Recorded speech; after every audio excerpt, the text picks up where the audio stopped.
a child behind. Now I suffer the curse, knowing now I am blind. With all this anger, guilt, and sadness coming to haunt me forever, I can't wait for the cliff at the end of the river. Is this revenge I am seeking, or seeking someone to avenge me? Stuck in my own paradox, I want to set myself free. Maybe I should chase and find before they try to stop it. It won't be long before I become a puppet. It's been so long since last I've seen my son lost to this monster, to the man behind the slaughter. Since you've been gone, I've been singing this stupid song so I could ponder the sanity of your mother.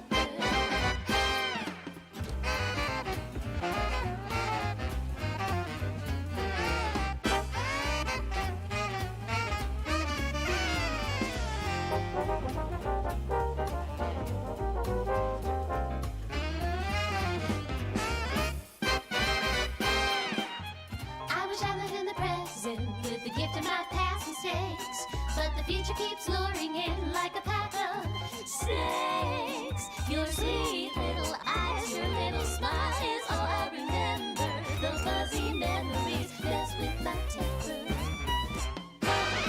Justification is killing me, the killing isn't justified. What happened to my son? I'm terrified. It lingers in my mind and the thought keeps on getting bigger. I'm sorry, my sweet baby, I wish I'd been there.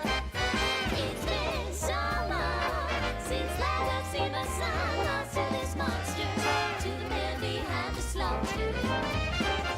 Since you've been gone, I've been singing this stupid song so I could ponder the sanity of your mother.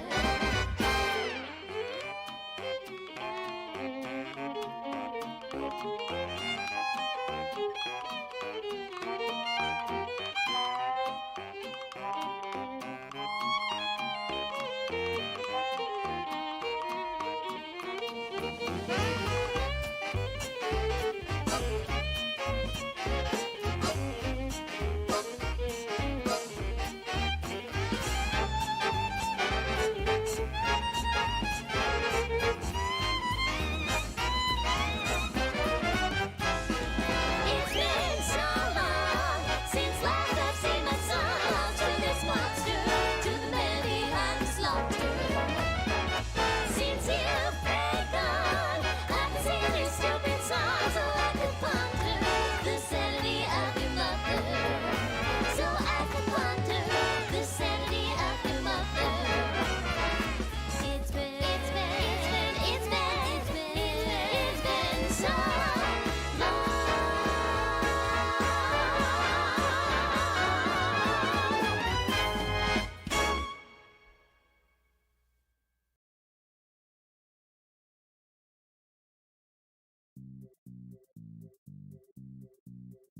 Purchase. that All perfectly. right. Hello. Oh, hello. Hello there. Hello. How's it going, everybody? Welcome to the How season we 3 feeling? finale. I'm feeling great. How is it going, Zach? How's it going, Azzy? It's going wonderful. Couldn't Hell be yeah. better. Hell yeah. I lost my breakfast. There's my breakfast. Welcome everybody on the chat. Welcome Turtle King. Welcome Frisk. Welcome Neon the Cartoon. Welcome that one person drawing. Thank you. Hello there, Suki. Hello there, Plot D. Hello there, Pissweek. Hello there, Seabass. Hello there, Radiant. Hello there, Croissant. Hello there, Brickster Man. Hello there, Dgeld. Hello there, Deagle-Eyed. Moy. Graphic. Hello there, GB. Hello there, Jacob. Hello there, Octojoker. Hello there, Alucara. Hello there, Slay. Hello there, weird name. Nutella, Logan. Definitely not a robot. Hello there, Frisk. Hello there, J-Rex. X-Benedict. Oh, very appropriate name. Hello there, Gummy Guts. Hello there, Nick. Azzy's funeral. And pastry. Please What? just tell me up front All right. just how much FNAF lore All right, are we all right. covering here? Just the classic stuff. Thank you for the donations. Up There's a through lot of donations security coming in. breach, We're going to the be reading books. those before we This could start. range from disastrous Oof. to wonderfully disastrous. All Why right. are people preparing for my funeral? Welcome, everybody, to the FNAF lore stream. This is technically a sequel to the Let's Talk that we did with Postra back in Season 2 for the Bendy and the Dark Revival. Technically, this is going to be way longer, but... Oh, yeah. But, this is going to be a sequel to that stream because it's going to be me and Zach talking endlessly for hours about a topic that we both know very, very near and dear to our cold, dead hearts. And now, because, you know, we need someone to direct this energy to, we have Azazel on the stream. Hello. Azazel is going to be our resident victim here because... What? People don't know. People that are here on this, like, there's a lot of people here. Like, most people are not actually following my channel, which, like, by the way, still Don't nice worry, that you showed up. all Thank you you very really much. need to know You're is gonna that have fun. Foxy is a good guy. Uh, FNAF 2 but- takes place thank you, by after the way, first Cornelius, game. for the super chat. FNAF 4 is a Oh, yeah. dream, and the sister right. location ending where You you don't get scooped is canon. Don't understand. Azazel is not a FNAF fan. Azazel knows very little. Okay, fuck it. You know what? Fuck it. We're gonna do a little small game show before we start. Hello. Okay. We're gonna say Azazel, Tiny Packy. We're gonna find out what Azazel, aka Tiny Packy, knows about the lore of Five Nights at Freddy's. What does she know? Does she know things? Let's find out. Azazel, what do you got? Yeah, hello. What do you know about the lore of FNAF? Tell us the lore. Explain the lore. One evil guy killed 5 children, put them in fire suits, and now they're evil. Hi, Phil and Pastra. Uh-huh. I have ordered the And fine there's Kyle like, I guess, Pushies one on kid who makeshift- apparently alive, and he having nightmares about something. This is all I know. All right. Question. Okay, we're gonna go rapid fire questions. What does she know? Does she know things? Let's find out. All right. Do you know what the spring locks are? Is it the Freddy and the band? Do you know about? Do you know what sound discs are? No. Do you know what the bite of 83 is? There's another bite? Do you know about? Do you know what glitch trap is? Crazy. I was crazy once. They What? locked me in a All room. right. Remnant. A rubber All right. room. Do you know what remnant a is? rubber room with rats. You And said rats make it's me a crazy. child, Jules, which I'm kinda scared about. All right. Do you know what? Do you know who the Aftons are as like a general concept? Can't think of anything, so I just know take my money. Often, like, the purple guy Yeah, okay. behind the silent? Yeah. Okay. Okay. Okay. Do you know who Henry Emily is? Who? Yeah, okay, so, as we've established, this, and we're pretty much in teaching Azzy every single part of FNAF lore. Literally the only thing that she knows is the basic concept of robots that are haunted, killing you at night or some shit. That's about it. So, don't worry, like, you shouldn't be ashamed of that, like, actually, in fact, like, I think that you're better off not knowing, but, you know, now you're here, so now you're gonna know. Mm-hmm.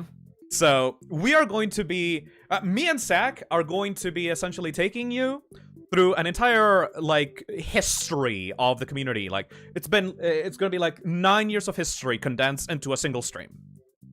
We are not going to do a chronological timeline. Because one, that's boring.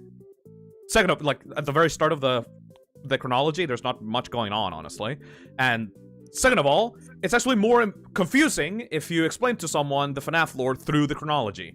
It's actually better to take them by the hand and guide them through every single game from start to finish, like from FNAF 1, 2, 3, 4, 5, like, and so on and so on. So, what we're gonna do is take you through the history of the franchise. We're gonna take you through the different meanings and characters that appear in each game, and we're gonna tell you, okay, this goes where, this goes there, this goes there. And in case me and Poster have a disagreement, we're gonna be seeing which one is right, so that we can then explain to you that version of the story. There's a lot of interpretations that can happen.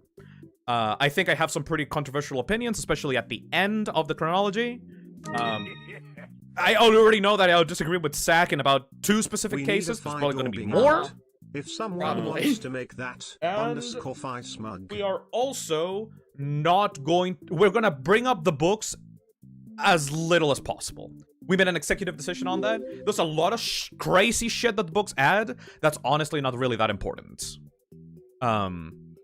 The thing with the books is that the books were originally created to aid people's understanding of the FNAF lore and the games, but then they sold really well, and they just continued adding and piling on stupid shit that nobody actually really cares about, and they're using that stupid shit, and people are using that stupid shit to try to solve the games, even though it's completely unrelated. So we're gonna just try to ignore the books as much as possible. This is about the FNAF game lore universe, you know? That's about it. Okay. So some people may be disappointed that we're not going to talk about like male pregnancy, like sea What? bonnies. We're not going to talk about sound discs all that much. And you know what? Are we not going to bring up the mimic?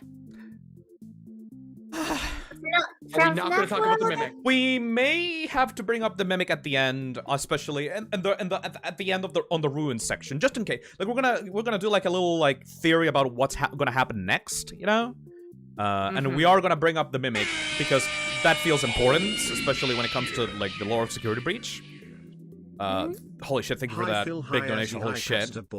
But yeah, we are going to touch the books as little as possible. Thank you and all you know? the co-host enough for the hours of amazing It's and for the sake of entertaining everyone. content. For the sake of Love everyone, what for the you sake all of do. this stream Keep up the is amazing work and enjoy the break for the sake of the stream not going for 12 hours straight, you know?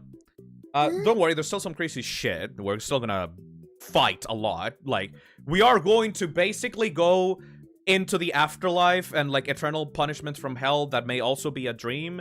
That the whole expanse of the lore between Sister Location and Ultimate Custom Night is fucking crazy. So we're gonna be there for a while. Security Breach, even though I played that game and I don't really like it, I still remember it. I still remember the fucking discussions about the lore on those streams, so we're still gonna get to into that. But yeah, just hopefully we are going to be teaching you all these things, and if you have any questions, we'll be able to answer you all those things in the middle of the stream. If Chad wants to fucking fight us, we're gonna have to fight Chad about some interpretations. But aside from that, yeah, we're just gonna have fun. We're gonna have fun. There's lore in Security Breach? There's lore in Security Breach, there's lore in FNAF World, there's lore in Special Delivery. Every single piece of FNAF content that is not troll games has some amount of lore put into it. Oh. It's all lore relevant. There's no such thing as a spin-off. You thought, bitch, like, Azazel was talking to me about how, wait, isn't Help Wanted just like a collection of like remakes for the other FNAF games? No! No, no. Oh, no, baby! No. That's like maybe like the first like quarter of it. Yeah! It's not it at all. In fact, it upends the entirety of the FNAF universe into being like this weird meta commentary on itself, this like weird up its own ass fucking shit. It's gonna be so bad. This is gonna be so bad. Lore-wise, that is my least favorite game in the series. I am going to be so upset when we get so to that cheap. part. It's so garbage. It's so fucking cheap. And it's all fucking setting up for Security Breach too, and then the lore of that was a mess. When we get to that era, we are going, like, the energy levels are just gonna drop, they're gonna plummet. No, it's gonna be a rage. For me, it's gonna be a rage. Anyways, like, yeah, sure. I moved on from FNAF. I'm like focusing on other things, but like, if you scratch at a wound for long enough, it'll eventually bleed again, anyways. So that's gonna be the energy when we get to there. Anyway. I'm gonna go through the donations on the Hangout, and then we are gonna start, okay? Thank you so much for your donation. Thank you so much for your donations.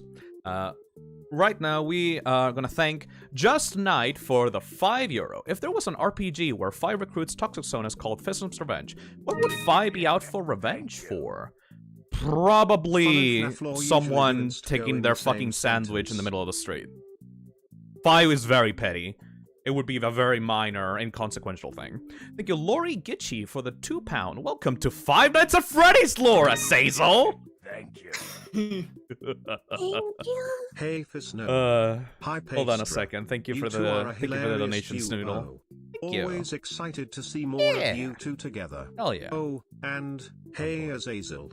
When you gonna rob Hold on Phil's a second. streams again? Thank you, Reborn Land, for the 5 months. Hey, Phil and Co. Hope you're having a good day. Phil, you should play Yumi Nikki and Yumi 2 Nikki this Halloween. I highly recommend, especially 2 Nikki. Maybe. I actually been interested in replaying Yumi Nikki. Thank you, Mufflo, for the super chat. Hope you're better. Also, wait, Fi is a girl? Fi can be whatever you want, buddy. Thank you, Mew, for the $2. I studied all week for this stream. Me too, though. I hope I did chat. my homework. We're gonna have to make some polls for Chad to agree or disagree with some of our debates on the stream, Zach. Thank you, Joaquin, for the membership. Thank you, Helix, for the super chat. Hello, Phil, Azzy, and Pastra. Please just tell me up front, just how much FNAF lore are we covering here? Just the classic stuff, up through Security Breach, the books? This could range from disastrous to wonderfully disastrous. We are gonna go we're gonna focus on the games. Are you not going to name any and of we're the gonna go through characters? all the games. Because all of the names come from the books. Thank you, Steven, for the 4 months. Happy ending of Season 3. Yeah, this is the Season 3 finale, by the way. Been a pretty big season. Yippee! After this stream is done, I am still gonna be doing, like, small streams. Like, maybe once a week, mostly for members. But aside from that, I'm mostly gonna be focusing on other stuff that I have to prepare. Season 4 will probably come within, like, 3 months, around that. I think that's the plan. Thank you, Astaroth, for the membership. Thank you, Voidless Nick, for the 9 months. Excited for the chaos to come. Hope Azazel survives. Thank you, Purple Max, for the $5. Hey, Phil, what's up? I want you to give me a good reason to buy the plush. Okay, I'm gonna give you maybe you were expecting a joke, but I'm gonna give you an actual reason, Purple Max. I have the plush, and I've been playing around with it a lot. By the way, the 5 plush is only available for 1 more week now, by the way. You better buy it now, because otherwise it's gonna be gone forever. This is irrelevant, but I know second, people donation. keep asking about FNAF Plus. Thank you, thank you, But thank do you, you thank know you. about FNAF Minus? All right. Or welcome to Freddy's. I'm gonna as give it's you a very officially specific called. reason, Purple Max. There is actually a very nice spot that you can grab the Fi plushie at the back, because Fi has like this little ponytail at the back, right? And it's super fucking fluffy, and the way that it's constructed, you can just fucking grab it with the entirety of your fist and shake it around and fucking like throw it super hard. So if you're ever interested in like slamming a fucking plush onto the wall, the Fi plush is the best one Kill for and that. stuff the child for Phil is a purple goop. Thank you, Cornelius Cobb, for the $10. Don't worry, all you really need to know is that Foxy's a good guy, FNAF 2 takes place after the first game, FNAF 4 is a dream, and such a location ending where you don't get scooped is canon. FNAF lore is Thank so you. convoluted and messy that I've basically stopped Thank you, caring Hopper about the story. Onions, for the I'm £5. just here for the gameplay and spoopy robots. Hi, Phil and Pastra. I have ordered the Fi and Clyde plushies on Makeship. Yeah, thank you. Thank you. That's really That's appreciated. your product. It's so fucking crazy how, like, those 2 plushies got funded so fast. I know. It was like within the first 2 hours. And what percentage is yours at the moment? Like, probably like 1,000% plus, right? Thank you. It is currently at 677%. Will We've be another sold crazy season 1,354 finale. plushes. Still Oh, hoping we eventually get that Bioshock that is amazing. season next It season. is ridiculous. It is Hope like the you have third a from nice the top break. on the front page of Makeship. I bought 2. One specifically for display, the other for torture. I figured as much when I saw you bought 2. Thank you, Joaquin, for the super chat. FNAF lore, Freddy Fazbear. Thank you, Inking a Mistake, for the $5. What the fuck is Pastra measuring on the thumbnail? Oh, so that's a reference, actually. Azazel wanted to make it like a reference to that I gif thought the lore of of the the games were plushies getting confusing until I fucking got like into the blown books. out by the Skull. ruler. It's pretty cute, I think. ASMR. ASMR Freddy plushie. Thank you, Nix the Insomniac, for the membership. Thank you, Quite Scary Mario, for the $5. Crazy! I was crazy once. Thank you, Saint Jiggles, for the $20. Can't think of anything, so just take my money. Thank you very much. Thank you, Matthew, for the $2. That poor, adorable lightning rod. Thank you, Simenu, for the $2. Season 3 has been a blast. Let's see how it ends. Yeah! Thank you, Purple Max, for the $5. Gaslight her into thinking MatPat is the phone guy. Ugh. Remember when that was like a real valid theory? Remember when, like, every single major theory was that because he's holding a phone? Purple guy's holding a phone. Obviously, like, that is the only explanation as to why he has a weird hand, nothing else. It's not like Scott hasn't made any other weird proportioned sprites in the past, right? It has to be a phone, and then it's a hand crank, actually. Always has to mean something. It's gotta be something. Thank you, Astaroth, for the €2. Asaisel is actually gonna be traumatized by FNAF. Thank you, Sharp Jumpy Walrus, for the $5. We need a fight dabbing emote. If someone wants to make that. Thank you, Saxon, for the $50. Hi, Phil. Hi, Assy. Hi, Pastor Boy. Season 3 has been an absolute blast. I can't thank you and all the co-hosts enough for the hours of amazing and entertaining content. Love what all you do. Keep up the amazing work and enjoy the break, Phil. You deserve it. Yeah! I'm dying inside. Thank you. Yippee! Yippee! Thank you, Harper Onions, Yuppie creature. Thank you, Harper Onions, for the £10. Is High as Heck Blumhouse Freddy canon? No, we're not gonna be talking about the movie. 1, it hasn't come out. 2, it's definitely in its own continuity, right? Right? It has to be. It has to be. Has to be. If not, I'm gonna lose my mind. Thank you, Heelstar, for the. Oh, by the way, Azazel, do you know about the 3 Jeremys? There's 3 Jeremys. Scott doesn't do coincidences. Scott doesn't do coincidences. What is Jeremy? You'll find out. There's a lot of Jeremys. Thank you, Heelstar, for the super chat. Hi, Phil. First stream and that I'm able to see live, and I already know this is going to be chaotic and fun. Also, good luck, Azazel. Thank you. Thank you, Schnoodle, for the $10. Hi, Phisnom. Hi, Postra. You two are a hilarious duo. Always excited to see more of you two together. Oh, and hi, Azazel. When are you gonna rob Phil's streams again? Probably whenever we get to Silk Song. One day. The moment that we get to Silk Song, she's gonna just take over the channel. Thank you. One day. Thank you, Helix, for the super chat. Fun and FNAF lore don't usually go in the same sentence. I know, but it's less about FNAF lore and more of us losing our minds, Helix. Thank you, Purple Max, for the $2. I will fight you, Phil, but not for the lore. Come at me, fucker! Thank you, Ashton, for the $2. We are all gonna go insane today. Thank you, Relapis, for the $10. If you're ignoring the books, are you not going to name any of the characters? Because all of the names come from the books. That is untrue! We have Afton. Yeah, no. Willem Afton is 100% named in the games, and Henry is actually named in FNAF 6 by like a small little letter code in the entry that he's like reading out. So we absolutely got Henry and William's names. And the rest we're just gonna talk about for convenience. Got my own you know? bank account, We also have the names so of all the this dead seemed kids like because of the perfect tombstone place to ending. irresponsibly throw absolutely. my money first. And Seriously looking forward to it. I guess we don't have Charlotte's name. We. But you just I said guess it. not. Yeah, no, I mean on the books. Wait, do we have Elizabeth on the games? Yes, because there's the sorry to interrupt you, Elizabeth. Right! Okay, perfect. Thank you, Arcade Punk, for the 7 months. Reminds me why I love Squimpus McGrimpus FNAF VHS tapes, because he excluded everything after FNAF 4 and made the story make sense. Good luck, Azazel. Alright, Arcade Punk. Thank you, Noobs, for the 7 months. Freddy Fazbear. Thank you, Plagueis Screens, for the $5. Hey, Phil. The FNAF noob is a child time to bully and kill and stuff, and the child for Phil is a purple goop. Alright, he's clearly high. Thank you, the Goblin King, for the $2. I just finished writing Clyde/Alice fanfic. Smiley cat face. Alright, that's clearly one of your fans. Yeah, that's one of mine. I'm sorry. Thank you, Tony, for the $5. This is irrelevant, but I know people keep asking about FNAF Plus. Yes, they do, Tony. Yes, they do. Thank you, Jack Go S, for the visit super chat. church now. Is Posture going to do a MatPat impression? Also, good luck. I already did. Really?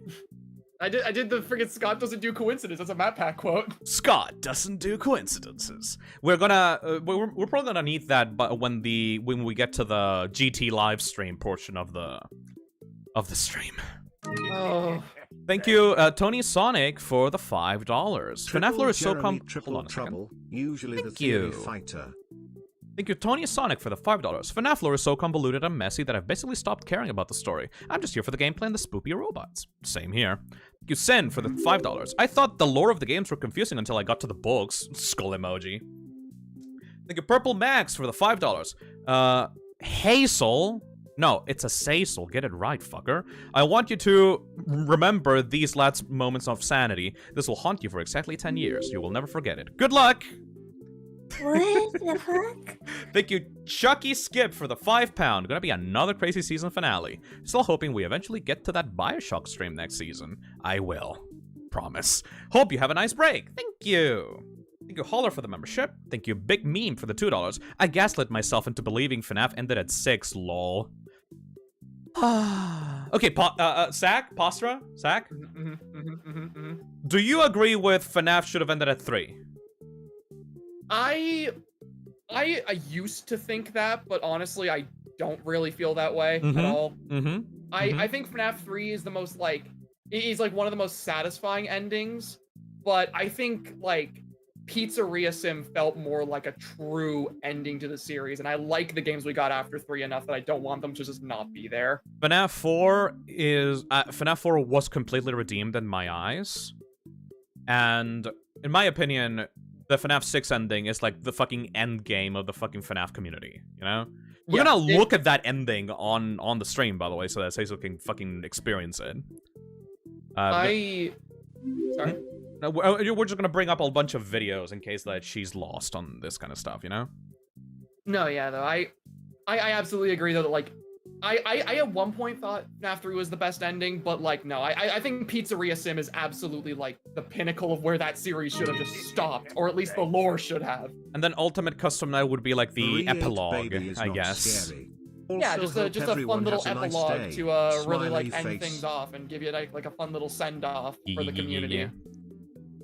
Thank you, Corey Bite, for the 3 months. Phil, hi Phil, I just tweeted a funny stream clip at you. Hopefully you used the hashtag. Thank you, the Cactus Taco, for the $5. Was the song playing before the iCarly theme from the Hylix OST? Yes. Thank you, Lucky, for the membership. Thank you, Lives in a Trash Can, for the 5 months.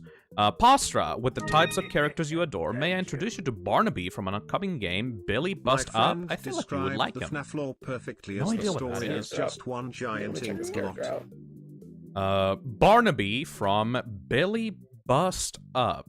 That's a weird... Oh, I actually love this design. This is a cool art style. Huh. Never seen it. Is this a web series? It looks like a YouTube web series or something. I love the art style. Wow. Apparently it's a game. Oh, it's a... Huh. Thank Check you. this out. Thank you, Sambali, for the 2 months. Thank you, The Town Narcoleptic, for the £5. Hey, fellas! Just got my own bank account, so this seemed like the perfect place to responsibly throw my money first. Seriously looking forward to it. Hell yeah. Thank you, Gallum Angel, for the 3 months. FNAF timeline moves like Jeremy Baramy, I swear. Yeah! Fucking Good Place reference! Thank you! I understand that Good Place reference, sir. Good taste. Hell yeah. Hold on, let me read, the TTS donation is gonna be read out. Hold on. Thank you, Fantasy Freak Studios. First stream woo. Yeah. I remember kids discussing on my bus to school how the no. Living Tombstones FNAF Oh. songs were canon lore, like Scott was collating you. with more SMTHN. Thank you, thank you. Oh my god, more donations. Okay, thank you, Awesome Must, I for the have $5. to work soon, so this is my only chance to say this. I believe Yendo is the Oh result my god, of Cassidy's fucking remnant Yendo. within the fun times forming its Ah, own then we have to ghost-like talk about Oh, Yendo. fucking Yendo. What? Thank you, Ace Art Gallery, for the $5. Oh Is my that god, there's the so many lore of fucking 87? donations. I can't stay Thank the you, whole thank you, thank you, stream. thank you. Good luck, Azazel. Yeah. You're gonna need it. Everyone's wishing you good luck, Azazel. Yeah, I was about to ask, why is everybody preparing for my funeral? Because we're all in this together. We're FNAF all ended at in 6 for me. this together. Everything since then has No, just we been are its we're own all thing we're in all my insane, mind. and we're welcoming you to the party. Thank you. Thank you. That Fluffy Ice Wing for the €5. Triple Jeremy, Triple Trouble. Usually the Beauty Fighter. Thank you, Internet Nobody, for the $5. Put on your tinfoil hats, boys! It's time to discuss FNAF lore. Thank you, Helix, for the super chat. If we count the 2 Jeremys, we have 5 Jeremys. Who the fuck is Jeremiah? Is that a thing from the books? Probably. I don't remember any Jeremiahs. Thank you, Cat Dude, for the $2. Hi, Phil. Hi, Postra. Good luck, Assy. You'll need it. What? Why? Thank you, Coco, for the $2. Where does the choker fit into the timeline? Oh no, please no. People put. Wait, people, Joker is canon? No, it's not. No, it's not. No. Thank you, Ganichi the Only, for the $2. I ignore like half of the FNAF lore, so let's go. I guess if you're like into the channel and you don't know about FNAF lore, I guess this would be like a good place to start, I guess. Thank you, Ganichi the Only. Thank you, Blue Mistar, for the super chat. But hey, that's just a theory. A game theory. Thank you, Fantasy Freak Studios, for the super chat. First stream, woo! I remember kids discussing on my bus to school how the Living Tombstones FNAF song were canon to the lore. Like Scott was collabing with them or something. First time donation, yay. Boy. Been waiting for this the whole Are they week. canon? No, they're not. No, they're not. No, they're not. Thank you, Nano Abyss, for the $2. This is gonna hurt a lot. Thank you, 512 for the $2. I enjoyed the season and meeting the community. Yeah. Remember your training, Thank you. Zach. Namaste. Thank you, Matthew, for the $5. My friend described the FNAF lore perfectly as the story is just one giant ink blood. Is that a Bendy reference? Thank I you. love Bendy. Thank you, Block for the super chat. Doko is having a fight with Springtrap in live. Yeah, Doko is also doing his like charity live stream at the moment. I encourage everybody that's donating to the stream right now to also go donate to Doko. Like right now, he's doing a charity stream, like a FNAF marathon, just like me last week. But he's probably gonna be better at it because like he plays the later FNAF games way more than me. Thank you, Bomberman, for the $5. RE8 baby is not scary. Also, hope everyone has a nice day. Fuck you! He's absolutely the fucking scariest shit in Resident Evil in a while, Bomberman. Prepared for Literally the scariest monster, in my opinion. I shut my fucking pants when I played that. When I played House Beneviento for the first time. That is a masterclass of ambience and atmosphere for horror. Remind me so much. That shit. So much of PT, dude. It was so felt good. So reminiscent in a way where it didn't feel like it was just ripping it off. It was perfect. Yeah, it was like they looked at PT and thought, okay, how we can make something as scary as this, but not just copying it, you know? So absolutely. Thank you, Plagius Screens, the guy that's high for $2. I'm not intoxicated. I'm just dying from the heat. I mean, dying from the heat. Go find a cool place to rest up, buddy. You go, awesome must for the $5. I have to go work soon. This is my only chance to say this. I believe Yendo is the result of Cassidy's remnant with the fun times forming its own ghost-like projection. I liked it when the story Sure. was bigger and felt more Alright, like whatever helps you sleep at night. Whatever helps you sleep at night, buddy. Thank you, Salty Caramella, for the $7 Canadian dollars. FNAF ended at 6 for me. Everything else since then has just been its own thing in my mind. I guess. Thank you, Ace's Art Gallery, for the $5. Is that the lore of 87? Can't wait for the whole stream. Good luck, Azazel. You're gonna need it. Everyone's wishing you good luck. Thank you, Pissacade, for the membership. Thank you, Nightfall Race, for the membership. Thank you, The Gaming Cove, for the 3 months. UCN was the best ending for an Endless Torment type of ending and could have given us a never over / basically over ending that would have been perfect. Yeah. Thank you, Fartface, for the $2. Advice to Azazel. Keep counting Foxy's toes. What the fuck?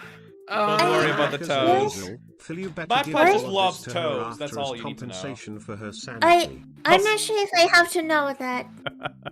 Thank you, Amy, for the $6. Hi, Phil. First time donating. Yay. Been waiting for this for a whole week. The lore is pain. Have fun. Thank you.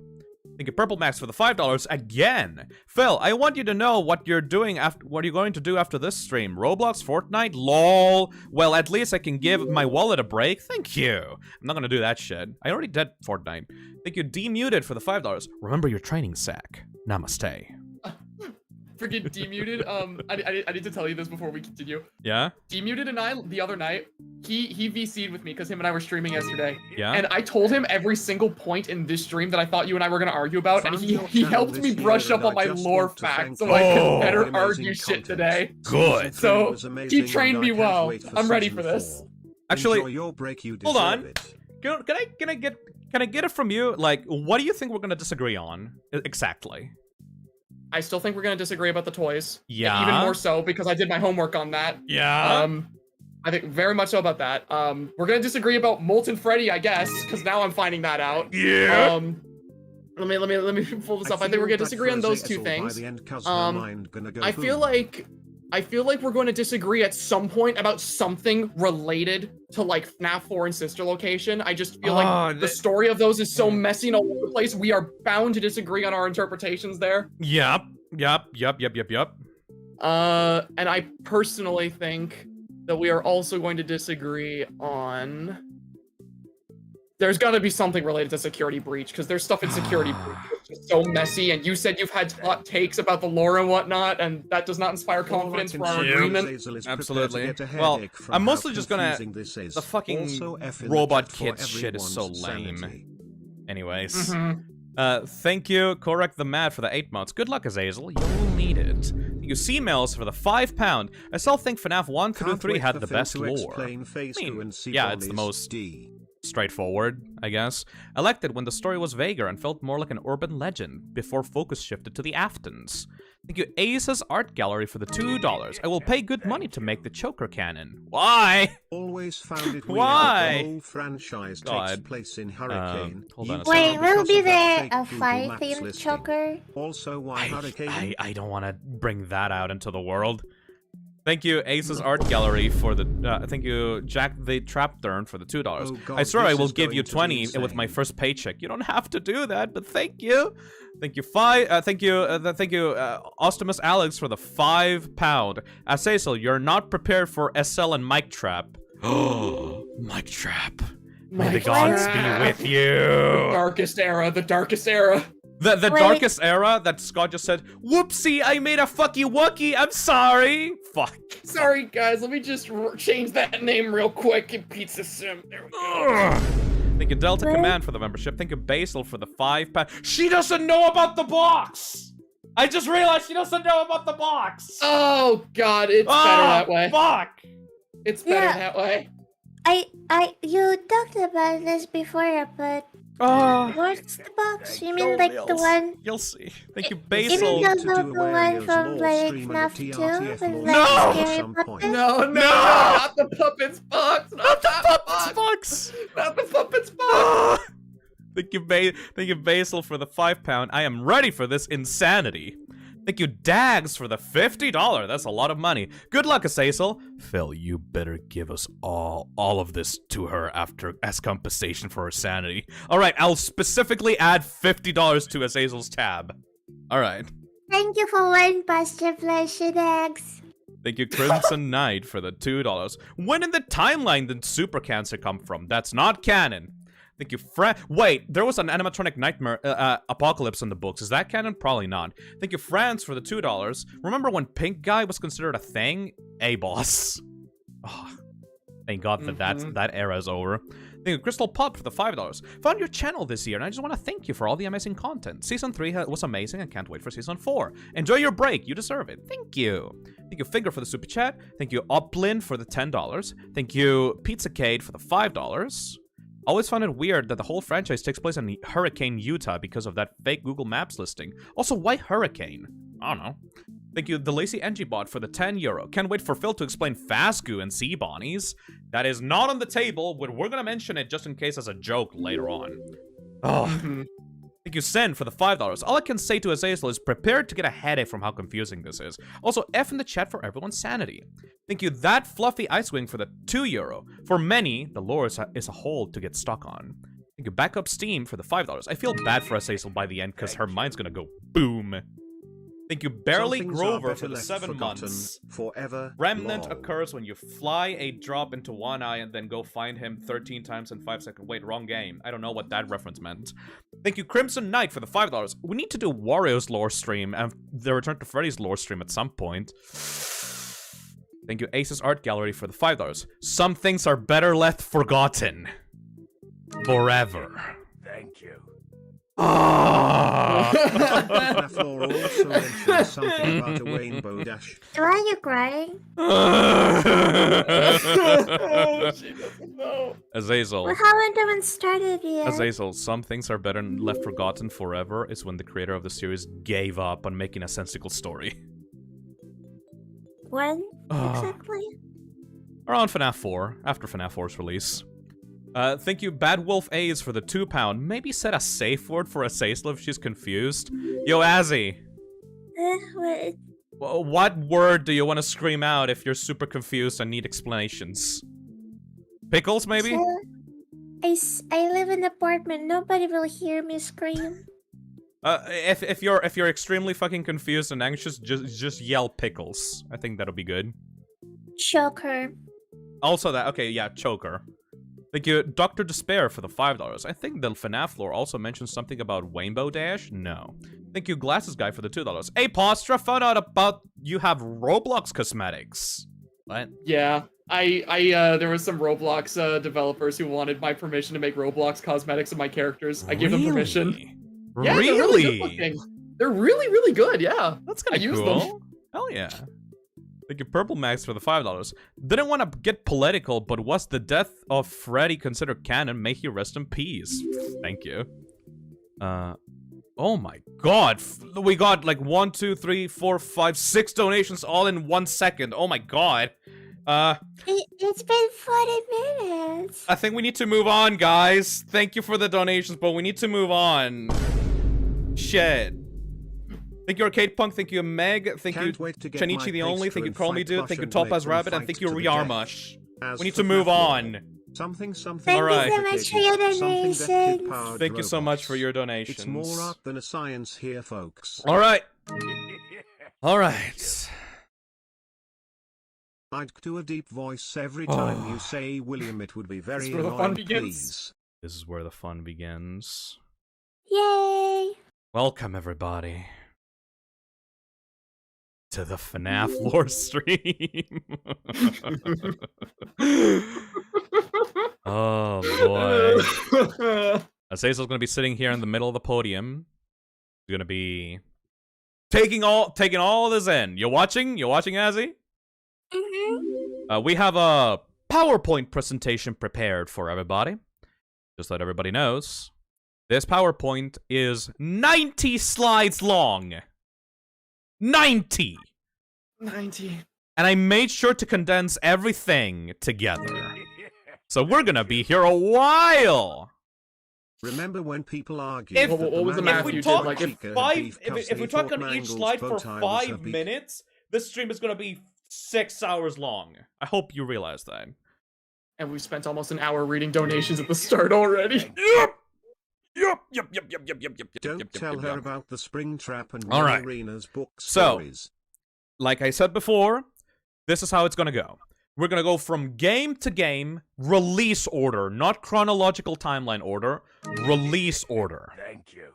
We're gonna go from Pat FNAF Azazel 1, on the heavy 2, poor, 3, sweet summer 4, child. sister location, Godspeed. FNAF 6, we're gonna do Ultimate Custom Night, we're gonna go into FNAF World, we're gonna touch a little bit of the books, specifically the Survival Logbook, we're gonna go into Special Delivery, Help Wanted, and finally Security Breach, and then we're gonna give our little small thoughts about where the series is going, and talk about the fucking Mimic at the end. Oh, boy. Will there be a quiz about this later? No. The quiz is this. This is the final test. Alright. We're gonna start this with the first game. Let's go.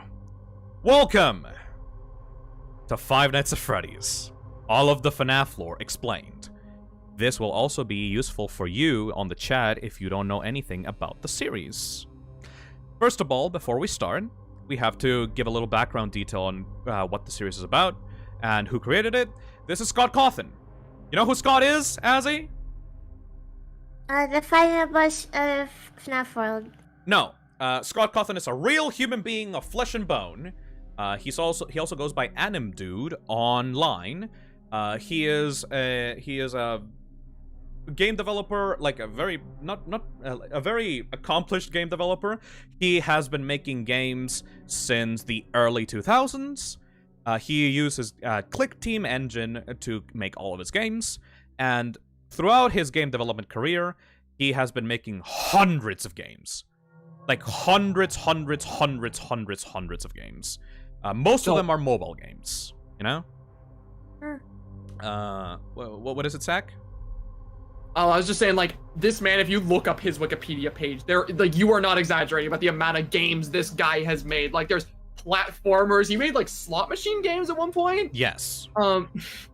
Like... He made a Where's Waldo game called Kitty Crowd, where you have to find the picture of a stock photo kitten in the middle of, like, a bunch of, like, a bunch of other stock photos. Like, the games that he made range from incredibly ambitious, like The Desolate Hope, to, like, the most, like, super simple mobile kitty game shit ever. But Will there be a they all this felt later? special because Scott is not a regular game developer. He's very stuck on that old 90s or like Flash game mentality. The engine that he uses is very simple, which is why most of his games are very, very simple, which is why the original FNAF games are so, like, low budget, you know? This guy, whenever Steam had the Steam Greenlight program, he decided to move his games from ModDB or IndieDB over to Steam.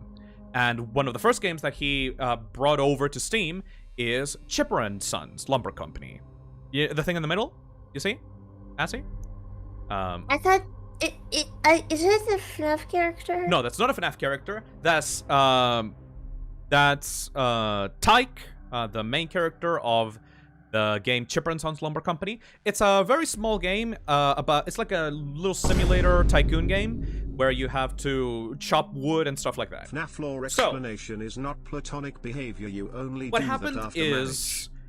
when this guy was putting his games up on Steam Greenlight, there was someone called Jim Sterling that was a YouTube reviewer of Steam Greenlight games, and she, at the time, reviewed the trailer for Chipper & Sons, right? His game. And she absolutely trashed it to high heaven and back, you know? It was like she said that the characters were creepy robots, that everything was so like scary and like uncanny. It was like the visuals were like horrible and like very, very disturbing, and essentially just made fun of the entire game, even though it was like a family-friendly, fun little game for kids, you know? This made Scott very, very depressed because his games were not really turning out the way that he hoped. He wasn't really making a profit off of them, and essentially he said, oh well, like, I guess, like, I'm a failure of a game developer. But because of the criticism that he received from Jim Sterling and other people that talked about Chipper & Sons online, he decided to make one last game to end his game developer career. This game was actually going to be scary. He took all the ideas of creepy robots and uncanny characters and like weird visuals, and he used them to create a game called Five Nights at Freddy's. Here we are! Here we are! We're down to FNAF 1. Welcome, everybody, to 2014, August 2014, on Steam. Markiplier and a lot of YouTubers find a game called Five Nights at Freddy's developed by Scott Cawthon on Steam. I personally found it thinking that it was an old point-and-click, 90s point-and-click adventure game, but it doesn't really matter. This game revolutionized the indie horror game landscape when it came out. Everyone was making super big games about monsters that chased you around and you had to hide in lockers and all that. It was all pretty generic and boring. And when this game came out, it was a breath of fresh air for the YouTuber landscape. We're gonna go into the lore of this. It's pretty simple, honestly. You play as a night guard at a family's pizzeria called Freddy Fazbear's Pizza, right? I think you pretty much know about this, right? Like, this is the base concept of the series. There are animatronics that roam around at night, and for 5 nights you have to guard the place, look at the cameras, and survive the night as the animatronics are trying to come after you. Why are they coming after you? Well, the phone guy of the game, which is kind of covered up by Zach at the moment, but doesn't really matter. The phone guy of the game instructs you, saying that you have to avoid the characters getting into your office because they will assume that you're a costume, that you're on costume, like naked endoskeleton. Endoskeletons are like the robots inside of the suits, you know? Essentially, he's saying, well, you know, the robots are kind of malfunctioning because they're very old, they're very fragile. Not fragile. They're very like weird and glitchy, and so they'll think that you are a robot yourself, and they'll take you from your office into the back room, and they will stuff you inside of a suit. This suit is filled with a lot of robotic parts, which means that if they put you into the suit, then you'll be smushed into fucking meat potato soup, and you'll die inside of that suit. Your eyeballs will pop out, your teeth will pop out of the mask. You will fucking die super hard. Ooh, I like this. The main idea is essentially, you know, malfunctioning robots, right? There's also the idea that Fungi told you that, like, we know that the animatronics are malfunctioning and scary and dangerous because before the events of Five Nights at Freddy's 1 came out, there was the Bite of 87. A friend of mine wouldn't STFU about it. The Bite of 87 is essentially the robots were allowed to move around at night, move around during the day, until at some point, we don't know what, we don't know where, one of the robots bit someone on the restaurant. And then they were disallowed from moving around at night. So, I mean, moving around during the day. So now, they have to move around during the night and walk around so that their servos don't lock up. And also, they're fucking haunted and they're looking for someone to kill. So you essentially have this setting with these mechanics, and you just have to survive it. You're someone named Mike Smith. You don't know who that is. Just some random guy called Mike, and you just have to survive those 5 nights inside of that inside of the restaurant. Any questions so far, Azzy? No, sounds actually really cool. Yep, it's a okay.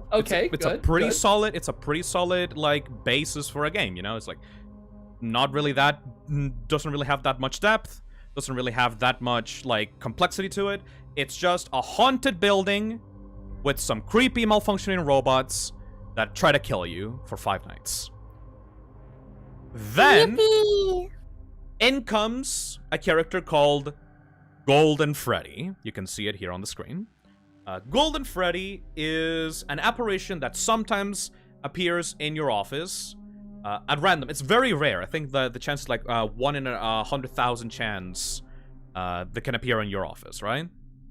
Yeah, it's something ridiculous like that. If you see him, your screen will your game will crash, and he will essentially kill you, and the game will shut off. There's also a bunch of weird phrases, like cryptic phrases, like "it's me" all around the game. You don't know what that is. It's just like a creepy phrase, you know? But we have this weird, like, actual fucking ghost that is haunting the building, that is crashing your game, and that people, when people found this guy, they were fascinated by what was actually going on in this game. Because this is not a malfunctioning robot. This is like an actual straight up, like, weird, creepypasta ghost, you know? So, what does that mean? Why is everything in the game actually happening? Well, people found some newspaper clippings on the cameras. So, this is very simple. The actual story of Five Nights at Freddy's 1 is that some kids vanish at the local pizzeria, and their bodies are never found.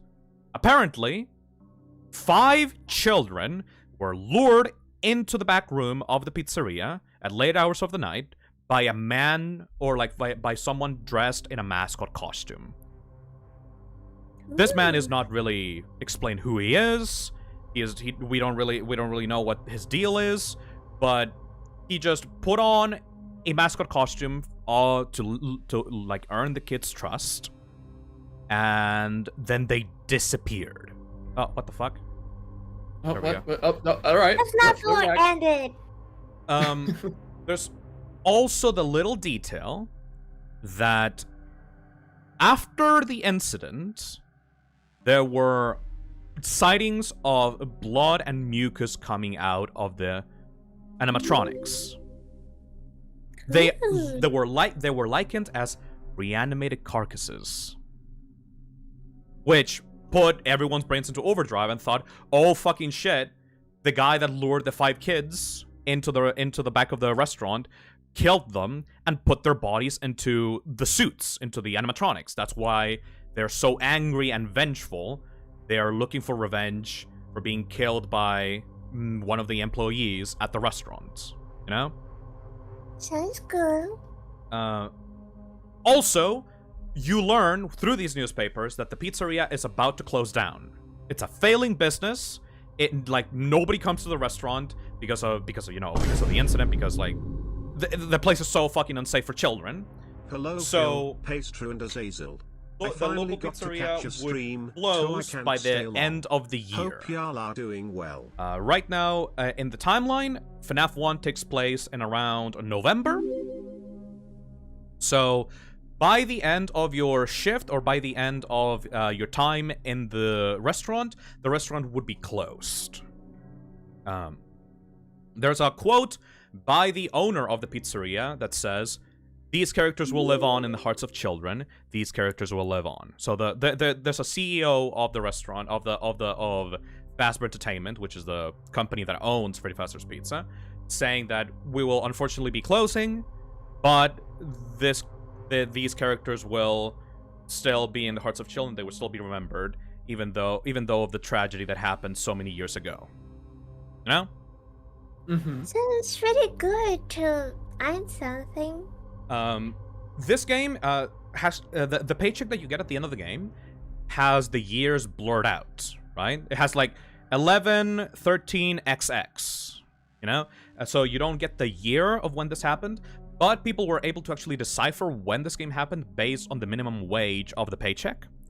If Fazbear Entertainment is not giving you like peanuts, it's not like illegally giving you like minimum wage, like less than minimum wage, the game should be taking place around 1992 to 1993, you know?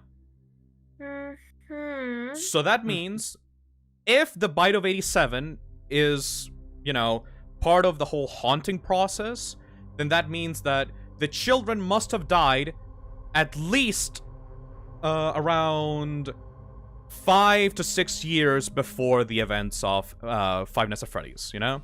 Because they fucking bit someone's frontal lobe off in the Bite of 87, so the place is like ancient, you know? Like, they've been having this problem for years. Also, the phone guy that gives you your instructions at the end of the game dies sometime before you start your shift. Like, he was giving you like pre-recorded messages. And those pre-recorded messages were for you, for like to introduce you to your job, because he was the night guard before you.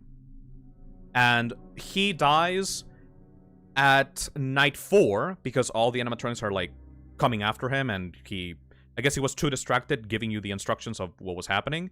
And so he dies and gets stuffed into a suit by the end of his last few shifts. Like, he was gonna retire, and then the animatronics come and get him. And by night 5, you're left with nothing. You're left with like a empty phone call with like the animatronics like gargling and like fucking like haunting even the phone.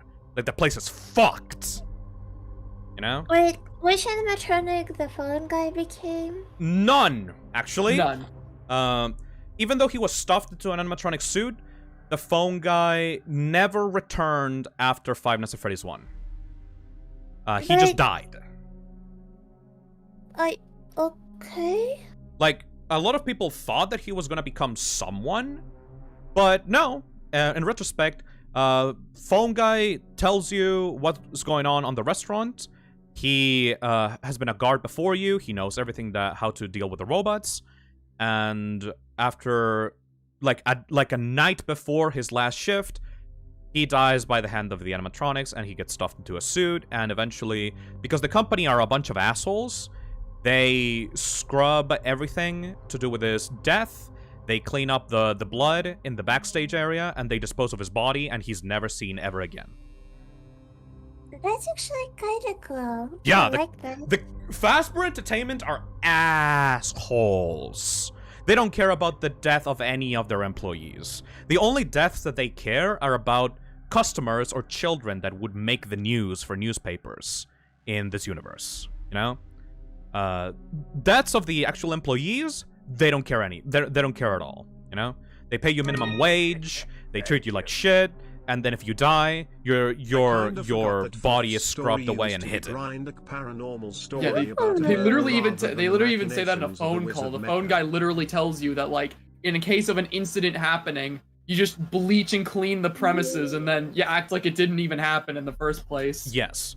This is the point of the story where, like, FNAF gets at its darkest, because this is the most grimy, seedy, like, not funny illegal, just straight up illegal version of fast food entertainment. They don't care about you. They just want you to be served as bait for the animatronics to make sure that they don't, like, malfunction, and that's about it.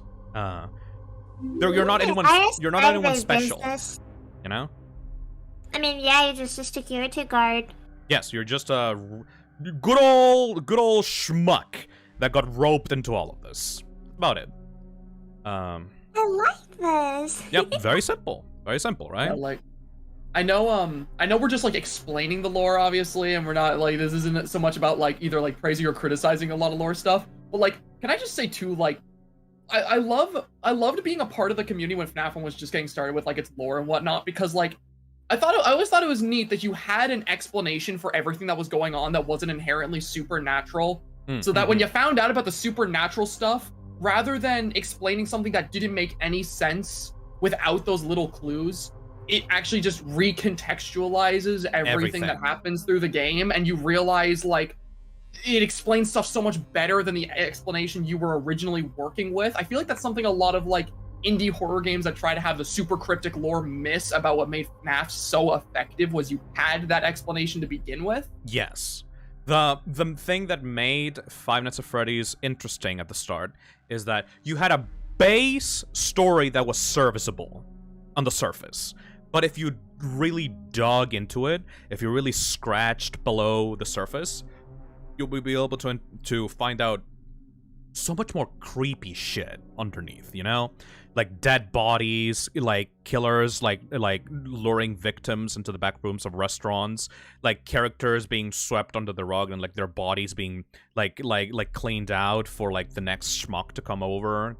Like everything underneath Five Nights at Freddy's 1 is so much more creepy than the surface. The surface is serviceable if you just want to play a regular game, but underneath there's just, like, it's almost creepypasta-esque in a way, you know? It is, absolutely. The way that Golden Freddy can appear sometimes in some people's games, but not in others. The way that the newspapers appear that are completely optional, that you can barely even read during the main course of the game. Like, everything in this game is buried and secret, and only a few people will be able to find. It is prime for online discussion. But Scott didn't know about that. Scott was just making a game that he thought was personally creepy and affecting and, like, scary, you know? So he didn't really know that it was going to blow up as much as it did because of the things that he put into it. But yeah, it was just a simple story about 5 kids being stuffed into the robots. By the way, they're being stuffed into Freddy, Bonnie, Chica, Foxy, and Golden Freddy. That's the main idea, at least. Those 5 children then attack anyone that's working at the restaurant to try to get revenge for their deaths. That's about it, you know? I don't know if you caught this Sounds yesterday, really but cool. I I super like chatted this. $10 All right. during the poll and Nice said and I'd simple. rather Nice and toilet. simple for now. I'm serious. Yeah. So. Oh, boy. So, Scott, this was Scott's big break. This was the moment where he realized, oh my god, people are actually paying attention to my games. They're actually dissecting the details that I put in. They're buying it, like, in mass. Millions and millions of copies of FNAF 1 were sold. And he said, all right, well, I have to support my family. Time to make an immediate sequel to that game. Like, his passion for development was fired up once again, and within 2 months, he started working on 2. Five Nights at Freddy's The Grand Reopening, or Five Nights at Freddy's 2. Five Nights at Freddy's 2 was made over the course of 2 months. Scott I'm not thought... sure this is how games work. Not really. Not really at all. Scott was working overnight, like day and night on this game. You can kind of see it because some parts of it are very rushed, but he had the good intentions. He originally wanted to release this in 2015. You can see it here on the teaser, like the first teaser, put up on Scott Games, that he planned to release this in 2015. Me hearing the FNAF That didn't lore happen. for the 100th time. He finished Vast it discomfort, very pain, quickly. Vast discomfort. Which, Aubergine man might I down, add, is aubergine man down. it's gonna be a trend that It's you're gonna be gonna a see, trend, yes. where he puts a release date on something and it comes out way sooner than that release date promised. Yes. Right now, Assy, I need to introduce you to something very important for the rest of the stream. This is ScottGames.com. ScottGames.com is Scott's personal website that he used to tease the releases of the Five Nights at Freddy's games. ScottGames.com is not really that complicated. It is just a simple landing page with the logo at the top and a relevant image to whatever Scott is doing in the center of the page. So, all these things that you will be able to see, if you see the Scott Games logo at the top, those are teasers teasing the release of the next game.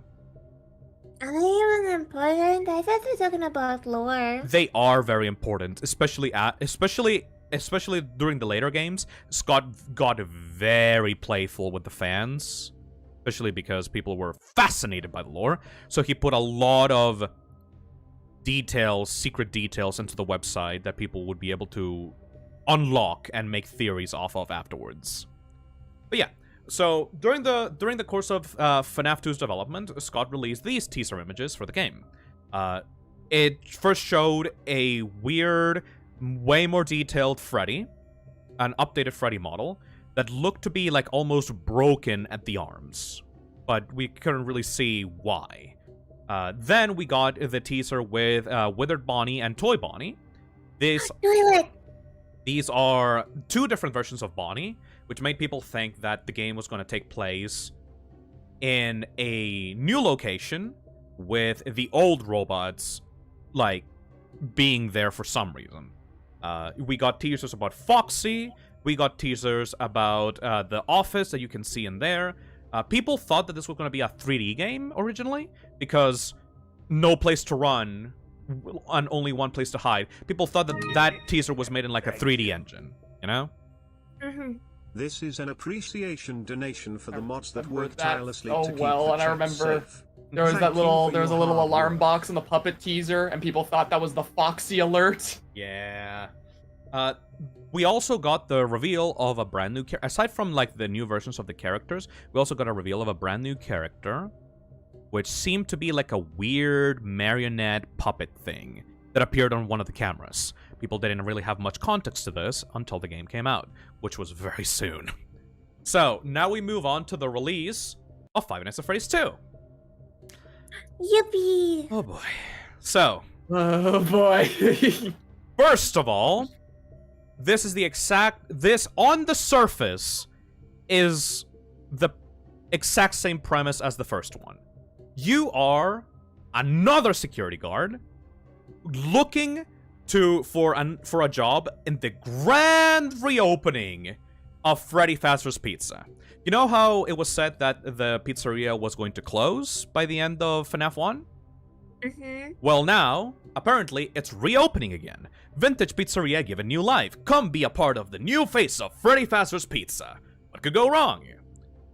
In this scenario, we are playing as a night guard in a new Freddy Fazbear's Pizza that has brand new plastic toy-like animatronics. The phone guy actually comes back in this game. The phone guy tells you... He died. I know, he died. Just fucking wait for it. You know, that didn't stop him. He That still needed to record his calls. He still needed to instruct you. He needed to instruct you Right. about the new reopening of Freddy Fazbear's Pizza. He tells you, do not worry. Don't worry. We know that the characters were kind of creepy before, but we've made new versions of the characters that are super kid-friendly. Those are the toys.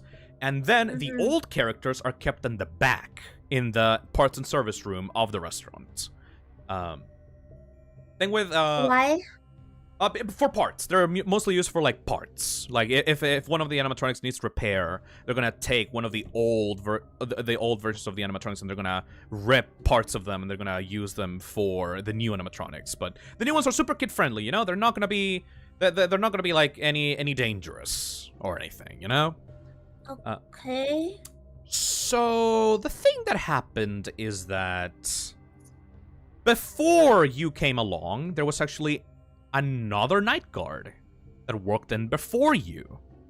This night guard, not many details are known about this night guard, but apparently he found that the animatronics were looking at him weird.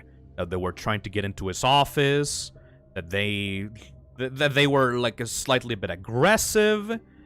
And he reported that to the phone guy. Phone guy seems to be more in a managerial position in this game instead of being a night guard. He seems to be a spokesperson or some kind of like manager or like assistant manager to the restaurant. And so once a phone guy got the notice from the old night guard that the characters were acting weird, they decided to move this old night guard to the day shift. Because, you know, the place also needs to be secured during the day. Therefore, a night guard position was left open for you. You know? What happened next was, during the course of Five Nights at Freddy's 2, the animatronics would get way, way, way more aggressive. They start, even during the day, they start looking at the staff weirdly. They have like weird, they just keep on staring at them. They have they have this behavior that is obviously not expected, and you know they have the exact same behavior of like taking people and stuffing them into animatronic suits if they grab them. You know, so it seems that the behavior from Five Nights at Freddy's 1 is carried over into the toys as well. A question: yes? Why? Does they also have like kids inside? I would love to answer that. In a minute. We're gonna get to that at the end. Just the main idea. The main idea is that both the withered animatronics, the old ones, and the new ones, the toys, are active during this game. By the way, like after night 2, the withered animatronics get up and start roaming around the restaurant trying to get you. You know? So I once made a head count that Mangle's original the main body was idea like of this Foxy game and the second head is that like the personally I parrot on think a lot of Rockstar people are Foxy's missing shoulder. is that the reason for why the characters are acting so weird is because the night guard before you did something during a shift. The night guard before you is very shifty, is very suspicious, and the only reason for why these characters are so aggressive during this game is because the night guard did something. It is never explained what it is. But then you get to the end of the game, you get to around night 5, night 6, and it is explained that there is a police investigation going on. That people are being asked questions, that apparently something happened with a suit. Apparently someone used a suit that was in the back of the restaurant, and now the previous night guard before you that was moved into the day shift is not working with the company anymore. Ooh. Obviously, implications and, you know, there's some implications there that the night guard did something very, very wrong with a mascot costume that made all the animatronics go haywire. Since you know the lore of Five Nights at Freddy's 1, you can probably assume what that was. But a lot of people are still debating exactly when and why and, you know, all the other stuff. Essentially, it seems that there was a repeat of what happened in Five Nights at Freddy's 1. But now it happened directly before the events of the game. Then, and you can see this date at the bottom of the slide, you finish your shift, you get your paycheck, and you actually get to see when this game takes place. You get a date paycheck of November 12th, 1987. Uh-huh.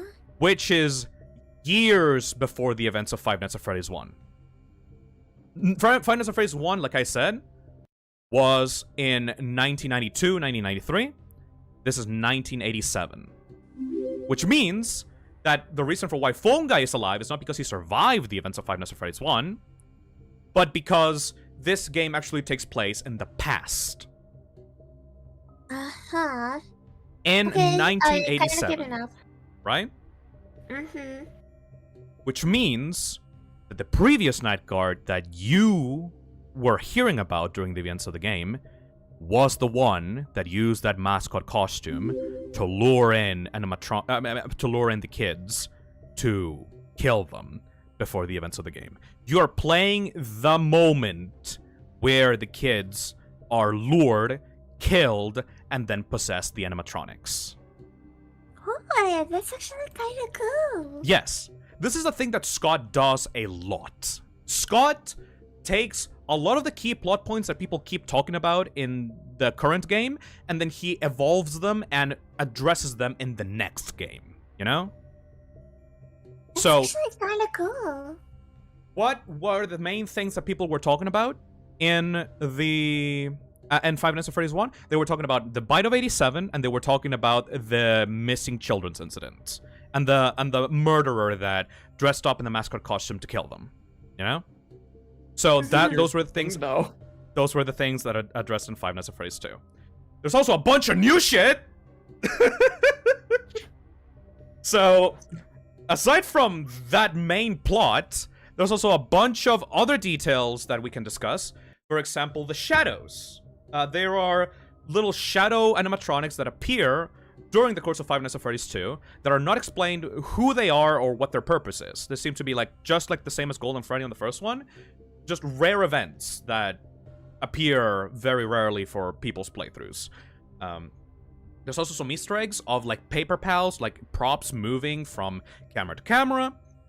There's a character called JJ that appears under your desk during the course of the game, very rarely. There's also... We have around 1, 2, 3, 4, 5. We have 10 characters to deal with during FNAF 2. These are the Wither animatronics, Freddy, Bonnie, Chica, Foxy. We have the new toy animatronics, Toy Freddy, Toy Bonnie, Toy Chica. And we have Mangle. Now, Mangle was supposed to be Toy Foxy, right? Because every character, every old character got a redesign in the form of a toy version. However, Toy Mangle was really liked by the kids, and the kids, because they're shitheads, they decided to play around with Mangle a little too with Toy Foxy a little too rough, and they decided to tear her apart. This is not how robots work. I know, but you know, it's I know. it's a You FNAF gotta robot. suspend it. Suspend your disbelief a little bit. This is some ripped-ass kids. Yeah, they tore Toy Foxy apart and started playing around with the bits and limbs and the legs and the head and all that, and essentially made her into like a weird mangled creature that the staff were so fucking bored and tired of putting back together every single day that they decided, you know what? Take this character. Yeah, children, you can have her. You can take apart and put her back together and just play around with it like some kind of like Lego toy. So the employees referred to Toy Foxy now as the Mangle. This weird, fucked up, like super messed up version of Foxy that has like a fucking hand on their neck, like legs on the arm parts, like one of the heads. They're like Toy Foxy has like 2 heads, animatronic heads, probably because the employees just tossed around a bunch of animatronics parts so that the children could have more parts to play around with or something, you know? It's like giving children like parts of fucking AK-47 and be like, yeah, sure, have fun. Yep. Yeah, no, they are literally playing with like the equivalent of razor blades at this place. Yes, it is stupid. But it makes for a cool concept because Mangle is one of the scariest concepts in the series. Legitimately brilliant and cool design, and super fucking scary because it keeps like making these weird, mangled, fucked up radio noises. So yeah, that is super, super, super fucking cool. Also, Phone Guy specifies that during the course of the game, the characters are actually able to walk around during the day, interact with customers and stuff like that, you know?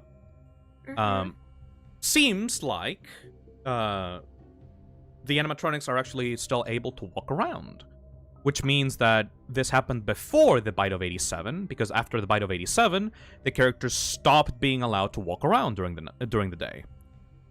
Then, you get a newspaper at the end of the game called Robots Scrapped, Freddy Fazbear's is closing. After being open for only a few short weeks, Freddy Fazbear's Pizza is closing its doors. The new animatronics will be scrapped due to possible malfunctions. However, the original characters are being kept in hopes of a possible reorganization of the company. It's a minor setback. We are confident that we will reopen someday, even if it is with a much smaller budget. CEO of Fazbear Entertainment. What does that mean? That means that the toy animatronics did something at the end of Five Nights at Freddy's 2 that caused them to be completely scrapped. And they took the withered animatronics, they refurbished them, and reopened the location later. You know? So, this firmly puts FNAF 2 before Five Nights at Freddy's 1. They took the withereds, the ones that were old and busted, and they put them back up. They adjust them a little bit. That's why they kind of look different from FNAF 1. And they are... because the toy animatronics were so dangerous compared to the withereds. Why is that the case? Because, at least this is like the major consensus, one of the toy animatronics did the Bite of 87. To who? To your protagonist in FNAF 2. Jeremy Fitzgerald is the person that we were playing as during the events of FNAF 2. And he, after the end of the game, is moved into the day shift because the previous night guard fucking bailed on them. You know? So, it is mostly assumed by that community that by the end of Five Nights at Freddy's 2, when Jeremy Fitzgerald is transferred into the day shift, one of the characters, possibly Mangle in my opinion, looked at Jeremy, who's been surviving them for like an entire fucking week at this point, and said, "You know what? Fuck this bitch!" And just ate, like, his frontal lobe and put him in like a permanent fucking coma. Ooh, yummy. That's another thing that Scott addressed from the first game into the second game. That is... yeah, fuck this guy specifically! Yeah, Ted, exactly. So that is kind of like the explanation of the Bite of 87. There's also details like the toy animatronics having a criminal database. Apparently, the toys were built for the purpose of trying to catch predators that might be around the restaurant. That's why they are like super high-tech, super like advanced for the time. This like takes place in 1987, but for some reason, Fazbear Entertainment has the ability to have walking robots with facial recognition systems, you know? So I think you fucking can't have this fucking point. So that means, even though the missing children's incident happened during the events of FNAF 2, that means that something else happened before the reopening of the restaurant to be able to need some kind of facial recognition system to prevent any criminals from harming children, right? Okay, so far it actually makes sense. Yes. What happens now is the most revolutionary piece of FNAF storytelling ever that was introduced in FNAF 2. The minigames. So, whenever you die in Five Nights at Freddy's 2, there is a chance that you'll get a rare Atari-like secret minigame. This will be random. It's a very low chance of actually getting it. These minigames tell a story. It's kind of stupid. Okay. Yeah, we don't really know why it's Atari. Probably because Scott, before the development of Five Nights at Freddy's, he also did a bunch of like minigame styled things in his games. Like the Desolate Hope also has like an Atari like sequence in it. So like this is not new territory for Scott. This is like old stuff that he knew how to make, introduced back into this new successful franchise. So what happens here? First of all, there is a minigame at the top right, you can see on the PowerPoint, called Take Cake to the Children. This is a minigame of a small location where a Freddy character is giving cake to the children. In this minigame, there is a little child outside of the restaurant. Night Guard survives the This child is toys. crying We took that because personally. they can't get inside of the building. So this is not a kid that was lured into the back room. This is a separate incident where a kid is outside crying. And then, from the right side of the screen, a purple car appears, and a figure steps out from the car. This figure stands next to the child, and eventually, the child dies. It goes from a lively kid sprite into a gray, dead sprite. Then, the minigame ends by the puppet character jump-scaring you. Right? It seems that before the grand reopening of Freddy Fazbear's Pizza, there was an incident where a child died tied to the puppet, to the marionette character. There was There's also minigames like Get Foxy Go Go Go or Get Ready on the top left. This is the same purple figure staring at Foxy performing on stage, with Foxy running out of the Pirate Cove and going out into a crowd of children. During the events of that minigame, Foxy, during the third time that he does this, sees 5 children out into the stage, dead. And then the minigame ends. Then, there is the third minigame, Give Gifts, Give Life, where the marionette character goes around and gives gifts to a bunch of small children figures in a single room. Giving gifts to these children doesn't fucking work. It doesn't make them happy. They're just dead corpses. So then, on the second round of this minigame, instead of giving them gifts, the puppet puts masks of the characters on their heads. You know? They put Freddy, Chica, Bonnie, and Foxy heads on the corpses of these children.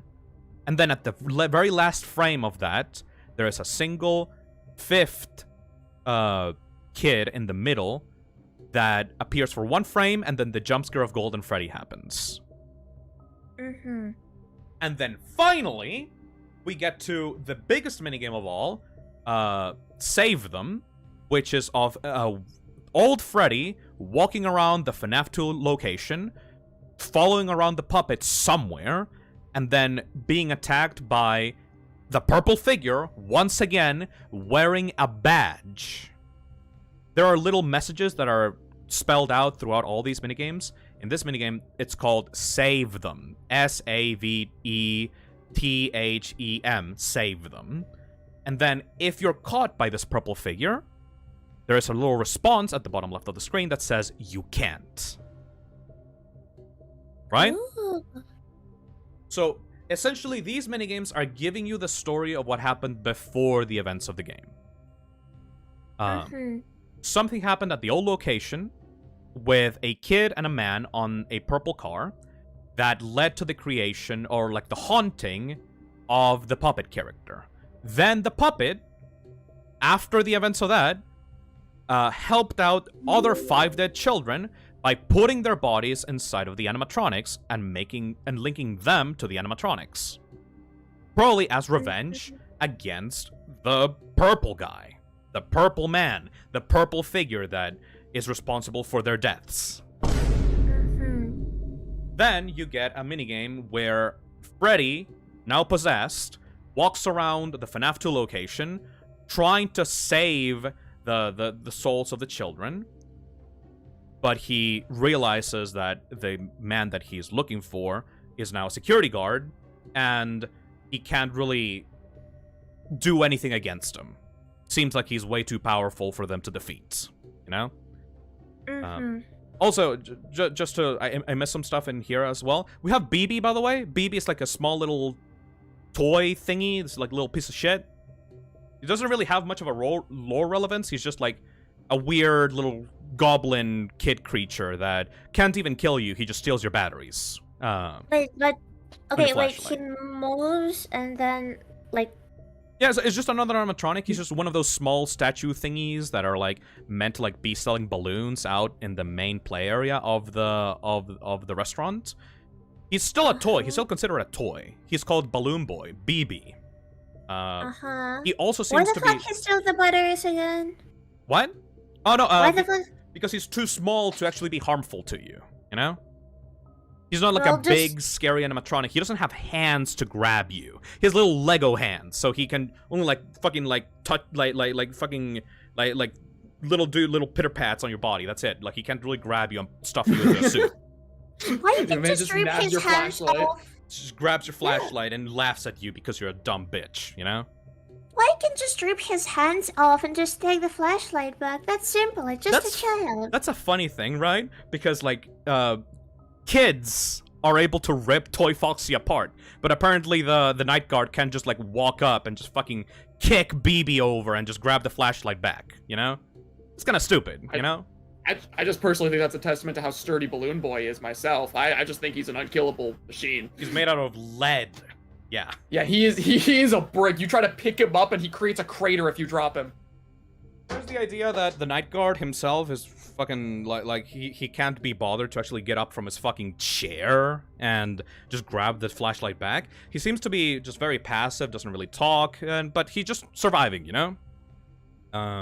There's also, by the way, a new Golden Freddy. This one is Withered Golden Freddy. You see, he acts the exact same as Golden Freddy from FNAF 1. However, he appears much more frequently in this game, as more like a regular enemy at this point. And the moment that he is introduced, Phone Guy is talking about someone using a costume at the back to do something. So a lot of people believe that this means that Golden Freddy was the suit that the killer used to lure those children, right? This ultimately proved to be untrue, but a lot of people during the release of this game thought that was the case, you know? So yeah, that's... and also, in between the nights of FNAF 2, we also have a little dream sequences where you can see the FNAF 1 animatronics from the perspective of Freddy, and inside of those dreams, they don't really tell you much. They're very vague, you know? But it seems to be the visions of someone, like a dream, where they see both Golden Freddy and the puppet inside of the FNAF 1 location, implying that after being scrapped at the end of FNAF 2, the puppet still remained in the location, watching you. So he seems to have been a character that was in Five Nights at Freddy's 1, he just never attacked you, or was just looking at you from the shadows. No? Which, like, these cutscenes always vexed me so much, because it felt like they were so integral and so important to something, but, like, to this day, we still don't know what the hell these even were, or why they were important, or what's going on with them. My personal belief is that the only thing that they're telling you is that the puppet was always in the FNAF 1 location, just kind of staring in the background. But aside from that, they just seem to be cool, creepy sequences to make people scared in between the nights of Five Nights at Freddy's 2. But yeah. Any questions so far, by the way? Not really. Actually, kind of banger lore. Good. Still have some like lore, like holes, but it will be explained later, right? Boy is basically what are the holes that you're seeing? Yeah, what are the holes, please? Trying to kill you. Okay, so I really hope I'm catching up with the lore, but Okay, so Puppet was there in the first game, but it wasn't. And Yeah. then Golden Freddy, is it like like why is it not an actual robot? Why does it just appear as like as a PNG in the office? Is it like some sort of hallucination? It seems that Golden Freddy cannot move its own body. This will actually be explained later. Yes, actually, yes. Yeah. It seems that Golden Freddy cannot move its own body, and it seems to be just a hallucination / mirage that mimics what the current Freddy looks like in the location that it's in. It's very weird because there is a suit in the back of the restaurant. However, it doesn't Then why seem... they fixed it? And why they fixed the wizard? Okay, if the second game was before the first game and there was a wizard golem Golden Freddy before, why they fixed it but not actually make this a actual animatronic? They just fixed it and was like, okay, that's fixed, let's leave it. Because Golden Freddy, or the costumes that are at the back of the restaurant, cannot be used at the moment. This will actually be explained. Then why they fixed it? Okay. They didn't fix Golden Freddy literally, at least from what we know. Yes. The actual ghost Golden Freddy that attacks the player, they didn't take that actual thing and then fix it up for FNAF 1. It's like what Phil said. It's almost like it's some kind of ghost that's mimicking what the regular Freddy looks like when it appears. Yes. It is just like a hallucination. At least what you see of Golden Freddy in the first 2 games is a hallucination, for sure. But Golden Freddy as a suit, as a costume suit, does exist. It's just never confirmed if it actually looks like that, you know? And apparently there was another restaurant before the restaurant in FNAF 2. Yes. Because... Okay. Yeah, so far I'm catching up, I guess. So we have the restaurant. We never see that restaurant, by the way. Like, the restaurant that exists before Five Nights at Freddy's 2, we never see that one. But we can technically see it during the Take Cake to the Children minigame, but that's in the minigame. Like, we don't really see it physically, like, renders on the games themselves. But yes, there was a restaurant before Five Nights at Freddy's 2 that had the marionette, had the puppet, had Freddy, Bonnie, Chica, and Foxy, and had Golden Freddy.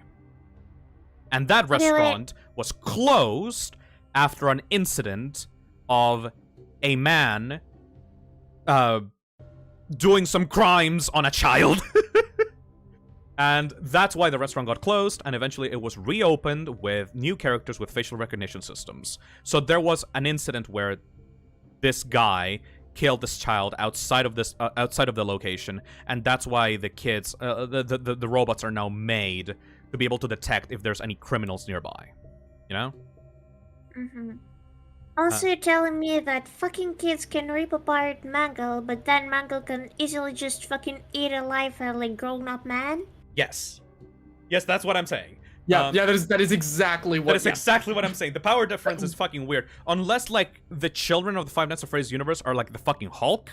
I don't know. But, yeah, that's pretty much what I'm saying. I think the reason, if you want to explain it away, the reason could be that Toy Foxy... Because none of the toys want to harm any of the children, you know? They act with the children fine. It's just that when they see an adult, that's when they go into kill mode, you know? So, I guess Toy Foxy and, you know, I guess they could let the children disassemble them, no problem. But the moment that Mangle is active during the night and they have an opportunity to kill a night guard, they fucking go for it. Mention Fredbear's family diner. Yes, I will, Helix. Thank you for the super chat. I was gonna lead with that into FNAF 3, but before we go into that, I'm gonna talk about Fredbears to lead into FNAF 3. But before that, any more questions, Azzy? Why the fuck do they have a scary puppet? The puppet is a character that goes that goes in the prize corner area of the restaurant. The prize corner is a place where children go buy gifts and go buy merchandise of the restaurant, and the puppet is there to give gifts to those children. You know? Well, this is one creepy ass motherfucker. That is during the release of Five Nights at Freddy's 2, the main purpose of the puppet was to give gifts to these children. That's why there's a bunch of drawings on the wall of children receiving gifts from this weird marionette puppet entity, you know? Later on, during Five Nights at Freddy's 6, it will also be revealed that the puppet is made as a security measure to protect children. But that will be later. That will be for later, you know? But the main purpose of the puppet during FNAF 2 is just give gifts to children, you know? All right. Okay, so what? I actually understand this. Yes? At some point, it's really stupid. I still didn't understand how kids can kids can fucking destroy mango, but then grown man cannot just push it away. Like, yeah. Some of the characters in this game are kind of very fragile. You would figure that you would be able to like kick them over really easily, but it's kind of like a horror game, and I think the protagonist of FNAF 2 is kind of a bitch, so he doesn't really fight back, you know? I mean, a fucking child can fucking rob him. Yeah. First of the 3 Jeremys for a reason. All the Jeremys fucking drop. Fucking bitches. Anyway, so, Sack. Uh-huh. Uh-huh? Are we good with that explanation? No. Okay. What do you got? What do you got? FNAF 2 is not the missing children's incident. Fuck it is not. you, it is! It is not! It is not the missing... It is absolutely! It is fucking not! You are lying! You are making that shit up! It is... People in the chat have been disagreeing with you and they're right! You were wrong! And I'm sitting here in my chair at the edge of my seat waiting to correct you because I'm polite! It is absolutely the missing children's incident. Okay, go, fucking explain. So, okay, I've been doing my homework. I'm ready for this shit. Alright, So, First of all, laying the groundwork, right? Yeah? So, we know at the beginning of FNAF 2, like you stated, yes, that the night guard, who was originally working there before you, who was moved to Jay's shift, was the murderer. The purple guy was the murderer, 100%. Yes. 100%. And he tampered with the toy animatronics, their facial recognition systems, and used a yellow suit in the back. So we can agree that, in fact, there was some kind of murder happening in the FNAF 2 location. Yes. We can agree on that. 100%. Here's my thing, okay? Yeah? First of all, on that same first night, the phone guy states that he wants you to ignore any rumors and speculation you heard about the old location about any crimes. Yes. Now, you could say that that refers to the death of the child that became the puppet. Yes. Fair assumption. Here's my thing, though. Here's my thing. And you brought this up. In the Foxy Go Go Go minigame, we see when Foxy was still active at the previous location, and that's when we see those 5 murders happen. Yes. So Foxy, the original Foxy, would have had to have been in use for when those murders happened, meaning that the missing children's incident happened before the toy animatronics were introduced. Now here's my thing, okay? In the Help Them Save Them minigame, we are walking around in the FNAF 2 location as proven by the fact that the back room has the withered animatronics in it, and you see Mangle as an already possessed Freddy, following an already possessed puppet, and we see an already possessed Golden Freddy. There are dead children in that minigame! You see dead children in that building! Where'd they come from, Phil? Yes! Who are they possessing? They're They're possessing the Wizards, asshole! They're the ones who were already possessed? Okay. Go off more, because like I want to respond to all those, but go off more until you're done, because like I want to fucking rebuke all of that. So, okay, sure. So, you find the dead bodies of those dead children in the FNAF 2 location, which implies that the purple guy came back and murdered more children. Yes. And that also explains the whole explanation in Night 6, where he says someone used one of the suits, we had a spare in the back, a yellow one, now none of them are acting right. None of the animatronics at all are acting right, which implies that after the purple guy used that yellow suit, and he committed his murder, all of the animatronics, including the toy ones, stopped working properly to a degree that was worth mentioning again. That wasn't just their facial recognition systems. Which means those toy animatronics are fucking possessed. No! And even if you want to sit here and be stubborn and tell me, after all of that evidence, that they're not possessed, because of some facial recognition system and they're actually robots, even if you don't think there are new dead kids, sure, go with that. But we know for a fact that they were built using parts of the withered animatronics, which would imply that by extension they were haunted from that. So even if you don't believe there are new dead kids, those toys are still haunted. All right. Okay, we good? I'm done. Okay. I got it out of my system. Okay. Good. Let's go. Let's fucking continue. Okay, this is good. Good debate. Go on. All right. Debunk me. All right. First of all, you know what, Zach? You know what? What? Fuck it. The toys may be possessed, but I absolutely, abjectly, fucking refuse to believe there are more than 5 dead children. Okay. Because, here's the thing. Every single piece of evidence that you motherfuckers keep talking about is bullshit. They can... This is the thing that fucking fucks with me about MatPat. He keeps taking little fucking pieces of details about these minigames and makes them... And he says, no, they can't happen because of this. Let's go into the fucking Foxy Go-Go minigame. You say that Foxy must be active for that minigame to make sense, and that means that Foxy has to be active by the time that the fucking the children died, right? Yeah, absolutely. No! What do you mean no? Absolutely not. What do you mean no? Because that minigame is part of a little game about Foxy moving from left to right. That doesn't mean that it's literally what's actually happening here. The actual thing that's happening in that minigame is Foxy moving out of one room and into the other and seeing the dead children. But aside from that, that doesn't mean that they're actually in that location. I know there's curtains and shit in there, but we know from the other future games that these minigames are not actually what's actually literally happening in there. You can see in the Turtle Crusher minigame with like Baby and like Baby moving around in platforms and giving like food to the children, that these minigames are not to be taken as literal actual fucking facts.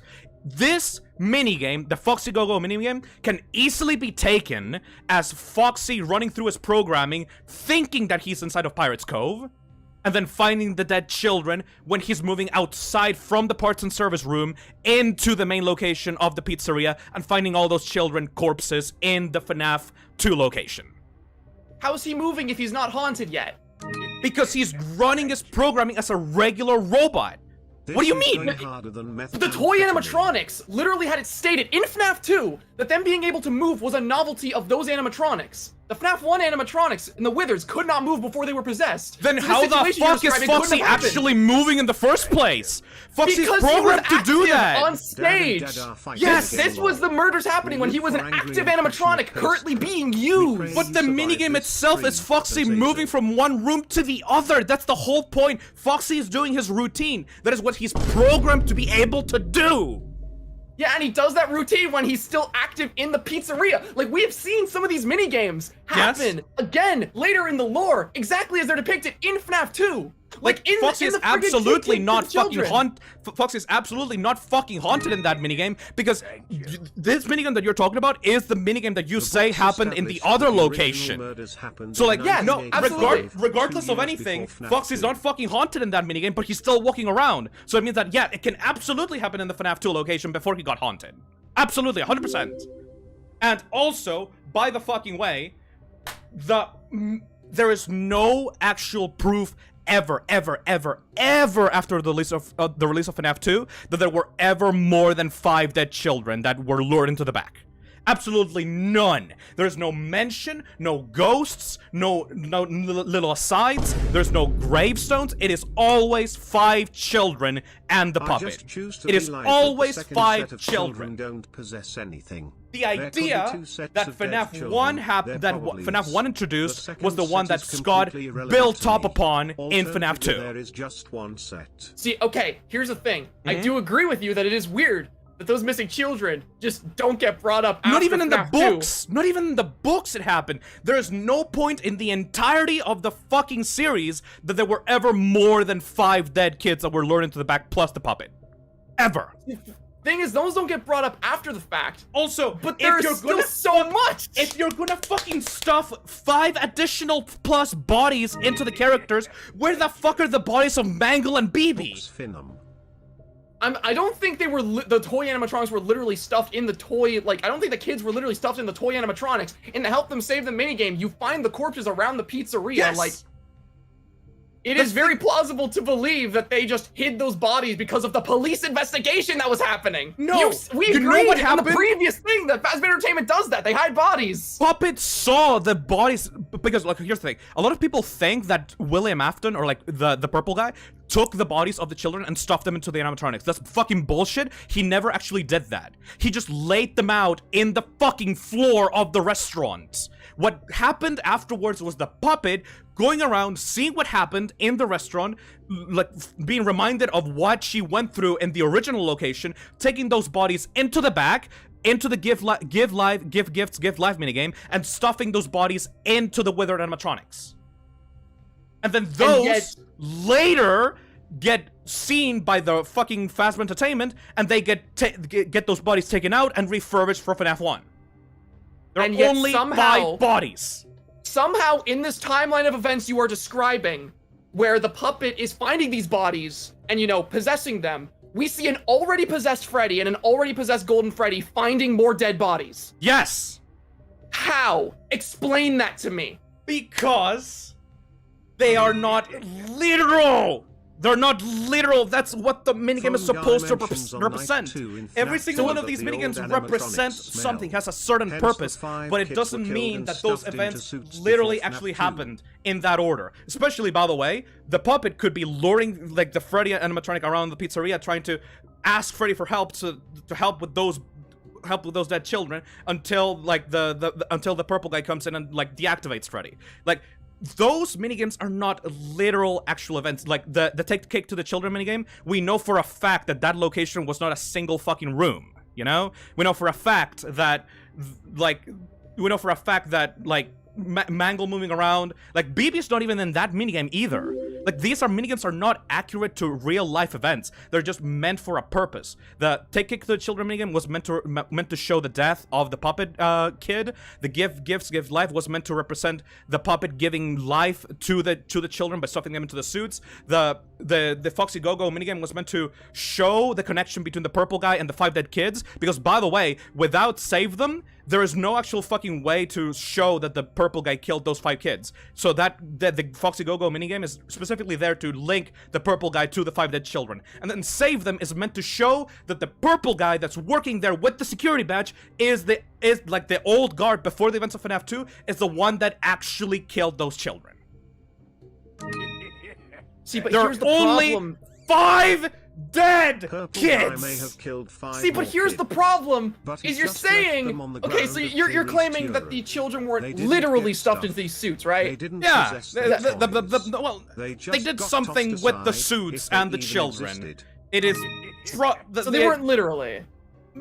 possibly putting their heads Fhisnom, into the maybe bodies or only like 5 in the heads or spirits something. have the energy to The fully puppet possess took the them and animatronics. put There can be something more, of the not children 5 into those more, animatronics to maybe link their 1 or souls 2 together. more. You know? Okay, because I was gonna say, literally earlier, you were saying that they saw the mucus and blood coming from the animatronics, Yes. obviously implying there was a body stuffed in there. And I'm Yes. just saying, by the way, in FNAF 2, that odor on the animatronics that was linked to the dead children gets brought up again when they were talking about using the old animatronics again. Kind of funny that they already reeked like corpses before the missing children's incident, but were you know, very that's not old. literal too. They were very old. Yeah, but why would that detail get brought up? If that was a detail that was so important in the first game, to Yeah. linking the dead children, because the animatronics reeked like corpses, why would they bring that specific detail up again, if not to imply the fact that the murders already happened? You could easily explain that away by saying that the phone guy was looking at the wizards after purple guy did what he did during his shift before FNAF 2. You can explain it away by saying phone guy was going into the back and saw the animatronics and like he smelled the fucking corpse smell of them. Well, he was in that room and then got reminded of that smell and talked about it during his phone call, like, when the new guy came in. Because by the point of the start of FNAF 2, the purple guy already did his murders.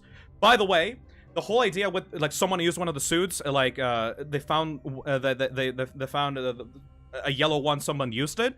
That is specifically phone guy being distraught over seeing the footage of purple guy luring the kids into the back. Because in FNAF 1, it is shown that there was surveillance footage of a purple guy luring the kids into the back of the restaurant. Like, that is the police investigation being underway, and then finally the police finding the incriminating evidence that showed purple guy luring the kids into the back room, the surveillance footage, and that is when phone guy actually realized, hey, wait, he actually killed those children. Oh my god, I feel so distraught. Someone used the suit in the back, a yellow one, to fucking, vanish those children, you know?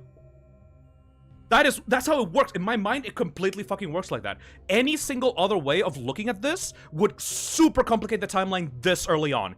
Like, there's 5 additional children just to explain why the characters are killing you during the night? That's way too much, especially when it never gets brought up ever again. You know? Ever! See, here's my thing. And I genuinely... do agree. Sorry. It's like, I do agree. I do 100% agree that the toys are haunted, but not because they're haunted by new children, but because the wizards, after, you know, after they were possessed, the parts of those wizards were then taken and used for the toys, and then that possession carried over into the toys, alongside the tampering of the systems that Purple Guy did to make sure that he escaped without, like, being attacked by those characters during his shift, you know? See, yeah, like, I can believe that just as well. You see, my thing is I genuinely do believe that, like, yeah, it does complicate the story more, but yes. I just feel like the hints, and the clues about FNAF 2's story that implies when and how these murders happened just doesn't line up the way you describe, even though I like the way you describe it more.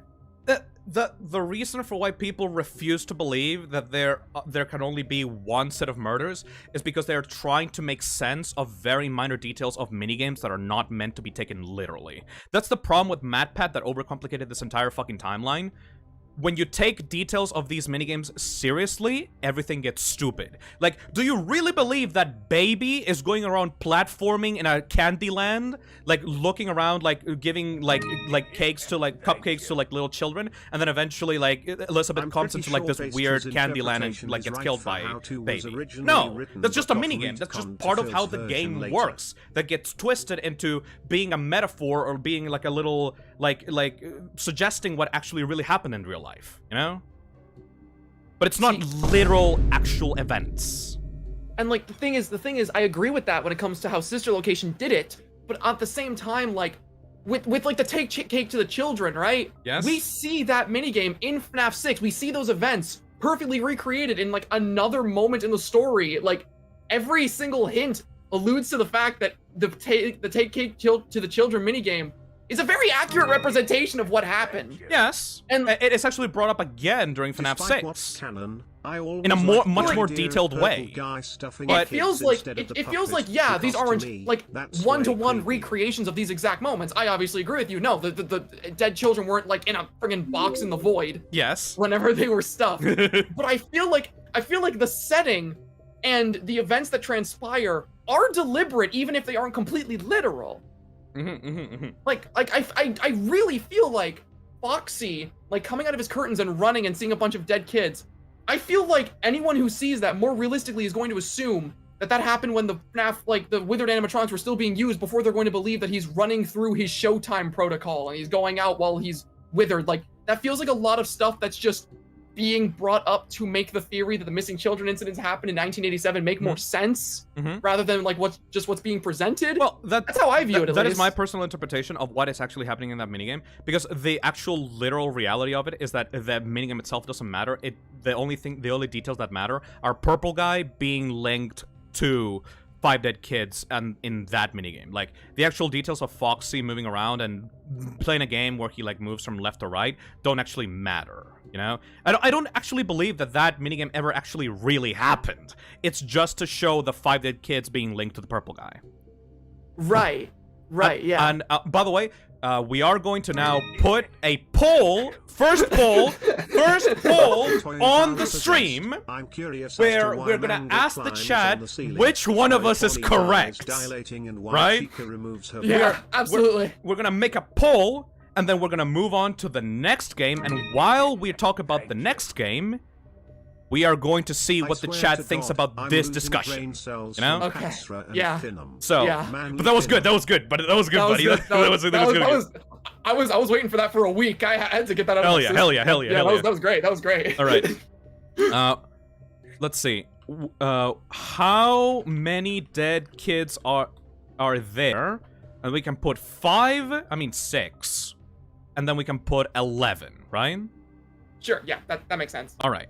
Ask your community, how many dead kids are there? Excellent out of context poll. Thank you, YouTube. Anyways. So now you guys on the chat will be able to actually participate in this and see which one of us do you think is right in this scenario. We already did our we already gave our arguments as to why we think each thing. We will see like after we will see maybe once we are starting with FNAF 3, we will see the results of this. All right? All right. Assy, are you still alive? You still with us? You good? You doing all right? Buddy? I'm really sorry, Azazel. It absolutely will happen again, though. I promise you it will happen again. Help me. You can see how horrible it gets in FNAF 2.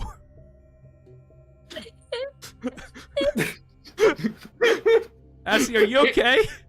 You doing good? You alright? Assy, how many dead kids do you think there are? Hey, Azazel, you're doing alright? Okay, great, you can talk. How many dead kids? How many dead kids, Azazel? How many dead kids? I didn't know. It seems like 6. Shit. Well, that's good. Okay. Good. So, do you then think that we're done with FNAF 2? Do you think that we are good? It me, Walter. Pick number 6. You didn't bring up the endoskeleton. Oh my god, the fucking endoskeleton. Ah, shit. Okay. Endoskeleton? Okay, so Azzy. During the events of FNAF 2, you can actually find a lot of hold on a second. I need to put on my glasses again. Hold on. There we go. Blind bitch. Okay. During the events of FNAF 2, there are, like I said, there are a bunch of Easter eggs. I forgot to put this guy in here. There we have Shadow Bonnie, we have Shadow Freddy, we have JJ, we have the Paper Pals moving, and we also have a weird endoskeleton that appears in some cameras. You know, this is like a naked, empty, like naked endoskeleton that just moves around. It's not actually an enemy. It was just kind of another Easter egg that Scott put into this game. Scott, after Golden Freddy proved to be so fucking popular for theorizing for FNAF 1, wanted to put a lot of extra rare characters in FNAF 2. And they don't really serve much of a purpose right now, you know? As he is like a child. There's some people who are trying to say some characters are now recent stuff that's been revealed, but I don't subscribe to those theories myself. For now, these characters don't serve a purpose. They're just funny Easter eggs, you know? This is why we all wished you luck as For now. Remember them very well. Shadow Freddy, Shadow Bonnie, JJ, which is like a female version of BB, that hides underneath the desk, and like a naked endoskeleton roaming around the pizzeria, you know? Alright. Anything else? I think we're good. I think we're okay. This is FNAF 2! We're on 2! There's like 9 games we're going through here! I swear to God, if the final verdict is that this was the MCI, So, I will make a 10+ minute video dissecting that is FNAF Five Nights 2 at Freddy's just to 2. prove you all wrong. Alright, Assy? There's way more evidence than just the minigames. Alright. So, after Five Nights at Freddy's 2 was released. So it's happening during Dun FNAF 2. dun dun dun. What the fuck is that new sprite? So, we're back to scottgames.com. Happy birthday! Happy I'm trying to make birthday! sense Oh my that god, it's there your were only birthday! 6. Holy One shit! being Elizabeth, but Molly okay. said Freddy is messing me up 'cause okay, they were originally Ennas. I want to say Right? to everybody, today, we have officially marked, like, in Hazel's, time zone. It is actually her birthday, like her real-ass birthday! Yippee! Happy birthday, Azazel! Happy birthday! Everyone in chat say happy birthday. Happy birthday! Everybody, I'm pointing my fucking gun at you. Say happy birthday, Azazel! Wait, I have a sprite for this. Wait, I have a sprite for this. I have a sprite for this. Wait. Hold on, wait. There are my choices that led me to here. Wait, no, why is my software frozen? Oh no! Wait, okay, I've got a sprite for this. Hold on, don't do anything. Alright. Don't do anything.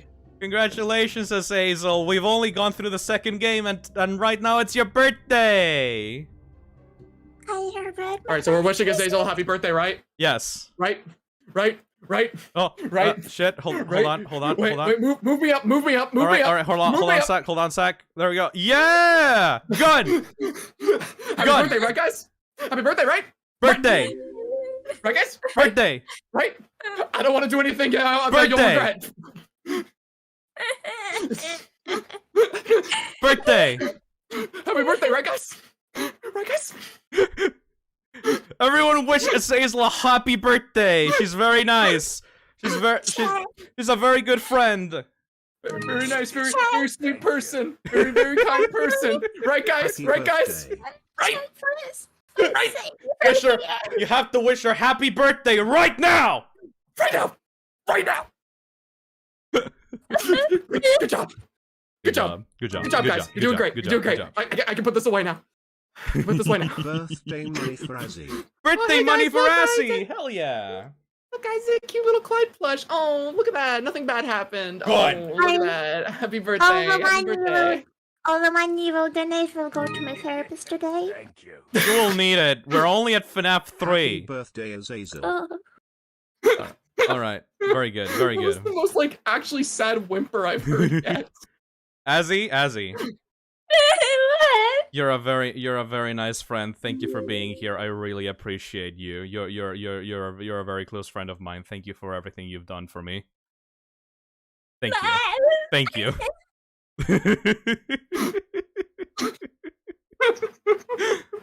What a way to celebrate your birthday. I know, right? Okay. Trapped here with us.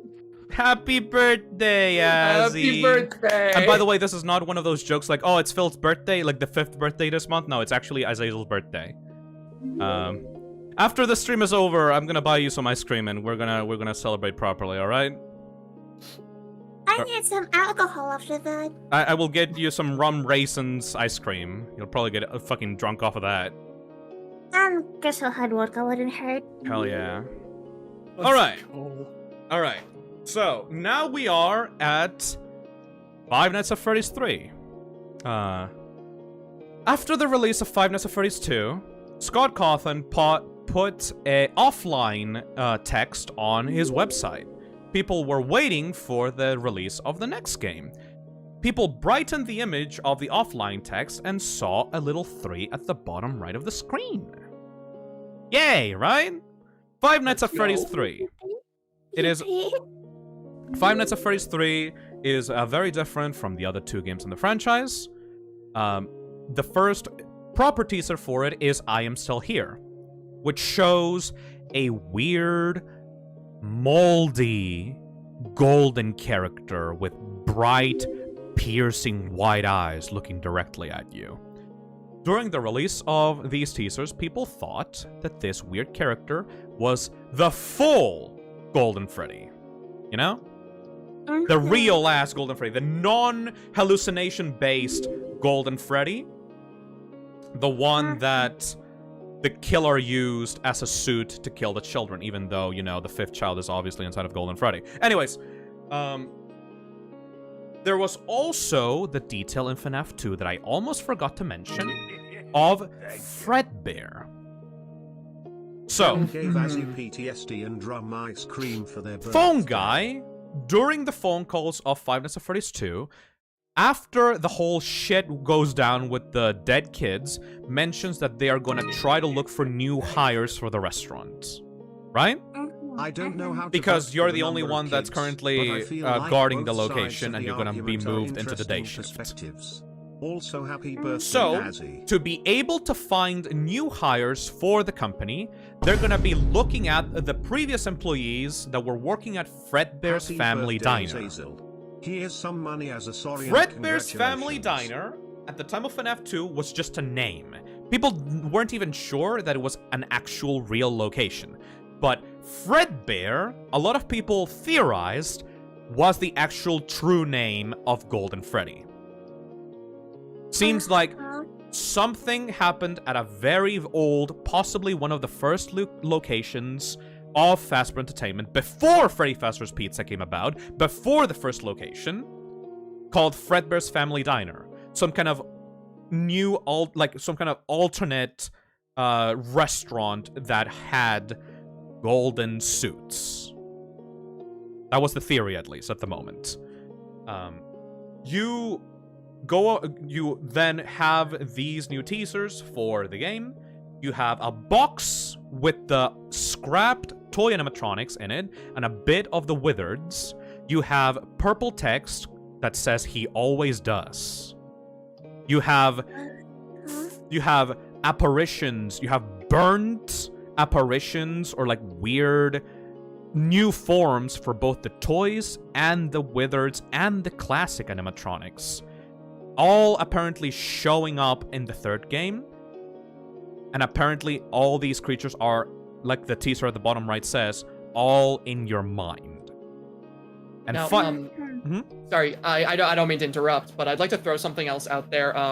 The teaser image that says "He always does." Correct me if I'm wrong, but didn't that teaser come out after the FNAF 3 trailer, where we had the text saying "He will come back, he always does," and then that teaser was put up after the trailer? Yes. I'm not showing the trailers right now, even though they kinda show some context, but not that much. Before the release of these games, you have the FNAF trailers released on Scott Cawthon's website. Maybe we could watch them if you want to. I think the FNAF 3 teaser trailer in particular is a good one to watch. Oh, both because for of the text and also because of the thing at the end. Yeah, because of the thing at the end. Okay, good. All right, we're gonna watch right now the FNAF 3 trailer. All right, Azzy? Yippee! Yippee! Not that. That's not it. Maybe we can watch the other trailers if you want to. I mean, they're not that long. This is the Five Nights at Freddy's 1 trailer. Yay! During the day, it's a place of joy. This trailer specifically almost convinced me that this was like an old 90s game, you know? It looks a lot like it. Especially the 4:3 resolution. Fucking great. Bonnie taking off his face and revealing the endoskeleton inside. Oh my gosh, you just found it to toy, buddy. Then we have the FNAF 2 trailer. This one goes so hard, it might be my favorite. Yeah, this is the most action-filled trailer, like, of the classic era, I think. Mm-hmm. You can see the puppet there giving gifts to the children. And if you reverse it, it's saying Mike kill all. Those drawings sucks. They do, they're made by children. Yeah, fuck Whether them Bonnie's kids. the best. He is such a good design. Oh my god. Toilet boy. Hello. Well, Hello. if you're hearing this, then chances are you've made a very poor career choice. That's the best line ever. Is the best one. Forgotten. So those are the Wither animatronics, as we talked about them.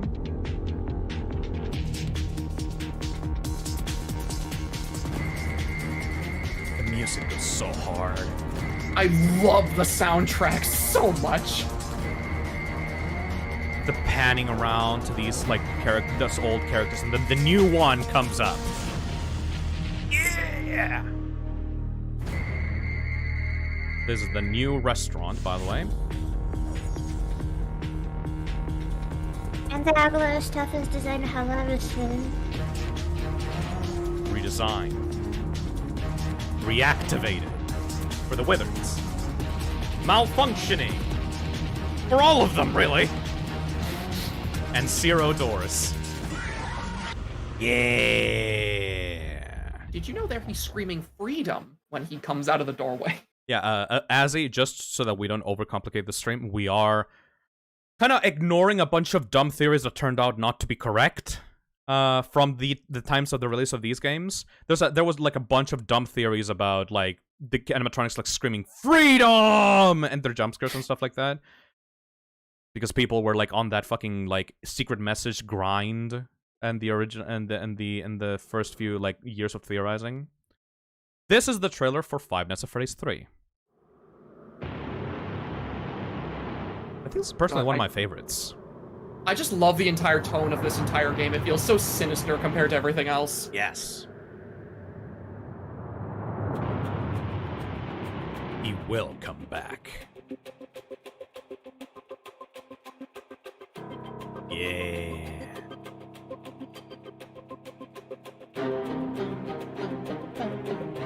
He always does. In the teaser, this was purple on the website. I'm colorblind.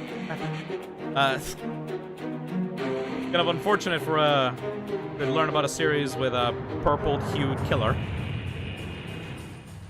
Look at him. That is Springtrap. Hi, Daddy. And it ain't the last time you're gonna be seeing him. I'm gonna be seeing him a lot. Coming soon. I specifically remember people seeing this trailer and seeing this last frame of the jump scare, and people talking on the subreddit saying, "Oh, that's not actually his jump scare. That's just him like doing like a mechanic," or like, "No, don't worry, guys. This jump scare is not really that bad," or like, "Don't worry, guys. Like they'll fix this jump scare on release." Yeah, no. People did not like this jump scare at all. It was very slow. It was like he was like approaching you subtly. It's not a jump scare. This is how Dad checks what I'm drawing. Hello? I also distinctly remember. So what are you drawing? Hello? I also like distinctly remember because like I personally believe the teasers for this game were very misleading. Mm-hmm. I remember back when the What Can We Use teaser came out and we had the box with the spotlight on it. People saw the spotlight on that box of toy animatronics and they thought, oh man, it has to be important. So people thought that jump scare was him coming in and taking apart and building animatronics to kill you with. Right, the salvage amalgam character. There a bunch after the release of FNAF 3, a bunch of fan games took that idea and made like a big enemy of like toy animatronic parts like meshed together. You know? Yeah, people loved that concept. It was later actually reintroduced into the series, but we'll see that later. Anyways, we'll get into that. We'll get into that later. So, this is Five Nights at Freddy's 3, Assy. During the development of this game, Scott teased a yellow character. People thought initially it was Fredbear or Golden Freddy, but then it turned out it was a golden Bonnie, a golden rabbit suit. And in one of the Steam posts for the game, Scott officially revealed this character's name. It is Springtrap. You know? Ooh, kinda edgy. Kinda edgy. Honestly, very, very, very edgy, but... So edgy, but it's so cool. Such a good fucking name. People were wondering, why is this character so broken up? Why is he so abandoned looking? Who is he? Like, there was such a mystery when it came to Springtrap in the early days of Five Nights at Freddy's 3. Then, the game came out. Five Nights at Freddy's 3 is one of my favorite games in the franchise. It is the one with the best atmosphere, in my opinion. It has the best concept, it has the best villain, it has the best secrets, and the supporting enemies are not really that interesting, but it makes it feel like everything is coming full circle, you know? Essentially, Five Nights at Freddy's 3 is after FNAF 1. So, you know, the timeline is currently FNAF 2, FNAF 1, FNAF 3. What happened is, after the Five Nights at Freddy's 1 location officially closed its doors, 30 years passed. Way into the future. Like, FNAF 1 took place in 1992. FNAF 3 takes place in 2022, 2023. You know? It was like, yeah, 2023. More or less. What happened was, after Fazbear's as a company dissolved, there were a bunch of young idiots that looked at the legends of the Fazbear name and thought, ooh, that would be cool for like a horror attraction, wouldn't it? It would scare everybody. Which, I mean, you know, makes sense. So inside of a local amusement park, a bunch of young idiots decided to open up Fazbear's Fright, the horror attraction. Local amusement park is getting ready to scare your socks off with a new attraction based on the unsolved mysteries of Freddy Fazbear's Pizza. Featuring actual relics from decades-old Pizzeria, this new attraction is guaranteed to bring back your childhood in the worst possible way. Yippee! What happens is, DA Games, it's time to die. to make sure that this attraction was authentic as possible to the restaurants, they decided to go into old Freddy Fazbear buildings, so the location from FNAF 1 and the location from FNAF 2 and other ones, and salvage parts from those locations to put up on their horror attraction. They put up drawings, they put up old masks, they put up they put up like the wall patterns of the walls, they put up old arcade machines. It was all very authentic. The location itself is also very cheap, very, very prone to like malfunction. So this entire, even though we're in the future and like I guess the FNAF universe still uses iPads and shit like that in the future, this location feels like it's very old and decrepit and rotting, and like on purpose, you know. You work as a member of the team that is salvaging these locations. And because, you know, you are part of the team that is bringing this location to life, you are cast as a role of a security guard, as an actor in the location, you know? You're supposed to be at the end of the path in the location, you're supposed to be in this mock office where you mimic, like, trying to look at the cameras and, like adjusting ventilation systems and just being a night guard at this location where killer animatronics are, like, roaming around. The location hasn't opened just yet. It's coming soon. So, you know, because you really don't have anything better to do, the team that is salvaging this location puts you up as an actual security guard during the middle of this, to make sure that nobody steals anything during the night. So the location is opening up soon, and there's nothing really much going on, really. Like, they got some parts, they got some arcade machines, and that's about it. There's nothing really that would be the selling point of this horror attraction, you know? Until Springtrap comes about. Now, they went into a location, a very specific location, and found an animatronic by tearing off a wall. Like, there was a specific wall that was sealed away in one of the pizzerias. And inside of this location, they found Springtrap. They don't really know what it was. I doubt that they even looked inside of, like, the character. But they just took him into the horror attraction. There's a weird bunny character, like a rotting bunny character. He's very scary. He's very shifty looking. So, of course, it would be perfect to put him in that location to scare people, right? I mean, aren't you can literally see his fucking guts inside? Yeah, but people, they don't really think about it much, honestly. These guys were just like, hey, that is scary as shit. Yes. In fact, the phone guy in this game is not actually Phone Guy from the original games. It's some guy called Phone Dude, and he literally talks like in a fucking surfer like way, like, "Hey, dude! So we went into the pizzeria and we found all these parts. Pretty cool, right? Oh well, check this out. We also found this rabbit character, and he's very menacing, right? Oh, we also found these vintage audio training cassettes. Let me play them for you." Stuff like that, Dude, you know? these are like prehistoric. Watch out for the fingers, dude! That fan is really sharp! So yeah, these are dumb fucking, like, man-children that were obsessed with the old Fazbear legends, you know? In fact, before they found Springtrap, they were actually planning to put you up as a fucking furry to scare people. They were like gonna buy like a old Halloween costume, and they were gonna dress you up as a furry to like scare people away in the attraction. But then they found Springtrap.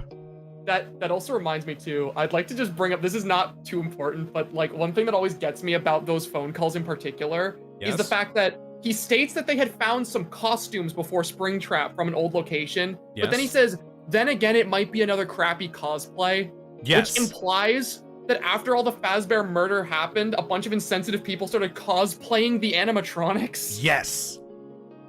It's basically like edgy teens like joking about like a tragedy, like a real life world tragedy, like decades after it happened, you know? Nobody gives a shit about the dead children anymore in this universe. Like they're all just super into the mystery and the creepy robots that sprung up from the missing children's incident, no?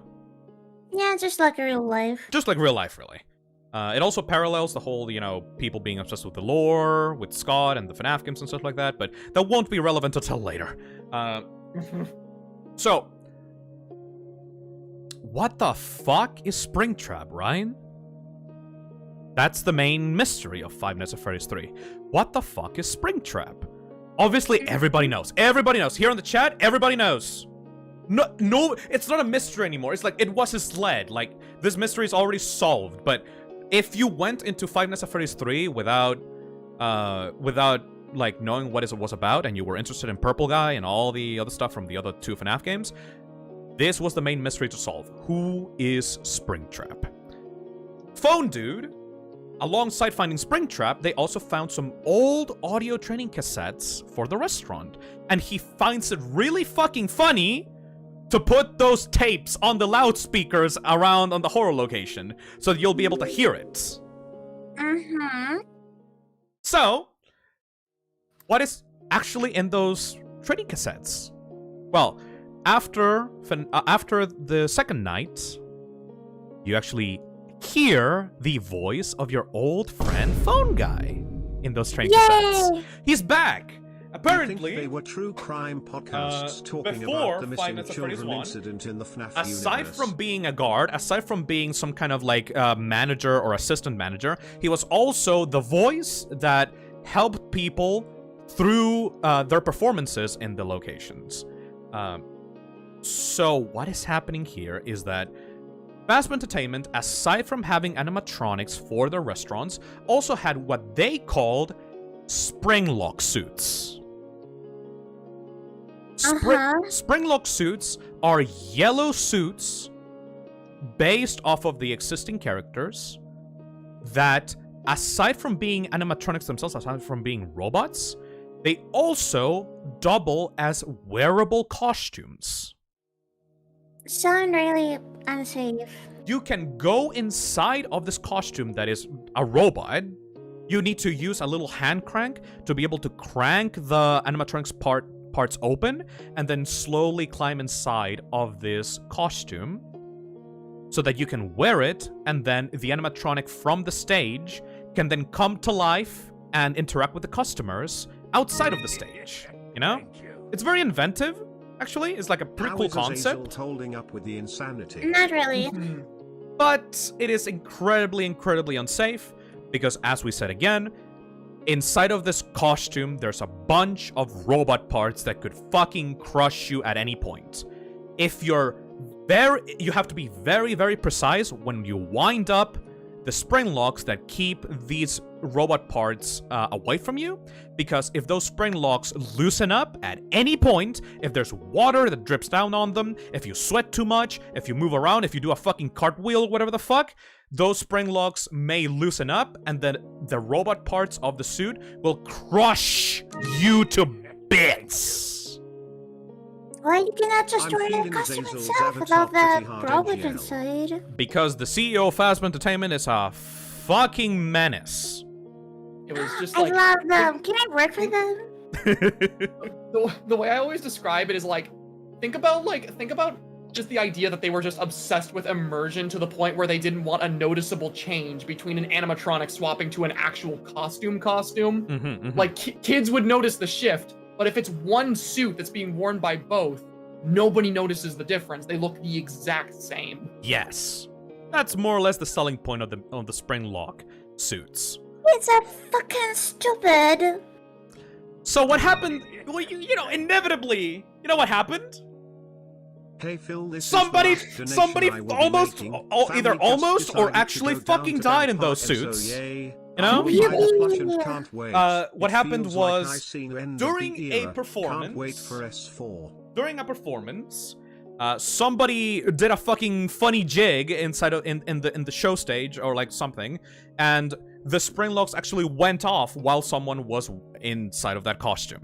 One or two people suffered a spring lock failure in one of the Freddy Fazbear pizza restaurants. From what Phone Guy says, it actually happened inside of a sister location. Don't worry, don't assume things. By the time of FNAF 3, it's just something happened in a sister location that caused multiple spring lock failures. You know? These spring lock failures then warned the company that the suits are very unsafe to actually fucking wear. Which anyone would tell them that, but they had to actually find out by themselves. And so they recalled all the spring lock costumes to a place where they could be looked at and like adjusted to make sure that these incidents didn't happen again. Right? So these costumes were placed in a room, in a safe room, where a technician would be able to look at them, and no other person is actually allowed to use those costumes anymore because they're very unsafe. But they are now kept at the back of the location where they're supposed to be fixed up for later. You know? Why they not just get rid of them fully? Why they have to keep them? Because they would because they would be costly. You know, they would rather just fix them up and then just reuse them again later when they're ready. No? These guys are stingy. They do not like wasting their money. Yeah. But here's the thing. Turns out that after the springlock suits were recalled, someone did actually use the suits. One of the suits, at least. The Spring Bonnie animatronic was moved from the safe room, very noticeably, by someone. Someone used the Spring Bonnie animatronic for a purpose. And this purpose scared the company so fucking much that they decided to, due to quote-unquote budget restrictions, seal up the safe rooms that had these old costumes and seal them away forever. You know? Something happened with the Springlock costumes that caused management to decide to seal away the safe rooms in the locations that had these costumes on, you know? So you can put the pieces together. You can think, oh well, so the purple guy, William Afton, used the Spring Bonnie animatronic to lure the kids into the back room with the safe room where no other people aside from staff are allowed to go in. He killed them, and then he killed them, and then management discovered that, and because of this, decided to seal away the safe rooms. which means I actually did something. That's yeah, they surprising. actually try to do something. But Yeah.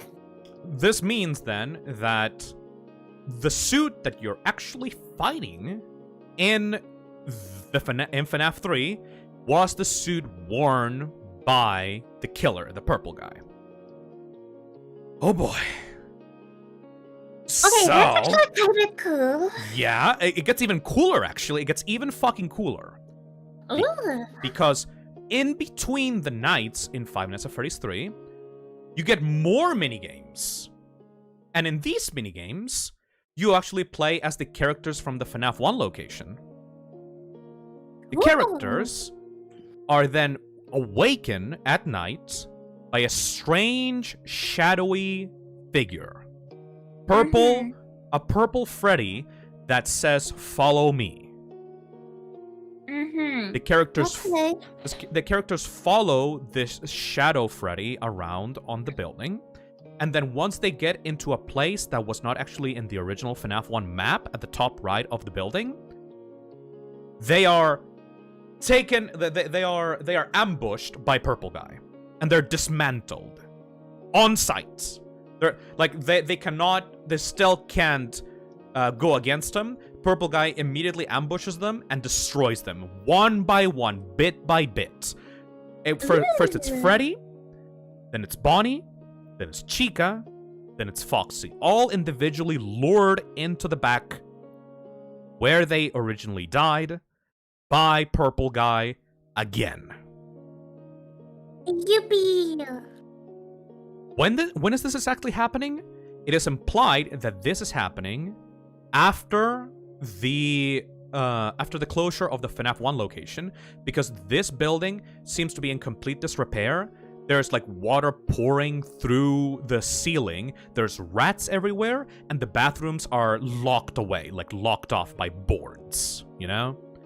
So it seems that after the closure of Freddy Fazbear's Pizza in FNAF 1, Purple Guy came back to the location for some reason and decided to once again fuck around with his old victims by luring them into the safe room back once again and dismantling every single animatronic. Well, he's fucking stupid. He's stupid.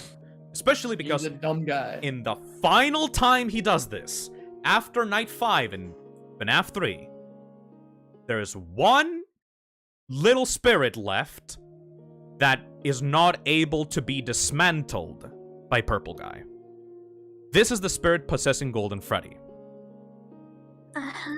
Golden Freddy, or the kid inside of Golden Freddy, manifests inside the FNAF 1 building and ambushes Afton inside of the safe room. With all the children now outside of the costumes, because, you know, Purple Guy's a stupid idiot, and he dismantled the things that that kept the spirits inside. All the kids came out with their real forms and ambushed Afton inside of the safe room. Afton freaked the fuck out, probably because he never saw a fucking dead child ghost before, and think, oh fuck, I need to get the fuck out of here, but like the exit is blocked off by them. So in a moment of panic, he decided, fuck this, I'm putting on the costume again.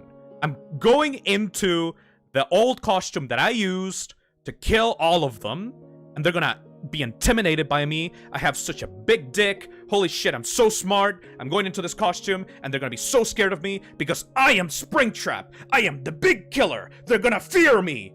And he started laughing, and maybe it's because the costume was old. Maybe it was because of the pouring rain at the ceiling of the location. Maybe it was because he moved around way too fast getting into it. But regardless of what happened, the spring locks went off, and he was crushed to bits inside. Yay! Purple Guy is now officially fucking dead for the first time in the series. For the first time. Wait, what do you mean for the first? Don't For worry the about it. first time. For the first time. Which, 3 like, hours. again, 3 hours into the stream. Can I also add on to this? Because this is like one of my absolute favorite details. The reason I wanted us to watch the trailer is because that first time you see Springtrap shaking around the floor is literally us watching the moment he dies on the floor in the minigame, but like actually as the model in the trailer, and we didn't even realize it till the game came out. It's so fucking cool. When that like Springtrap was left to die alone in the safe room, writhing on the floor for 30 years. 30 years passed. This motherfucker clung inside of that costume for dear life, waiting for someone to find him. Even though he should have fucking died, Purple Guy still remained active inside of that costume. And then he was found by the people at Fazbear's Frights and was put into the horror attraction. And now you, as the player, are fighting the Purple Guy, the killer, the main villain of the entire series. You're fighting him 1-to-1 in the FNAF 3 location. You know? Oh, it's like... It's I know I said this. Fucking cool. Like, I said this before during the charity stream, but nothing in the series will ever compare to the shock that you feel when you find out that you spent the entire game leading up to that point with this murderer, and it never even clicked until that final night. Like, it recontextualizes everything. Like, yeah, sure, in FNAF 1 and 2, you were dealing with malfunctioning robots that were led by the spirits of children looking for revenge. Like, yeah, they're, like, innocents. They're still, like, trying to kill you, but they're, like, sad, angry victims, you know? But in FNAF 3, you're fighting the guy that maliciously killed all those children for an unknown reason. This is the murderer. This is the guy that is going to come fucking kill you if he gets near you. It's so much more threatening than every single other character in the series up to that point. You know? To help It's actually fucking cool. It is so fucking cool! And, like, one of the things I will forever be sad about with, like, modern FNAF is the fact that new FNAF fans will not get to experience that shock anymore. Because now everybody knows that he's, like, you know, he's the purple guy, he's the killer. Yes. So nobody gets to experience the magic of that twist anymore. It's like about as well known as Darth Vader being Luke's father. Yep. It also, this is one of the things that the first few FNAF games, like, I actually just realized now that I actually love. It's taking a twist at the end and recontextualizing the entire rest of the game around it. Like, FNAF 1, learning about the dead children recontextualizes why the animatronics are coming to get you in the first place.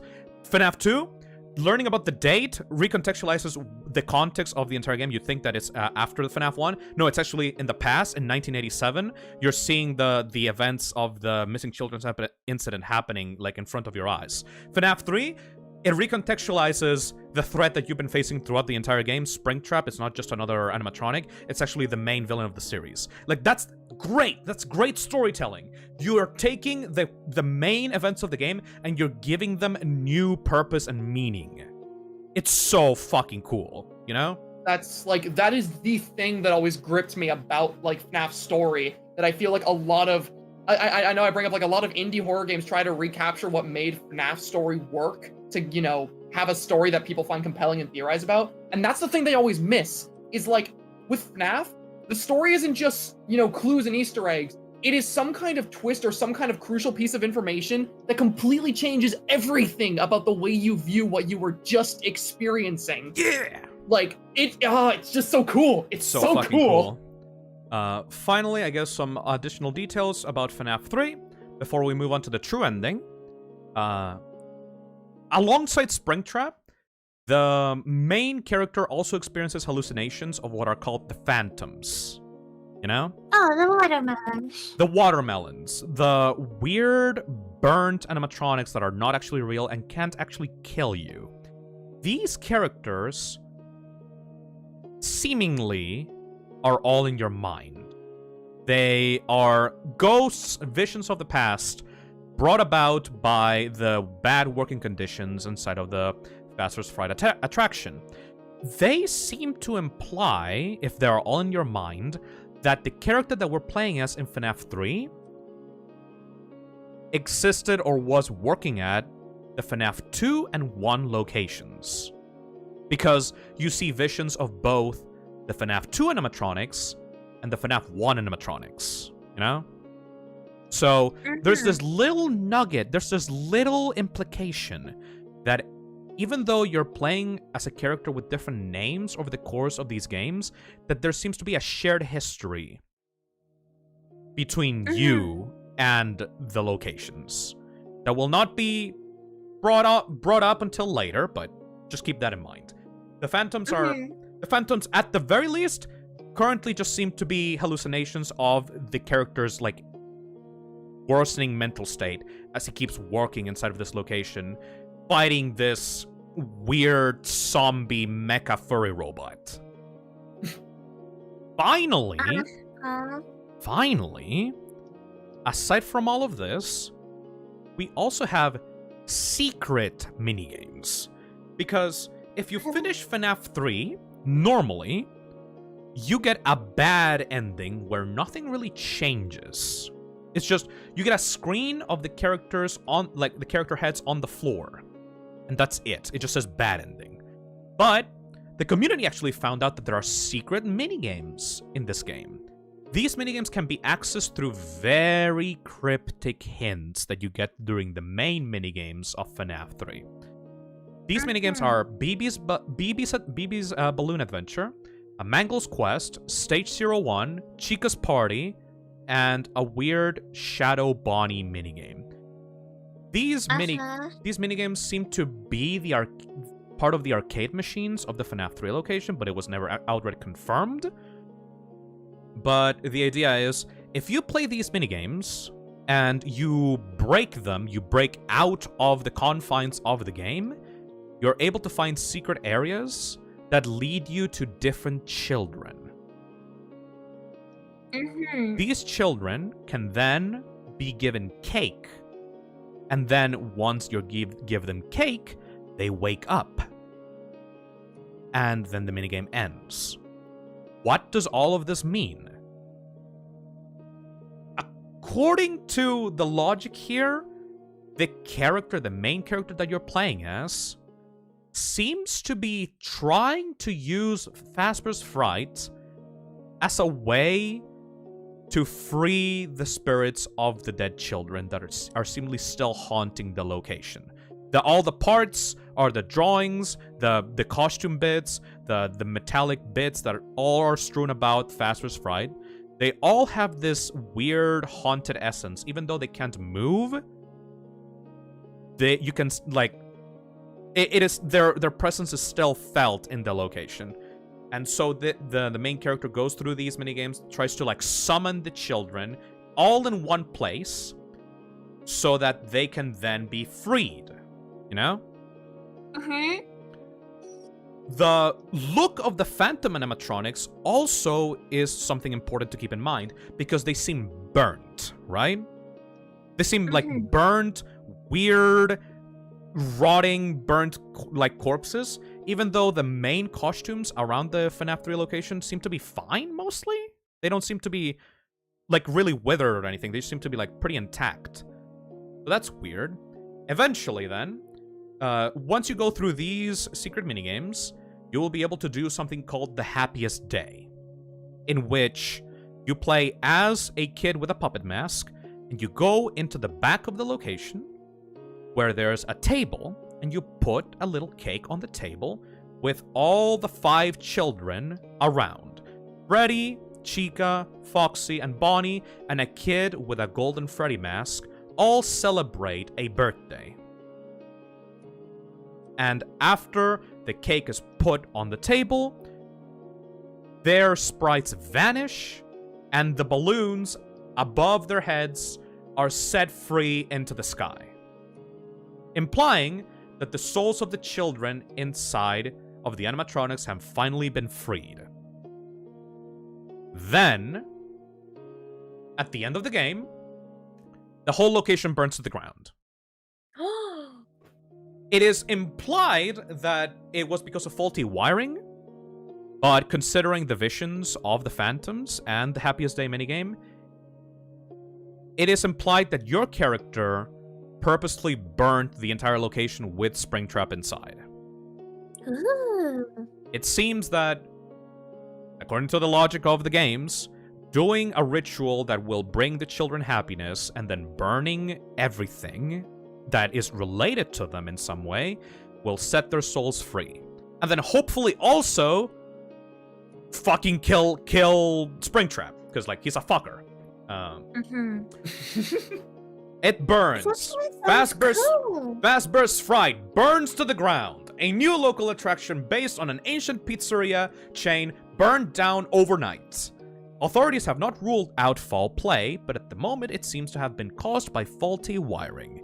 Very little was found at the scene. The few items that were salvaged will be sold at a public auction. So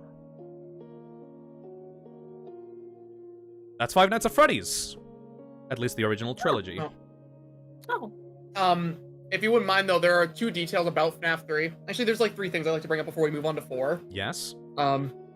First of all, a detail that I always really liked in FNAF 3, and I personally feel is very important to the story. Yes. In the Happiest Day minigame, we see that the puppet's mask falls a lot slower than the other ones. Yes. And that seems like a weird detail at first, but in FNAF 3, you do see a detail on the map at times before the phantom puppet shows up that you don't see a phantom puppet in that hallway, you see the real puppet. The real puppet. Standing in that hallway, which implies that the puppet in this ending when the ghosts were free actually stayed behind for whatever reason and is not free like the rest of them. Yes.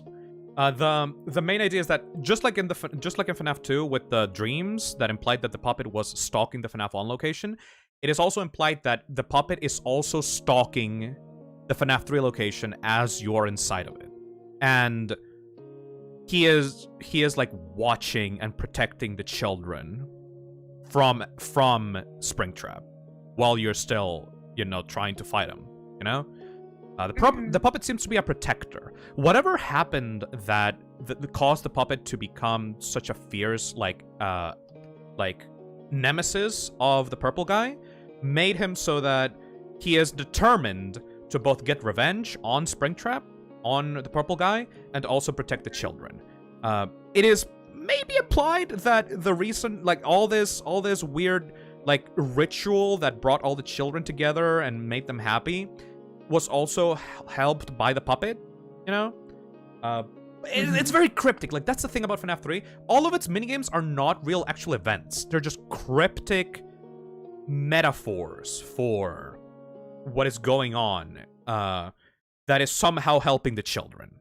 But yes, what Zach said is correct.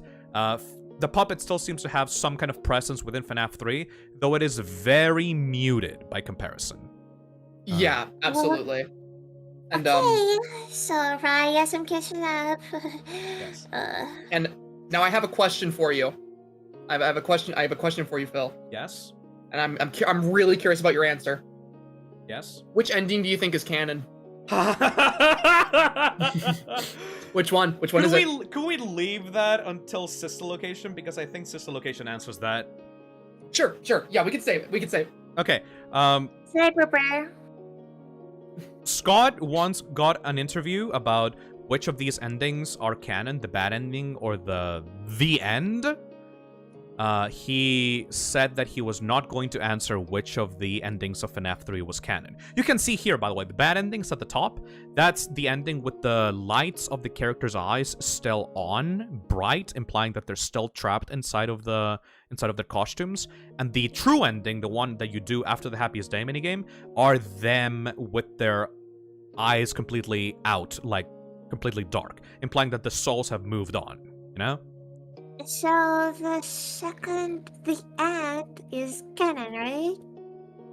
I will respond to that later, but for now, let's say that people considered the end to be the canonical ending, You know what? Yeah, I think there's a good middle ground, yeah. Yes. Also, we kind of glossed over it, but there's Shadow Bonnie and Shadow Freddy in this game. Coming back from FNAF 2, Shadow Bonnie and Shadow Freddy are there. they seem to be very minor characters in the FNAF franchise. They seem to be benevolent towards the children. Even though they're purple. You know how they're purple? It doesn't actually have... It seemingly doesn't have anything to do with Springtrap or Purple Guy. They seem to just be ghosts or entities that are there to help the children get their revenge in some capacity. Shadow Bonnie helps the children gather up the children for the Happiest Day minigame, and Shadow Freddy seems to lead the children towards Afton to kill him. You know? Okay, but why does Shadow Bonnie exist? Here's the thing, and it is never outright confirmed. So this is complete speculation, you know? But from what I personally believe, I think that the Shadows are the employees that got trapped in the Springlock costumes back when those were first shown to be dangerous. You know? You know when I said that there were multiple and simultaneous Springlock failures?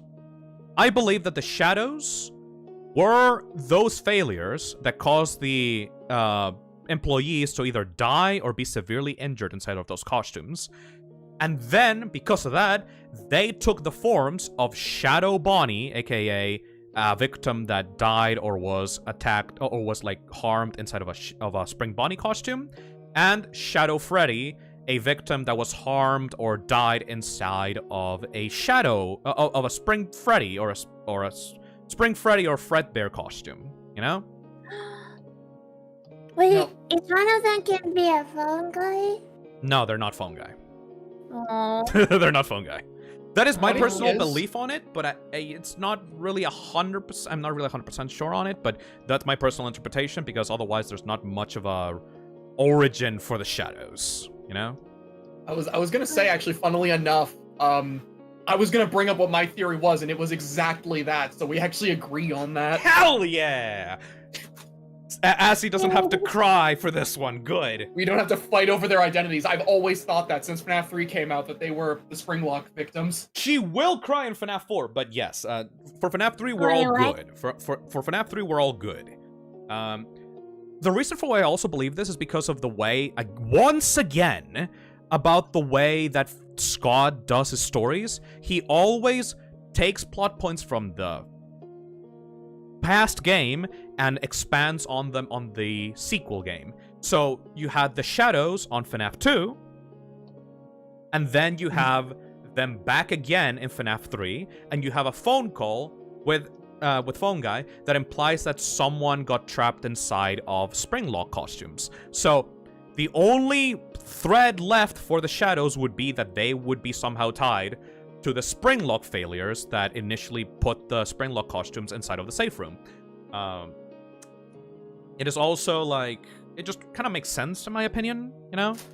Because they're not, like, really relevant characters, and also they are a Bonnie and they are a Freddy. And we only know of 2 Springlock costumes to ever exist. Spring Freddy, or Fredbear, and Spring Bonnie. You know? So... It also just, like... Yeah? Sorry. It also just makes sense to me because Shadow Freddy, like, we see, like, there's, like, a Shadow Freddy or a Golden Freddy, whatever you want to call it, Easter egg in FNAF 3 that resembles, like, Withered Freddy, or Withered Golden Freddy. Yes. Which, at least at the time, was very much so supposed to be what was shown to be Fredbear because of the minigame, the Stage 01. Yes. And then in the minigame with Shadow Bonnie, he looks like a very warped version of that minigame Spring Bonnie sprite. Yes. Which, so like, it just feels like it lines up too well for me. It just perfectly fits, like you said. Exactly. By the way, we're gonna end the vote, the poll on the chat. It seems that 60% or 59% of the chat agrees that there are 6 dead children. And only 41% of the chat agrees that there are 11 dead children. Oh. It still comes pretty close. Honestly, it's kind of ridiculous that there's still an 8+ year old debate on how many dead children there are in this fucking franchise. But I'm pretty goddamn sure that it's 6 kids. See, the thing is, too, right, about that, is, like, the thing is, I still believe what, like, my theory states, but the thing is, I want yours to be right because I like it less. I think, like, I argue this not because I like this more for the story, but because I feel like it's what was properly implied. I hate the idea of 11 kids. Oh. Alright. Thank you everyone for joining the stream. No. Oh FNAF no. 4. Alright. Oh boy. Welcome to the post FNAF 3 era of the franchise. So, FNAF 3 released. People were very happy with the story. People were not as happy with the gameplay, but a lot of people were like, you know, it felt final. FNAF 3 felt final. I'm pretty sure that Markiplier also said everything felt that it concluded, like it was a perfect ending, you know? Yeah, Markiplier literally said at the end of his FNAF 3 Let's Play, I don't know if I want there to be any more games. Yep. And everybody pretty much agreed. And honestly, I think that even Scott agreed because it seems that he brought everything to a close. And on scottgames.com, he put a teaser.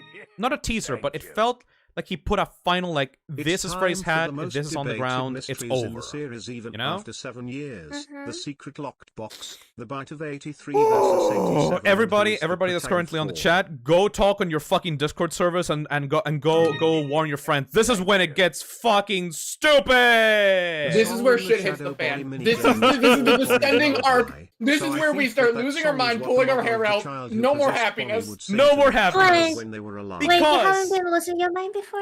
No, before it was pretty straightforward, in my opinion. Like, Oh. before it was super I straightforward. guess Elizabeth doesn't count. Make We it had our one 7 disagreement, and but like never we deal. agreed pretty well perfectly on 3. We Yep. had our one disagreement on 2. 1, Yep. it was pretty straightforward. It's just a nice little solid storyline. Yes. Then this happens, and now we get into what I call the FNAF spaghetti. Scott motherfucking Cawthon looked at people saying, I don't really like Springtrap's jump scare.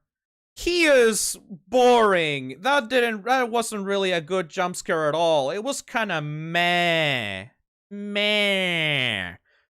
So he said, oh, you motherfuckers didn't like the jump scares, right? Well, if you want a scary FNAF game, I will give you a scary FNAF game. The Freddy hat disappears from scottgames.com. It seems that something has changed, and the franchise will continue. After a few weeks of the hat being gone from scottgames.com, we learn about the existence of Five Nights at Freddy's 4, the final chapter. So that was a fucking lie. So Scott said, yeah, you know what? Once again, let's go once again, baby. One more time. Let's go. One more time. Five Nights at Freddy's 4, the final chapter. Let's go. Let's make it more scary. Let's give the characters one last hurrah. Let's give them teeth. Let's make them more withered. Let's make them more scary. Let's make them terrifying. He hid a bunch of secret messages inside of these teasers that implied that everything was a nightmare. Some people in the community thought, well, you know, this is Spring Freddy, right? Like, this is like Springlock Freddy or something, you know? No. These are not Springlock costumes. These are nightmares. And on top of that, apart from being nightmares, throughout the existence of these teasers, it was implied that there was one thing left to clear up for the franchise. After everything, who did the bite of 87? Right? Was it me? Was it Freddy? Was it Bonnie? Was it Chica? Was it Foxy? You know? But you said it was Mango. I personally thought it was Mangle, you know? But, you know, Scott is in control of the franchise. He can decide whoever to be the one that bit Jeremy at the back of FNAF 2. So, Okay. there was this mystery during the development of FNAF 4. Who actually did the bite of 87? The teasers are all about that. Was it me? Was it me? Or me? And then if you looked inside of the source code of scottgames.com, you can see a bunch of numbers. 87, 87, 87, 87, 87, 87, 87. Even on the Nightmare Foxy teaser, you could see the number 87 etched inside of Nightmare Foxy's eyes.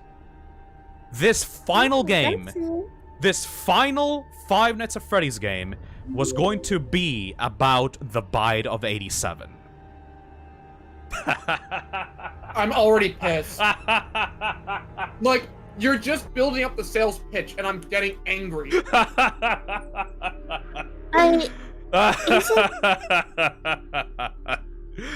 More teasers come up. This game actually takes a while to be developed, mostly because it's very detailed. A lot of models, a lot of like mechanics to play around with, and even a new minigame. So Scott continues releasing teasers for FNAF 4. The next teaser is of a purple hat on the floor. And if you brighten that image up, you see at the bottom right, property of FR. ER. A lot of people assumed that the purple hat and the copyright at the bottom right meant that this was property of Fredbear's Family Diner. The other missing little link that people still kept on about after the release of FNAF 3, Fredbear's Family Diner, seemingly the sister location to Freddy Fazbear's Pizza. It seems that the bite of 87 is somehow linked to Fredbear's Family Diner? And there's a new character, a separate from Freddy, whose colors are completely muted except for his purple bow tie. There is another message behind him, or was it me? Aside from that, there's also another teaser of seemingly a very small Springtrap-looking puppet sitting on a chair. At the time, people thought that this was what was salvaged from the FNAF 3 location. People thought that this was going to take place after FNAF 3, and Springtrap was going to be made into like a little Chucky doll with a plush trap. Turned out not to be true, but whatever. This was just another teaser to tease out one of the minigames of Five Nights at Freddy's 4. Oh. Five Nights at Freddy's 4 releases. Didn't sound that bad. Honestly, Five Nights at Freddy's 4 is one of the scariest releases in the franchise. Scott got so fucking pissed that people didn't like the jump scare of Springtrap in FNAF 3, that he made an entire game built around the scariest fucking hearing mechanic that anyone has ever thought of for a horror game. Where you have to look around a bedroom and hear animatronics coming toward you and listen to their breaths, and if you hear them, you have to close the door. Because if you turn on the flashlight when they're in front of you, they will immediately jump out at you from the darkness. It is fucking terrifying. So good, so good.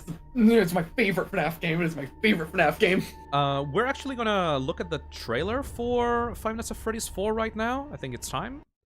Yes, No, please. sing it. The atmosphere for the FNAF 4 trailer is also very different. You can see, like, Scott got super salty. He got so salty. What is it that you think you see?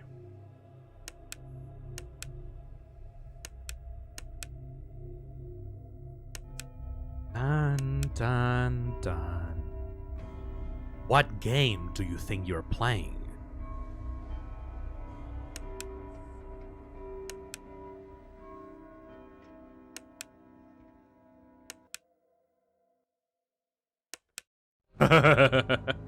What have you brought home? Close the doors. Check the closet. Watch your back.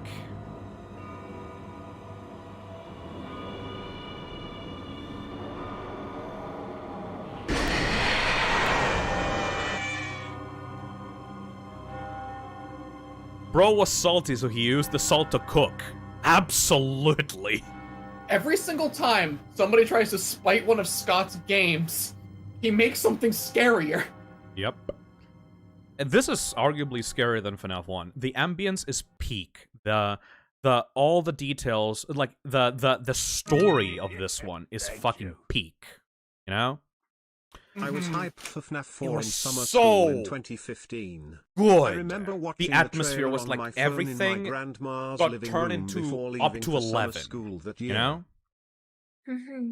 So what It is- really felt like it was like the last real time that it was trying to be like terrifying. The final chapter of the Five Nights at Freddy's original story. Ugh. It was literally said on the Steam page, the final chapter of the Five Nights at Freddy's original story. I just seen that first night. I don't seen the ending of this game, so We will see it together in yay! this on the stream. It is actually very important. So, what is actually going on in FNAF 4? It can't possibly be that there's a bunch of like super killer robots roaming around in like this seemingly child's bedroom, right? The Steam page for the game says that you're playing as a child whose role is yet unknown. A lot of the story of this one was seemingly shrouded in shadows. So, the gameplay doesn't really give you much. There's no phone calls in this one. Obviously because you're playing as a child inside of a bedroom fending yourself off from spooky, scary monsters, you know? Mm-hmm. So, to give this game a story, Scott had to think a bit outside of the box and actually give a consistent story that would give you, like, a beginning, middle, and end. That's why we got these minigames. 5 days until the party, 4 days until the party, 3 days until the party, 2 days until the This party, is when 1 I day entered the until the party. community. I think I was 10 or 11. Five Nights at Freddy's 4 is the story of a kid and his little plush Fredbear doll. You play as what is known as Crying Child. During the minigames of FNAF 4, you are constantly receiving maximum trauma. Yay! Just like You're- me for real. You're being tormented not by an animatronic, but you're being tormented by your your big brother. Your big brother that locks you inside of your room. Your big brother that takes you to a restaurant with a golden mascot and a purple bow tie. The name of this place is never actually revealed, but I think it's very safe to say that this is Fredbear's family diner. This is where Golden Freddy, aka Fredbear, used to perform as the main mascot of this restaurant. Your brother takes you to this place and torments you by leaving you in there, by making fun of you, by picking on you with his friends. Every single day of this child's life is a fucking nightmare. Living nightmare. You also seemingly have a connection to this restaurant because you live extremely close to it. You literally live right next door to this restaurant. And you seem to be near it like almost every single day, even though you really don't want to. This kid seems to be terrified of the animatronics on stage. There's a Fredbear and a Spring Bonnie on stage always performing, and for some reason this child, according to his, imaginary friend, like there's this imaginary friend called, like the Fredbear plush that talks to you. The Fredbear plush always tells you, no, don't get close to the animatronics. Don't you remember what you saw? Don't you remember what you saw? Get away from them. You can escape. Like your Fredbear friend plush is telling you to get away from the animatronics. You also see visions. You also see, like, for a split second, like a purple man with a badge putting a costume on top of an employee in the back room. You know? You also can look around the neighborhood and you see different kids talking about things. You see a kid with a little Bonnie, like a little green Bonnie plush that apparently has very sharp fingers. He says that he's a finger trap. You see a kid with a balloon on the sidewalk talking about going to a party and laughing at you because he's going to go into a party that's your birthday party, but you don't actually want to go in there because you're terrified of the restaurant. You see a little girl with pigtails telling you that you better watch out because the animatronics come to life at night and they take you. You see your sister's bedroom in your house with a little toy, with a little pink foxy toy, all broken up, mangled, destroyed in the bedroom. You go into a park where a little kid is playing around with tiny toys of the characters with a little Chica doll with a missing beak. You get scared by your brother in a foxy mask when you come home. You get locked into a back room with the endoskeletons of the animatronics bearing down on you and looking at you. Terrified, traumatized, like in a fetal position, crying to please let them out of the back room. So all throughout this game, you learn of the story of the crying child and about how his life was a complete nightmare. His brother keeps bullying him. He's always forced to go into a place that he's terrified of. Every single kid doesn't care about him and makes fun of him. Everything is terrible. And then his birthday party comes. His actual birthday takes place in Fredbear's once again. And in his own birthday, his brother and his friends, all dressed up in Foxy, Chica, Bonnie, and Freddy masks, pick on him, torment him, and then they have a really cute idea. They thought, oh, well, you know, oh, you seem so scared of Fredbear. Oh, look at you. You're so fucking stupid. What if we just pick you up and we just make you kiss Fredbear? Give little Fredbear a little kiss on the mouth, you know? Uh-huh. Now we're gonna show the results of that. Yeah, we gotta watch the whole thing. Yeah. Is it that thing that you're not allowed me to watch? Yes. Yay! This is the moment. This is the moment that broke the Five Nights at Freddy's fandom. Wait, what? This is what shattered the lore forever.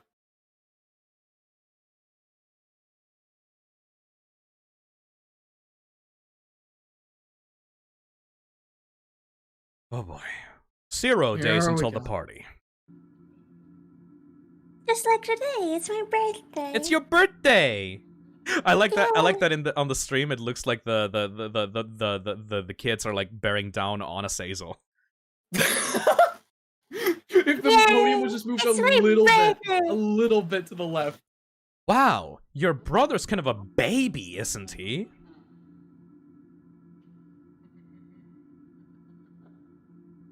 It's hilarious, says the brother. Why don't we help him get a closer look? He will love it! No, please! That's the kid. Come on, guys, let's give this little man a lift. He wants to get up close and personal. This is what's happening for your birthday. No, I don't want to go! I don't want to learn the FNAF lore! You heard the little man. He wants to get even closer. Ha ha ha ha! They put him in Fredbear's mouth. Oh. Hey guys, I think little man said he wants to give Fredbear a big kiss.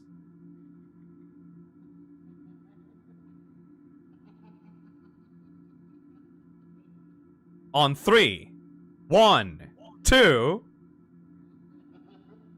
And there you go. Thank you. Was that the bite of 87? Was this the bite of 87? Was that the bite of 87? Oh my god, your chat's going a million miles a second. They're all saying was that the bite of 87.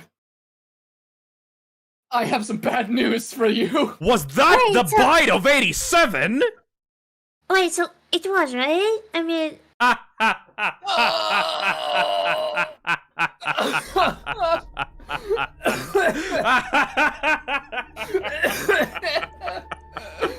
Oh no. Why don't you tell her? Was it? Was that the bite of 87, Phil? Was it? No. I mean... What do you mean, no? The kid got bit in Fredbear's mouth. And that single event changed the course of the franchise forever. Because people were so confused. Hold on a second, people thought. Wait, if this is the bite of 87, how come the phone guy in FNAF 2 tells you that the Fredbear restaurant was closed a long time ago? Even though FNAF 2 takes place in 1987. That makes no sense. Was Fredbear still active by the time of FNAF 2? Wait! If the bite of 87 happened with Fredbear, why is Golden Freddy slumped on the safe room? Like why is Golden Freddy on the FNAF 2 location?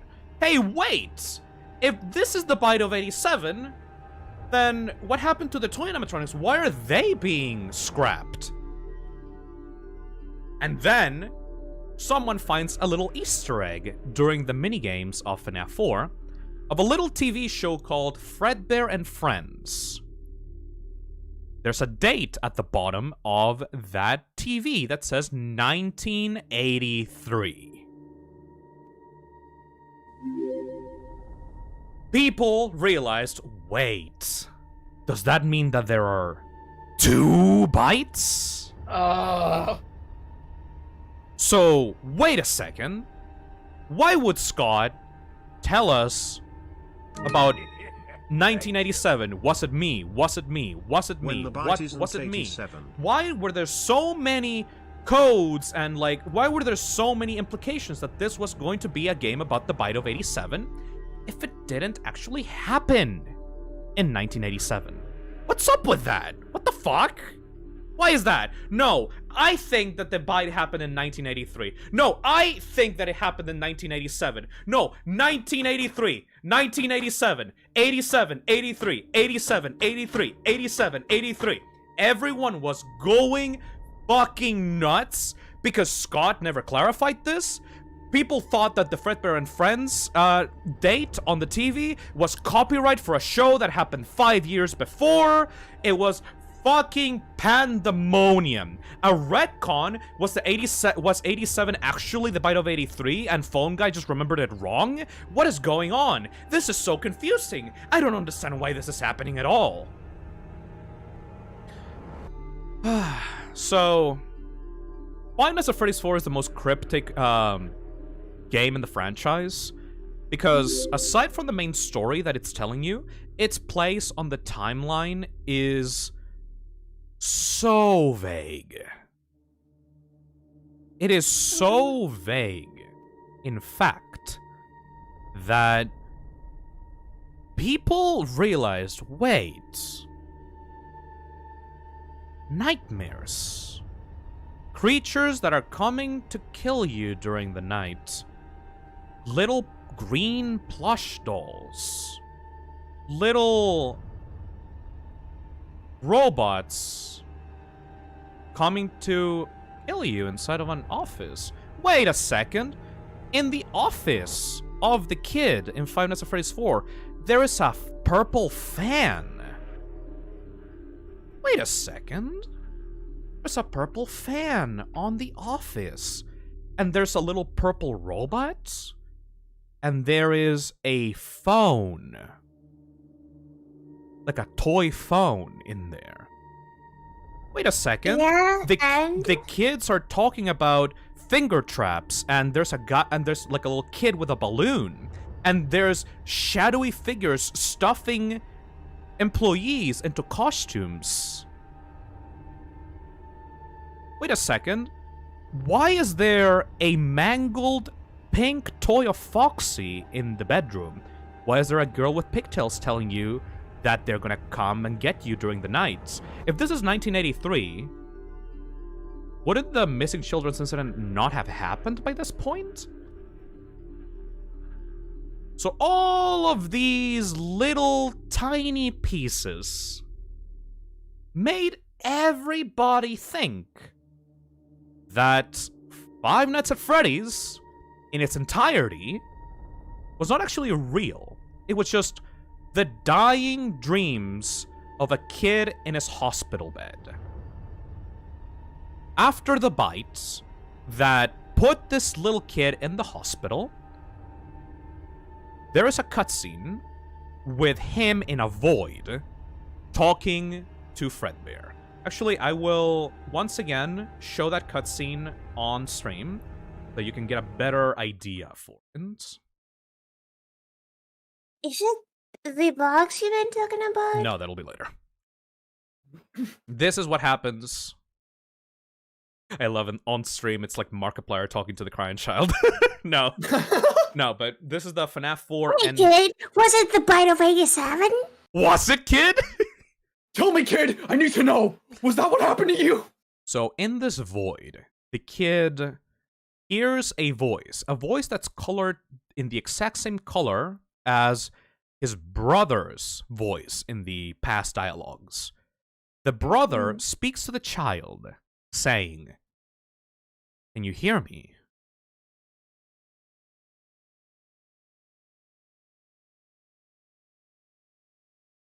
I don't know if you can hear me.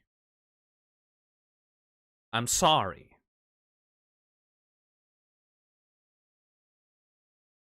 You're broken. The Fredbear plush now speaks. You're broken. We're still your friends. Do you still believe that? I'm still here. I will put you back together. We can fix him. We can fix him. If you then play the hardest mode in Five Nights at Freddy's 4, you will then find a box, a locked box, with 2 little padlocks in front of it, and a phrase at the top of the screen that says, "Perhaps some things are best left forgotten. For now." What's inside? Ah, you sweet summer child. Oh, what's inside? What's Come on, inside, what's inside? indeed. I So, do not know. after the release of Five Nights at Freddy's 4, the community went crazy because this game is way too fucking cryptic. If you try to pin it down in the main FNAF timeline, it doesn't make fucking sense. Nobody knows what Scott was thinking of when he originally released this game. And nobody knows what's inside the box. What? Like, when this game came out, the last thing that you saw once you played through FNAF 4 was that box, taunting you. What's inside of this thing? What is inside of this thing? We don't know. What is inside of this thing? And nobody could figure it out. Because if you open up the game files, that box is not meant to be opened. Thank you. Kind of. Honestly, kind of. What's in the box? There's actually a little piece of code still left in Five Nights at Freddy's 4. Probably, I am assuming, for a future update that Scott was going to give out to eventually open the box. There are pieces of code left in Five Nights at Freddy's 4 for the box actually opening. But nobody knew what was inside the box. and the main point of Five Nights at Freddy's 4, the main mystery after the whole Bite of 83 incident, is figuring out what was inside that box. There was no consensus on what it was. Everyone was fighting so hard about 83 versus 87. And then more confusion got added into the mix because MatPat released a theory. And not only did he release a theory, but he released a theory that Scott actually had to acknowledge because MatPat straight up just called Scott stupid and telling him that he was wrong about what he was doing. What? Because in Five Nights at Freddy's 4, you have a child that got his head bitten, right? Mm-hmm. It got destroyed. Mm-hmm. And everyone thinks that this is the Bite of 87. Therefore, the frontal lobe of this kid got taken away. Here's the thing. MatPat loves putting real-world logic into his theories. Doing stuff that some creators might not even actually know because they're not like biology experts or whatever. According to MatPat on that video, it is impossible for Five Nights at Freddy's 4 to actually exist as a story because the frontal lobe is the thing that makes you able to actually dream in real life. And because this is obviously the Bite of 87, that means that the kid that we're playing as cannot actually dream these nightmare scenarios that are happening during the game. And so... Is he okay with, like, animatronics and yeah, stuff? he's okay with, like, walking animatronics in 1987 with facial recognition systems, but he's not okay with a child being able to dream a nightmare after getting his fucking frontal lobe bitten off. Because obviously this is the Bite of 87, right? Is it? No, it's not! It's 1983! No, it's not. Scott actually released a response to that video on the comments saying, Hey MatPat, it was a good video. I always enjoy them. Unfortunately, as your more clever viewers are pointing out in the comments below, you overlooked a crucial detail in the game, smiley face. I'll be looking forward to your next theory. At this point, we are completely off the rails. At this point, nobody knows who are we playing as, if we're even playing as the kid. Are we in 1983? Are we in 1987? What's up with all the weird connections with the toy chica? With the kid laughing with the balloon? Nobody knows. It's so fucking cryptic. It's a mess. It's a mess. Nobody knows what's happening. So MatPat said, "All right, fuck you. We're putting on a live stream and we're solving this shit. Let's solve FNAF." And Scott took him up on the challenge. He said, alright, well, if you're actually going to make a full-on theory explaining every single bit of FNAF lore, I'm gonna give you a little bit of some hints, you know? I'm gonna give you some hints. Is the entire FNAF franchise is just a Scott's evil plan to make MatPat insane? Yeah. So the story about FNAF, it's about haunted animatronics and like night guard surviving animatronics. But the real actual meta story of this entire fucking franchise is Scott fucking with MatPat. That's the real meta story. He takes stuff that he sees on MatPat's videos and then specifically puts stuff on the games to screw around with him. That's the meta story that's currently going on. So this is it. It's been like that for years. Yes. And this stream is the like pinnacle of that. Yeah. This GT Live MatPat live stream is when Scott actually directly addressed the theorist community about the game. He went and when the live stream was happening, updated scottgames.com to give people hints on the live stream to push them into the right direction for the story. These are 3 of those hints. What is seen in the shadows is easily misunderstood in the mind of a child. In the FNAF 4 minigame, why would the tiny toy chica be missing her beak? And finally, 4 games, 1 story.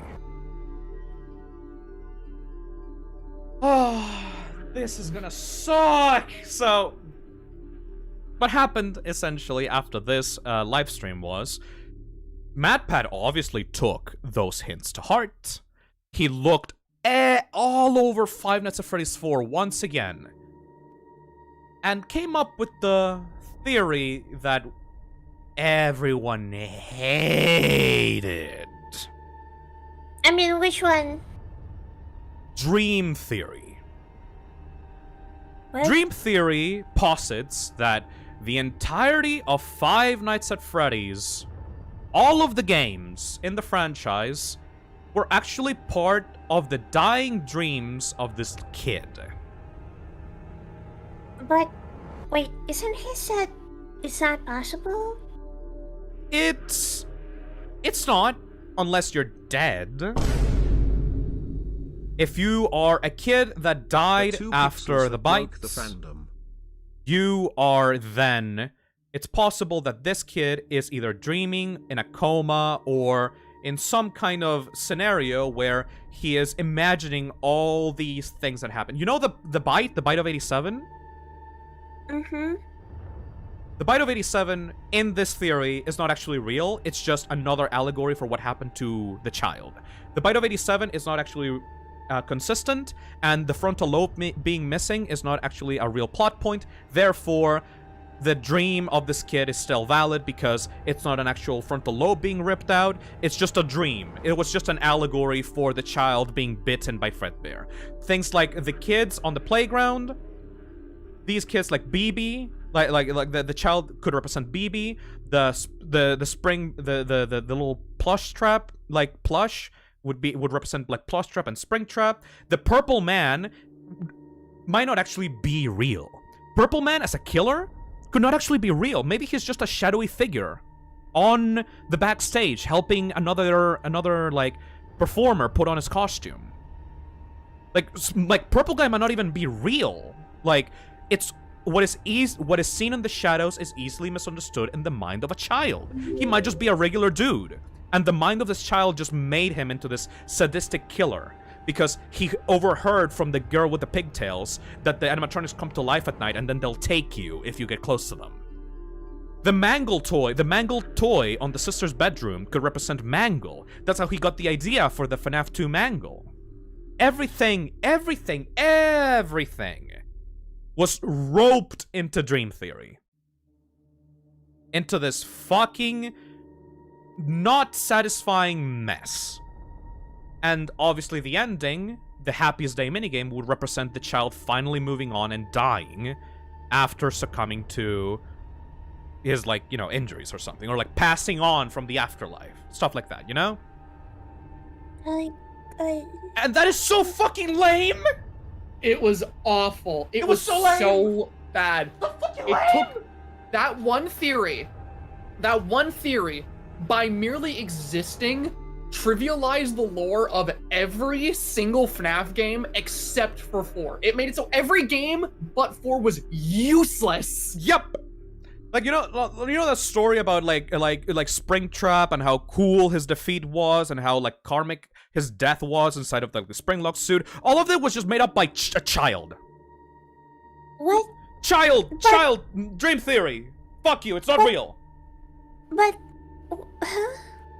That whole narrative about a bunch of children being murdered when they were like, you know, like murdered all too young and then getting back at their killer and turning him into like the exact monster he turned them into, and then like one of them staying back and, you know, stopping him from doing all this shit again. All of that just didn't happen. It just didn't happen. It was some kid just dreamt it up. I guess that kid could have been a writer in the future. Yep. Because that kid was just coming up with whole narratives in his brain while in a coma. Yep. But this is the best part with like dead children and like they like all spooky and like they kill the killer. This is the best part. Yep.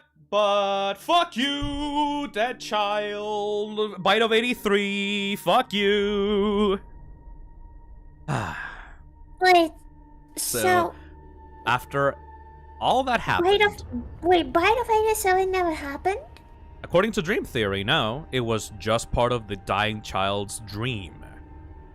Well then, wait, then why Then why he have to come up with all of this?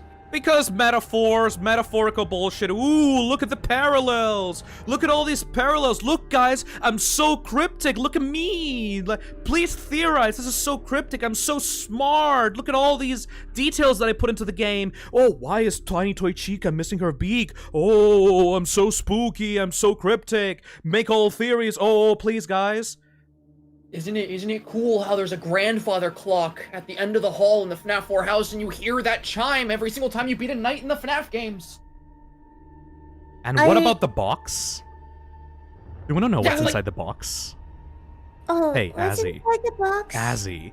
Oh, baby. Oh, Azzy. You want to know what's inside the box? You're not gonna believe what's in the box. You're never gonna believe it. Not in a million years. I'll tell you I will tell you exactly what's inside of the box.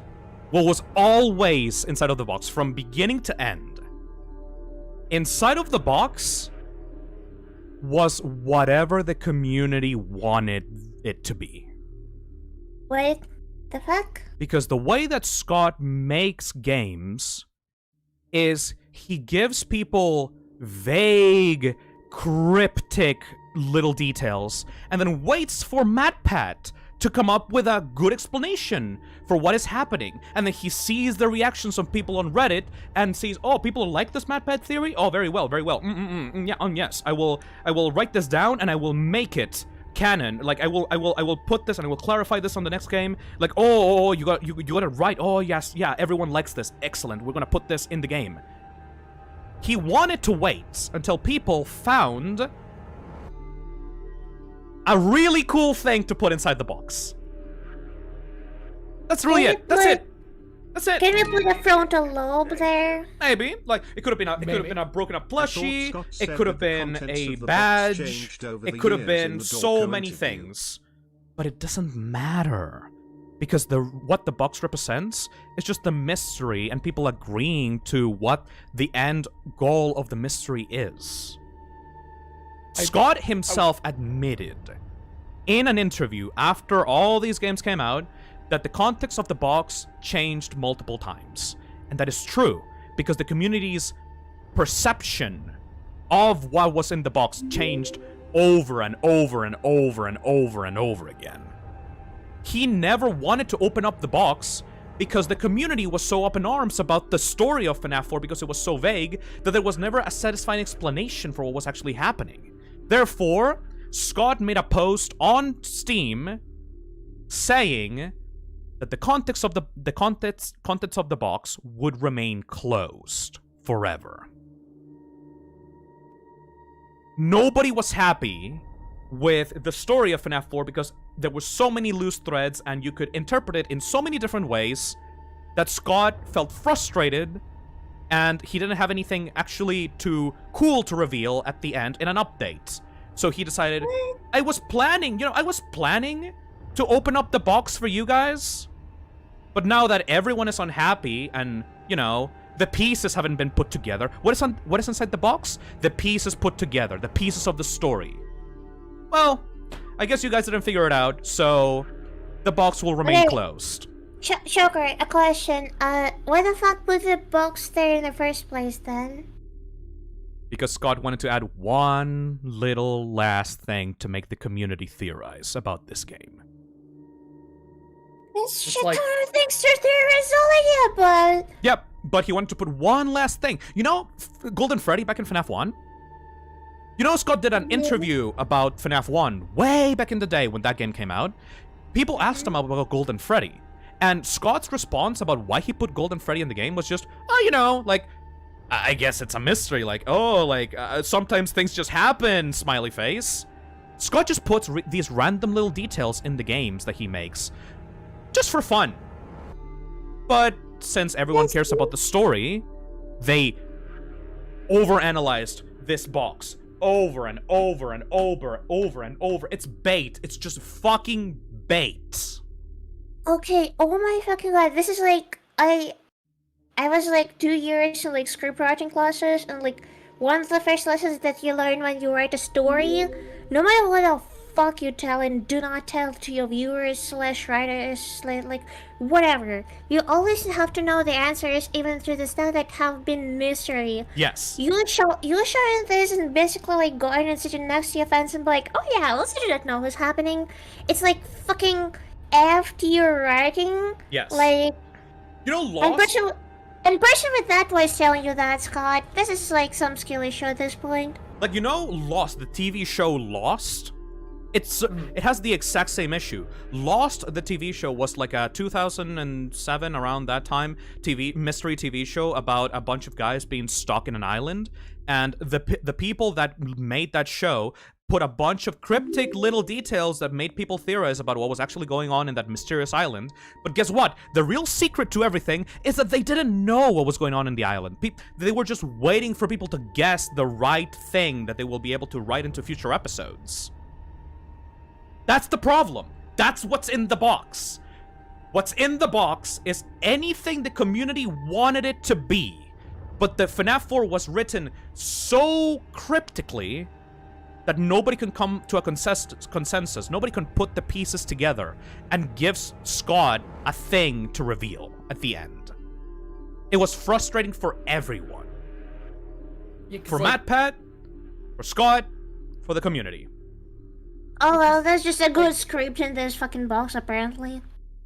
See, my thing with this as like a story element, and I think I brought this up before, on like one of these streams. I forget now. Yes. But like, what bothers me about this box and the way that FNAF's writing is after this box going forward is, to me, like, you can have an unsolvable mystery in a work of fiction, but in my opinion, it should never be something that is fundamentally important to understanding the narrative you are trying to tell. Yes. In FNAFs 1 through 3, there were cryptic details, there were unsolvable mysteries. You had your Golden Freddy, you had your Shadow animatronics, you had your stuff that was unexplainable.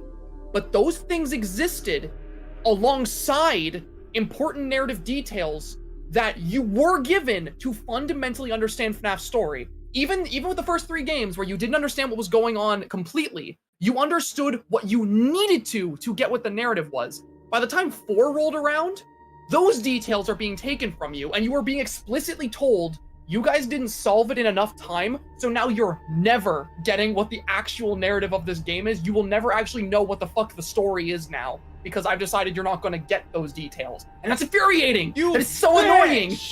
Like, that is not fun!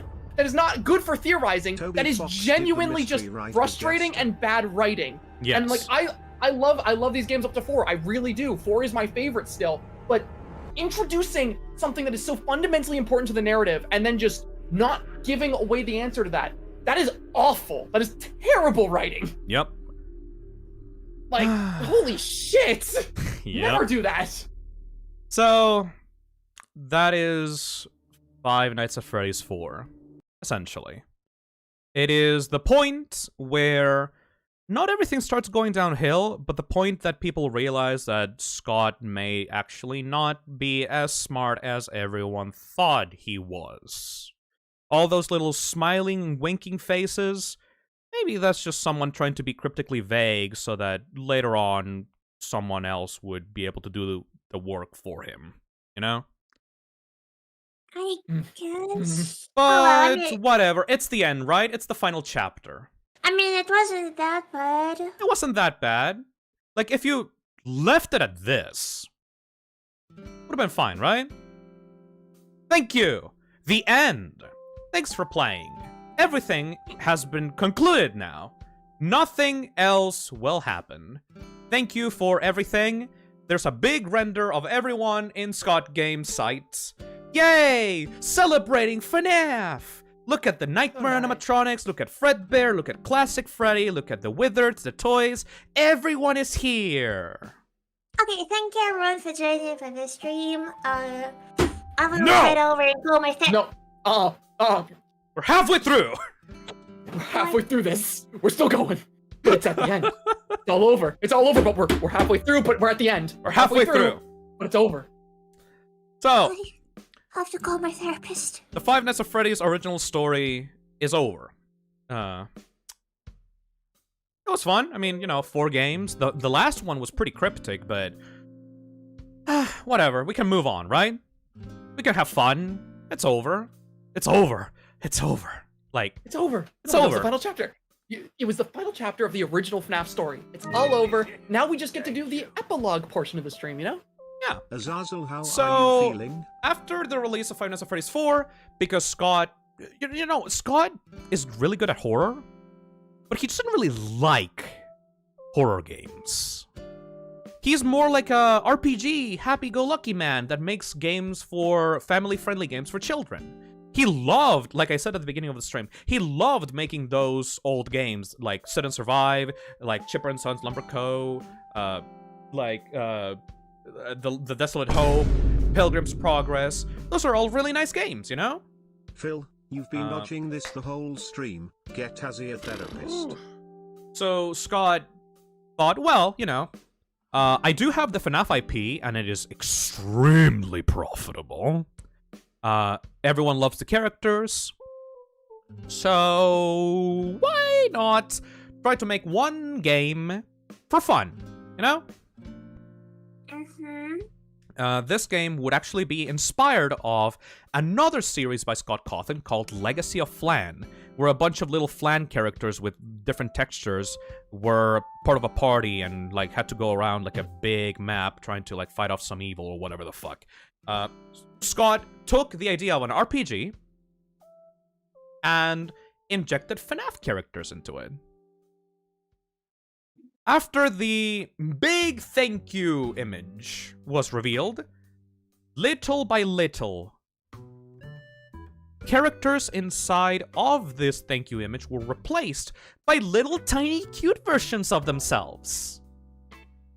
Little nice, Yippee! little yuppie demon characters, Just like me, for real. The yuppie goblins have invaded FNAF. It is almost like we're playing as in some sort of FNAF World. Boo. I'm not following you after that joke. We have FNAF World, which is a little happy-go-lucky game that Scott wanted to make for fun. It's like a little epilogue to the series. That was something that he actually wanted to make. At this point, I think that he also suggested that he was going to retire from game development, or at least from the series, because he was getting tired and he doesn't actually like to make scary games. He made FNAF 4, which was the scariest fucking shit in the world, but he didn't actually want to, make, he don't actually want to continue this. Also, as a little side note, this is not really that important, but, Scott before promised that he was going to release FNAF 4 on Halloween. That didn't actually come to pass. He released it way earlier, actually. Months earlier. He finished it July. super fast. But then he said, "Oh well, don't worry, guys. I will have a little update to Five Nights at Freddy's 4 to for you guys that really like spooky stuff and Halloween and stuff." And so we got the Five Nights at Freddy's 4 Halloween update. It is kind of non-canon. There's a bunch of extra characters in there, mostly just the nightmares turned into Jacko versions, orange, glowing-eyed Jacko characters. It also introduced Nightmare Mangle, and it introduced Nightmarion, which was a really creepy version of the puppet. It also introduced a Nightmare BB, and all the minigames were turned into little Halloween versions of themselves, so reskinned to be Halloween. Look at that fetish. This is mostly non-canon.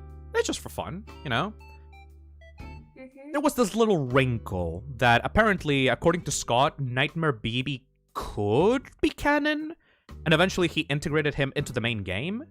Apparently, Nightmare BB, for some reason, was canon to the story of Five Nights at Freddy's 4. This continued to vex the community, because how the fuck is he canon? What the fuck? Isn't this game taking place in 1983? How is Balloon Boy active in 1983? I thought he was in 1987 in the FNAF 2 location. But blah, blah, blah, blah, blah, blah, blah, blah, blah. FNAF 4, FNAF 4. It's cryptic by purpose, you know? Like... No, this is stupid. It is stupid, but whatever. It's a nice little fun update for the community, you know? I guess. And then Scott had a little idea. Hey, people are getting really pissed off that FNAF 4 doesn't actually have any answers to it. Oh no, people are really not happy. Maybe I should, let's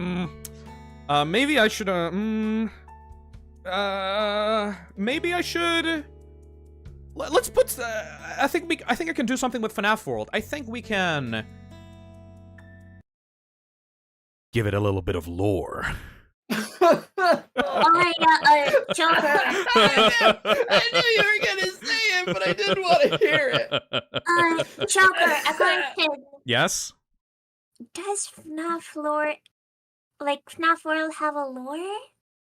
Yes. FNAF World has lore, and at one point it was canon to the Five Nights at Freddy's original story. But how? Oh. Well, I promise you, even with the explanation, it won't make much sense. here we go. Let's try. Let's try. It's explanation. So, first of all, Scott Games updated, and now we have a Suicide Mangle, for some reason. Huh?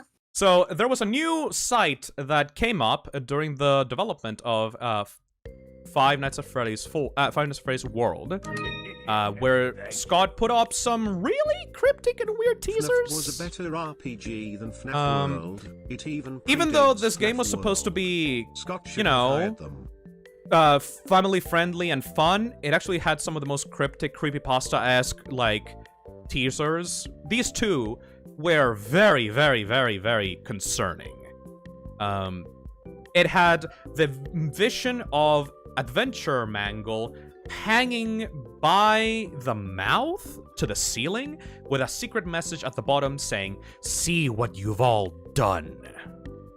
Then there's a seemingly Balloon Boy-esque character with his fucking top half head removed with text at the bottom that says, "Madness takes many forms." This was creepy. This was like, whoa, what are you doing, bro? And the community was like, whoa, Scott, are you okay? I mean, apparently he went insane. Good for him, I mean. To the point that Scott actually had to back down and say, okay, you know what? Yeah, I'm sorry, guys. I'm sorry. Like, this is way too far. This is way too far. Actually, fuck it. We're not, like, whatever this happened, like, whatever this means, it doesn't actually matter. Like, these two teasers don't matter. Like, don't worry about it. Like, nothing bad is happening. I promise that I'm fine. And now he released FNAF World. Like, those little creepy details, forget about them. They don't matter. Like, I'm sorry. They don't matter, like, I'm sorry that ever happened. Sorry, guys. Whatever.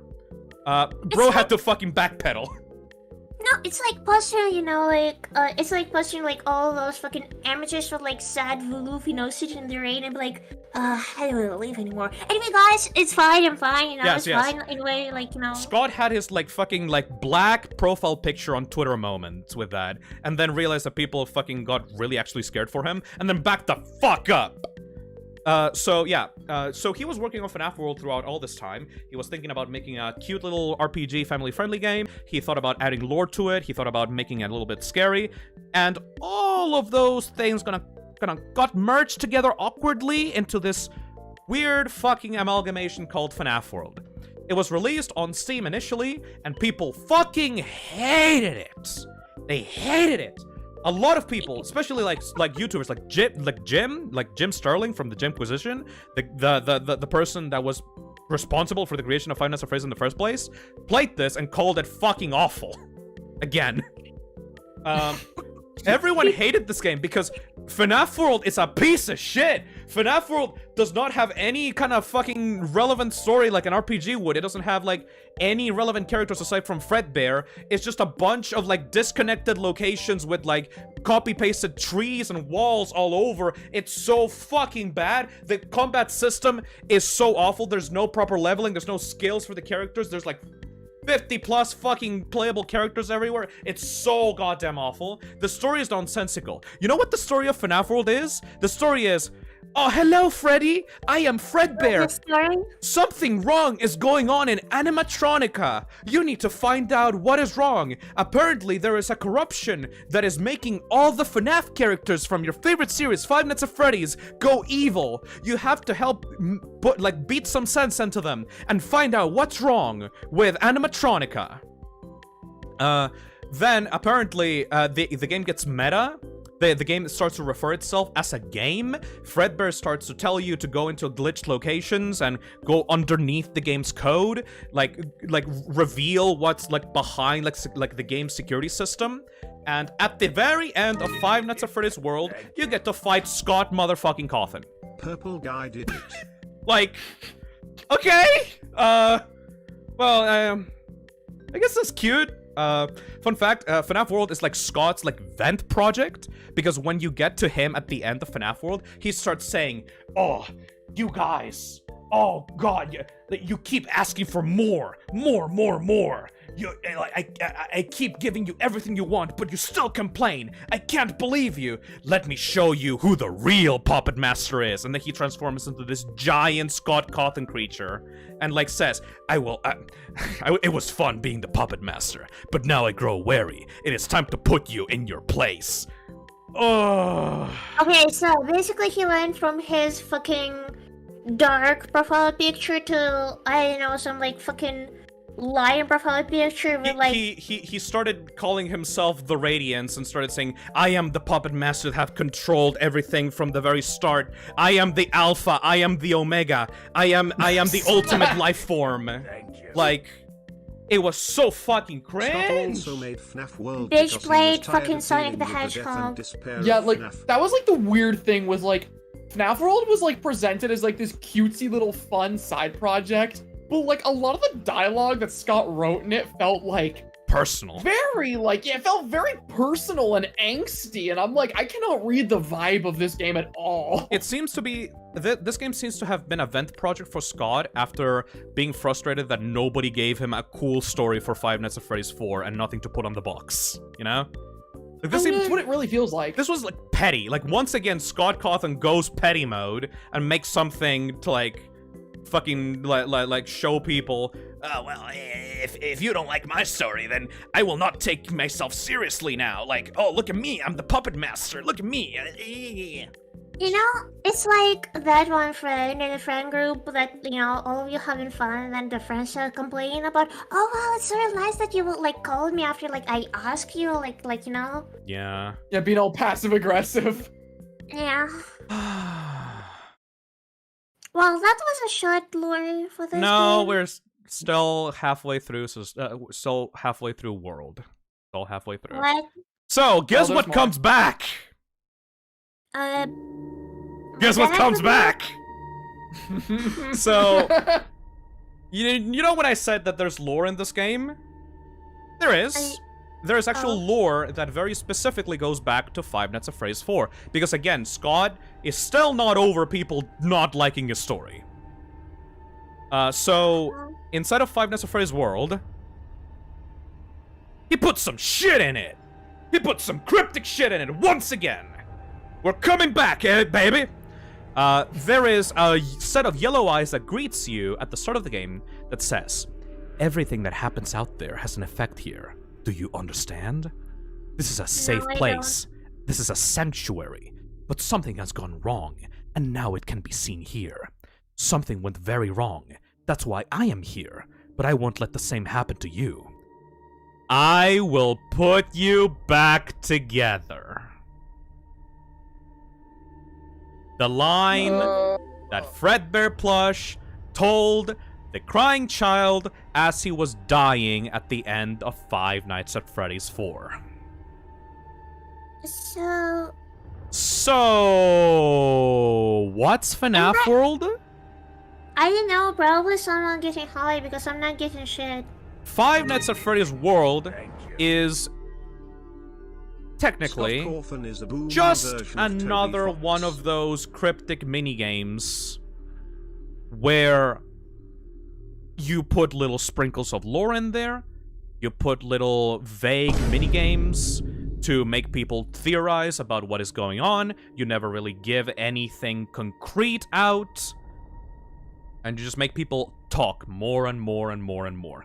The whole FNAF world here, metaphorically, represents some kind of, like, afterlife that the children are sleeping or, like, dreaming about to make them, like, forget that they are dead instead of animatronic costumes. Everything in FNAF World is this weird, meta, afterlife, peaceful, plane of existence thing that Scott can just put random pieces of lore into to make people theorize about. It's so fucking weird. Like, I understand if it was like a neat little, you know, afterlife thingy, but it's not. It's also like a game. It's also a game. And it's also made by Scott Cawthon. You know? Wait, is it like Heaven and Scott Cawthon is basically like a god that... Yeah, it's basically Heaven and Scott Cawthon is God.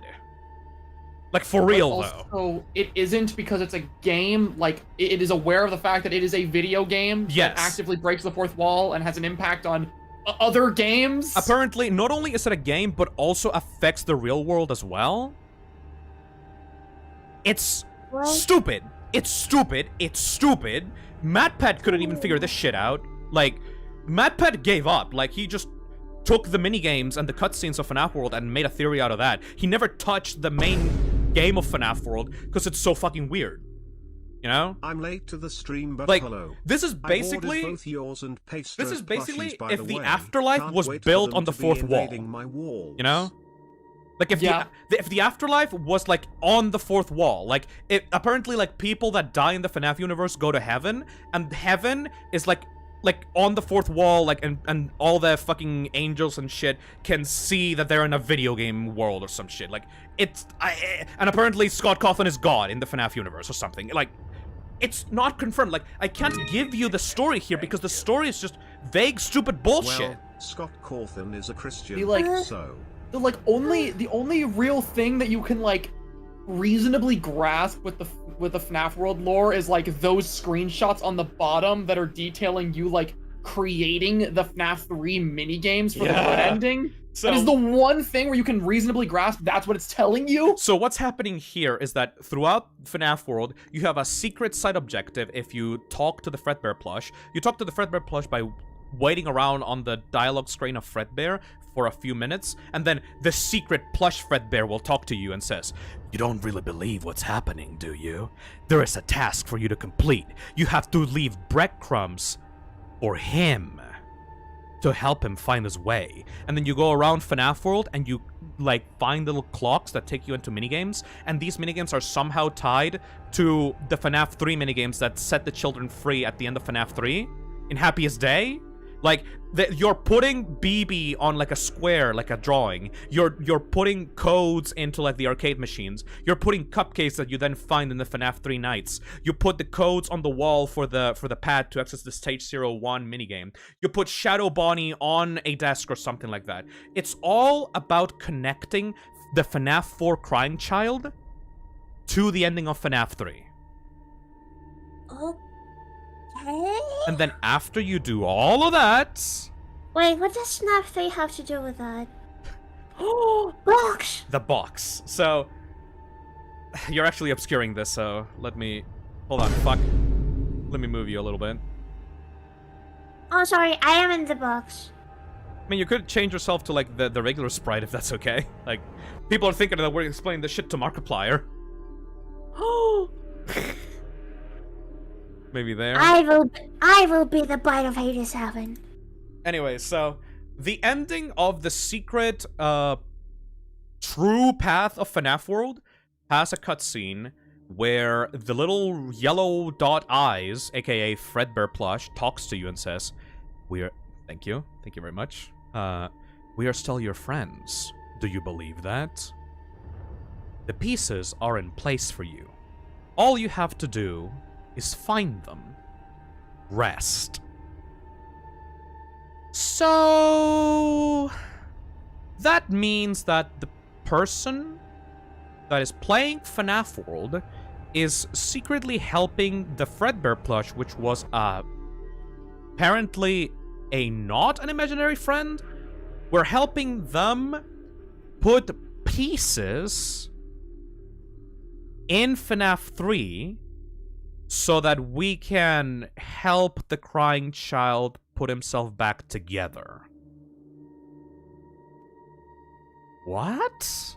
And for the killer shot of this part of the for this update of the game, we have the box actually open. You know that graphic that's standing behind you?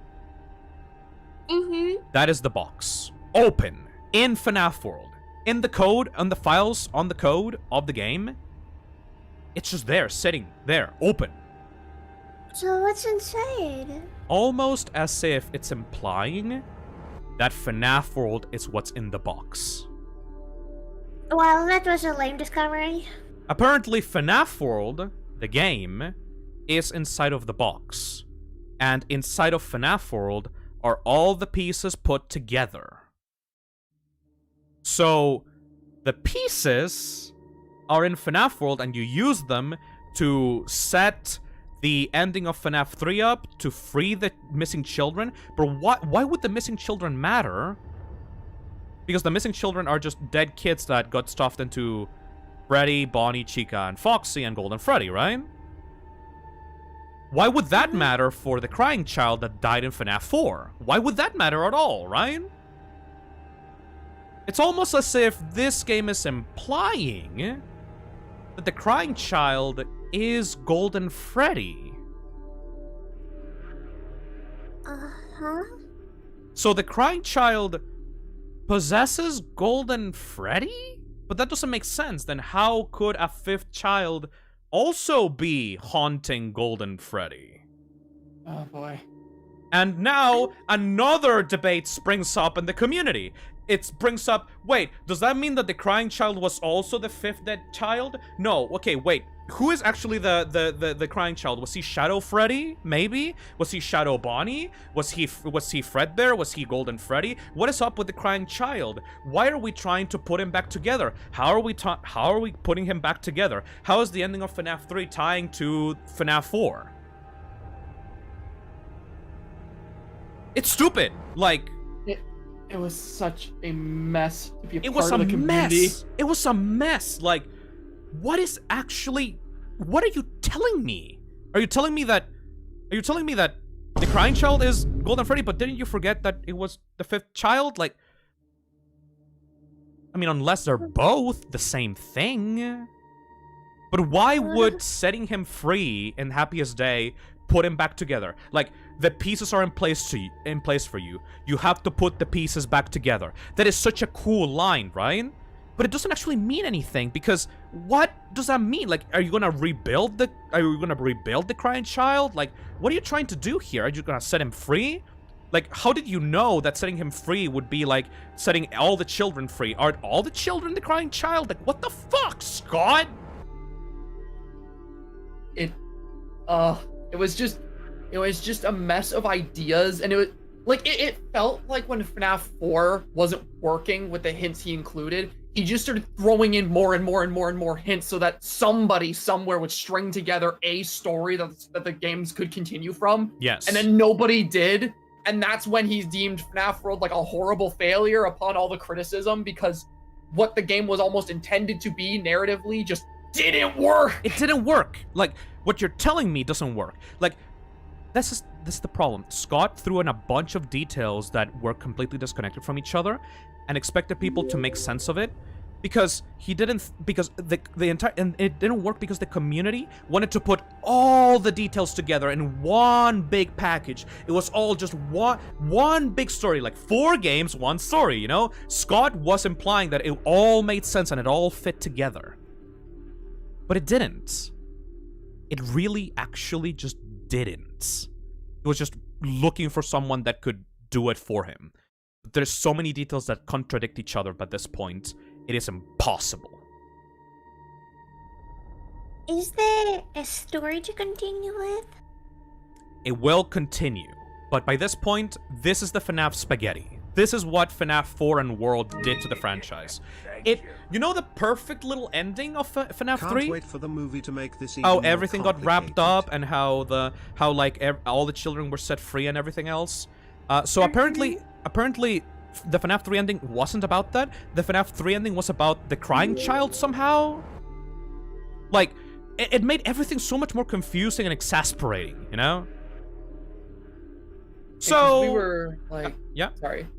No. I was just gonna say, like, we were supposed to believe that, like, based on the information we had to work with, that this child was both simultaneously Golden Freddy, but this kid also had connections to the other dead kids that were meant to be saved in FNAF 3's ending, and, like, that somehow also explained why Golden Freddy looked the way he did in those games and why he was all supernatural and teleported around, like... Yeah, it's... The one detail I liked that came from the whole theory of crying child's dreaming this stuff up and he is Golden Freddy is the fact that it kind of recontextualizes the line "it's me" as him literally recognizing himself, but that's like one tiny little detail that makes more sense in this sea of just nonsense. the sea of spaghetti. Right now, Azazel, the context right now, we both are captains on a ship with you as the passenger, and we're currently wading, like boating, like carting around a sea of spaghetti. That's what's happening right now. Like, do you want me to tell you what the real FNAF lore is? The real FNAF lore is that none of this shit makes sense and it's stupid. Oh. The real FNAF lore is that you don't give a shit about the FNAF lore. You just play the games and go, that was pretty fun, and then you ignore it. It's not there. No, stay away. There was also one last thing in FNAF World that people theorized about, and that was Old Man Consequences. This is Scott once again. This is Scott once again adding a completely random detail for no reason to just throw another wrench into the fucking story to make people like talk about again. Old Man Consequences is a little sprite of what's seemingly a crocodile fishing around on a lake at the bottom of the game's code. My name is Old Man Consequences. Come have a seat and let's fish for a while. You have nowhere else to go. Who the fuck is Old Man Consequences? It doesn't matter. Like, he's just a guy. Like, there was never any elaboration on what that meant. It was just, he's Old Man Consequences, you know? But what? He's the guy. You're supposed to explain this stuff and not just throw stuff at me and say like, oh well, I guess that's it. Good luck. And you know what's great about Old Man Consequences? But This ain't the last time you're gonna see him either. He's not gonna be the last time this baby returns. This guy who Phil just said is just some guy who isn't relevant. He actually is. It's just he's just around. Like who is he? Is he the devil? Is Old Man Consequences the devil? Doesn't matter. There's nothing else to connect this to. I'm gonna repeat. This is the 5th time I'm repeating this. This is just like Golden Freddy in FNAF 1. Scott adds these random details, vague details, and people go crazy about them. But they don't fit anywhere. They're their own little puzzle pieces that are just there for Scott fun. Pilgrim is literally Boomer Toby Fox. Toby just knows how to make a consistent And then finally, just as a last punch to the dick, if you... it was not the last. Just as a last kick to the dick, you can go under the lake that Old Man Consequences is fishing on, and you can wiggle yourself inside of the lake, and then you fall down, down, down, down, down, down, down, down, down, into a screen with a figure with gray things around it, and seemingly some kind of screen behind it that is flashing different colors. It seems to be... Well, what do you think this is? On the right side, what do you think this figure is, Azazel? To me, it always looked like a parent who was like holding two of their children by their side, watching something with them. Maybe it's someone hiding the bodies. for some people, it was like an angel with like wings at the back, like spreading out, like look at me, or something. People thought that it was two kids and a parent looking at television.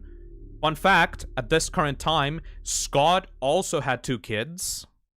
Just saying, but you know, doesn't really matter. Wait, just two?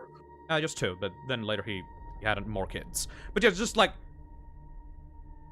What does this mean? I don't know. It was never brought up any other time. Why was it never brought up again? Because nobody in the community found a satisfying explanation for this figure.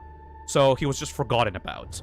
Because by this point, Scott is just looking at subreddits and seeing people's theories and picking out the different things that he is interested in and then putting more meaning into that afterwards. You know?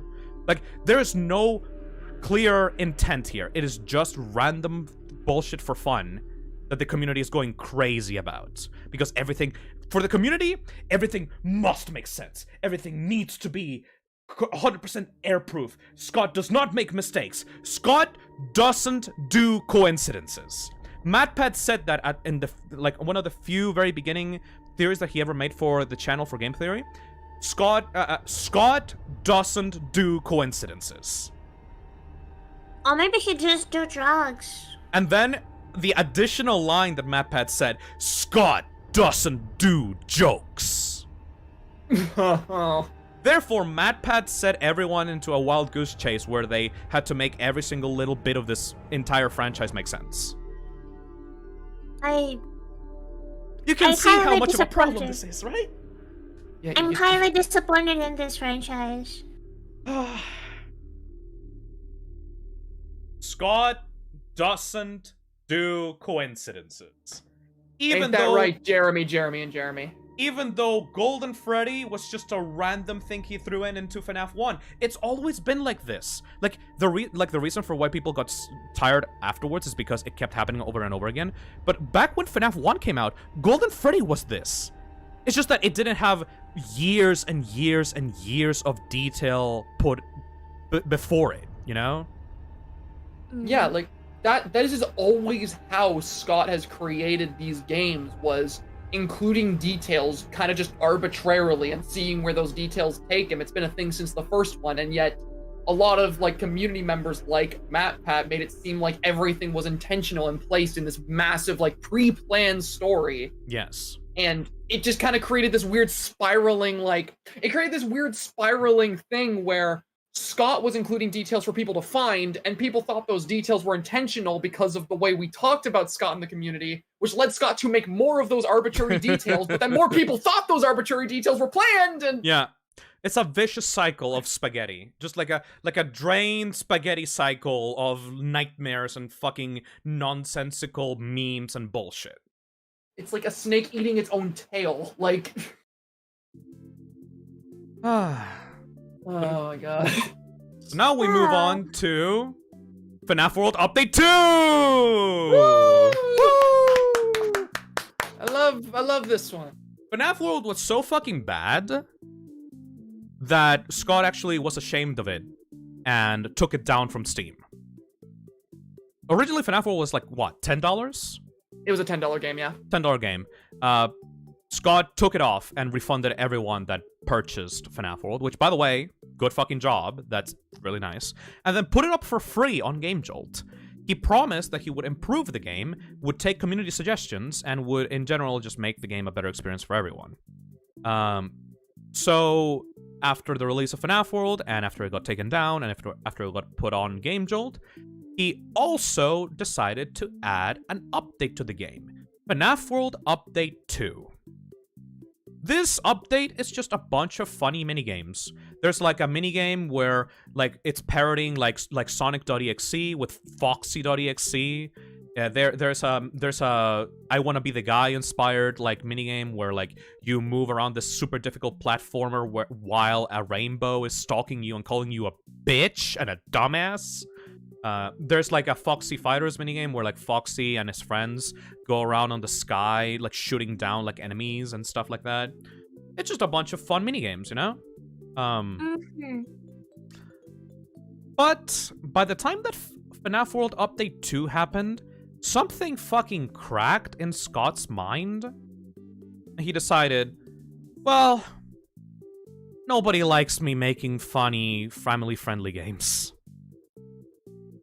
I guess it's time to continue the FNAF series once again and move on to a new chapter where I will be making things more scary. But maybe I can make it a little bit different because I'm tired of making the same kind of horror games over and over again. So, you know what I'm gonna do? I'm gonna make a FNAF game that's completely different from the rest of the franchise. I'm gonna make it like a kind of like a spin-off, kind of like a new type of FNAF game that I want to make. If I am going to be forced to continue making FNAF games for the rest of my life, I might as well make them my style. You know? So, when Update 2 rolled around, he also included a little teaser for the next entry in the Five Nights at Freddy's series. He introduced Desk Man. Desk Man is another version of Scott Cawthon. This time, the Scott Cawthon that is more humble, the one that is like working on the FNAF games, is not just like a fucking god of the FNAF universe, you know? He's just a little man working on his little games on his desk. You can find them somewhere on the map in FNAF World. If you found him before the release of Update 2, you would just see a man on his desk, and if you approached him, he would say, "What are you doing here? I'm busy. It wasn't supposed to be like this. Now it's all a mess." FNAF World, you know, like, the game is a mess. This game is a fucking mess. In fact, that game is such a fucking mess that on the Steam post of the game, Scott said, "Sorry, I'm not gonna do more updates after Update 2. There's only so many sprinkles you can put on top of a turd." Like, he called his own game a turd. He literally actually said a turd, you know? I mean, yeah, fair. Of course, now there's only one thing to do. Come back later and I will tell you more. That was Update 2. He's teasing the fact that he's working on fixing the game and adding more to it to make fans happy by adding more content to it. Update 2 rolls around, you visit Deskman again, and he has new dialogue. He says, "It's a vicious cycle, you know? But then, most things in life are. The pendulum swings one way, then it swings the other. Now we turn to darkness. Something terrible is coming. Come back later and maybe I will tell you more." What does that mean? It means that it's a vicious cycle. People keep asking Scott for more content, and he needs to keep the machine going. Keep the FNAF franchise going, baby! We're gonna keep it going, baby! Everyone wants more! More FNAF! More FNAF! More FNAF! Alright, let's see. What do people want? I made a really happy-go-lucky, family-friendly game. That didn't really work out. Alright, time for the pendulum to swing the other way, and now we go back to scariness, baby! More FNAF, baby! More FNAF!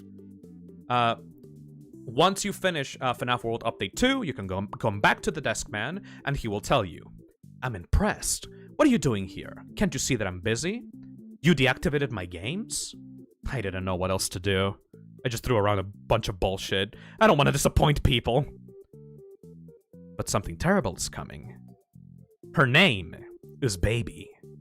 I'm afraid there is nothing I can do. It is too late to deactivate her. And then Baby comes around, whole ass Baby, and kills Deskman. So Baby, Circus Baby, kills Scott. Because, you know, FNAF World is fucking stupid. But it was a good way of, like, teasing the new main villain of the FNAF franchise, you know? The fog is coming, the fog is coming! The fog is coming, the fog is coming, baby's coming, baby's coming.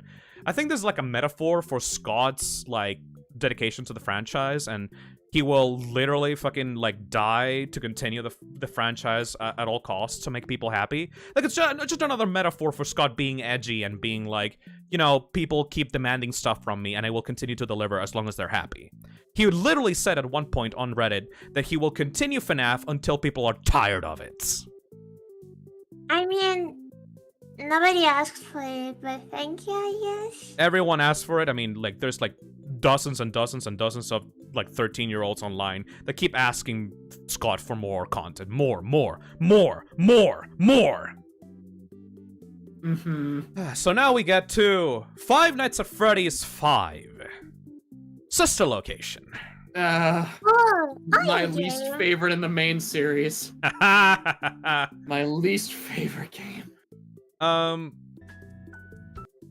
So, Zach? Sorry. Yeah. I've been talking for a long time. Yeah. Is there anything that you disagree with when it comes to my takes on those past few games?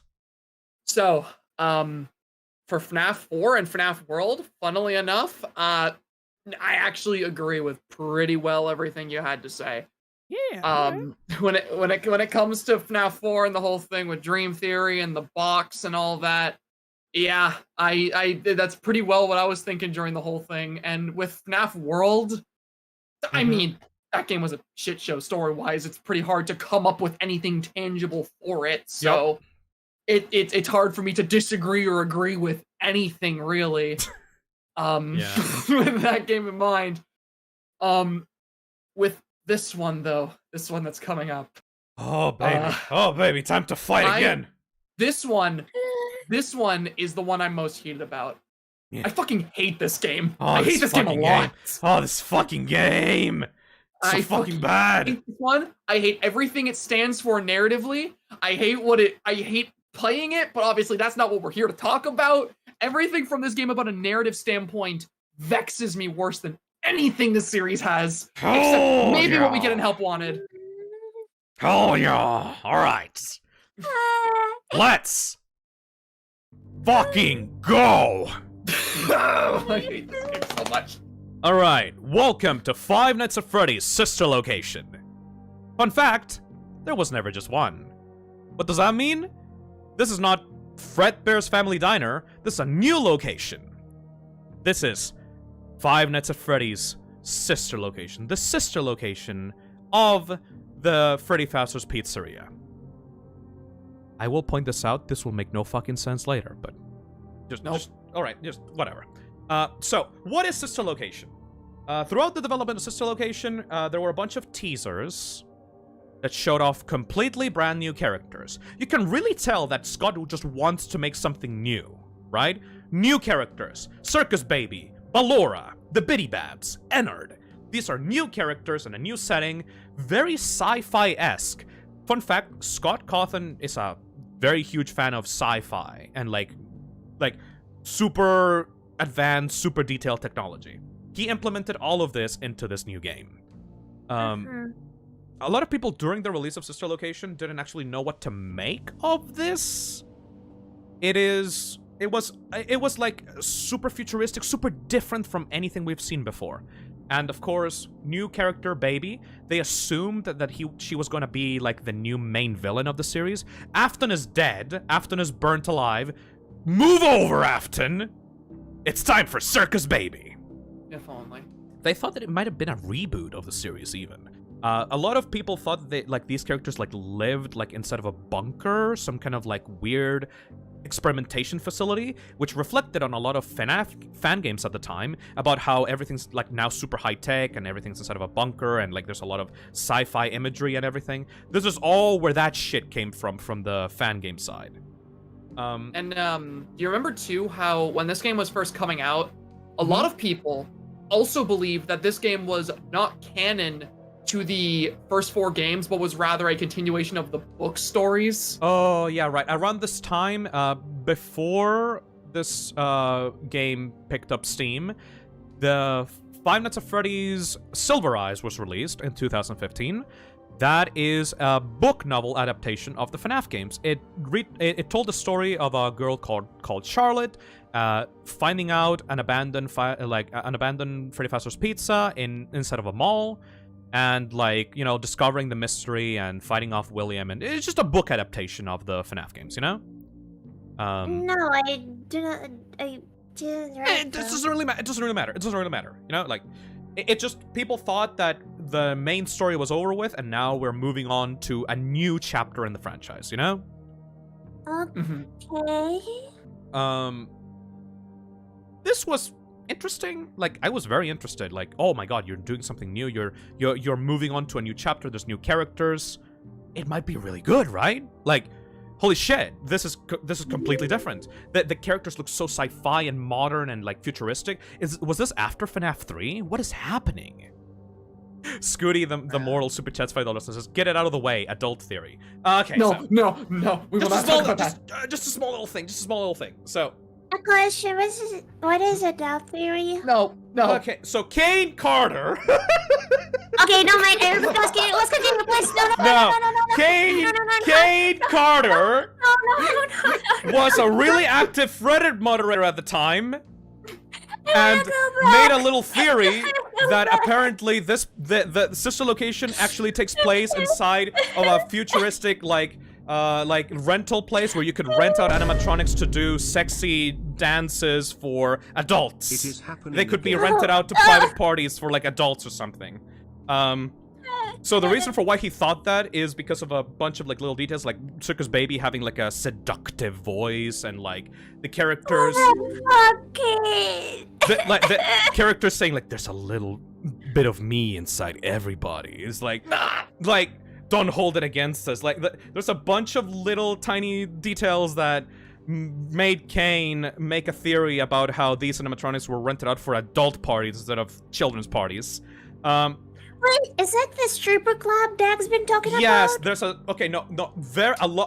there was a one specific fan game that was inspired by adult theory that made the characters actual fucking strippers in that fan game. We don't talk about that, but yeah, it just like that theory was so fucking out the wall crazy that it made everyone in the community go like, whoa, okay. Even Scott brought it up in the Daco interview. So, yeah, the reason for what we're talking about adult theory is because it actually has an effect on the release of this game. Scott also saw adult theory because he was also hanging around in the FNAF subreddit and saw that theory and couldn't really disprove it because, you know, Scott is a cryptic man. So, instead of disproving it outright, he actually released a bunch of bonus teasers for the game showing off Ennard. You know, there's this guy on the back, this guy in the bottom is called Ennard. He showed like the mask teaser and all that to basically disprove the theory using like bonus teasers to say like, yeah, no, like no, that's completely different. Don't do that. So that basically forced Scott to show off Ennard early because every single other part was like, yeah, like oh these weird seductive animatronics like being rented out for private parties. Oh, you know what private means, am I right? It's like it was just a bullshit meme theory, but people took it way too seriously. Anyways, aside from I that, should block Kane the dark age of the FNAF community. it was just a little innocent thing. Like it's not really that big of a deal. It's just funny that even Scott saw it and was like, what the fuck? Anyway, more teasers for Sister Location were released during the development of it. This one took a lot longer to be released than the other ones. Probably because this was one of Scott's biggest projects and he had to make a lot of assets for this. Because it was not just a one-night gameplay system, it was multiple nights with multiple different places that you could visit and play. He was very ambitious with this one. He wanted to do everything. He wanted to make it big and impressive. He wanted to stuff a lot of lore into it. And partly, this was also inspired by him trying to make people forget about Dream Theory. He wanted to make a game that was so sci-fi and it was so technical and detailed that no kid would ever be able to dream of something like this, you know? Mm-hmm. Phil, will you show the trailer? Alright, I will show the trailer. The trailer for Sister Location was really good. It was pretty dumb. Pretty goddamn good, yes. Trailer time. Trailer time. That is not the trailer. Yippee. Hold on a second. Oh, it's there. Hold on. Oh. No, it's not there anymore. Fuck. Hold on. You lost it. Hold on. Trailer show. Can you just Sister fucking use your- Location trailer. There we go. Joker, a question. Yes? Where is sister in that location? So, yeah. Oh, that was meant to be a my joke. sweet That summer was a child. You were gonna regret saying that. Oh, you're gonna regret it, buddy. Holy shit, you fuck. Oh my god. Do you? Oh boy. Well, you know. Don't worry about it. Anyways, the trailer for Sister Location. Does she know? Fear. What? Panic. Dread. Terror.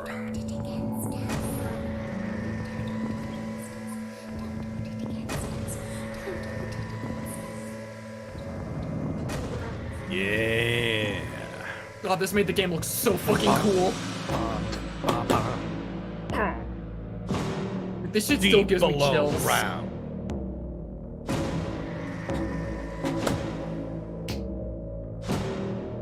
Where memories sleep.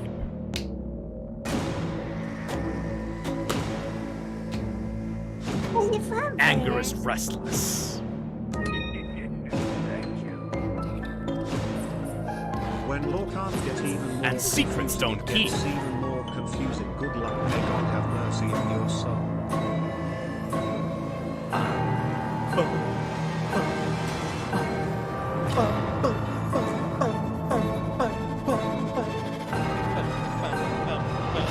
Hello, baby. God, they made her look so creepy in this trailer. Oh. Five Nights at remember Freddy's it. Sister Location.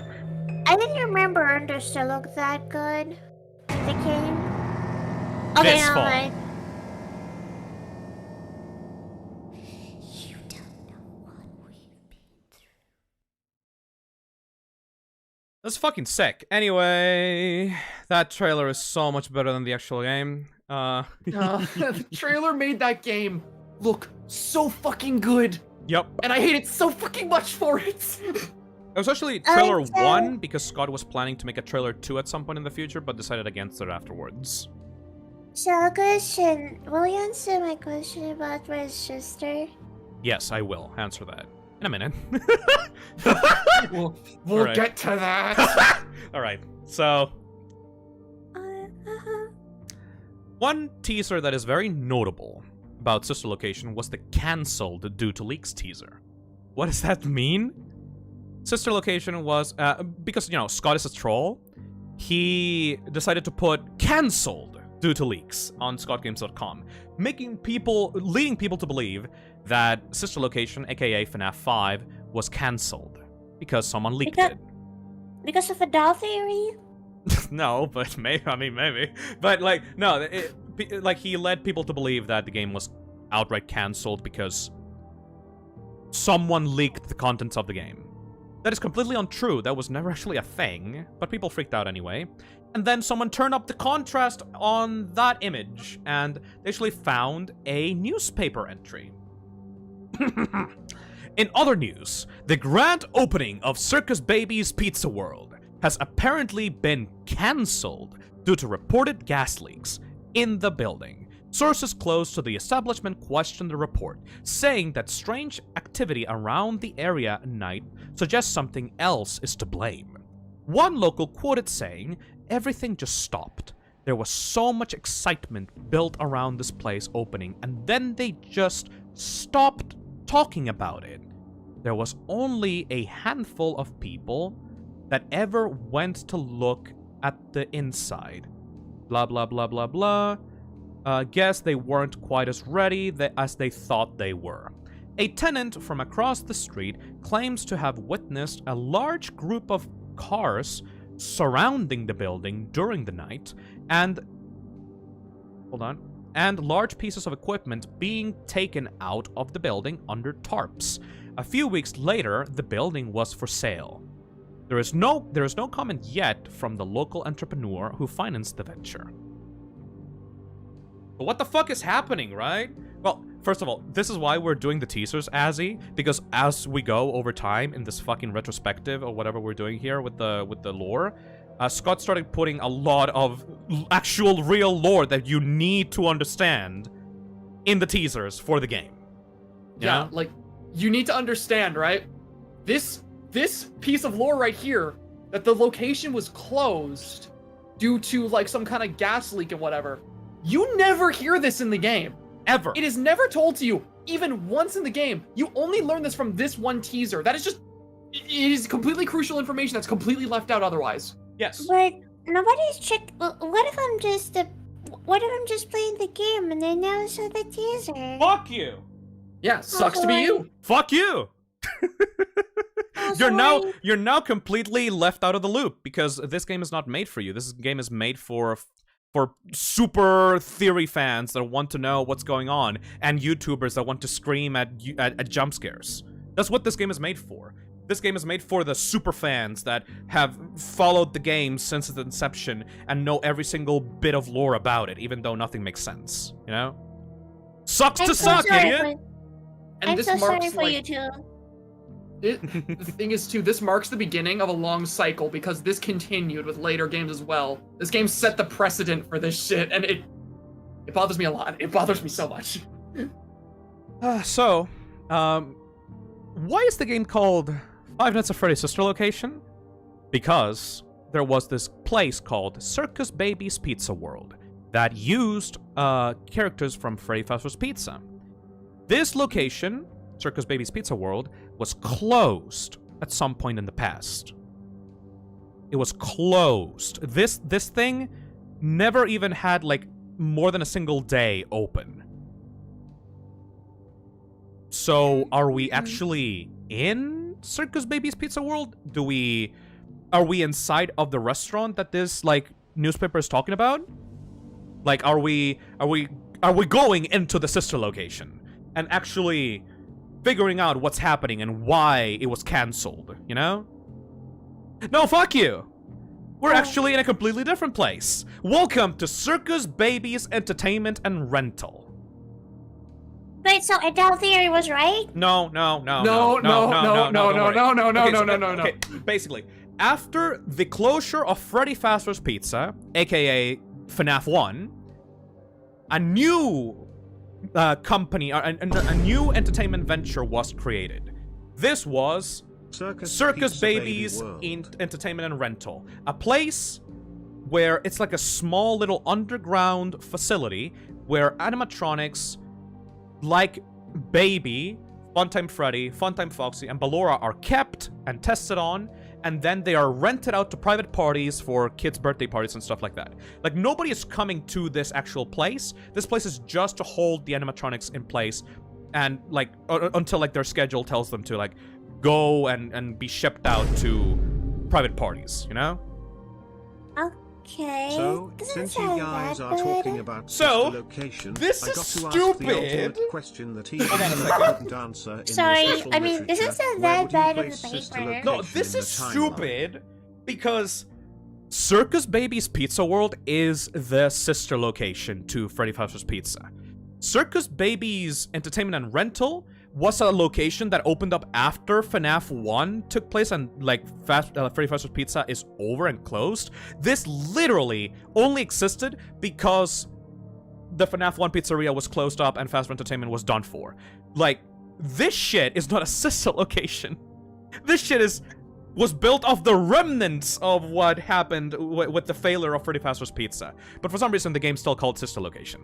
They quite literally say in the night one, like, when they were talking to the AI, because this game is advanced enough that there's an AI talking to you. Yes.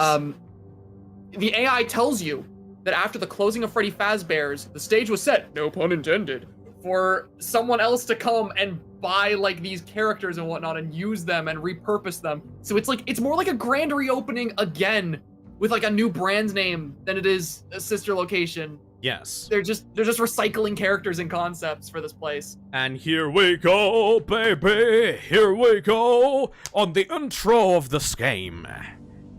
Hey, Okay, Azzy. Okay, what? Remember what I told you about Circus Baby being the new villain of the franchise, about her being the biggest, new, baddest guy to surpass William Afton. I mean, to surpass Purple Guy, right? That is immediately thrown aside at the beginning of the game, because turns out, who is actually running this fucking place? Who is actually running the sister location? Who is running Circus Baby's Pizza World? Who was running Circus Baby's Entertainment and Rental? At the beginning of the no, at the beginning of the game, you get this. I'm gonna actually show it as a video. Hold on a second. Why people mention Remnant? Is it This- something from this game? No. So- Yes. Actually, yes. Anyways, let me show I'm gonna you have the some- intro to Sister Location. I'm gonna have some words about this cutscene specifically when we finish it. Oh lord. There's no doubting what you've achieved This is what on a you technical first see level. These are when you open clearly up Sister Location. state-of-the-art. There are just certain design choices that were made for these robots that we don't fully understand. We were hoping that you could shed some light on those. She can dance. She can sing. She's equipped with a built-in helium tank for inflating balloons right at her fingertips. She can take song requests. She can even dispense ice cream. With all due respect, those aren't the design choices we were curious about, Mr. Afton. Purple Guy's back, baby! Purple Guy is back! I hate. Wait, isn't he died? I hate this cutscene. I hate this cutscene. I hate this Wait, cutscene so the much. choker. Yes? Question. Isn't like he died? So, Or Purple Guy is actually a way bigger character than you were led to believe. There's a little sprinkle of I hate this. how freaking Hold on a hate how second. advanced the technology Thank you, is in Tony. the game. Especially when you know the law and the timeline. There we go. Thank you, Tony. So, turns out that Purple Guy is way more complicated of a character than you thought you were. Back during the release of the Silver Eyes, it was actually revealed that Purple Guy's name is William Afton. William Afton is actually an engineer and created a lot of robots. And he has his own company called Afton Robotics. I hate it so much. He is not a faceless figure that kills children for no goddamn reason. He is a mad scientist that creates super advanced robots. And is like a brilliant entrepreneur that makes his own, like, businesses and stuff like that. Wait, didn't he die? Here's the thing, Nano Abyss. Before he died, after FNAF 1, he decided to bring back Circus Baby and her friends, and make that after the FNAF brand is dead and gone. I mean, after the Freddy's brand is dead and gone, he takes those characters and sells them out to private parties. He is now a businessman overseeing an entire operation inside of this underground bunker. This sister location happens in between FNAF 1 and FNAF 3. Who are you playing as? You are playing as a repairman for Circus Baby Entertainment and Rental called Mike. hi, Mike. You can see it on the little UI thing on the little watch like panel thingy on the screen right now. This is Now an iPad. This is Mike. You are playing as Mike. Wait a second. Wasn't that the guy from FNAF 1? Turns out, yes. Every single person that you've been playing as in the FNAF series is Mike, going under by different names. AKA not Mike, not just Mike, Michael Afton, actually. Michael Afton, the son of William Afton. I want to point What? out that the remnant is stupid because it basically Can I turned little child please, real pile quick, driving Slick just Willy into can I just just a can I just while. give my thoughts? Yes, This you shit, may. This You shit may. makes me livid. This game makes me livid. So that opening cutscene and that reveal, fucking ruined like a lot of the theories for this game. Yep. And like for the series for two reasons to me. First of all, this game fucking killed William Afton for me as a character. Yep. Because to me, you can give the guy a name. Give the guy a name. I don't give a shit. But like, I think what made him scary was the fact that this is a guy who could have existed to me. Like in real life, this is like a terrifying person that very well could exist and just, you know, you'd never know. And by having him become the fucking Tony Stark of the FNAF universe, you kind of throw that out the window. But the other thing I hate about this, I hate that opening cutscene and I hate this reveal so much because this game right here validated Matt Pat's whole belief that you can use the books to theorize about the in-game lore because he guessed that William Afton was going to be revealed to be his name and sister location, and when he was proven right in that opening cutscene, that validated him doing it over and over again. He never let it go. And now we're at the point we are. He never let it go. We are at the point we are now where the books are being included in game theories because of this game. It is this game's fault. This game is the reason we are stuck in this like horrible place where the books are being used to theorize about the games and vice versa, all because this game decided to confirm MatPat's theory. Yep. And I hate it so much for that. I hate it so much. Sister location. This game fucked everything. So, let's take you through the game, all right, Azzy? No. All right, I don't care. Let's go. So, you're working in Circus Babies Entertainment and Rental. Each night is different. You're a mechanic called Mike. You're supposed to go down an elevator and work on this building. Each night is different, but you're just doing menial tasks like turning on lights, shocking animatronics, like working on them physically, like trying to open them up, stuff like that. These are the animatronics in the game. You have Circus Baby, you have the Bitty Babs, you have Ballora, you have Minarinas, you have Funtime Freddy, Funtime Foxy, and Bon Bon, which is like a little hand puppet on Funtime Freddy's fucking arm. Sister location is all about trying to find your sister. What? Michael Afton is on a search to find his missing sister somewhere inside of this underground entertainment and rental place. What's she doing there? Oh, baby. All right. So, you get little hints all throughout the game that something bigger is happening than you just being another repairman. Baby seems to be very aware of what's happening. Circus Baby is very intelligent. She can form sentences, she can talk to you. She says that she can mimic and not mimic, she says she can lie and deceive people. And but all she really wants is to be free from this place, you know? She, even though you never properly fully see her in the game, by the way, instead of being the newest villain of the franchise, she seems to be someone that you want to help out, you know? Wait, a question. So you're telling me this Hydra's bitch that can actually have a mind Yes. was before the crappy FNAF 3? Yes, actually. Circus Baby as a character was actually built by William Afton sometime before the events of FNAF 2. Which means that in the 80s, you had a super sci-fi advanced AI with a giant claw and with giant fingers that made balloons, and she could dance, she could sing. Baby is this super advanced super robot built by William Afton during the fucking 80s for Circus Baby's Pizza World. Uh-huh. Why is Baby so aware? Why is Baby sentient? This is the first time in the series that you find an actually sentient robot. You know? Wait, so all of them have, children inside? This is why they're smart.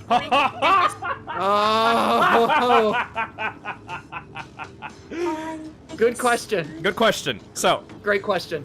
Amazing question. I will tell you that later.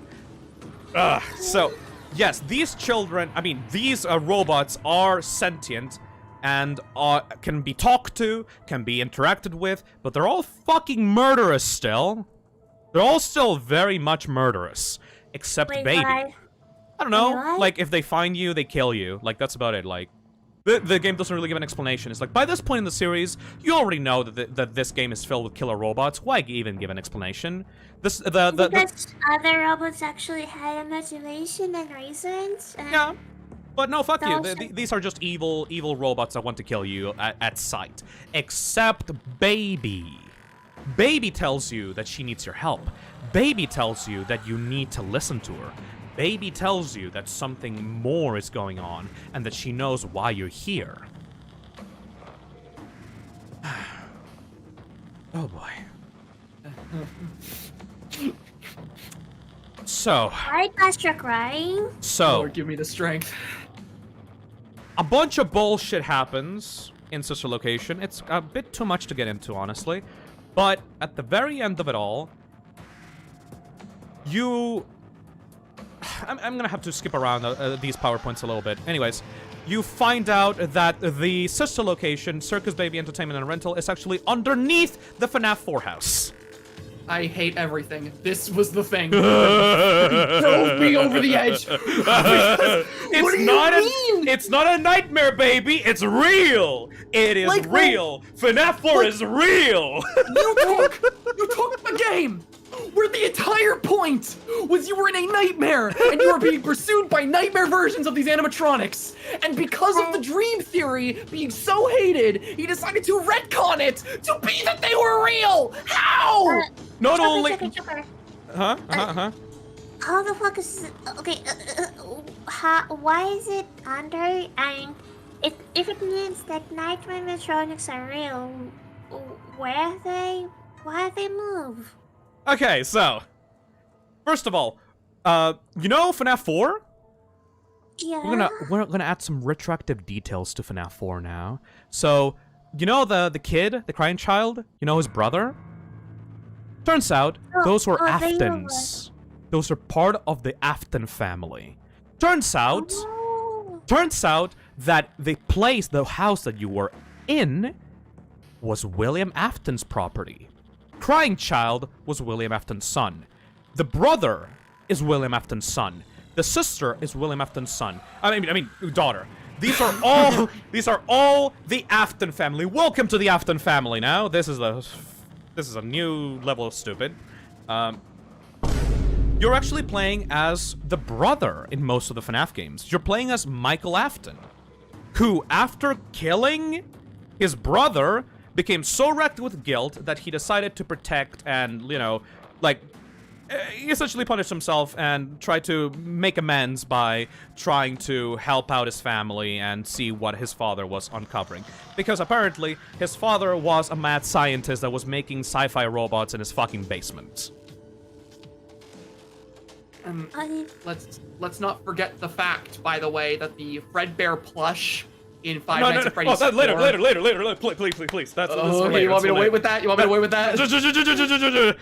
That's like 4 slides down. That's 4 slides down. Okay. Fine. Huh? Yes? How is animatronics from FNAF 4 real? So apparently, according to the books, there is a type of animatronic called a twisted animatronic. A twisted animatronic is a blank slate animatronic that you put a little sound disc on inside of them that will vibrate with sound technology that will make everyone hallucinate that they are something that they're not. If you like animatronics, they'll seem cuddly and cute and nice, but if you don't like animatronics, they will seem evil and twisted and scary and filled with teeth and razor sharp claws and stuff like that. So, it is never actually outright confirmed what is actually happening, but according to the books, people keep going to the books for this, people think that either the sister location animatronics or some other types of animatronics that are never seen in the actual game are the ones that were set to haunt the kid that was inside the FNAF 4 bedroom. Because William Afton is testing his animatronics on his own children. Which, can I just say... Wait, so... He was fine? So... But if animatronic gets us, there's like red screen, so we die, right? Yes. So... He was fine with animatronics killing his own son? He's fucking crazy. He's crazy. And this implies, by the way, that Foxy turning into a little plushie in the closet when you close it for long enough, or Nightmare Fredbear turning into a giant fucking head was illusion discs. Illusion discs. Ooh. Just happened, you know. Discs. Woo. It's all real. They just do that as robots. I remember some people even tried explaining the mechanisms of how he got onto the bed, where there was like a platform, and the head would get lifted up onto the bed. So, yeah, the whole that Scott saw that people didn't like Dream Theory so fucking much that he decided to make it as real as humanly possible, even though it makes no fucking sense. Sister location is underneath his property. He is the one making the animatronics. He is super fucking smart. He makes super sci-fi robots that can, and he's like feeling them. And like Circus Baby is sentient, and like everything is just. It's so fucking cringe.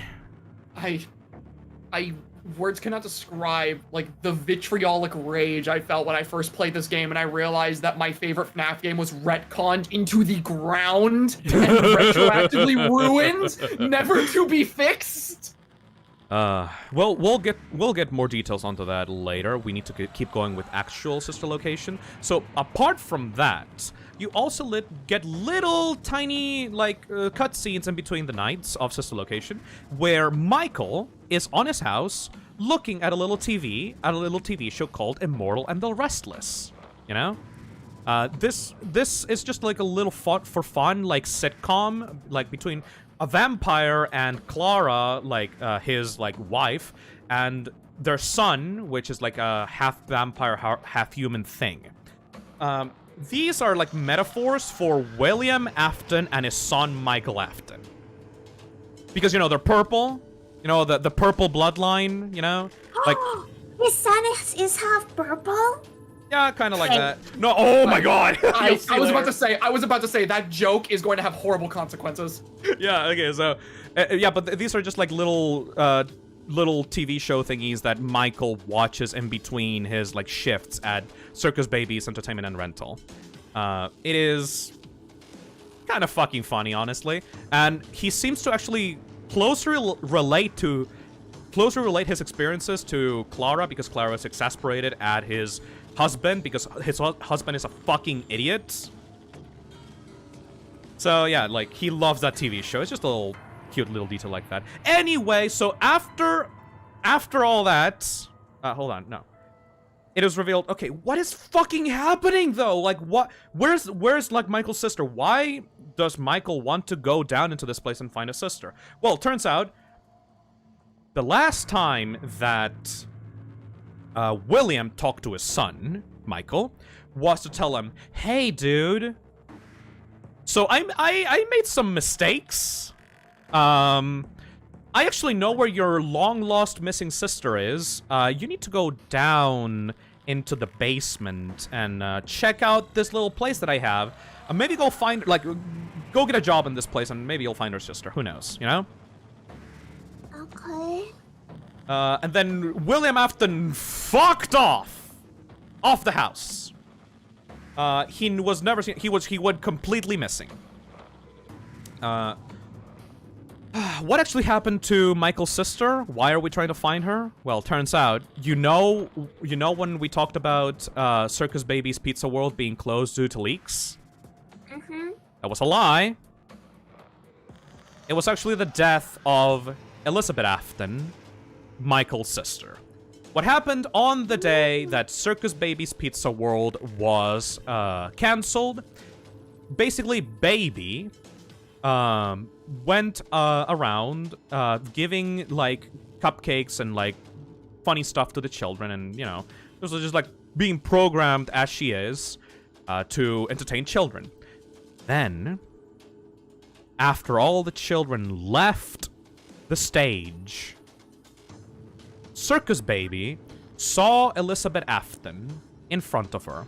She slowly approached Baby, saw her big blue eyes, and was like, oh my god, you are so perfect, you're so pretty, let me get close to you. And then Baby, out of her chest, pulled out a giant metal claw and grabbed Elizabeth. Wait, question, why? Grabbed Elizabeth and pulled her into her chest and crushed her inside of herself. Why? Because turns out, William Afton is a fucking evil genius. Evil, maniacal, mad scientist genius. After the death of his son, the crying child, from the bite of 83, William Afton became fucking loopy crazy, cuckoo crazy, and he decided to start building animatronics that could, in a way, resemble or at least be able to, like, bring people back to life. You know? He decided to experiment with soul technology and did a bunch of crazy shit and essentially turned his little pet project of a business into a way to kidnap children using animatronics, because the animatronics are actually, plot twist, built to capture children for experimentation purposes. They look for a child that is alone in a birthday party whenever they're rented out into private parties, and then they find them, and then they grab them and fucking kill them and like stuff them inside of themselves, so that William Afton can then take those children, experiment on them, and get their fucking, you know, like, see how get their soul juice. Now that I said soul juice, I have to fucking talk about Remnant. No. So, no. Remnant is a substance in the Five Nights at Freddy's series that is created by mixing the soul of an innocent person with metal, molten metal. This little substance called Remnant is used to power most of the animatronics from the series. That's why the animatronics can move around even though they don't have any visible power source. They are being piloted by the souls of dead children juice.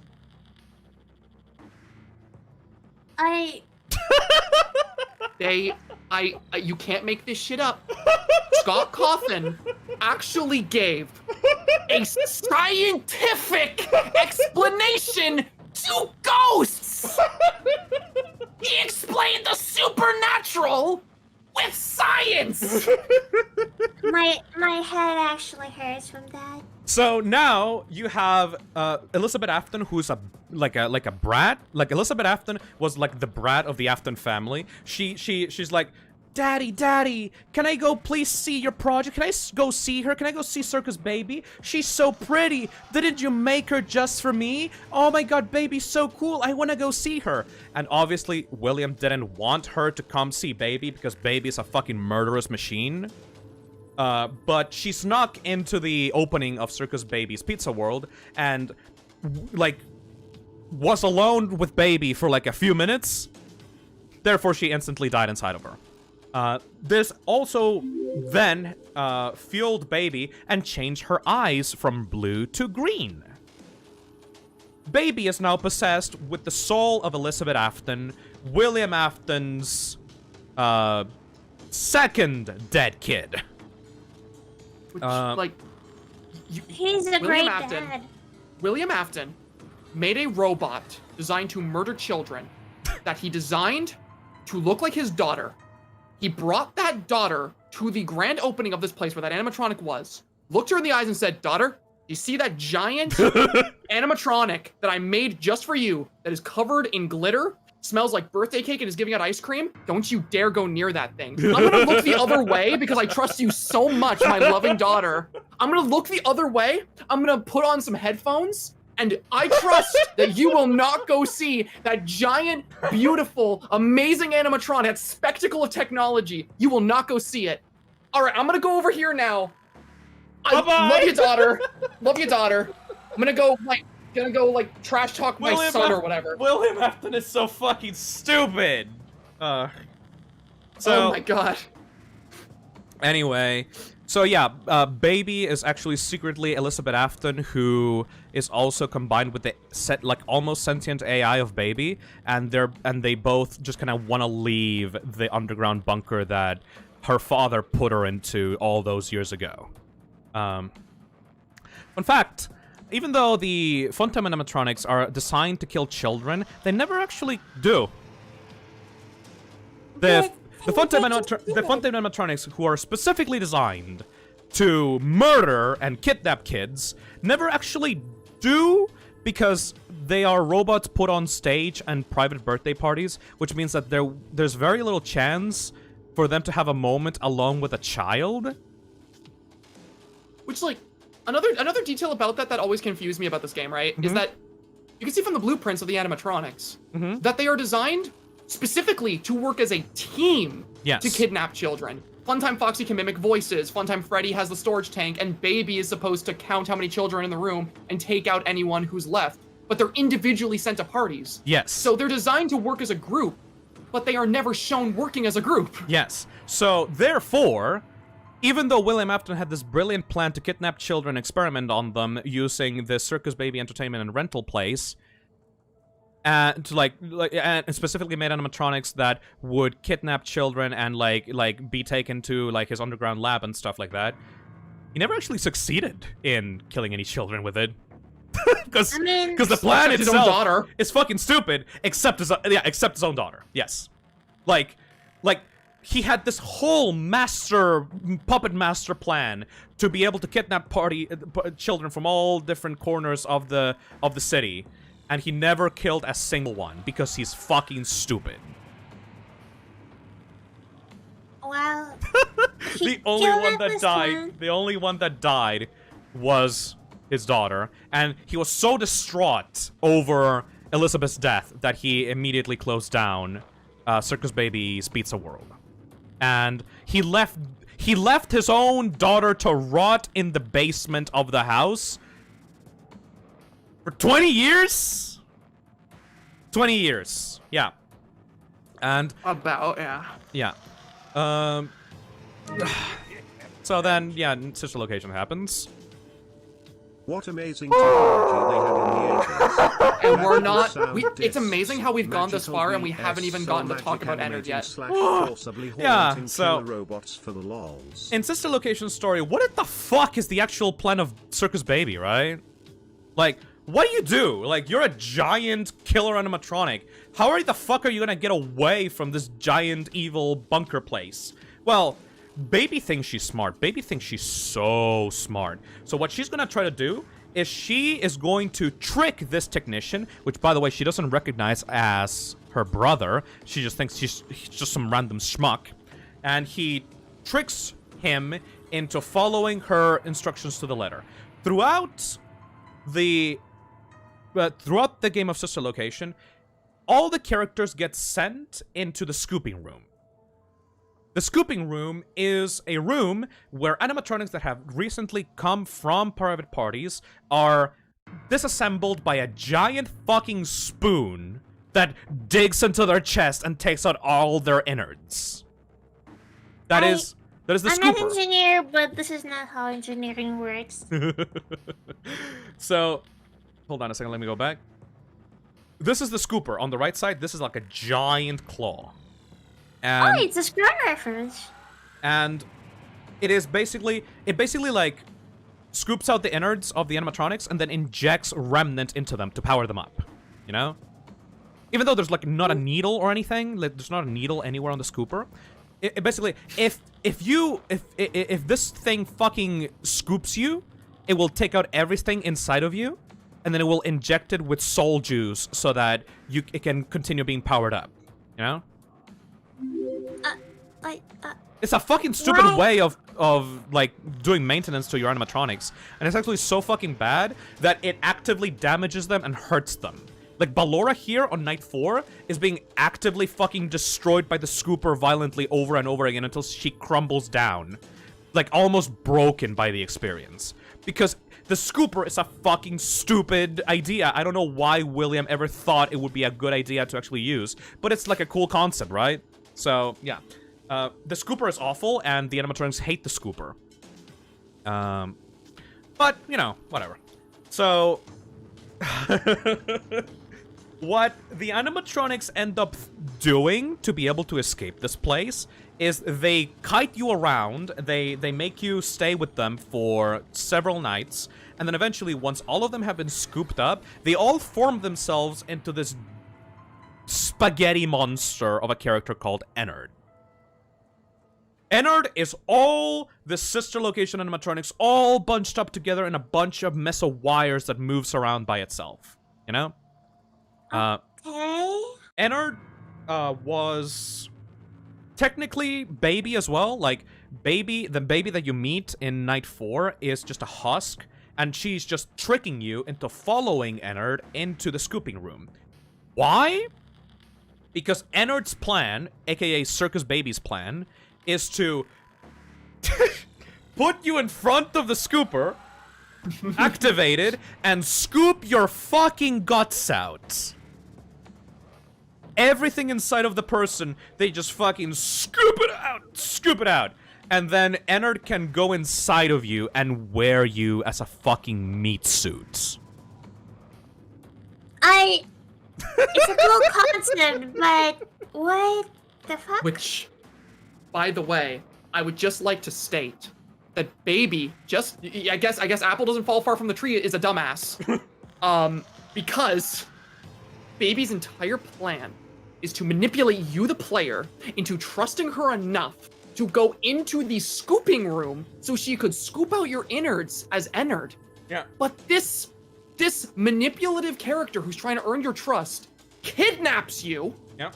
And on top of kidnapping you, puts you in a springlock suit. Yep. What was your plan if the freaking guy died in the springlock suit? Oh yeah, yeah. There's a springlock suit in the sister location, by the way. It's never explained why it's there, and it's not actually designed like any other springlock suit. It seems to be like a Afton Robotics version, like a plastic version of a springlock suit that opens up and the front. It's never actually explained what it is. It's just there. Because Scott thought it was a cool idea to have the character survive inside of a springlock suit for like about 4 to 5 minutes. No one knows why it's there. It's just there. It's not part of Fredbear's. It's not nothing. It's just like another set piece that you have to go through in the game.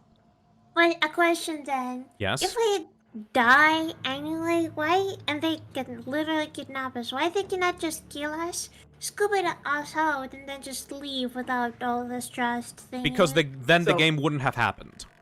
And also sorry. because it's also because before Night 5, the other animatronics haven't made Ennard yet. Also that, they need to buy time. They need to buy some time. They need to create Ennard by Night 5, so then they can execute the plan. But like, kidnapping you and putting you in a springlock suit that could kill you? Like, okay, another that question. ruins everything if they die. This Ennard guy looks pretty big. How he goes into the human body? Fuck you.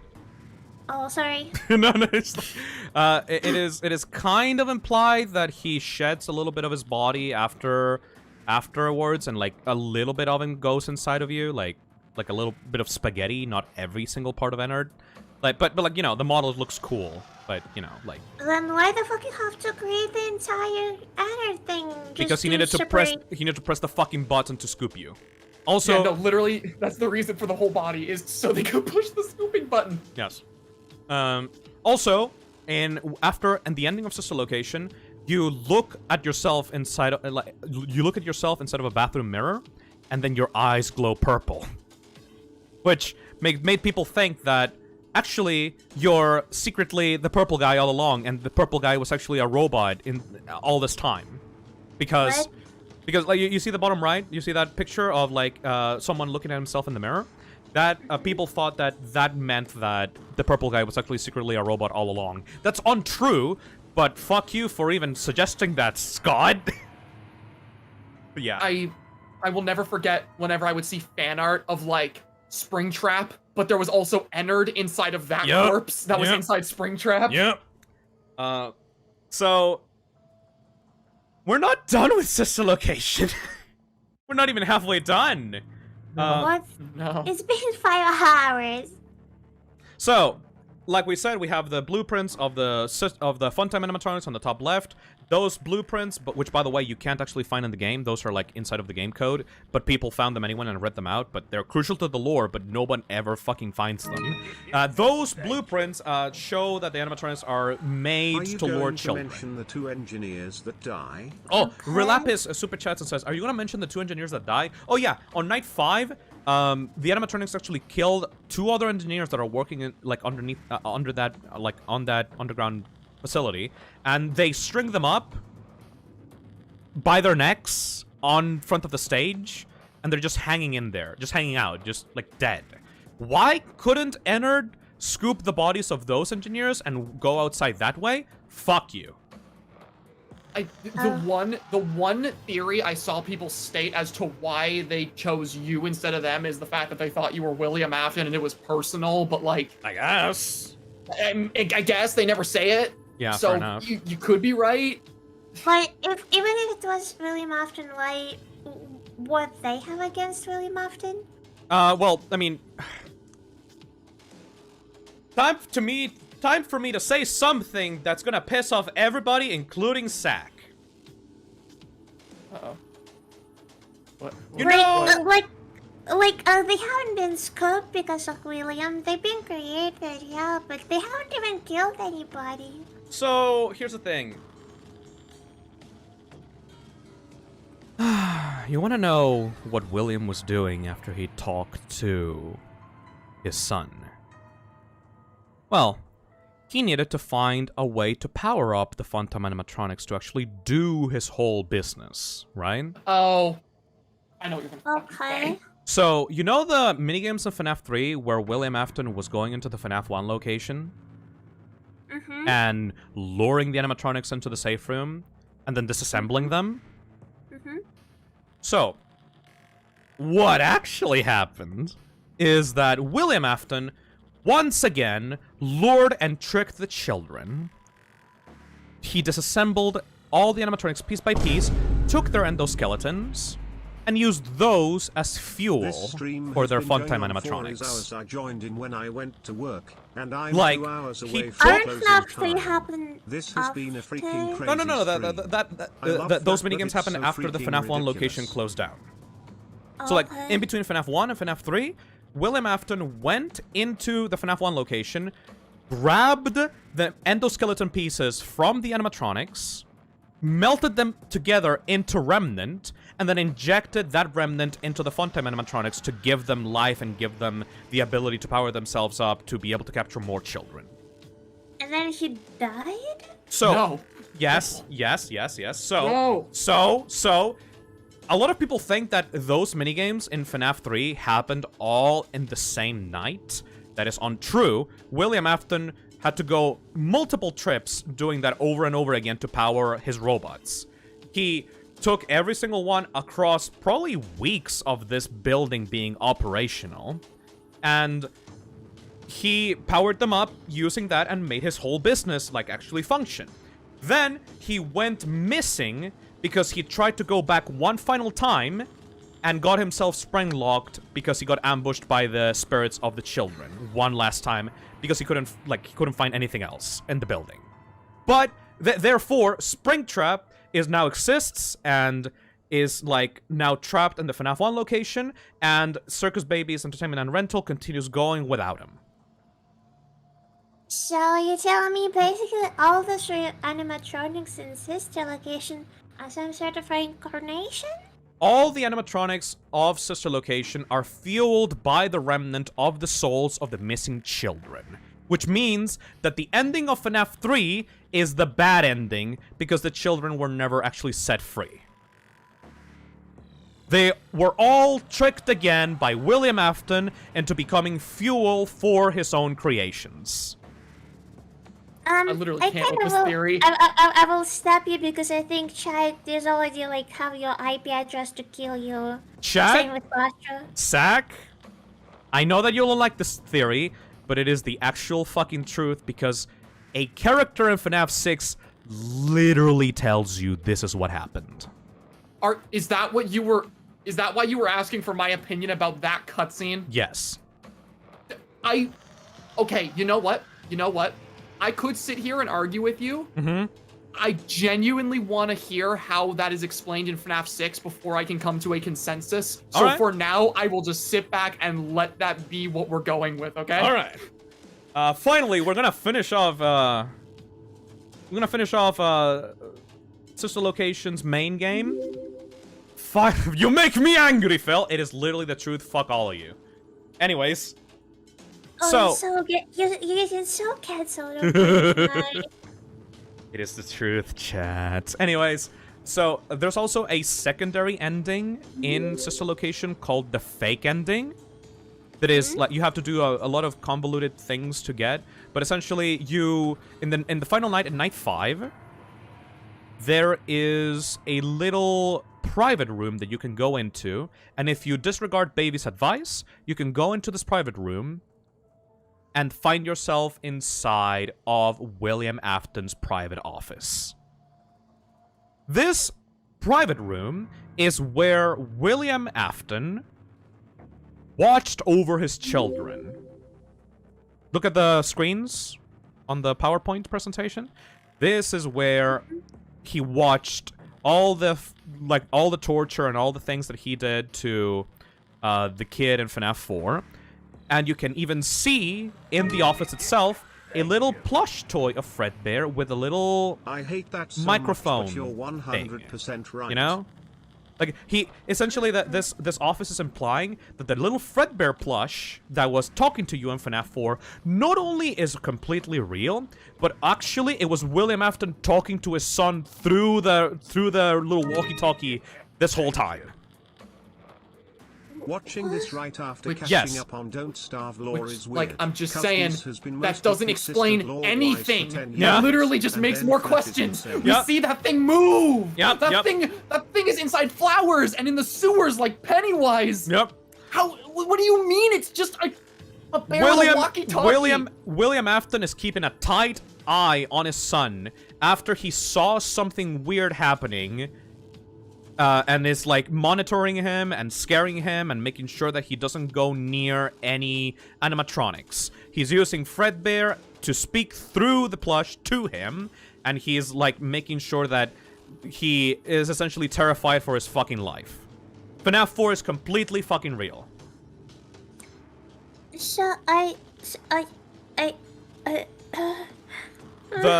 in the private room, also, you get to fight Ennard for one last time. You get a classic FNAF sequence where you have to protect yourself against Ennard until 6 a.m. comes, and then afterwards, you get to go back home, and then Ennard comes with you, and the two of you live together happily ever after the end.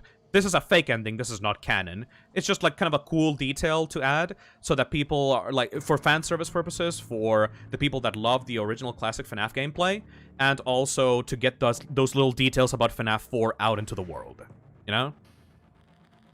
Which, by the way, also worth noting that this secret room, 100% without a shadow of a doubt, confirmed FNAF 4 to take place in 1983, because in order to see those cameras, you have to type the code 1983 into a keypad to even see the FNAF 4 house. Yep. So, any doubt that FNAF 4 took place in 1983, completely just like... thrown off. This game completely confirms it. There are no theories at all. It's just straight up fact. Not only does it take place in 1983, but it's also real. Yeah, and... Oh, I've already talked about how livid that makes me, but I hate that so much. I hate that so much. Thank you, Fujin, for the $2. So wake up the members of our nation. It's your time to be going fucking insane. I just like sometimes there doesn't need to be an explanation for everything. Sometimes the game about a nightmare can actually just be a fucking nightmare. We're fucked. We're so fucked. This is fuck Sister Location. But you know what? The train is not stopping. Azzy? That train is not stopping, baby. The train's not stopping, baby. Guess what? Scott Cawthon decided to add one more little wrinkle to this whole thing. We have a custom night to go through. An Oh, update boy. for Sister Location, which adds a new mode if you get the false ending of Sister Location. You get the custom nights. And Yippee! Yippee! the fuck did I have? And guess what? The hell up!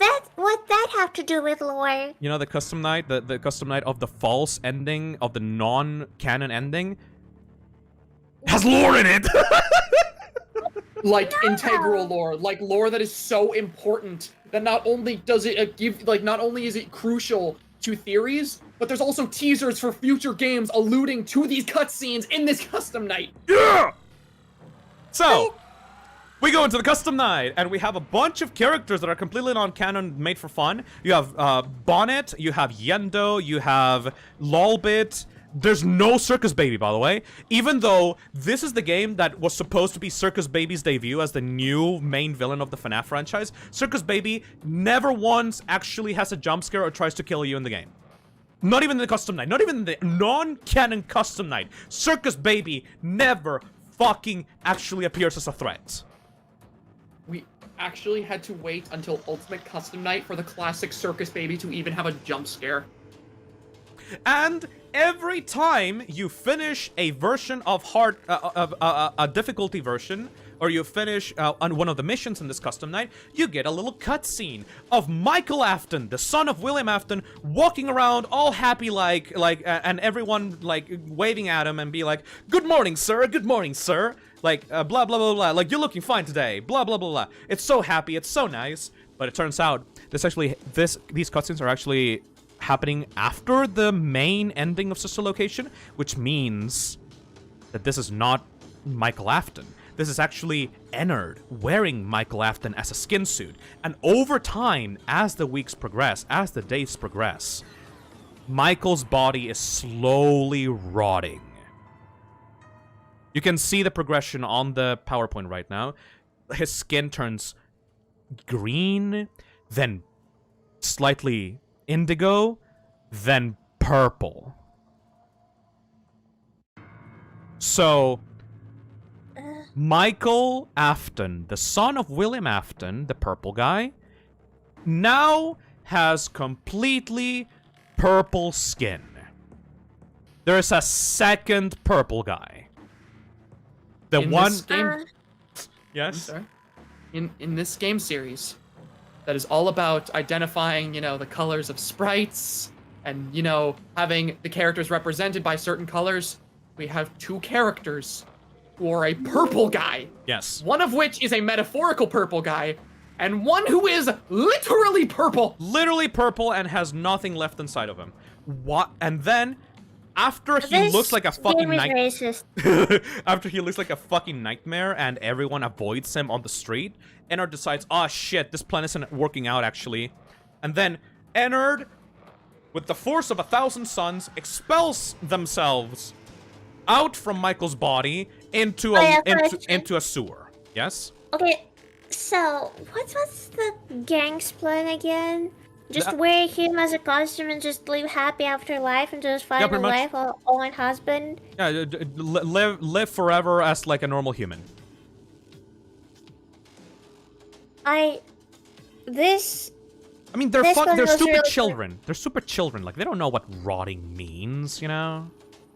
I mean, they died. Yeah, and they died inside of animatronics. Like, they didn't even get a fucking secondary education. They just died. Anyways, so yeah, their plan is to, like, wear Michael as a skin suit and just live a normal life inside of him. So they realize that this plan doesn't fucking work, and then they puke themselves out into a local sewer to hide, and they leave Michael for dead. But you know what I said about the scooper injecting you with remnant? That Ennard keeps living in the sewer? The remnant keeps Michael's body alive, even though he's completely hollow inside. And after his innards get scooped out, and after he pukes Ennard out into a sewer, his body reanimates itself. And he continues to be alive as an immortal, hollow, purple being. this is OP. That's right. So, Five Nights at Freddy's now canonically has a character who is a zombie. Yes.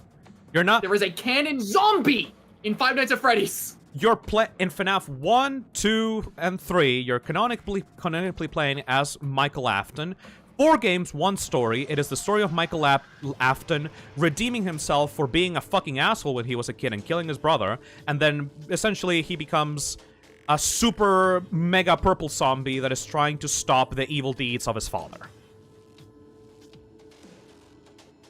I regret everything. Okay, and I just want to call out 2 people in chat who corrected me after I said that. First of all, to those of you saying William Afton is a zombie in Springtrap, no, he is haunting the suit that his corpse happens to be in. And to the person who said, but Pastor, you like zombies, not in this game. Not in this game. So, you know, what the fuck do we do now? We have. The stream? No. What the fuck else do we... Like, Enter's just walking around in sewers. Like Michael Afton is now a zombie. Like, where do we go from now? Well, fuck you. Springtrap lives. What the fuck? Their final cutscene of Sister Location. The cherry on top is a monologue by the now reanimated Michael Afton, like praying or like talking to his father, like from a fucking psychic connection or whatever the fuck, saying, "Father, it's me, Michael. I did it. I found it. It was right where you said it would be. They were all there. They didn't recognize me at first, but then they thought I was you. And I found her. I put her back together. Just like you asked me to. She's free now, but something is wrong with me. I should be dead, but I'm not. I've been living in shadows. There's only one thing left for me to do now. I'm gonna come find you. I'm going to come find you."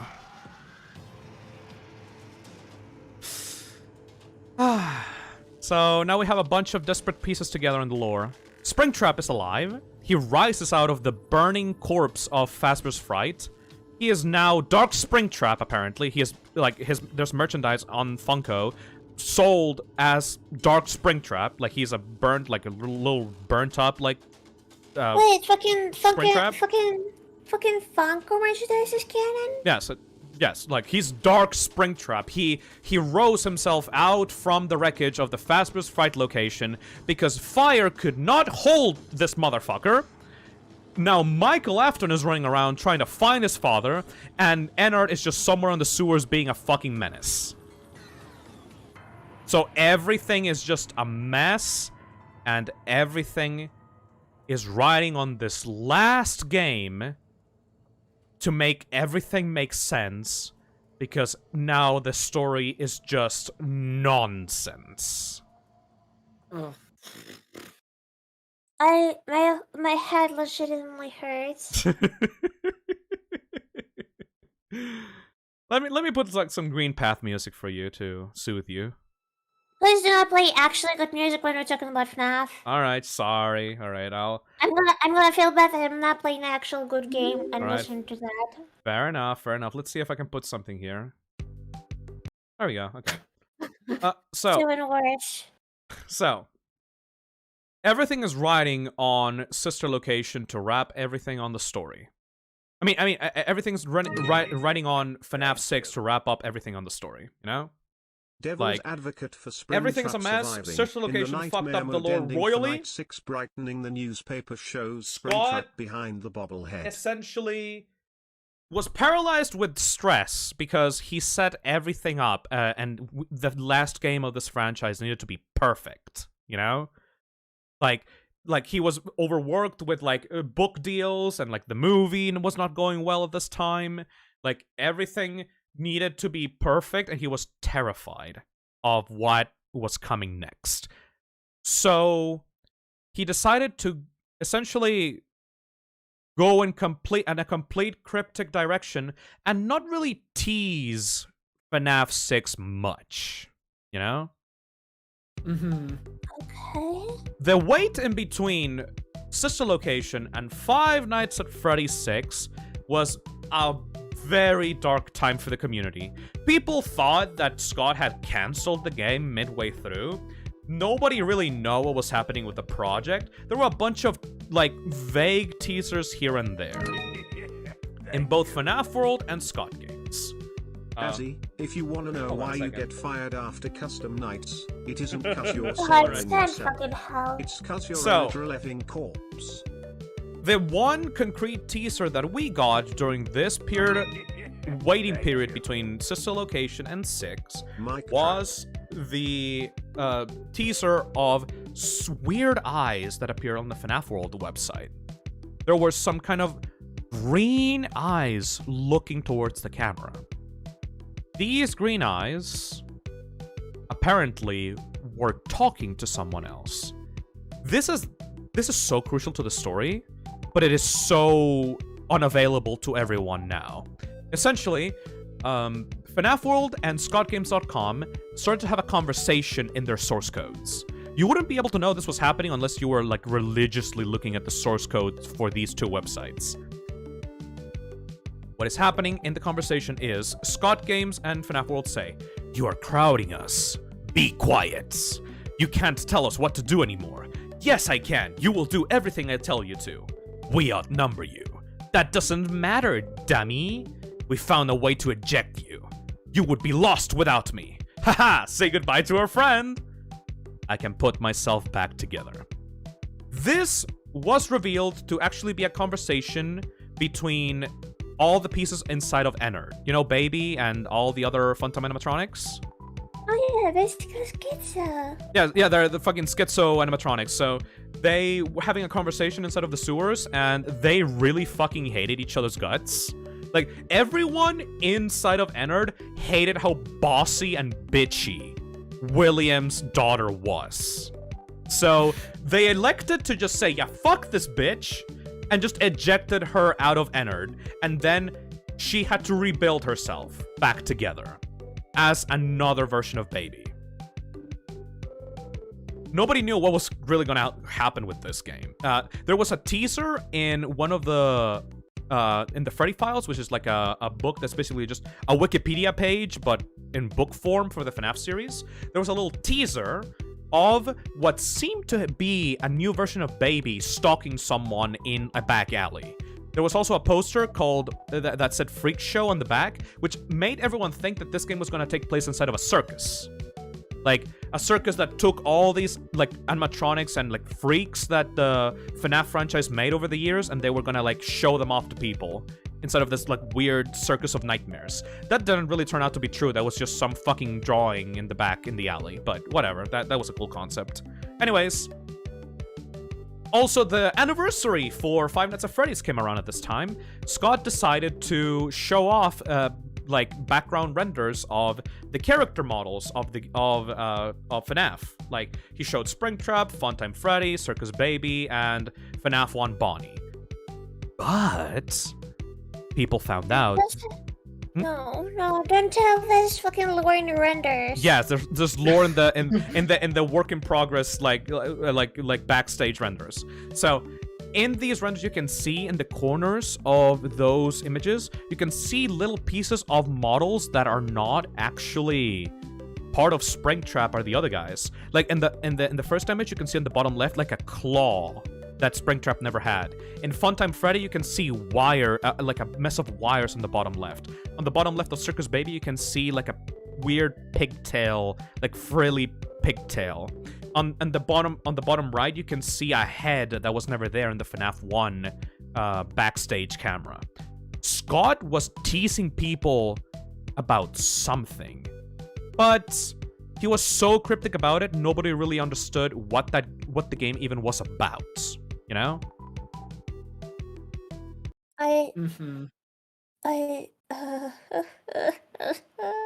Oh boy.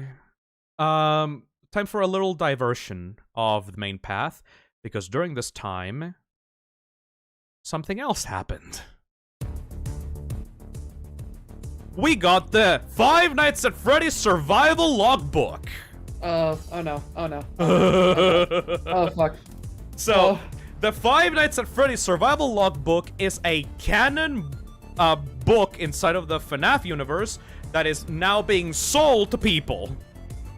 This survival logbook belonged to Mike, aka Michael Afton, and it shows a bunch of details that helps people solve the story of the FNAF franchise. This is where it gets even stupider, ladies and gentlemen. So, inside of this logbook, it is revealed and confirmed that Michael Afton was the protagonist of every single FNAF game in this entire franchise.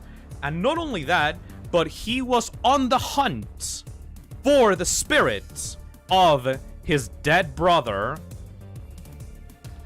which some people call Evan. Might not even be real. Like, there's various puzzles in this logbook that show Michael either talking or looking for something or experiencing stuff from every single FNAF game.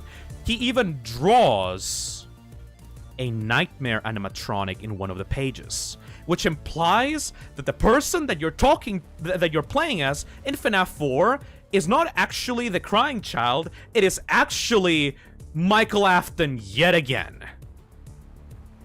Wait, isn't he an adult? Wait. Yes? What? But Michael Afton is the person that you're playing at in FNAF 4 is not actually the little brother that got bitten. It is actually Michael Afton, the same guy in every single other game. Why? But this location was before FNAF 3 and I guess before FNAF 4. No, sister location happened after FNAF 1. And think about this, right? In FNAF 4, when, he would have shoved his brother into Fredbear's mouth, he was like a younger kid, but in sister location, he's a grown adult. Yes. So, timeline-wise, it actually does make sense, but fuck you for writing this in, oh my god! Fuck you! So, inside of this logbook, there's canon, like conversations and drawings that point to Michael Afton being the protagonist of every single FNAF game. Now, not only that, but that he was using and he was working at those different locations in order to help out his dead brother. Because guess what?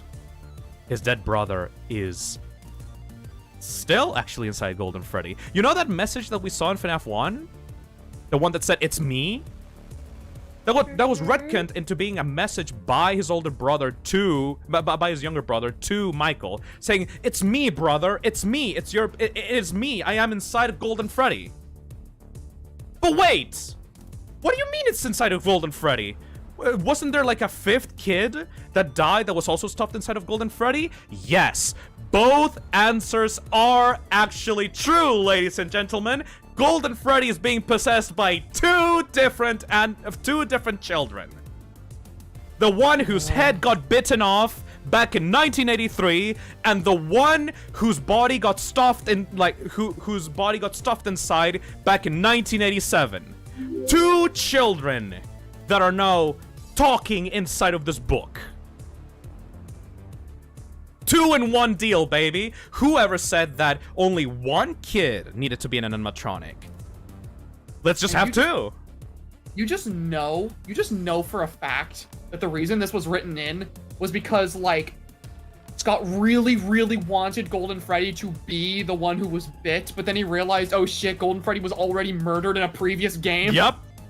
So now there's a 2-for-1 package, baby. And now what is essentially happening is there's the story of Michael Afton trying to redeem himself by trying to free his brother from inside of Golden Freddy by doing all these little pieces and puzzles and rituals and stuff to free him in FNAF 3, right? So, FNAF 3 did free the crying child, but everybody else is still inside of Ennard.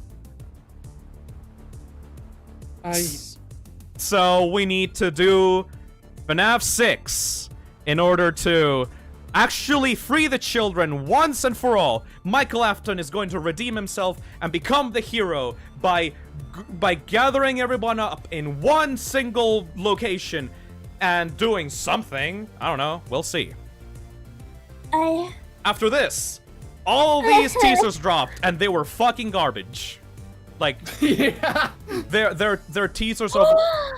They're teasers Freddy of is like. pansexual. Happy Pride Month. There's a gay Freddy on the top left. There's a Freddy that is rotating around like juggling pizzas. There is a plush Freddy for some reason in there. The eyes of the mysterious character in FNAF World went silent, and then finally Scott announced Freddy Fazbear's Pizzeria Simulator, which he said was going to be just a little Tycoon game that was going to be, you know, like a little short thing, you know, that was going to be released for free. Like, and he said that nobody should expect anything big out of this game, right? It's just like a little small, like a FNAF World, but like smaller, you know? It's like, can I just tell a story about Pizzeria Sim before we get into the whole thing with this game? All right. When this game was announced, I was livid because we had just gotten off of Sister Location, and you know, FNAF 6 was supposedly canceled. Yes. And suddenly he announces this super lighthearted game, and me being someone who wanted a serious, scary FNAF again, I was angry when this game was announced. So I remember when this game came out, I got onto a Discord call with my friends, and I downloaded it, and I wanted to play it out of spite so I could make fun of it from not being the FNAF I liked anymore. I will not finish the story. Keep going. You know where this goes. So, Freddy Fazbear's Pizzeria Simulator releases. It is just a little thing, you know, just a little shitty-ass arcade minigame where you design your pizza and throw those pizzas at children. Nothing really that special. Scott, while this was happening, was talking about how he thought that he might cancel FNAF 6. There was this whole, like, tension going on during this time that people were afraid that Scott was never going to be able to finish his story because the motivation just wasn't in him anymore. He actually started a side project away from FNAF 6 that he was doing. It was this, like the Tycoon game. And he said that, you know, like maybe in the future, like FNAF 6 will be wrapped up and like, but he doesn't know. He might just cancel it outright. And people were so fucking terrified because they needed closure. They needed the closure, man. What, Scott? Why are you going back to the fun little silly games and stuff? Like, holy shit, man. Like, I'm like, Scott. Like, we don't want to demand anything of you, but holy shit, please, like, don't go away, Scott. Don't go away. Jesus Christ. And then Pizzeria Simulator actually came out. Let me play you the intro to Pizzeria Simulator, okay? Okay. By the way, we're 6 hours in the stream.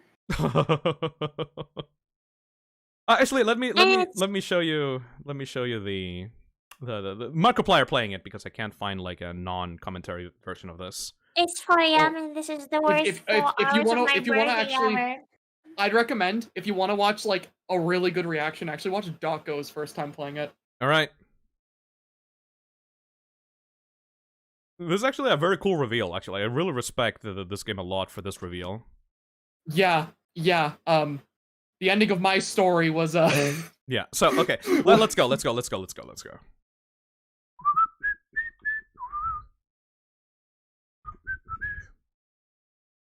Design a pizza first. Oh my god. We get the mega pizza. It looks like I'm a so put the kid. pepperoni and Make the a sausage and the pizza. onions and the mushroom and the olives and the peppers. And take them off and then take the olives off, then the onions, then mushroom, then sausage, then pepperoni, and then you're done. By the way, donate to Dalco's charity There stream, we go, by the way. pizza there. We Yeah, go to the please do. pizzeria. Please do. Now what do I do? Round 1. It's Oh, super wow. Earth. I like Shift to them. throw pizza. So it's just a small little game, right? This is pretty cool. I'm stacking them up and eat. Okay, do I just feed them? What do I do here? Donate to the charity stream Here right you go. now. Oh, okay. I feed them pizzas until they blow up. Eat it. Okay, and that's like a little... Okay, round 2. Okay, so it's kind of like the baby minigame in Sister Location. Eat it. Oh my god. Location. Yeah, it's like that. So we just keep, like, instead of cupcakes, we're throwing pizzas at the kids instead. Okay. Man, What he the hell has is a that? weird hairstyle in this, like, era. What? Oh my Yeah, god. he what- did. What the hell are you? He's like Shadow Freddy. Is that Shadow Knocking Freddy? off the pizzas from me. Oh my god, this is actually pretty spooky. Oh, I think I know what to do. I have to, like, keep feeding him that, and then he stops for a little bit. And then I go, yum, yum. Okay. Cool, this Shadow Freddy dude, what are you doing, mate? Stop trying to block off my pizzas. He's got the white eyes as well. Oh, God. There we go. Here we go, buddy. Are you Here we okay? go, buddy. Here we go, buddy. Here we go, buddy. Here we go. Here we go, buddy. Here we go, buddy. Here we go. What the? What the What the frick? The frick going on?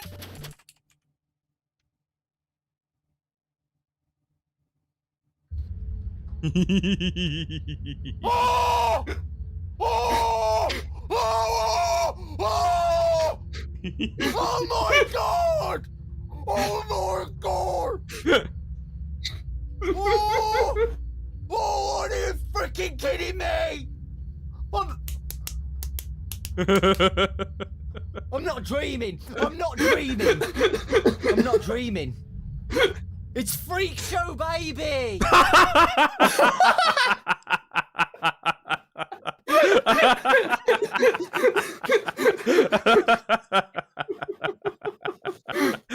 Oh my god. It's Freak Show, baby.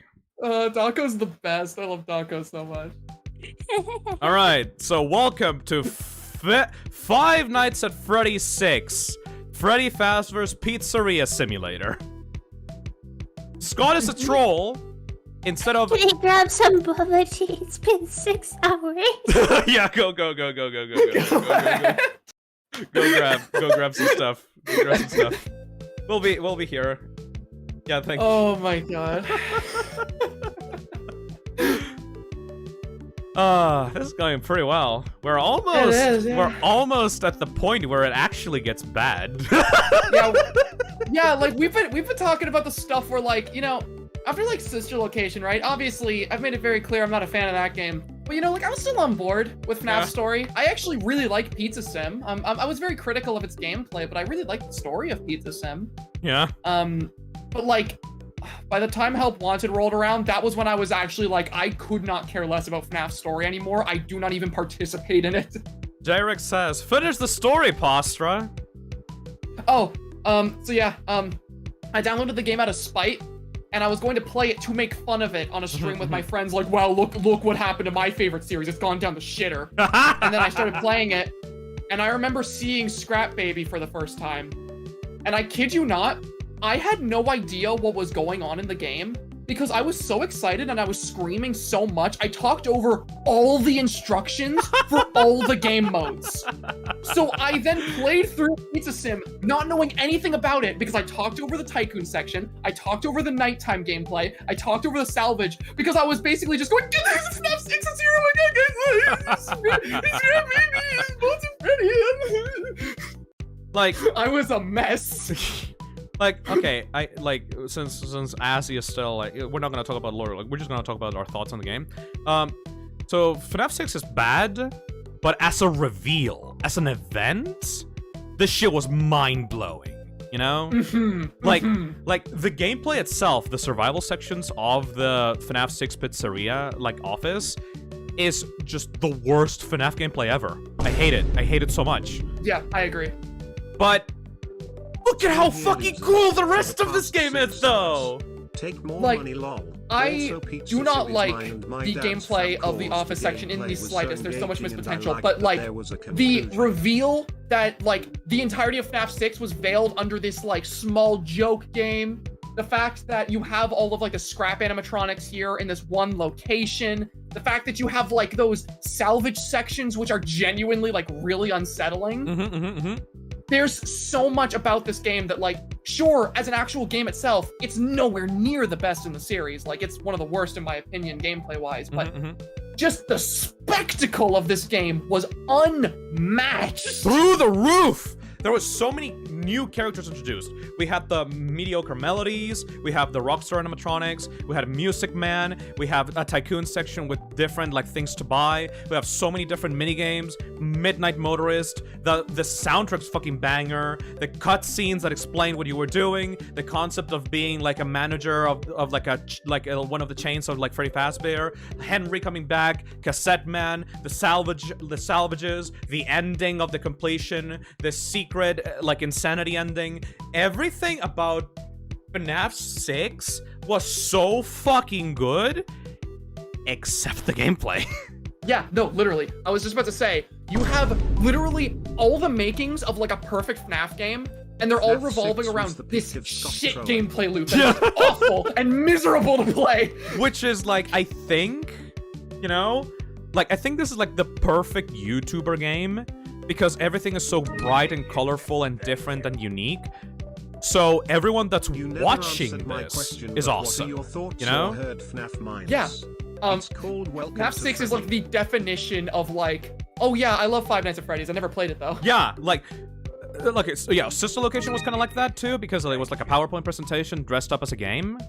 Oh boy. But then this one has like the worst survival gameplay and some of the worst jump scares ever. But everything else is just so cool, you know?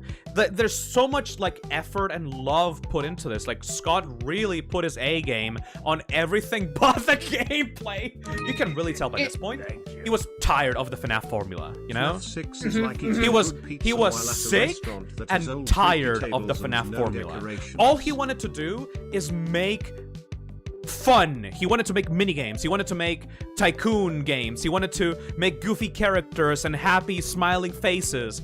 Like, everything in this game except the FNAF gameplay is so bad. Because Scott himself was just so fucking tired of the scary FNAF gameplay. That's why he didn't focus on it at all. Which is actually, like, that in and of itself is like kind of upsetting, because you know nobody wants to be trapped in a loop of making games they don't really want to. But also like it's kind of like a weird thing with FNAF 6, because like the thing is with that game was whenever I originally started playing it, I hated it, like, you know, before I knew it was a FNAF game, because I was expecting a lighthearted game. But after playing it and like looking at it years later, I wish we got the full Tycoon game. Yeah, like, because it was fun. Like, anything, if you completely overlook the survival sections, this game is just fun. And yeah. That's why I can't bring myself to hate it as much as Sister Location. Like, we shadowed on Sister Location for 2 hours straight before this point, right? But like, yeah, like even while I was playing like FNAF 6 in my charity stream, I wasn't like able to bring myself to hate it, because there's like, you can just tell that there was heart, not a lot of thought into the gameplay, but heart put into this, and I really appreciate it because of it. You know? Yeah, no, like the way I viewed like games like this one in Sister Location was, obviously I make no secret of the fact that I really don't like Sister Location for what it did. But like with that game, it was very obvious that Scott was making something he liked. Yes. He was making something he cared about, and no matter how much I dislike Sister Location, I will never consider it like the worst or anything that, like, you know, I'll never consider it the worst in the series, because I can see the heart behind it and I can see the passion, especially whenever he released it, because like I feel like after Sister Location came out was when Scott was like very active in the community again. He was very interactive about that game. It felt like he was really proud of what he made and he wanted to show it off to people. Just that one guy says, you can actually skip the night sections considering you don't need any of the animatronics. Yeah, but that's okay. Here's the thing about that, though. Here's the thing about that. The ending of Pizza Sim is the best part of the game, and you don't get that ending unless you do that. Yes. Sorry, Asi, you haven't missed anything. We've just been talking about our own thoughts back when this game came out. I have good and bad news. What is it? Good news, I have a story to tell. Bad news, this is a bad story. What happened? So for some reason today I having struggles with straws. I don't know what's up with that. But I didn't, like, I used this plastic straw to drink my tea, And I was holding the straw in my mouth just, to carry it over from the kitchen. And since I have this, thing when I sit with my legs on my chair because my chair is so big, accidentally punched the straw in my mouth with my knee, and sorry, I was bleeding for a bit. Oh! Sorry to hear that. That is awful. It went like, this area above your teeth? Oh, yeah, I know that. Oh, the fucking pink part above your teeth. Oh, that is so bad. I am so sorry. Happy birthday! But another good news, now I have a unique taste of bubble tea with my own blood. Yeah, that's metal as fuck. That's a good way to look at it. Happy birthday, Azazel! Happy birthday! Okay, Zach, can you hold down the fort just for a little bit? I have to go to the bathroom. I'll be back in like 2 minutes. Sure, no problem. I got you. Keep talking about your thoughts on this game and see if you can explain to Azazel what was happening like during the release portion of it for the community, okay? I'll be right back. Bye. So, me and Phil were just talking about the fact that like when this game came out, right? This game upon its release, we were saying like it does not have the best gameplay of a Five Nights at Freddy's game. In fact, him and I agree that it actually has like the worst Office gameplay. But like this game was like a spectacle in every single way. People were losing their mind in the community over this game. Some people still, I remember some people, and if anyone in chat who was here for the FNAF community when this was going on, do y'all remember when like some people actually thought Pizzeria Sim was a teaser for FNAF 6 rather than it being the full game? I don't know if that was like a lot of people, but there was a time where people thought FNAF 6 was going to be like a full game and Pizzeria Sim was the teaser game. That was a big thing. We live in a really sad world. Yeah, right? Because the game released for free and you had all these like really goofy segments, so people were like, yeah, it's just a part of the big FNAF 6 experience, and then people were like, no, this is FNAF 6. This is the full game, guys.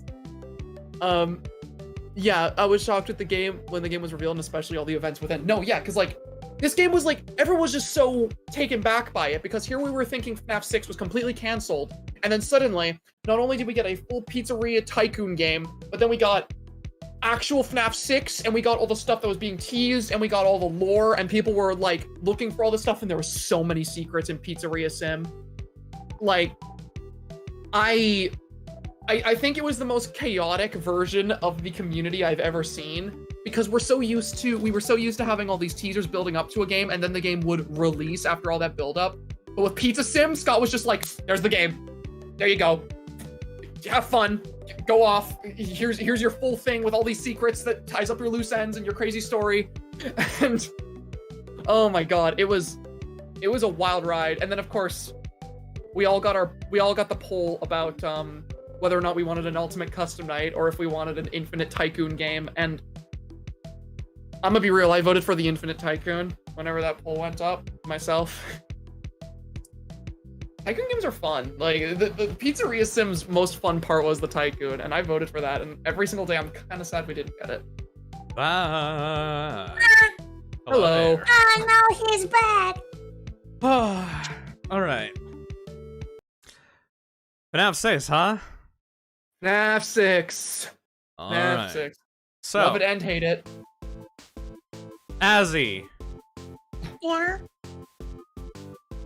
Did you follow the story with us so far?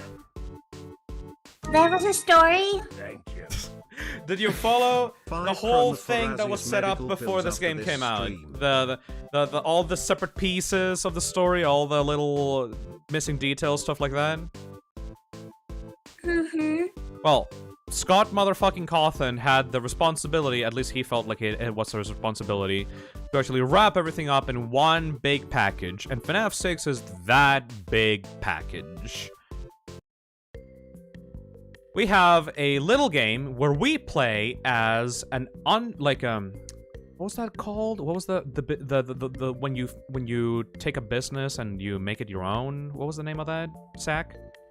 Fuck. I want to say entrepreneur, but I. No, okay. That's not what I'm Essentially, looking for. do you know what a franchisee is, Azzy?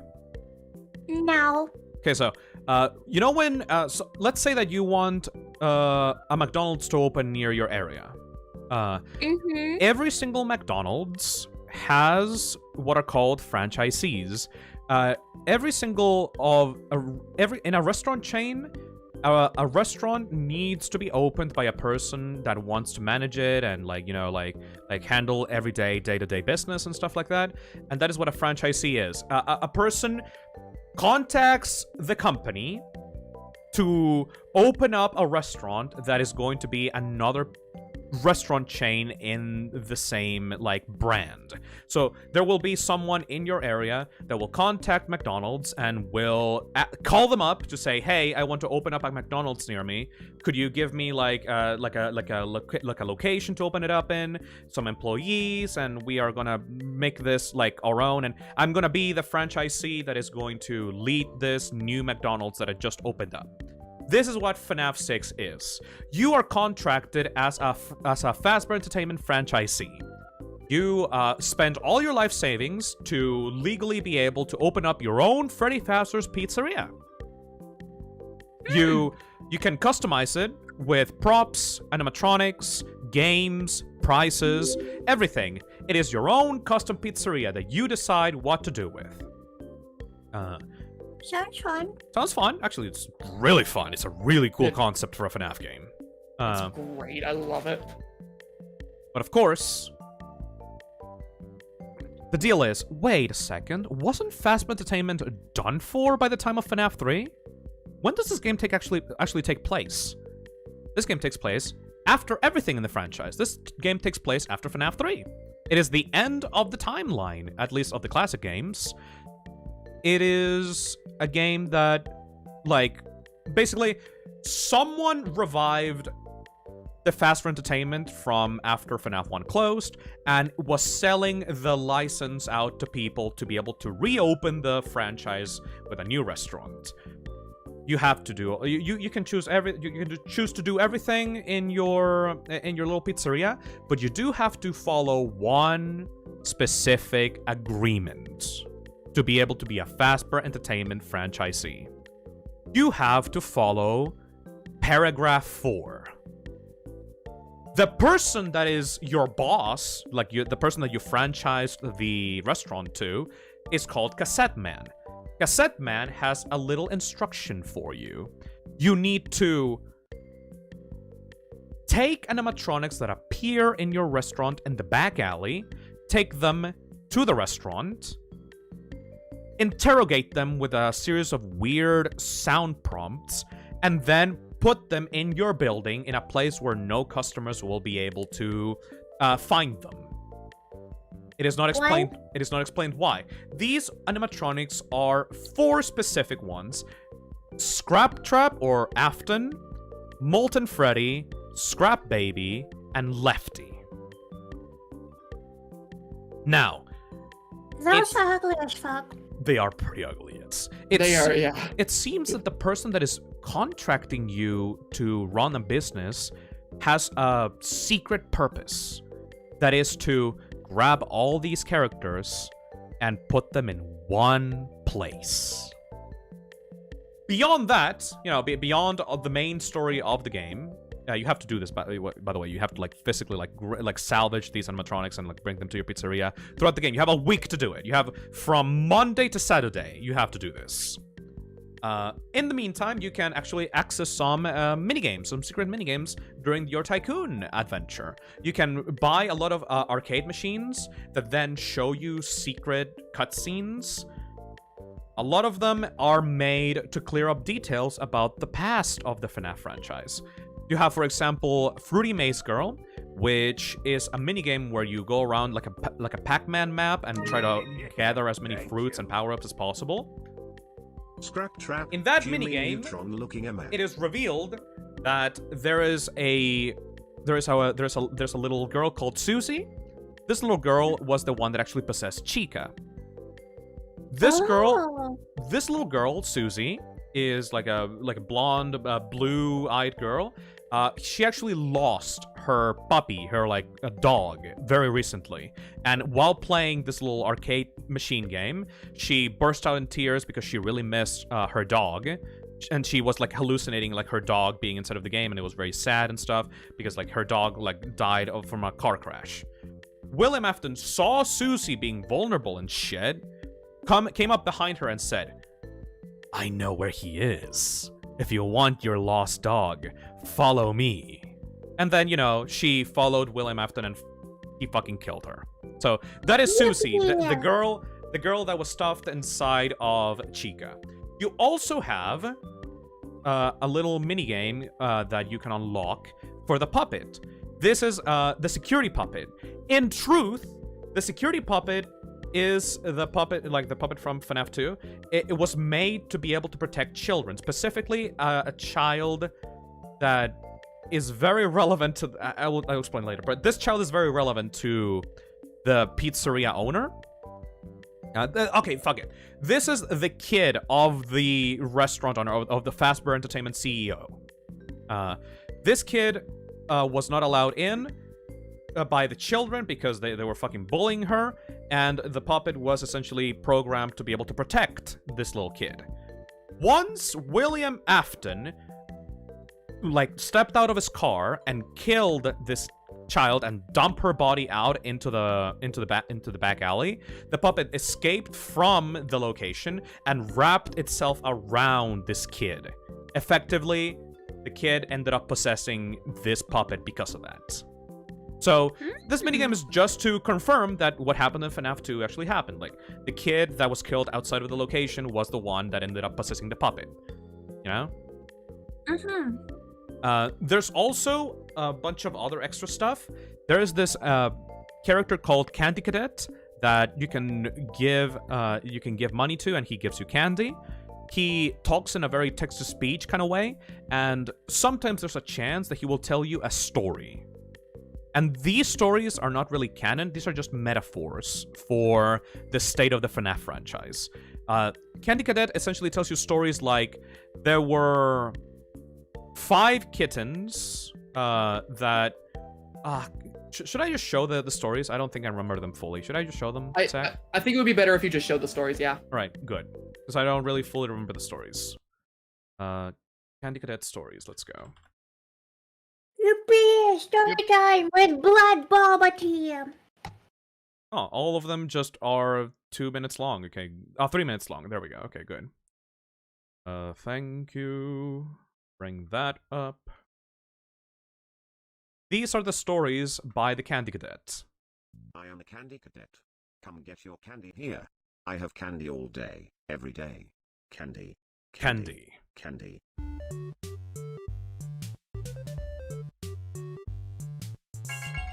Return to Candy Cadet again, and maybe I will tell you a story. Yeah, this game is so fucking goofy, but in a good way. It's so Now fun. I will tell you a story.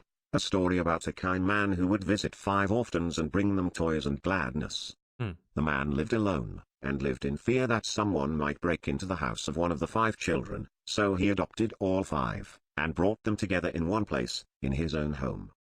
He promised them to never leave them, and they promised to always come home, and never stay out too late. He left one day to buy food, his heart being filled with gladness, but returned to find that the burglar had chosen his home, and killed all 5 of the children. The man could only afford one coffin, so he stitched the 5 bodies together to make one, and buried the child. That night, there was a knock at the door. God, these stories are Now I fucking will morbid. tell you a story about a little boy. He had a red snake that he kept in a metal cage, whose hunger could not be satisfied. One day, the boy found 5 baby kittens outside his house. He brought them inside and kept them in a shoebox. He knew that the snake might kill them, but could not bring himself to get rid of the snake. He knew that if he chose one kitten to feed to the snake, it might be satisfied, but he could not choose. So, he went to bed, leaving the cage open. The snake went to the shoebox, chose a kitten at random, and ate it. After 5 nights had gone by, the boy was full of regret, and cut snake open. He pieced the remains together, and put the kitten back into the shoebox. Now I will tell you a story about a young woman who was sealed in a small room. In the room was a furnace, and 5 keys. She was told that each of the 5 keys would unlock one of 5 doors outside her room. Inside each room was a child that she could take with her as she fled the building. But she was only allowed to leave her own room with 1 key, not all 5.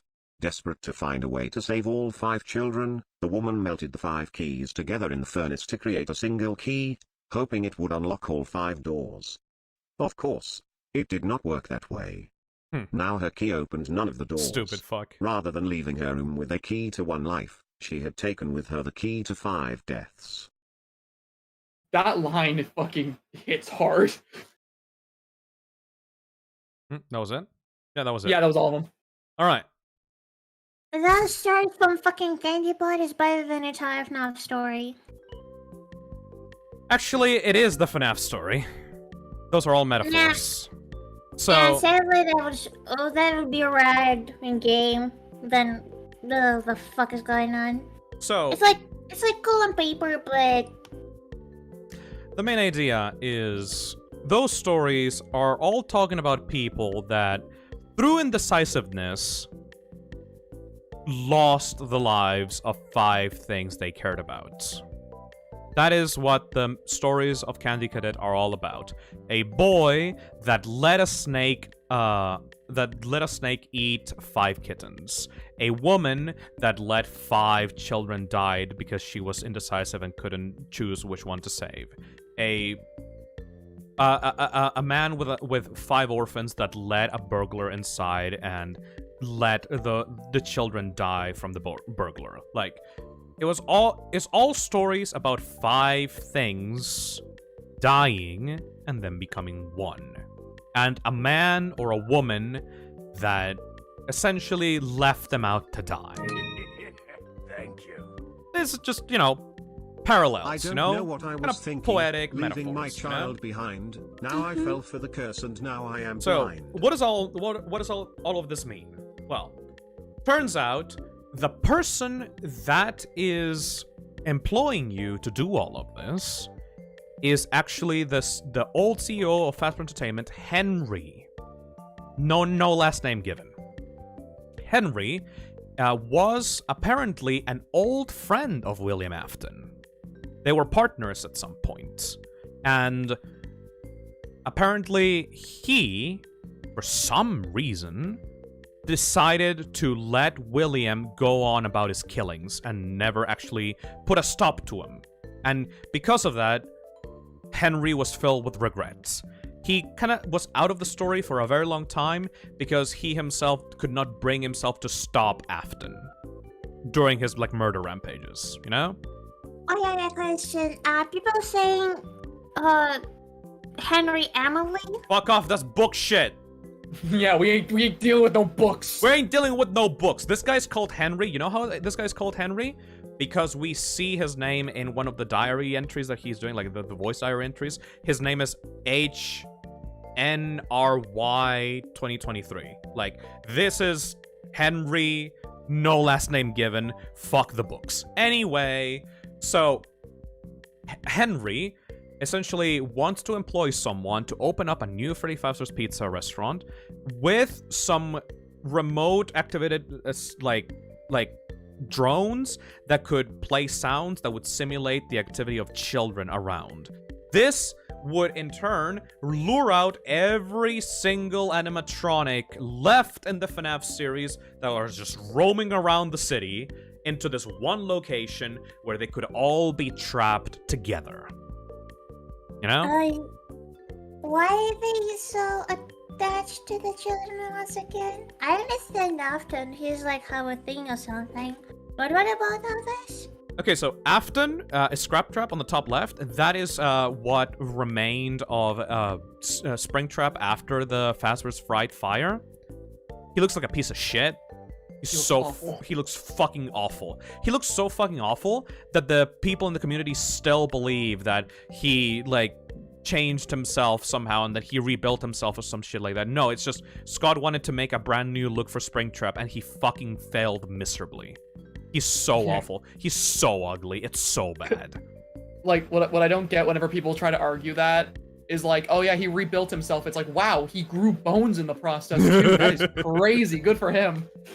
He regrew an entire fucking skull. My god.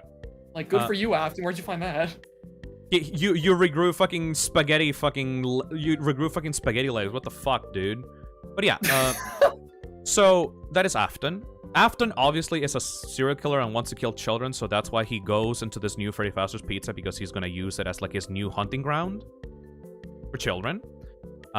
Then we have Scrap Baby on the bottom left. Like we told you during the hype for FNAF 6, Baby got yeeted out of Ennard, and she used random garbage parts around the sewers to build herself a new body, which is Scrap Baby. Scrap Baby is just fucking cool. Like, I think it's one of the best models that Scott has ever made for the franchise. Like, I love her design so much. It's so detailed and fucking menacing, and like she has roller skates for some reason, and a giant claw on her right arm. Like, fucking cool. I like too that like her chest is like she's got like an open hole in her chest. And you can see the lights from like her auditorium and sister location like sticking out. Yeah. So Scrap Baby is also attracted to the new Freddy Fazbear's Pizza because, you know, she wants to continue the legacy of Afton and also kill children. Like, she wants to make Daddy proud and also become a killer just like her father. Then you have Molten Freddy, which is actually Ennard, but with a Freddy mask on. This is the remains of Ennard after he pushed out Baby out from the tribe. This is just the amalgamation of all the remnant and all the Funtime animatronics just kind of shambling around trying to find purpose in life. Like, you can see here on the blueprints that Funtime Freddy, Funtime Foxy, and Ballora are inside of this thing. Probably also all the other animatronics, like, from sister location. This thing has the most amount of collective remnant inside of its, like, metal structure.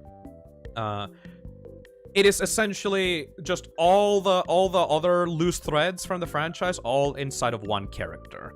This is all of the remnants of the missing children all inside of one spooky boy.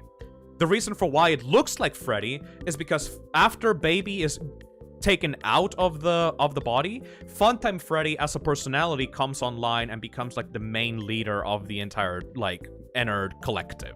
That's why he looks like Freddy now. I will not ask any questions. Continue. And then finally we have a Lefty. So Lefty is a special case. Henry, Henry's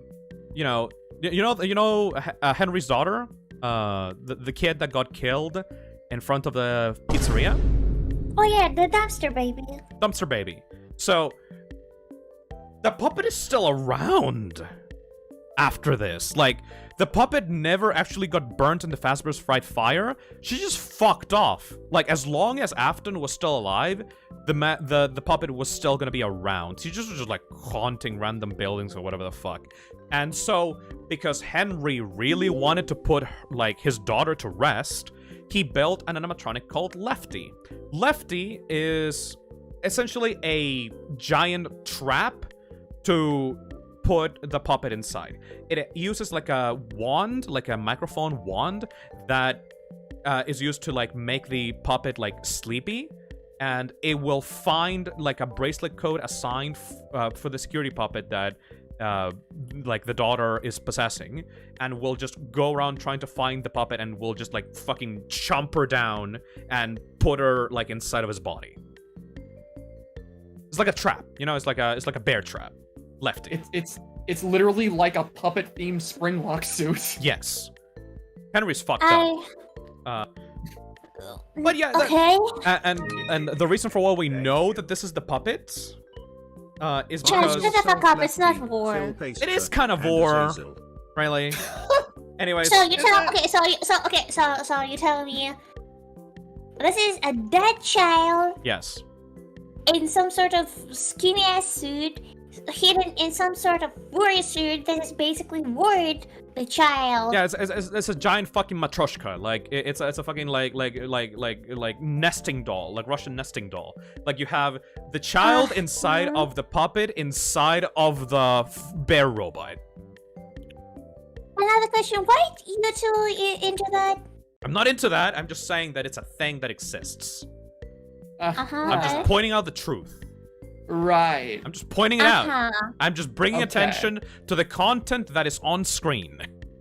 Yeah, but okay. Anyways, so Lefty is, you know, also part of paragraph 4. Obviously, Henry also wants to deal with the remnants of his daughter, obviously. So that's the 4 animatronics that you're required to collect during the game of Freddy Fazbear's Pizzeria Simulator. If you don't collect these animatronics by the end of the game, then you will be fired. Because you haven't completed your purpose under paragraph 4. There's also one last minigame that we have left to talk about. Oh boy. This is Midnight Motorist. You can play around like with a race car themed minigame, and if you play it, you find like a really specific angle to go into in a hole, you will be able to play as someone inside of a purple car. This man goes and drives during a stormy night into a house far away into the woods. On the way there, he finds a local bar, because apparently this guy's fucked up and drunk, and it tries to go inside this building, and there's a guy in the entrance that says, come on, you know, you can't be here, don't make this more difficult than it has to be.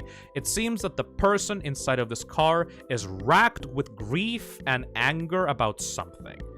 There's also inside of this minigame, there's also like a mound, some kind of like grave site that you can secretly find off the path that you can just get out of. This man is dubbed Mustard Man by the community. This guy is a yellow mustard man that, after like a long day of work or something, goes inside of his house to find someone sitting at the TV, sitting at the couch looking at TV, and someone in another room, some kind of like child, locked himself in his room. He bangs on the door and says, like, let me in, this is my house, what the fuck is wrong with you, let me in. Very clearly intoxicated and aggressive. And the person that's looking at the TV says, leave him alone for tonight, he had a rough day. He goes around the back to look to get inside into that room through a window, and finds that the kid that was inside of that room broke the glass and ran off to that place again. And there's some animatronic footprints, like some animal footprints, like on the trail toward wherever place this little kid went to. Nobody knows what the fuck is up with this minigame. Yeah, nobody gets it. To this day, we have like no proper explanation. It is the one part about Pizzeria Sim that like, it's just like there's nothing. Nothing. Like, you could tell, you could make so many theories about it. You could say, like, it's Henry. You could say that it's, like, that it's William Afton. You can say so many little things, but nothing quite makes sense. You know? Yeah, exactly. Like, I never even thought of... playing for 6 hours doesn't make sense. Yeah. Like, I personally always believed that this wasn't, like, William or Henry at all, but rather this was, like, the depiction of one of the missing children, and like their parent just came home to find that they had already been taken. Something like that, yes. Because like the footprints outside to me always implied to me that like William Afton showed up outside this person's house in like his rabbit costume and lured them outside, or like broke in and took them. Yeah, like you can make a lot of assumptions, but here's the thing, ladies and gentlemen, I'm gonna say it for the 50th fucking time to stream. This is Scott Cawthon doing another Golden Freddy in FNAF 6 and adding a random cool element to his franchise just so that people can theorize and wonder what's up with it.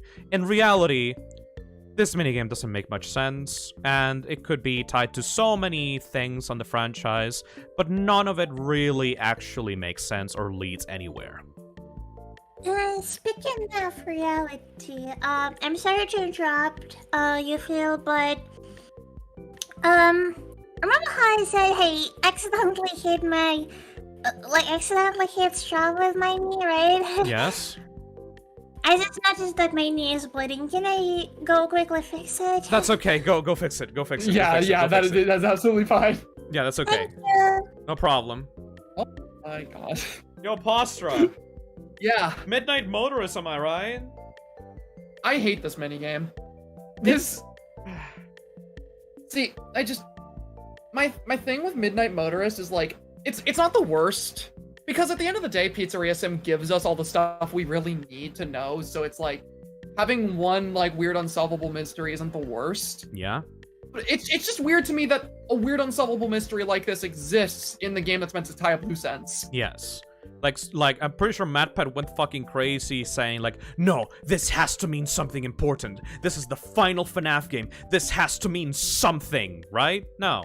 It's just Scott doing his thing once again, you know? Yeah, because, like, I can't with the theory that this is William Afton, because I know Scott makes a lot of retcons and changes in, like, the way he tells the story, but I just feel like Scott would never change William Afton's depiction as a sprite from being purple to yellow randomly. It just doesn't make sense. Yep. I don't get it being Henry, because Henry never is said to have a son, ever. The only time that's really ever brought up is in the books when it turns out that son was fake, so that doesn't work. And the other minigames in Pizzeria Sim show us how a child victim was murdered by William Afton. We see how Charlie was murdered, and we see how, friggin', what's her name, Susie was murdered. So it makes sense to me that the third minigame would also actually show us a murder of William Afton's to complete the little set. Of course, I know some people are like, oh, it's raining and he was wearing a springlock suit, so he'd be dead, but, like, who's to say that he didn't kidnap this person before it started raining? Or who's to say he was wearing the springlock suit? Like, there's any number of ways you could explain that is an easier explanation than explaining this as being William Afton. Also, there's, like, this, like, gravesite mound that you can go into, like, that's off the beaten path, that, like, it's completely unexplained. Like, it's just a black square, like, on a random part of the map. And, like, that is so obviously meant to be like, ooh, what is this? Ooh. Yeah. But like, what? What do you want? What the fuck do you want from me? Like, is someone buried out there? Am I supposed to believe that's one of the twisted animatronics? Yeah, because around this point, the twisted animatronics, like, were said to, like rise from the ground. So does that mean that the twisted animatronics are canon to FNAF 6? I don't know. Maybe.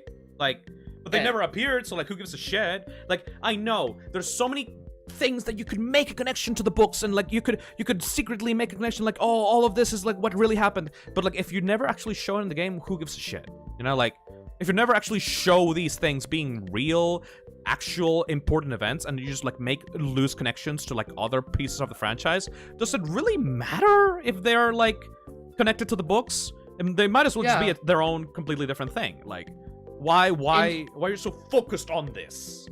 See, like, in my opinion, I don't like focusing on the books when working on theories and, like, just thinking about theories for this game. Because in my opinion, if you need extra content and supplementary material to understand the story of something, then it's probably not a story worth understanding. Yep. So, like, I personally believe that, you know, you should be able to work with all the material that's in the games, and if you can't, then it's just not a well-written story. Yes. S5 says, here's the thing, the minigame takes place at night. The books say that the twisted ones only leave the ground at night. So if it's a twisted one, why is it still buried? Yeah, so, like, there's a... okay, like, I get the point, and that's true, S5, but, like, you're going into it from the assumption that you're trying to debunk that it's part of the books.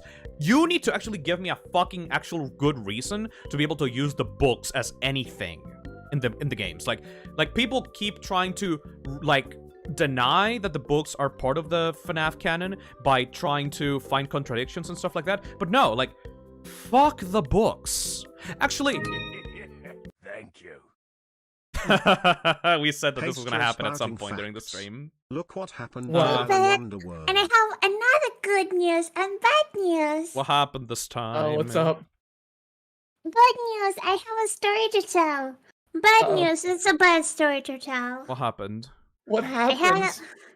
Okay, so I had a plate for my bubble tea, so I will not split it up on my chair in my gamer place. Mm-hmm. Um and I was carrying a lot of items and my Oh. knee was bleeding, so I broke the plate. Oh. And then Oh. I will clean this up, and this is summer here. This is really hot here, so I walk barefoot. Oh. And apparently Oh. there's a piece of glass stuck in my foot, and then they have to fix my leg. Well, I mean, my foot. Are you sure you don't want to take a break, Cassie? You seem to have... Are you... What? No! I only have 2 stories to tell. This is the first birthday hour, and it's been just 4 hours. Oh. Shit. Well, so are you gonna take some time to like fix up your foot, or? No, tell it until it will fully bleed out. Let's see how long it will take. You sure? Yeah. I don't mind waiting. Are you sure you don't want to maybe go to I mean, I already put bandages on me. This is Hello Kitty bandages, by the way. Well, are you sure you're gonna be fine for the rest of this? Because we still have 3 hours left. Yay! Oh boy. Yippee! Oh my. Youpie creature. Alright. Alright. You following with us so far, Hazzy? Uh-huh. What are we talking about? We're talking Yeah, about what were we gonna talk about? Midnight Motorist. Because you said we were eventually gonna talk about something. What were you gonna bring up? Oh, should I bring it up right now? Actually, no. I'll bring. I'm gonna keep teasing people. We're gonna bring that up when we talk about the books in Security Breach. All right. Oh, okay. All right. Okay. Yeah. We had. I thought we had some time because Assy was away, but now that she's back, we need to keep this going. Keep this going. Keep this going. No, yeah, no worries, no worries. I know what you mean anyway. All right. So. Do you have any more questions, Assy? Are you keeping up? Is everything okay? I'm kind of worried. Yippee! I think she just completely lost the point at this point. Yeah. Yeah. Well... I have no idea what we're talking about.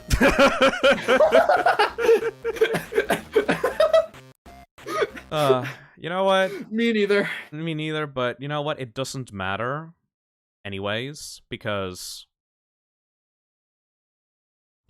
we're gonna burn everything to the ground. Oh boy, we're here. Here is money for a foot doctor. There is so much weird shit going on in this game. There's so many details. It really doesn't matter because everything burns down at the end. So, what is Cassette Man's final plan now that you have all the characters all in one place? Well, the building that you were working on, the Pizzeria Simulator building, was specifically designed to seal itself after all the characters were inside, and then after everyone went home, after a good night of pizza, the building was set to catch itself on fire! More fire once again. Everything will burn the fuck down. Actually, let me just show the cutscene. Can I just show the cutscene? Because it was... This is the best goddamn fucking cutscene in the entirety of the series. Yo, Assy. Assy, pay the fuck attention. This is the best that FNAF will ever get by this point. This is... Oh. This is how low is the blank? This is the point where... This is the second time that FNAF could have ended. You played right into our hands. Did you really think that this job just fell out of the sky for you? No. No. This was a gift for us. You gathered them all together in one place, just like he asked you to. All of those little souls in one place. Just for us. A gift. Now we can do what we were created to do. And be complete. I will make you proud, Daddy. Watch. Listen. And be full. Connection terminated. I'm sorry to interrupt you, Elizabeth. Wait, this is If you from still even here? remember that Yep. name. This is Henry. I'm afraid you've been misinformed. You are not here to receive a gift, nor have you been called here by the individual you assume, although you have indeed been called. You have all been called here, into a labyrinth of sounds and smells, misdirection, and misfortune. A labyrinth with no exit, a maze with no prize. You don't even realize that you are trapped. Your lust for blood has driven you in endless circles, chasing the cries of children in some unseen chamber, always seeming so near, yet somehow out of reach. But you will never find them. None of you will. This is where your story ends. And to you, my brave volunteer, who somehow found this job listing not intended for you. Although there was a way out planned for you, I have a feeling that's not what you want.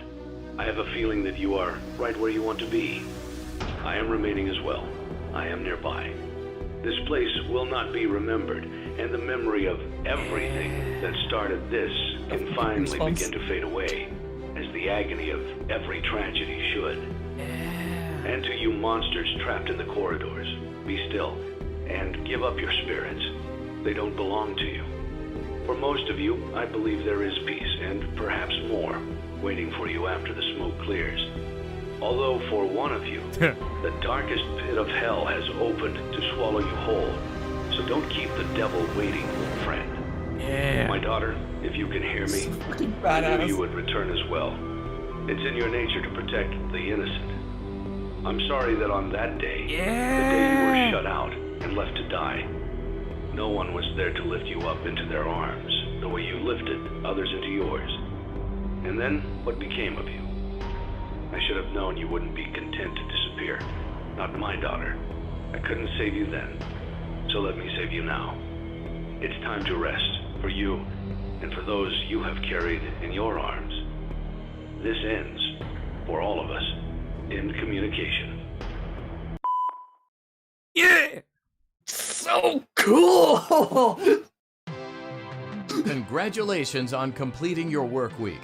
We apologize if your situation wasn't presented to you in a completely honest fashion when you first started, but it was important that your intentions and actions be genuine.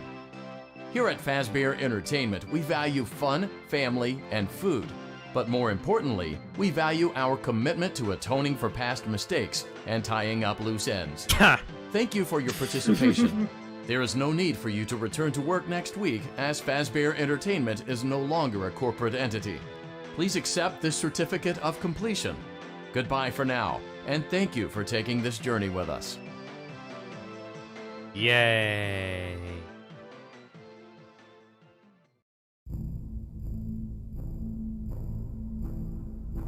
That's it. I never knew it was from here. I thought it was from the same place where the fucking Michael, don't leave me here. That is a fan game. That is fan content. That is not real. That is not real. That is not real at all, actually. Oh man, if only in the actual games we got to hear William Afton screaming that though. So, we're at the end once again.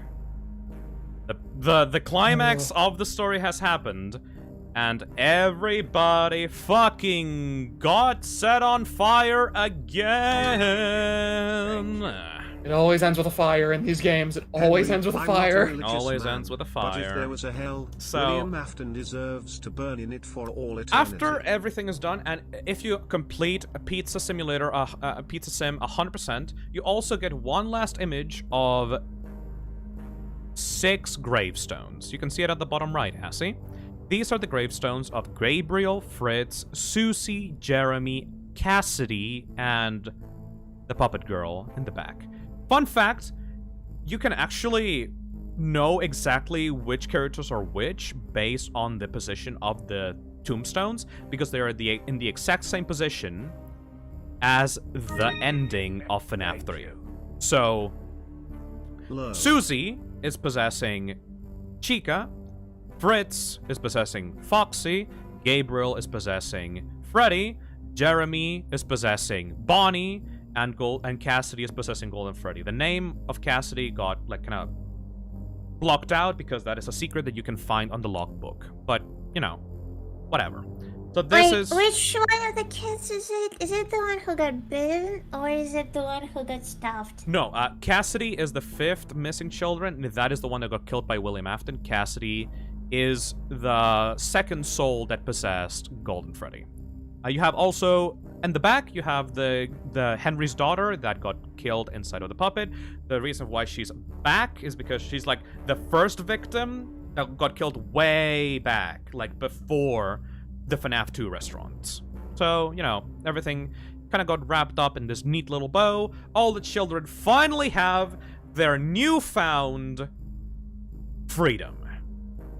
That's why I think that Molten Freddy is also all the missing children together, because, you know, this is the ending. This is the one where they all were set free thanks to your actions in FNAF 6. Oh, so is it the part where Pasha gonna step up and say, well, actually... Yes, this is the time. Funnily enough, I was actually just about to say, I want to actually hear that audio again and, like, hear your explanation as to why you think that. Alright, so... I'd like to have it properly explained to me.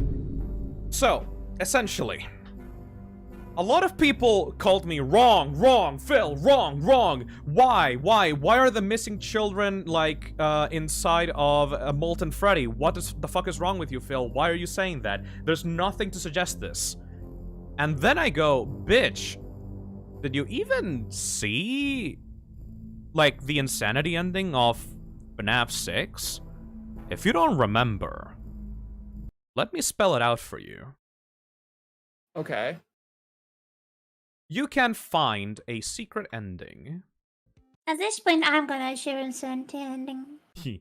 You can find an insanity ending in FNAF 6 if you do a certain amount of steps. You need to buy a specific item called an egg baby. It's just a giant fucking weird human thing with another human thing inside of it. Pregnancy. It's super fucking weird, but whatever. That's what this franchise is about anyways. Hopefully you can hear this. It's a bit low. I can hear it. You go into the survival section of the simulator. You press a little blue button at the bottom left. You wait a couple of seconds. It's very low. Let me change the footage. This is way louder. Perfect. Yeah, that's much better.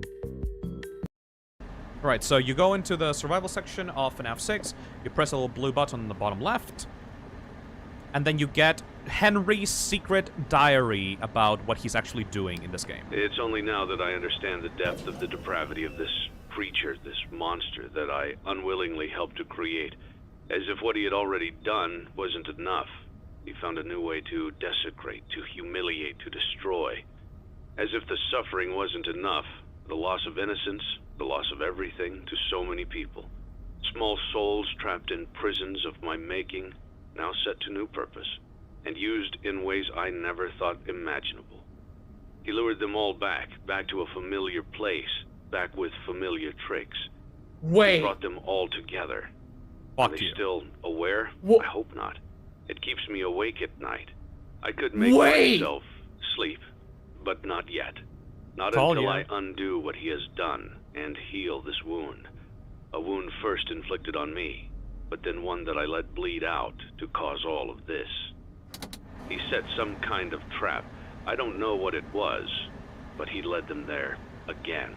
He overpowered them again, and he robbed them of the only thing that they had again. Oh I don't know my how those God. tiny breaths of life came to inhabit those machines, but they will never find rest now, not like this. I have to call them all back All of them. Together in one place. What? Congratulations. You went somewhere you weren't supposed to go, saw something you weren't supposed to see, and prevented a tidy resolution to a messy problem. Needless to say, you're fired. But before you go, take this certificate of insanity. We're giving it to you to ensure that no one believes you, and to ensure that we can promptly replace you without incident.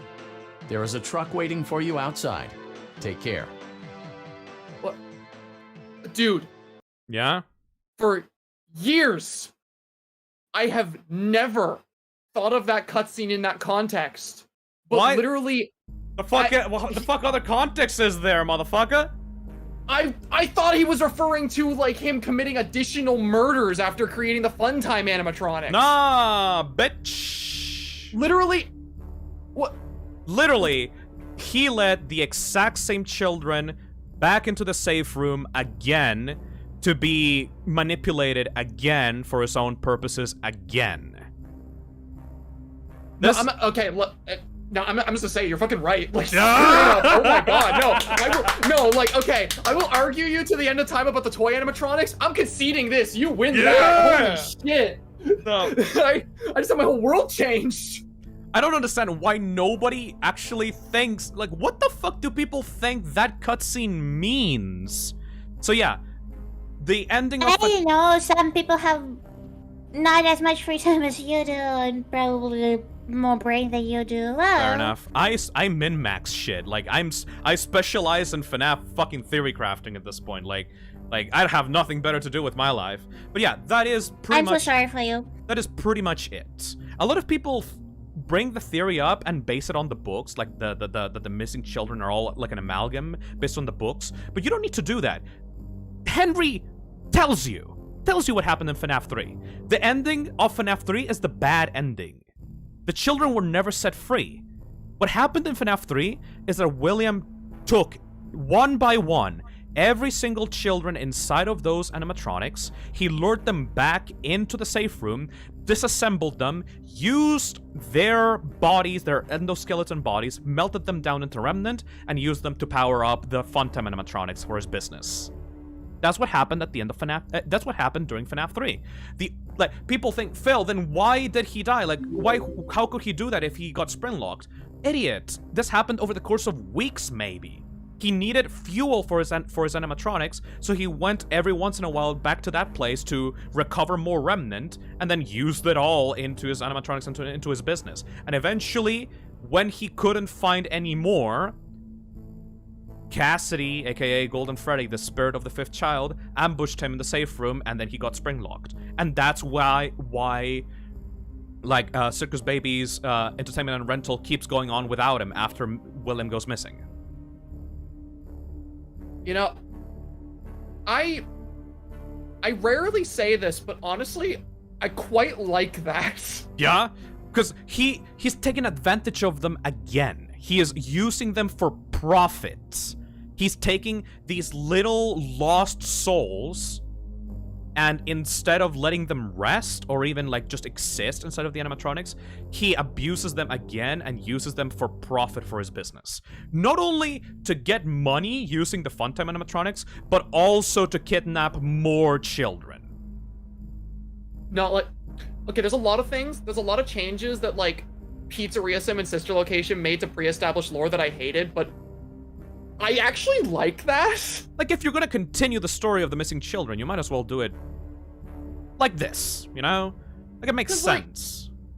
Like, that was one thing I actually didn't like about a lot of modern FNAF lore, was it felt like the missing children's incident was the main focus of the story, but then after 3, they were just kind of forgotten. But with that, it actually makes them a focus again. Yes, this is why which is actually cool. This is actually why I also keep saying, like, it's not more than 5 children. There's not a second missing children's incident. Solved the law. It's just one set of children that get reused and abused and like manipulated over and over and over and over again. They can't be laid to rest.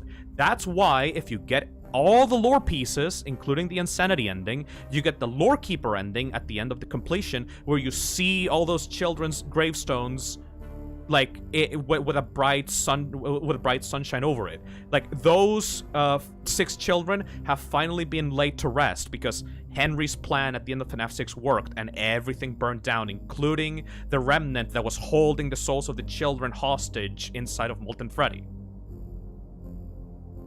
Shit, man, you've completely changed my perspective on this game story. Like, I'm like floored right now. I don't even know what to say. And like, you know, like, it makes sense even with Candy Cadet. Like, go back to Candy Cadet. Like, I'm not even sure. Are you like...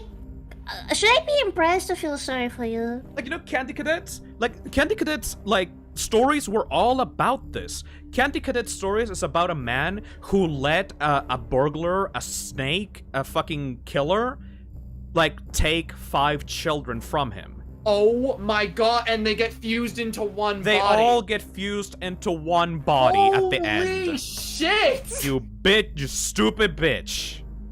Why did anyone ever think anything different other than this? Look, man! Look, I don't even know what to tell you! All 5 into 1. That is Molten Freddy. That is the amalgamation, the one that has the most amount of remnant inside of its body. That is the 5 missing children. Like, I'm seeing people in chat who are like, Pastor, how'd you not know this? I'm like, I saw some of you people. Hey, fuck you! On my You also side. called me out. I saw people in chat so many times agreeing with me before Yeah, Phil fuck started you. explaining this. Don't you act like I'm the idiot now. You stupid bitches were calling me wrong all over when I was talking about this in sister location. Shit. I will still argue about the toys, but that shit, oh my god. That's also why I don't think the toys are a new set of kids, because it's always about the same 5. It's always all about them getting fucked over by William, time and time again. If the other set of missing children were real, why wouldn't William use those? You know? Wait, so you like? Is it the like? I remember you told that like, toys like the reason why they kept like the original cast, like the withered to fix the new animatronics. Is it like the parts of the soul being in the toys, or like? Yes. So the reason for why the toy animatronics want to fucking murder you is because when afterwards, after the puppet put the bodies of the children inside of the wither animatronics, the parts of the withers got haunted, and then those parts were then put into the toy animatronics, which also made them aggressive and violent. So they are kind of haunted by the same kind of spirits like thing, but they're even less so because the main souls of the characters are still inside of the wizards. So they're just aggressive and mean and horrible, especially now that William like adjusted like their facial recognition systems to recognize every single adult as a threat. Like William fucked them up and turned them against, or like turned them for a wrong purpose once again. Like William is a bastard, you know? So, but no, he didn't kill an additional set of 5 children. That is stupid. That has never been ever brought up ever again in this franchise. Even till now, even till the second main ending of the franchise, the toy animatronic children were never a thing because they were never brought up. It's always the same 5 motherfuckers. And I had the idea that the 6 became Henry's daughter. Mold and Freddy, but I just didn't know how it happens. Thanks for explaining it, Phil. Oh, I mean, we've already argued about this. I don't want to start going again. all right. But that's you know, like that's pretty much in my head at least what happened. God. It's been 7 hours. How many games do I have left? 3. How bad it will go? Well, UCN is actually kind of an epilogue. The Ultimate Custom is kind of an epilogue. This actually will go pretty fast, honestly. There's not much to talk about when it comes to Ultimate Custom Night. And it's just more like a wrap-up for everything that we saw before, you know? And then after Ultimate Custom Night is over, any form of joy I had talking about this game's series lore is gone down the gutter. Yeah. So I will grab several and we will continue. Alright. Wait, you're gonna go away? Oh, well. Oh, she went. Okay, well, alright. Oh, okay. Yo, Sack! Yeah? Get shit on, buddy! Okay, look! Look! Look, okay, I'm sorry I doubted you about this. I got to change your mind on FNAF 4, and you got to change mine on friggin' Pizza Sim. Fair enough. I mean, FNAF 4 fucking rules. Yo, Chad, anything that we should cover before we end the classic FNAF series? Like, we're pretty much at the end at the moment. I just want to see if, like, there's any big questions on the chat, if there's any, like, big debunks or whatever. I think we've done a pretty good job. Is there anyone here that does not know the FNAF lore that have some kind of questions, just like Azzy? Yeah, let's see. Bite of 83, Cassidy. No mimic, no mimic. No mimic. The mimic is for after this. Oh, okay. You know what actually is a bit of a fun one to talk about? Yes. Somebody asked about mic trap and what was up with the whole mic trap thing. Oh, okay, so... Holy shit, okay. We're gonna go all the way back for that. For those that do not understand what mic trap versus will trap is... Okay, I have another two news. Good and bad one. Ah, shit. Okay. Good news! I have a story to tell. Alright. The bad news, I heard myself again, and I have a bad story to tell. Alright. Alright. I tripped over, like, you know, like those counters, like, you know, those drawers that you have usually in the kitchen that, like, you know, goes zoom, zoom, right? Yeah. And, and usually those have, like, those little handy thingies that you grab to, you know, pull them out. And usually they have sharp corners for some reason. Yes. So, when I was pulling out my bandages, I didn't, like, one of those are broken, so, like, you have to, like, actually push it, like, hard, like, actually close it up. And I didn't push it hard enough, so it stayed open, and I tripped over it. Shit. Can you maybe not go away? Because I fear that you're gonna die next time. Every time you step away, some kind of bad thing happens. Yeah, please just stay here, okay, buddy?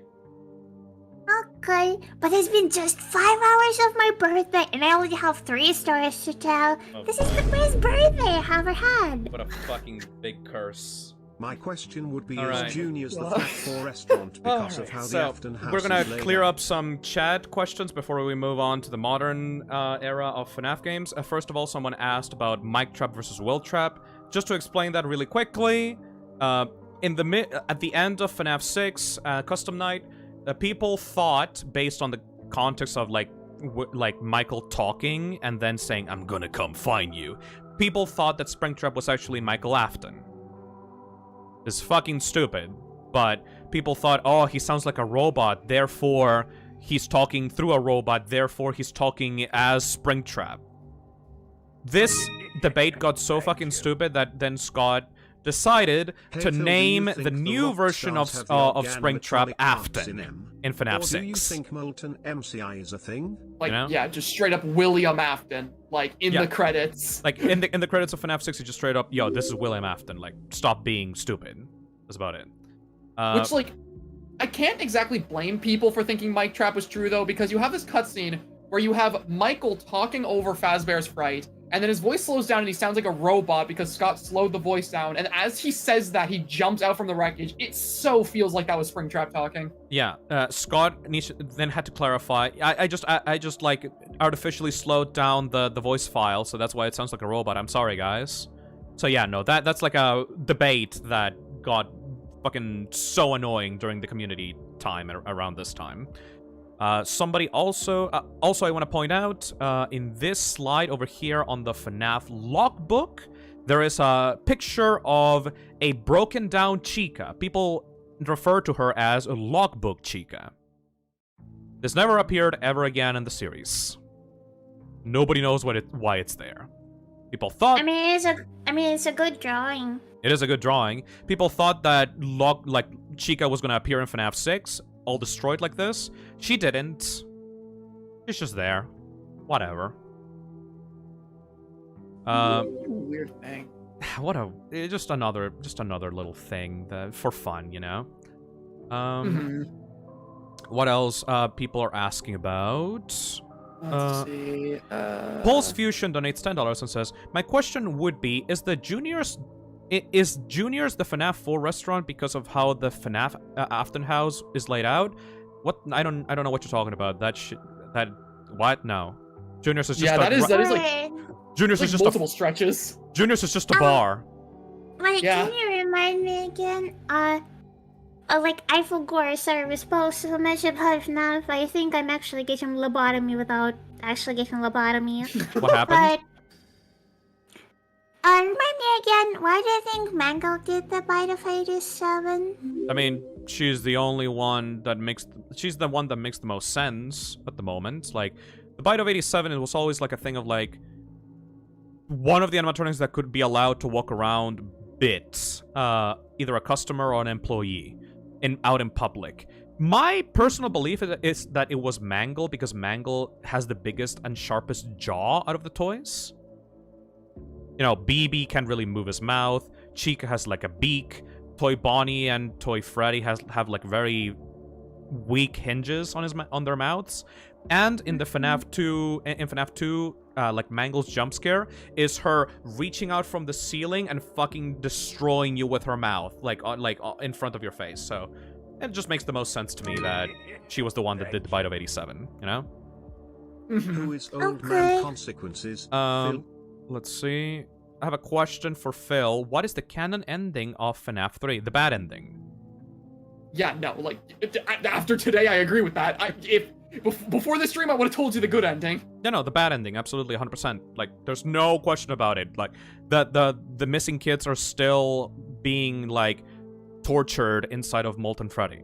Like, they're all living, like, a nightmarish existence.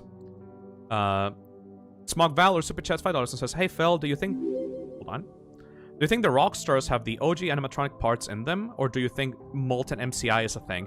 I have no idea why you say the Rockstars have an OG animatronic parts in them. That makes no fucking sense.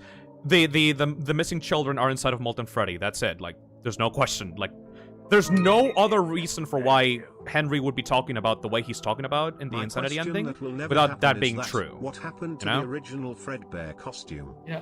Here's one I saw a couple people asking about. Unless did you get like a super chat that was asking you something you want to answer? Lori super chats £2 and says, "How does Michael live life after getting scooped? He got injected with remnant inside of the scooper. Like, there's the blueprints of the scooper tell you that it injects remnant into whatever body is scooping. So Michael continues to live thanks to the remnant that was injected inside of him by the scooper when he got scooped." Romati donates $2. "I genuinely didn't think the stream was still going. What? Yeah, welcome. We're on the third act. We're about to reach the third act. Thank you, Ashton Miller, for the Thank you, Ashton Miller, for the $5. Who is Old Man Consequences, Phil? Just some dude. Just a guy. Just a guy. He's just a cool guy that hangs around in like the afterlife or some shit. Thank you, Tony. Wait, question, there's Lord fucking custom made? Yes, there is a little tiny bit of it, just like a final cherry on top for the classic game story. You know. Thank you. People said they're just to challenge and be cheap. No. Aww. No. Thank you, Tony, for the $5. My question that will never happen is that what happened to the original Fredbear costume? That is fucking Golden Freddy, dude. Like, Golden Freddy is Fredbear. Just that the apparition of Fredbear doesn't have a purple hat and bow tie, because whatever apparition hallucination of Golden Freddy is mimicking the currently active Freddy animatronic. That's about it. Like, it is a projection inside of the minds of the people that are seeing Golden Freddy. The actual Fredbear costume is probably still rotting at one location, you know? Or William Afton took it and melted it down for parts at the end of FNAF 3. And the FNAF 3 minigames. Either or, it doesn't really matter. Like, Golden Freddy is just out there still. Oh yeah, a question. Since we're close to the Act 3, so what about the Mimic? What is that? That'll be at the end of the stream. That'll be for Act 3. Yeah, that'll be for Act 3. Isn't that just a thing from the FNAF World? Yeah, no, it's not really. We'll One see. thing everybody needs to remember that understand. adults in You'll Freddy understand. can't see corpses. Let's see. Purple Max Super Chest $5 and says, back after road trip, when did Afton create the Funtime animatronics before the FNAF 3 moment? Afton was working on the Funtime animatronics during... No, before FNAF 4. He was going to open Circus Baby's Pizza World, like, around that time, and then Elizabeth, which was... Afton's daughter died by baby's hands. Claw. Whatever. Thank you, Dying Star, for the $20. One thing everybody needs to remember that adults in FNAF can't see corpses. Yeah, they're fucking blind to that. They are. The Raven Super Chest $2 and says, riddle me this, Postra. When does Sister Location take place? After FNAF 1 and before FNAF 3. Yep. 100%. We that was one thing we absolutely agreed on. 100%. Hold on a second. Why do you think Junior's is a bar, and what do you think about the hospital Easter eggs in FNAF 4 now that it's been retconned into the ground? Lord Leica Super Chats $5 and says, why do you think the Juniors is a bar, and what do you think about the hospital Easter eggs in FNAF 4 now that it's been retconned into the ground? So, Lord Leica, Juniors is a bar because there's just like a bouncer on the entrance. Like, that's usually reserved for like adult fucking like bars and, like, you know, other places. And also it's very clearly that whoever we're playing as in the Midnight Motorist minigame is like a drunkard, like an aggressive drunkard, so it would be obvious that he would be using that bar to like clear away his sorrows so fucking much that everyone just turned him away at the door, you know. But yeah, it's just like a little conjecture that I made. It's fucking stupid to assume that that is like any actual relevant place in the story. Yeah. Thank you. Also, the hospital Easter eggs in FNAF 4. So, that is probably just a hallucination that Michael Afton was seeing, like, about his brother on the hospital bed. Like, because, like, we can recontextualize it and say that this is Michael looking at the crying child on the bed, and the Freddy plush kind of represents the crying child, I guess. But, you know, it was never originally about that. But we can just say that it was Michael Afton looking at his brother in the hospital bed, you know? Also here, while you're answering stuff, I have pizza that just arrived, so I'll be back in a second. Hell yeah! Pizza! Pizza! Thank you, Pissweek, for the $10. Circus Pizza Baby World. Anything else, buddy? Azzy, you got anything that you wanna ask? No. Good. Now tell me everything that I said, but faster. Often evil, kids dead, then dead again, then often dead, then dead again, the kids dead, dead again, then all of them dead again, and then just all of them dead, dead again. Pretty much. Yeah, you pretty much got it. Yeah. I mean, Nailing. I mean, the whole story is literally just Afton being a goofy little guy and trying to fix his family by killing children.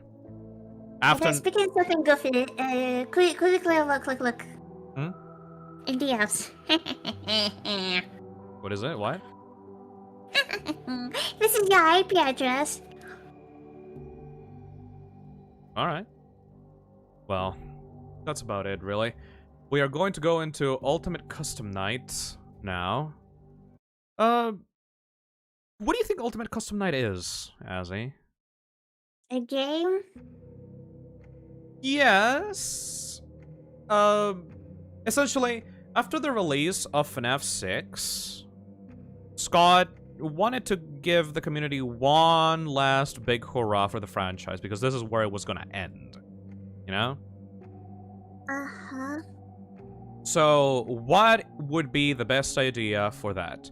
He let the community decide. We could either have a Ultimate Custom Night with all the characters in the franchise all together, or we could have an expanded Tycoon section from FNAF 6.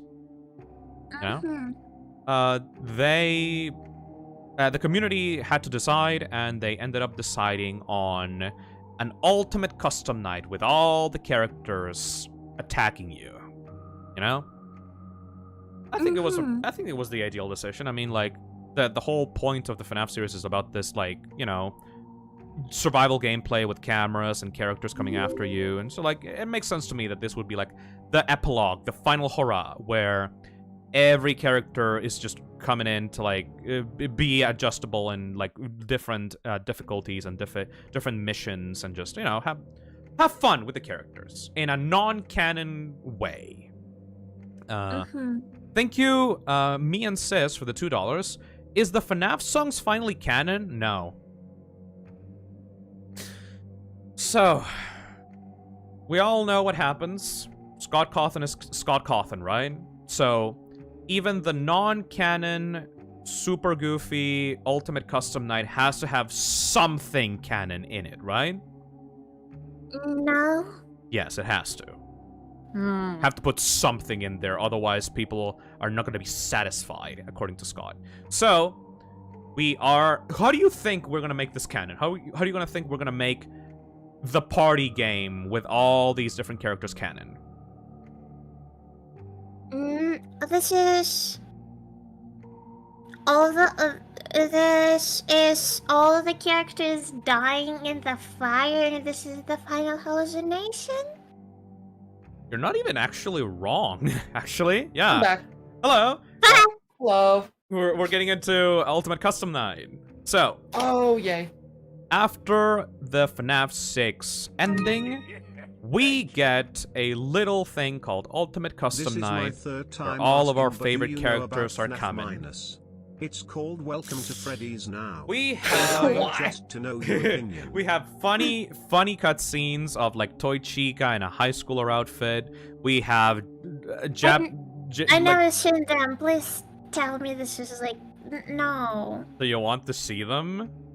No. All right. UCN Toy Chica cutscenes. No. Hell yeah! We going. Cutscenes aren't canon if it makes you feel any better. Yeah, these are just goofy shits. These are just goofy FNAF World shits. I don't want to see that. Oh, hold on.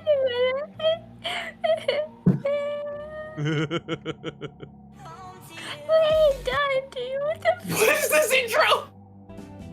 Dear Fucking Chucky 5791. Hold on. Man, I had to make sure you knew it was his footage. No, actually, no, please can we play the Toy Chica, the high school years. No, let's watch Chucky, please. Dear Diary, this song was so amazing, and I met such a wonderful guy. But I don't think it was meant to last.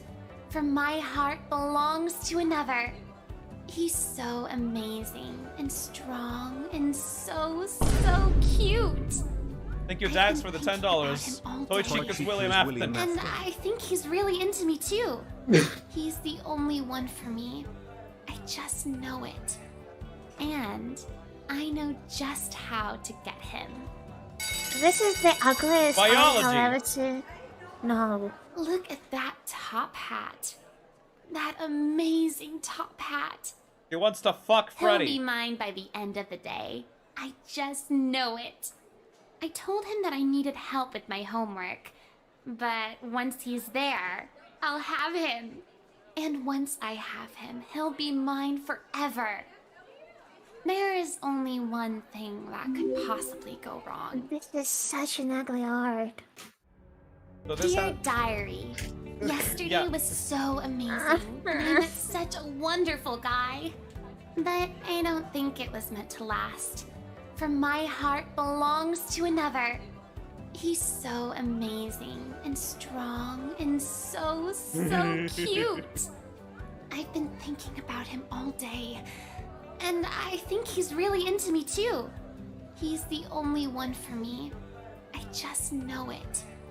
And I know just how to get him.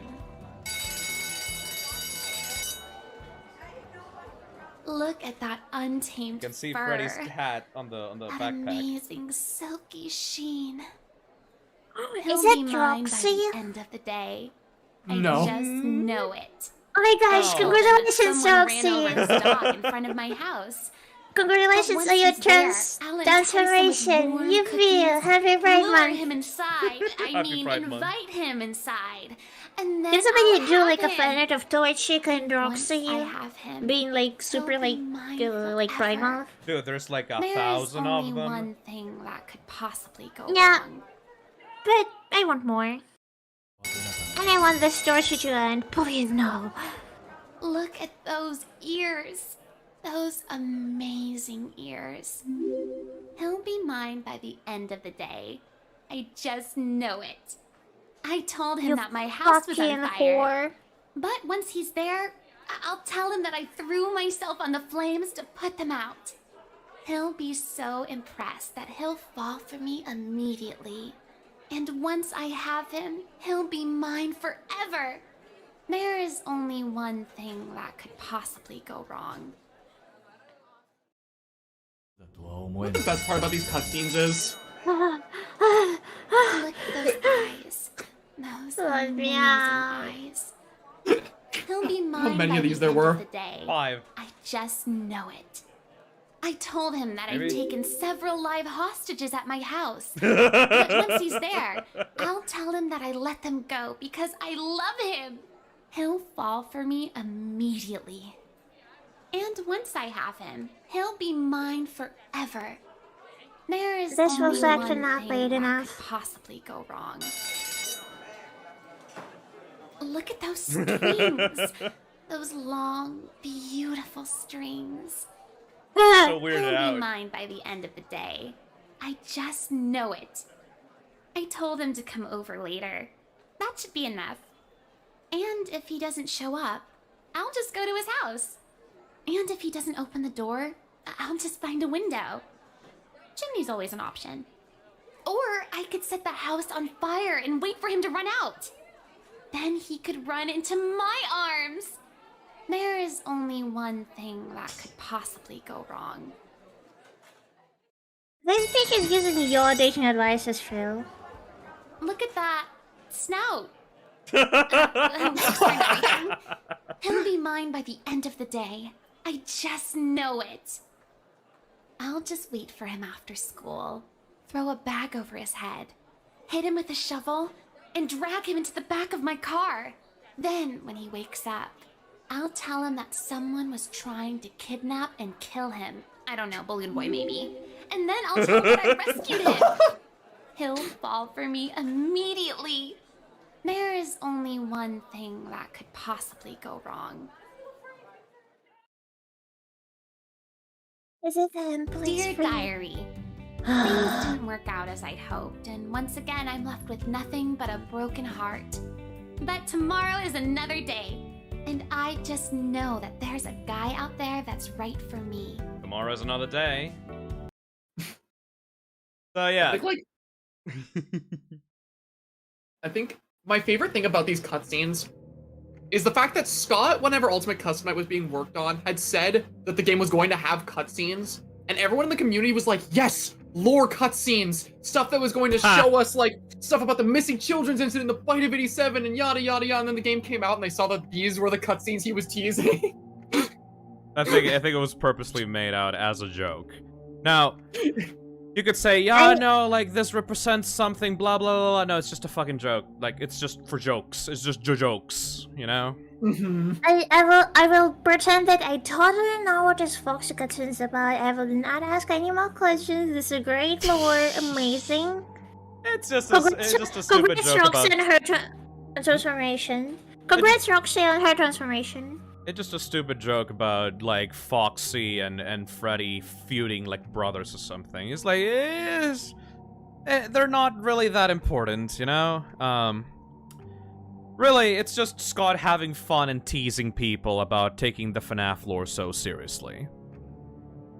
Which leads us into Mr. Hippo.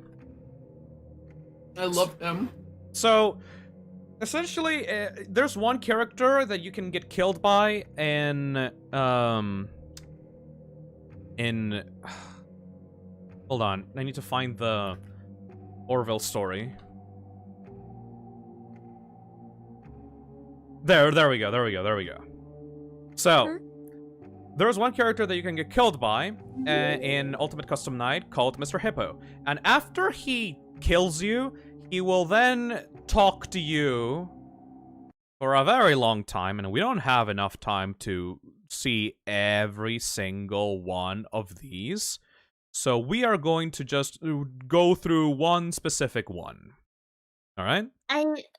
We don't have enough sanity for that. We need to go through one specific cutscene with Mr. Hippo.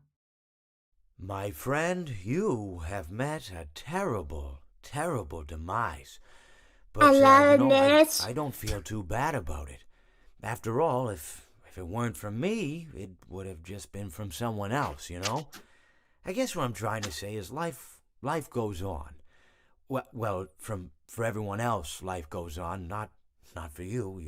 You're dead. But that's neither here nor there. It reminds me of one summer day in the park. I was having just a delightful picnic with my good friend Orville. Yes. And I said to him, Orville, I have a story. And he said to me, what's the significance of the story? And I said to him, Orville, not every story has to have significance, you know? Sometimes a story is just a story.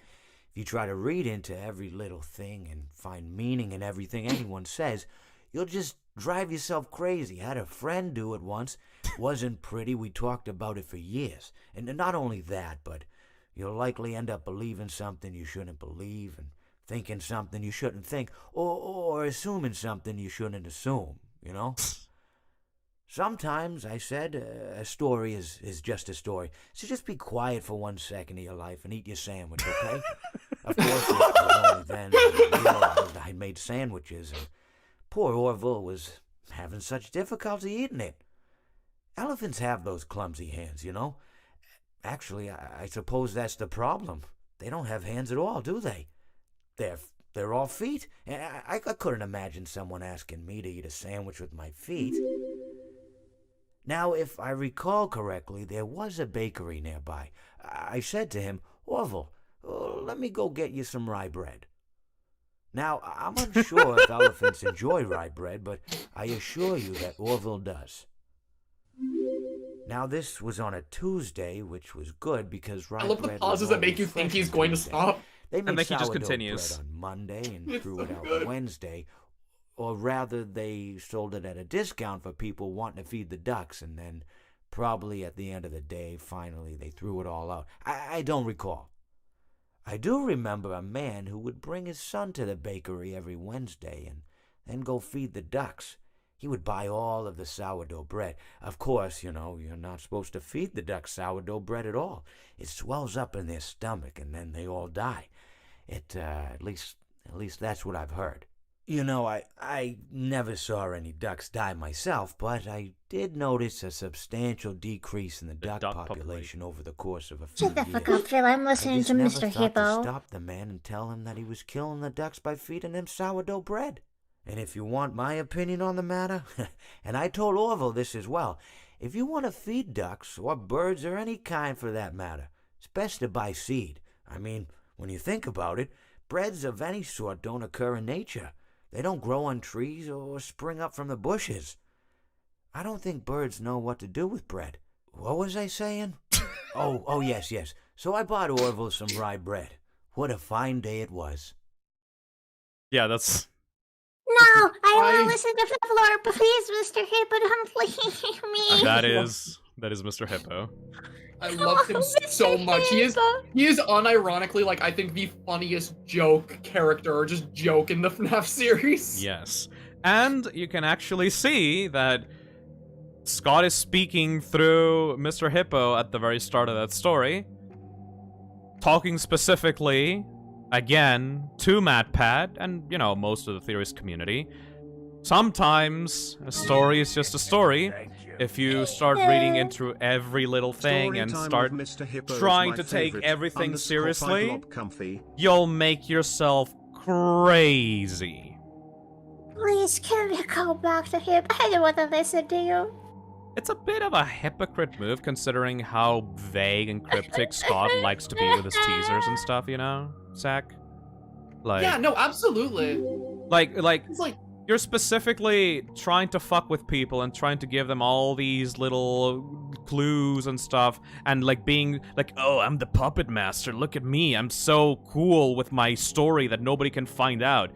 But then you just tell people, oh wait, never mind, like stop taking this seriously, it's just a story. Like, this man on one hand purposely goes out of his way to put in cryptic clues that he doesn't give the answers to, and admits to that. And on the other hand, it's like, why are you guys like overanalyzing this?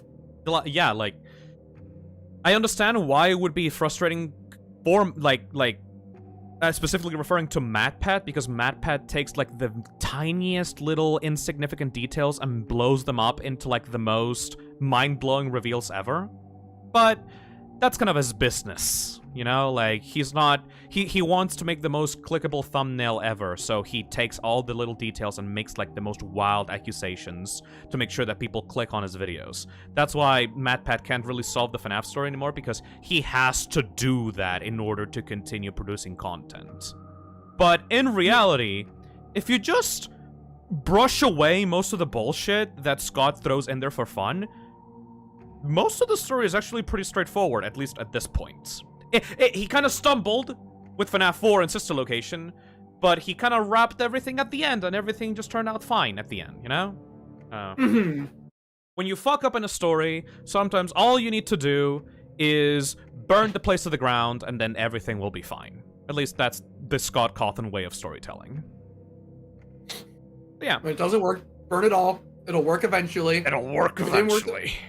But if your relationship is not working out, do not rush it. Please do not talk to your partner, no. Just lock them down in the basement and set the house on fire. Burn it all. Thinking like Toy Chica, aren't ya? Oh my god. Anyway, what are we about? Toy Chica's a fucking Hello Kitty girl. Anyway. I'm not a Hello Kitty girl. So, aside from that, we also have little hints that there's something more going on in Ultimate Custom Night than just jokes and meta commentary. Because even though Scott said sometimes a story is just a story, he really can't fucking help himself. So we got the one you should not have killed. Azzy. That's an ugly-ass motherfucker. You said that this was like a coma, weird dream thing, hallucination that happened as everything was burning down, right? I guess. You're actually kind of correct. So what actually happened was, at the end of FNAF 6, once Springtrap, aka William Afton, was burning down in the FNAF 6 location, he managed to survive. Because there was one little character that wasn't done with him just yet. There was one character that didn't want to set William Afton free. He wanted to keep him there, alive, and torture him for all eternity. That is Cassidy, aka the 5th missing children, aka the one that you should not have killed, aka Golden Freddy. Golden Freddy, using his weird ghost bullshit powers and just like a giant level of spite, goes into William Afton's mind, makes him put himself in a coma, essentially, underground as everything burned around him, and tortured him with the visions of every single character that he helped to create. Everything from the classic animatronics to the toy animatronics, the Wizards, the Phantoms, the Nightmares, the Fun Times, even characters like Old Man Consequences that are tied to FNAF World. Like, all of these characters are somehow tied to William Afton, and Cassidy is going to use them to torture the ever-loving shit out of his killer. I like this. Yeah, it's actually pretty cool. You can see that this is actually, you know, canon. Like, I'm not pulling this out of my ass, because if you get killed by these 4 characters, the mediocre melodies, which are just like off-brand discount Freddy Fazbear characters, they'll actually whisper creepy messages to the player character, saying things like, this is how it feels, and now you get to experience it over and over and over again. Like this, like, just fucking unhinged shit, you know? Like, Cassidy is crazy. Cassidy is the one that William Afton should not have killed. And she uses Ultimate Custom Night as a way to completely trap him in an endless hell loop of FNAF over and over and over again for all eternity. That is the epilogue to the original FNAF storyline. Like, yeah, sure, everything got wrapped up at the end of FNAF 6, but also Cassidy wanted, like, their personal revenge, so they just took Afton, and they went, bitch, I'm not letting you go. You're gonna die here over and over and over again, because you don't even deserve the afterlife. This was also foreshadowed by Henry when he was talking about Afton, when he said, the darkest pit of hell is opening to swallow you whole, so don't keep the devil waiting, old friend. It was kind of like foreshadowing to this moment, you know? Just like endless fucking torture. I love torture. Hell yeah! I mean, this is why you're here, right? Uh-huh, wait, what? Alright, so now, one last little detail about this. Old Man Consequences comes back! You can get a little secret if you put Old Man Consequences on Ultimate Custom Night on level 1, and you will be able to actually revisit him on his lake just where you left him. He has new dialogue, and if you approach him, he will say, "Leave the demon to his demons, rest your own soul, there is nothing else." What does that mean? Well, it seems that Old Man Consequences is still some kind of like weird afterlife creature that is talking to Cassidy and telling her, dude, I know you like torturing this fucking guy, but please stop. Just rest your own soul. Like you really need to stop doing this. Maybe you should just chill out, you know? Old Man Consequences is right, because, you know, should have probably left William Afton to die, but you know, for Cassidy, it is satisfying to see, like, her killer die over and over and over again. Fun fact, in the background to this level, you will also be able to hear a little voice line that I found originally when Ultimate Custom Night came out. Hold on. It's like, that was so shocking to me, like, during the charity stream when I found out you were the one that first uncovered that. Yes, so this... copy link. I was the one that found the secret voice line inside of the Old Man Consequences minigame. Like, you will be able to hear this in the background, but it's very slowed down, so you won't be able to make it out, like, completely.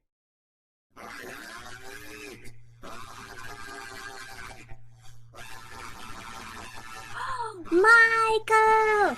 Don't leave me here! Pretty much. Michael! But this one is actually in the game. Like, it sounds kind of goofy, but, like, honestly, the fucking chills I got the first time that was uncovered. Yes. The reason for why I know that I'm the first one to find that out, you know that video? That video is ripped actually from my Reddit post. Like, the Old Man Consequences, like, scrolling from, like, from left to right. Like, I made that as, like, a graphic as, like, the audio played. So, like, whatever. Everyone uses that fucking video. Anyways, so yeah. That is William Afton screaming in his own personal hell, being tortured by his fifth victim. Neat, right? I love torture. That's the end. Thank everyone for listening to this stream. It was really nice. Thank you so much for being this season with us. Season 3 is over. This stream is over. Everyone leave. Can I go home now? Please let me out. Please, please. You know, every part of me wishes that this was the end, you know? Wasn't Shadow over like, your sort of version of I wish we could sit down and be like, yeah, Ultimate Custom Night was the epilogue. FNAF 6 was a great ending to the story. You know, all the souls got put to rest. We got the purgatory in the end, but we live in the timeline where that is not how it ends at all. It's not how it actually ends. Please, I want to go home. I want to see my wife and kids. Only 2 left. Azazel? What? There are only 2 games left. Technically 3, but we're gonna just offhandedly mention the third one. One of them is security breach. This Yes. is the ultimate worst. This is my hell. oh, baby, it's my hell as well. We're all in hell together. It's all our hells. Oh well, this is gonna be warm. Yep. So, this is, we finished the story, right? Where the fuck could it possibly go from here, right? Where? There's no, everyone's dead, burned to the ground, or currently suffering in eternal hellfire. Where the hell could the story go from here? Well, Scott Cawthon wanted to keep the fans happy, and the fans demanded more. So, because Scott really honestly at this point didn't really want to continue making games, he decided, fuck it, we're going to accept the deal from a company. Like, Scott Cawthon has been getting a lot of deals about making multiple FNAF games, like by very different companies. Like that, like he's been like offered like millions of dollars for the IP and stuff like that. But he decided, okay, well, I'm done with my story. Time to give a company the reins to the FNAF franchise and see where they take the IP.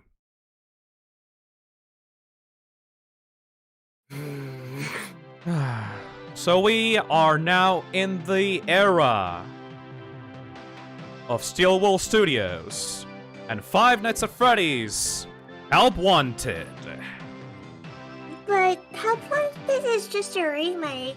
How No. they can put the lore Is into, it? like, Is it? Is it now? it is. No. It is, right? No. It is. Not even close. Five Nights at Freddy's Help Wanted is the next installment in the Five Nights at Freddy's series. It is a completely canon sequel to everything that's happened before. It is literally titled Five Nights at Freddy's 8 in the game files. This game was originally a project that Steelwool showed to Scott to remake the games into VR, because VR was the hot shit back in the day, you know? Scott saw the remakes of his games in VR and thought, boy, that is really cool. Let's take this company and we're gonna continue this project together. Maybe we can add additional minigames to this. Maybe we can add like a lot of like additional stuff for the fans. This is gonna be a great remake of multiple FNAF games of the past. But what if we added lore, though? Oh. But this is a Me for a second, remake. sorry, I'm back. What if we added lore, though? This is a remake. It And is then, just a like, remake, yeah. Steelwool approached Scott to make a remake of FNAF 1 or like the FNAF games in VR, and Scott was like, yeah, that's cool and all, but what if we add lore, though? What if we made it all canon? What if we added what is going to be the worst lore ever? What if everything was canon, though? What? I mean, everything is already canon, no? No! We're gonna make it even more canon! So, we got a teaser in scottgames.com. This teaser was actually taken down because it actually used fan renders, by the way. But the teaser is essentially like an amalgamation of all the Freddy characters with wide eyes staring down at the camera and Phasm Entertainment saying everything is working as intended. There's also a secret message in here that says, remember Jeremy. Jeremy, like Jeremy Fitzgerald from FNAF 2. Jeremy, like Bonnie from from Missing Children. Jeremy might be really important. What does this mean? Well, we're about to find out. Welcome to Help Wanted, aka Five Nights at Freddy's VR Help Wanted, aka Five Nights at Freddy's 8 VR Help Wanted. This game is a VR game that recreates FNAF 1, 2, and 3, and has a lot of minigames that are based off of Five Nights at Freddy's 4, and Sister Location. It includes most of the key elements from the original trilogy, as well as brand new minigames exclusively designed for VR. You would think that this is just a funny little game that will celebrate the franchise, but no. This game is actually canon, and it is actually happening. How? Fazbear Entertainment, baby! They came back. Fazbear Entertainment, after the ending of Freddy Fazbear's Pizzeria Simulator, you know, the ending that specifically said that they were no longer a corporate entity, they came back. They're back, baby! And they're making a video game. They are making a video game called the Freddy Fazbear Virtual Experience, where every single legend from the past FNAF games are recreated in VR for your personal pleasure. What? Fazbear Entertainment wants to make peace with its customers and reignite brand interest in Freddy and the Gang. So they are going to be using the old legends, the old tragedies from Freddy's, and they're going to be making fun of them in a really tongue-in-cheek video game that recreates all those tragedies in VR. Even Fazbear's Fright, by the way. Even Fazbear's Fright. Like, they have Springtrap in there, they have the classics, the Wizards, the toys, everything all together in one place recreated for VR. Don't forget the Nightmare animatronics. Also the Nightmare animatronics. Also... It doesn't sound that bad. It doesn't sound that bad, I mean, like, you know, it's just like a tongue-in-cheek way of, like, recreating this, and, like, you know, it's not really that important, right? I guess, I mean, it's nice that they kind of put this, you know, like, oh yeah, like, the Fazbear company actually made this game, and like this is. Yeah. I mean, it's not bad, but. By the way, I just want to tell you something. Did you know that every single game before this point is actually just a game in the story, and they're actually canon to the universe? You know, FNAF 1, 2, 3, Sister Location, 4. FNAF 6, you know, Ultimate Custom Night, you know, all those games, they're actually canon. Everyone knows about them. Everyone has played them in the FNAF universe. So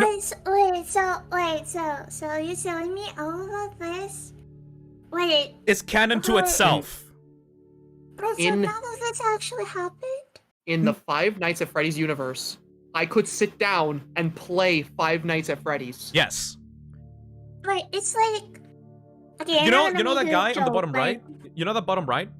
You know that picture on the bottom right? That's Scott Cawthon. Fazbear Entertainment hired... He changed his balls. Fazbear Entertainment is currently suing Scott Cawthon for making games that were fabrications made to make fun of the real-life tragedies of Freddy Fazbear's Pizza. Wait, so... Okay, yes? So... Like this actually hurts. So, nothing if FNAF actually happened. According to Fazbear Entertainment, every single FNAF game up to this point has been the fabrications of a complete lunatic. And everything that you know is a lie. Fazbear Entertainment wants to move on from the past and make a new game that will be able to make fun of these stories, and then you will be able to enjoy the pizza and the characters once again. So you're telling me none of this actually happened? That's just some fucking hater who made shit ton of games with like fucking drug-ass, high-ass plot, and then nothing actually happened. All of this is just games, like little fucking games, with not even a complete story. That's all. Throw it out the window. That's all bullshit. Fazbear Entertainment is here to tell you that all of that is bullshit. You can move on now. This is the start of a new relationship with you and your kids and Fazbear Entertainment. It's all fake. So you're telling me none of the kids died? That's a minus point for me at least. None of the parts happened. Nobody fucking died. There's no Michael Afton. There's no William Afton. Afton family is not even real. And all of this and fucking Remnant is just basically a fucking drug that this guy was taking to create those fucking games, and nothing in fucking FNAF universe, aka in FNAF real life, happened, and only games are canon. So I. Yeah.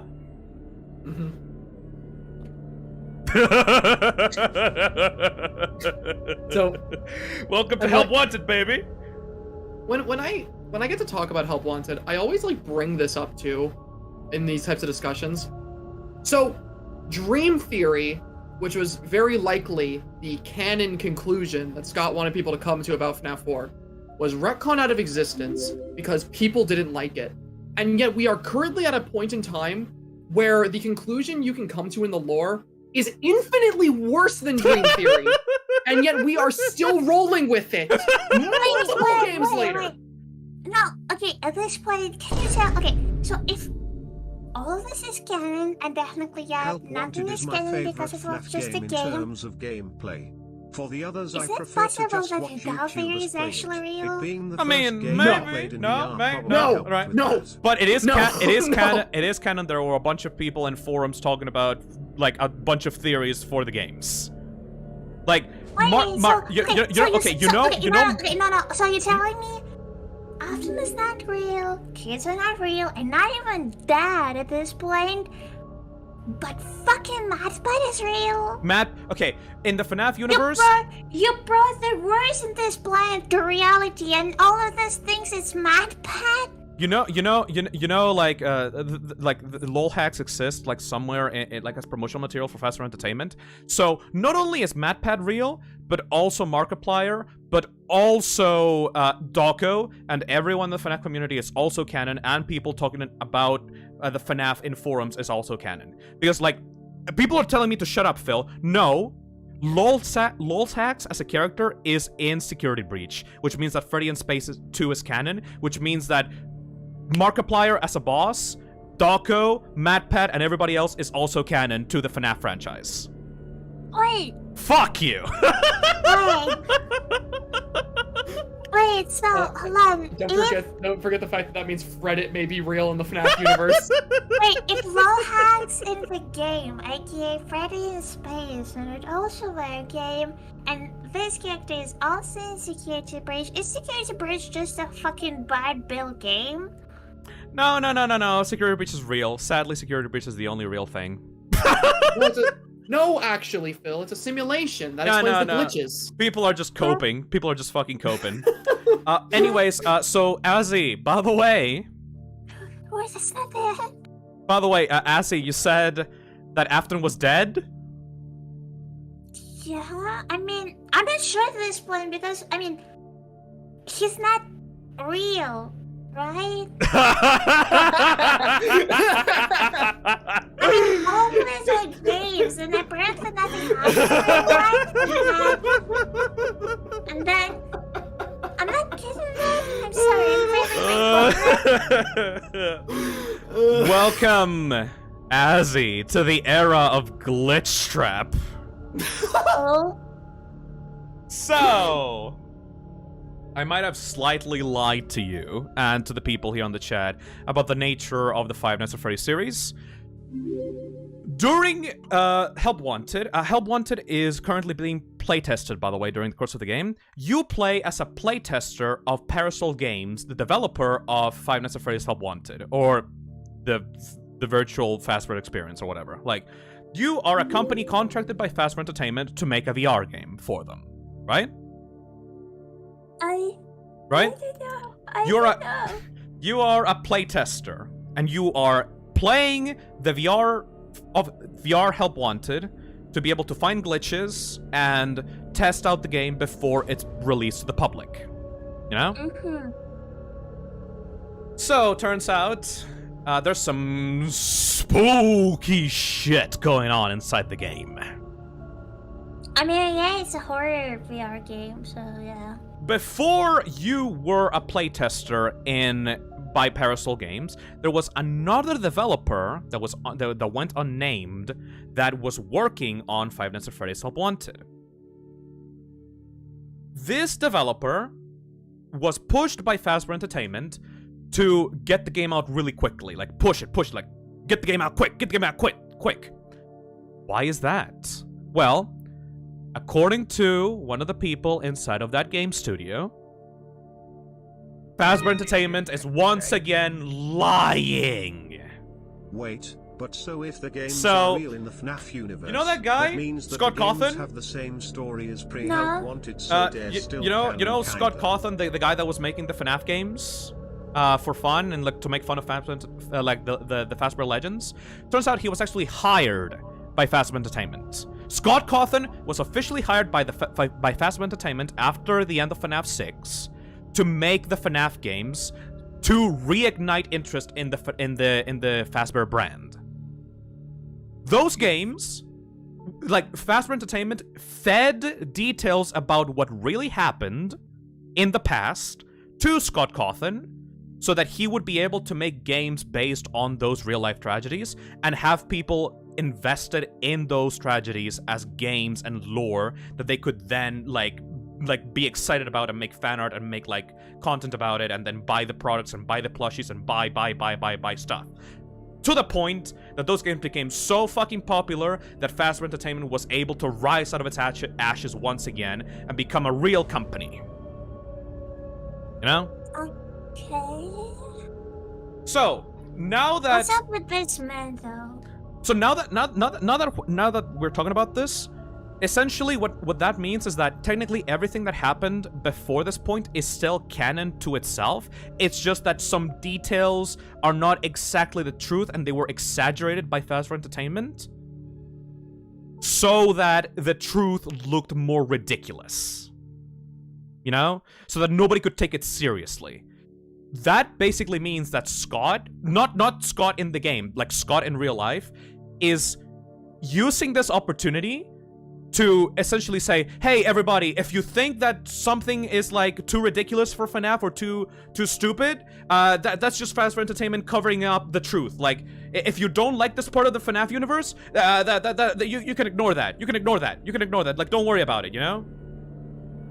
This is the ultimate fucking cop-out. Man pulled a Joey Drew Studios. Essentially, any mistake, any issue, any problem that it currently exists in the FNAF timeline or universe can just be explained away by Fazbear Entertainment trying to cover up the truth by telling Scott in the game to mix up details or exaggerate certain details. The ultimate cop-out! Why make the story make sense when you can just say that someone in the game just told it badly? So now, we are in a place as this community where any questions, any complaints, any criticisms about the writing of the story or certain plot elements can literally just be, like, dismissed completely as, oh, that's just a poor representation of the actual events within the universe. That's supposed to be there. That's canon. The canon is what I think happened. Like, at this point, everything's just completely up in the air. It doesn't matter. It legitimately doesn't matter. Everything that happened before this point could either happen or not happen, depending on your personal interpretation. And you see, like, the scary part about that, with theorizing about the previous games, is now that we have to work with this, it trivializes pretty much every game that came before Help Wanted, because with those games being poor recreations of actual events, there is literally no way of knowing what is and is not accurate to what actually happened in the lore now. So theorizing about the previous games is completely trivial, because you will never know what is actually important or not. What is actually a clue, what is actually relevant. It's all for nothing. Sometimes a story is just a story. Sometimes gun can shoot a bullet, but fucking hell, what is that? So you're telling me I just wasted 7 hours of my life, 6 hours of my birthday to listen to something this is not even technically true? Well, technically no, because these events still happened. Just maybe not the way me and Phil have been describing them to you, you know? It may happen, it may not happen, you know? Maybe Golden Freddy isn't even real. Maybe he just never existed. Maybe nothing of this happened. Often it's not even real. And speaking of often, like, is he dead? Is he? Is often? Wait, okay. A question: is often real? I hate that question. Afton. William Afton. Yes, William Afton. Sorry, Mr. William Afton, Danny. Okay. What is he real? Was he even like in real life now first, and then just Scott Cawthon just made him up? Is it self-insert? So, what happened was, because Fazbear Entertainment wanted to rush out the development of Help Wanted so fast out the door to be able to make a profit, they decided to give the development team old circuit boards from the old Freddy Fazbear characters that they were able to salvage from the pizza places. They were given AI protocols for Freddy, Bonnie, Chica, Foxy, all the boys, you know? Okay. But then they made the accident of scanning one wrong circuit board. One wrong circuit board that contained the soul of old Willie. William Afton has successfully escaped the nightmare of Ultimate Custom Night. He has escaped the grasp of Cassidy and is now back in the world of the living and is now a virtual, weird, spring bunny virus thing called Glitch Trap. So, was he real in the first place? It is implied that yes, he was real, and Springtrap did happen as it was told to us. But whatever happened with Afton at the ending of FNAF 6, his circuit board was uncovered, and now he is haunting the Freddy Fazbear virtual experience as Glitchtrap. He's essentially been drowned. He has essentially turned himself into a creepypasta virus. He has essentially turned himself into Sonic.exe. This bitch does not die! This man, when he ran out of, like, an actual body to use, he just said, fuck you, I'm a chip now. I'm getting in your VR game. Yeah. And now I'm in the VR. Hi, look at me waving at you. I'm the glitchy bunny man. Okay, but what should I even ask this? What is it? What is it? Future me, I will regret this. I'm sorry. Mm-hmm. What's his plan now if he cannot kill people? Oh boy! Fuck you, boss me. I'm asking this question. You will! Right, so, what's Afton's plan now that he's a mind virus? Well, essentially, during the development of Help Wanted, William Afton formed himself into this body. Is still being tortured, and Glitch Trap is an AI construction. And essentially, he started haunting the development team as they were making the game and testing it out. And there was a specific person that was testing out the game before you. This is Tape Girl.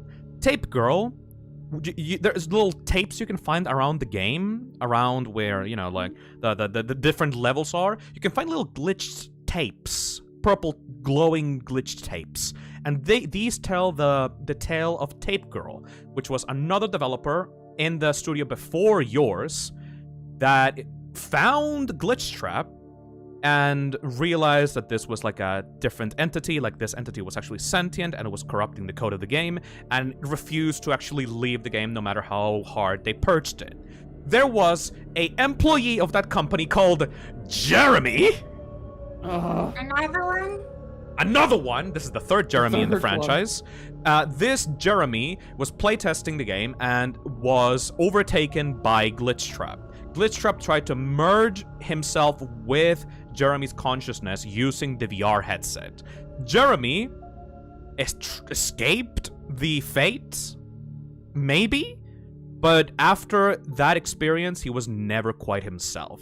Until there was an incident with a paper cutter in like an office, like a supplies office, like a supplies closet or something, where Jeremy took the paper cutter, the giant machete paper cutter, and cleanly cut his own face off with the paper cutter. That's kind of cool. Afton is way too mad to die. Yeah, He but has more not hating really. This murder is to not do. how Anyway, I will not ask questions. Great plan, Jeremy. Congratulations. Anyway, next. It shows that Afton is back, and Afton can actually harm people using the VR game. Due to Jeremy's incident and the fact, you know, that somebody fucking died in a game development studio, the team couldn't get the game out fast enough, and Fazbear Entertainment moved the game's development from that old studio to Silver Parasol Games. Silver Parasol Games is where your main character is working at, and you are the next playtester on the chain. Tape Girl advises you, because Tape Girl knows how dangerous Glitchtrap is. She breaks down his code, like zip archive zips down his fucking code into little chunks and attaches these tapes to those chunks to warn people about the Glitchtrap virus. And then the game development is set over to Silver Parasol Games. So, Thank you. oh. So Afton just did a Mario Odyssey? Purple Max says, so Afton just did a Mario Odyssey? Yeah, pretty much. So, yeah, pretty well. If you manage to find all these tapes left by Tape Girl, the final tape is such a piece of shit asshole move, because Tape Girl says, actually, if you find the Glitchtrap virus, please don't collect all the tapes that I left behind, because these are all pieces of Afton's code, of this Glitchtrap virus code, and if you assemble them all together, he will be able to affect the game's code once again, and he will be able to use it to merge his own mind with people. So now that you've collected all the tapes, you've successfully set Glitchtrap free back into the game, and you've unlocked a new level in which you will be able to properly meet with him face to face. What is Afton's plan? And then we're gonna fight him, right? And No. like, kill him in game, right? Well, no, not really. The final level is actually just like a maze that you have to go through, and you will you'll follow arrows that will lead you to Glitchtrap. And in an admittedly kind of cool parallel, Glitchtrap leads you into the back of the game, like lures you into the back of the game, and if you don't do anything to defend yourself, you will be stuffed inside a Freddy Fazbear model on the show stage, and the game will end with yourself being stuck inside Freddy Fazbear in the main restaurant menu piece of the game. It is essentially a metaphor for Glitchtrap killing you just like he did his old victims, you know? It's actually kind of neat. I guess. William Afton is a motherfucker and keeps luring people into places where he can kill them easily. Like, that's his MO as a killer, you know? So it's kind of neat that Glitchtrap, even as a recreation virus thing, is still able to do that again. However, that is not the only ending. There's also the true ending, where you follow Tape Girl's instructions about being able to purge the Glitchtrap virus. You try to lure him out into the main menu of the game, and then after he is there and he tries to merge with your consciousness, you need to press some kind of button or do some kind of weird sequence that will be able to purge him from the system. You know?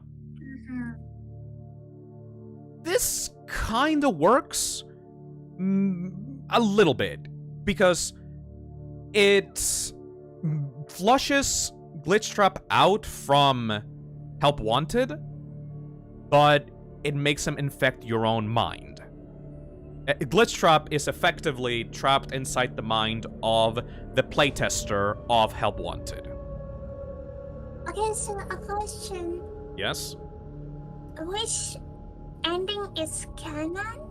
The ending where you are taken over by Glitchtrap, and Glitchtrap overrides your personality and locks you inside like a mind palace thing. Like the bottom right one, where Glitchtrap like says shh, and like lets you rot inside of like a prison and then he just goes off with your body to do whatever. That's the true ending of Help Wanted. And this is the ending where we kill him? No, you can't beat Glitchtrap. The Help Wanted never has a happy ending. So this is the ending where we lost? Every single ending you lose in some way. In the first ending, you are lost by you being lured into the back of the game and then being stuffed inside of a virtual Freddy suit in the show stage.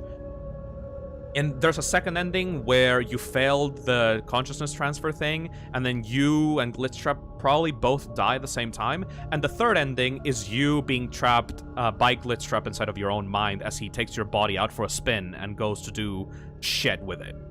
You know? So, you're telling me from fucking dying in hell, Yes. tortured by shit of victims, he became basically overpowered, immortal, Yes. fucking OP villain? Yes. If this is what fucking murder kids does to you, I'm gonna murder some. Dude, Cassidy fucked up super hard. If the story of Ultimate Custom Night is to be believed, Cassidy screwed up royally by keeping Afton alive until his body was found for the little chip thing that was then put into Help Wanted. Technically, it's all Cassidy's fault for keeping him there. Old Man Consequences was right. Leave the demon to his demons, rest your own soul, there is nothing else. Cassidy did not follow that advice, kept torturing William until he was rescued and put into the VR game. Cassidy fumbled the bag! She super did! Which, like, honestly, from like a narrative perspective, that's like one part about Help Wanted I actually do really like, which is like the whole implication that by not being able to like let go of all that rage and vengeance, the person they were trying to get revenge on was given a new opportunity to just continue the cycle over again. Yep. Like, that's actually pretty cool to me. I really like that. But you shouldn't have fucking made the other games non-canon. That was not necessary to achieve that storyline. That was completely arbitrary. It's kind of an asshole move. Also, you could have made Glitchtrap into literally anything other than William Afton. You could have made him like a glitch Freddy or something. Like, you could have made an entirely new villain for your new FNAF game saga. But no, you chose to bring William Afton back. Again. Congratulations. Just imagine how cool it would have been to have a completely unique villain that was playing completely into that whole, like, haunted creepypasta video game type of thing, where it's this completely, like, mysterious entity that no one can even explain that is, like, forcing people to do, like, terrible things when they actually, like, get controlled by him in the game. Yeah. A lot of people are yelling Mimic right now. Shh. We'll get to that. We'll save that for later. Sid, what is a mimic? Don't worry. That'll be for the end. All right. No, it's not. Special delivery. But special delivery is it just gets a fucking worse. Pokemon Go ripoff. And it's canon! Do you wanna watch the trailer for Five Nights at Freddy's Special Delivery? No. Okay, we're gonna watch it. I think we should. Yeah, Because guess what? Markiplier's in it. Which means that Markiplier's canon. Once again, Markiplier is canon to the FNAF universe. That's right. Hi. You'll never be alone again. It's guaranteed. With our exclusive animatronics, you'll always have someone watching your back. They'll provide you with hours of fun, entertainment, and companionship. You can't hide from a future of fun. Our special delivery will make you jump from excitement. Subscribe today. Don't miss this opportunity. And remember, we're always watching out for you. The fuck are those posters? The fuck is this entire part? Nice fast cock. I've been living in the shadows.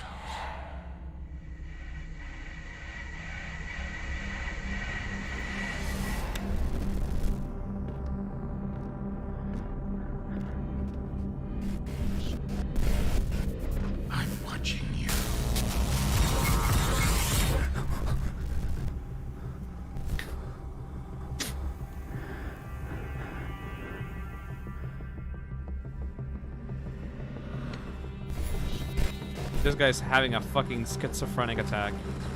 This guy's having an episode. Oh no, the edibles. They've started to hit. Oh no, the ring.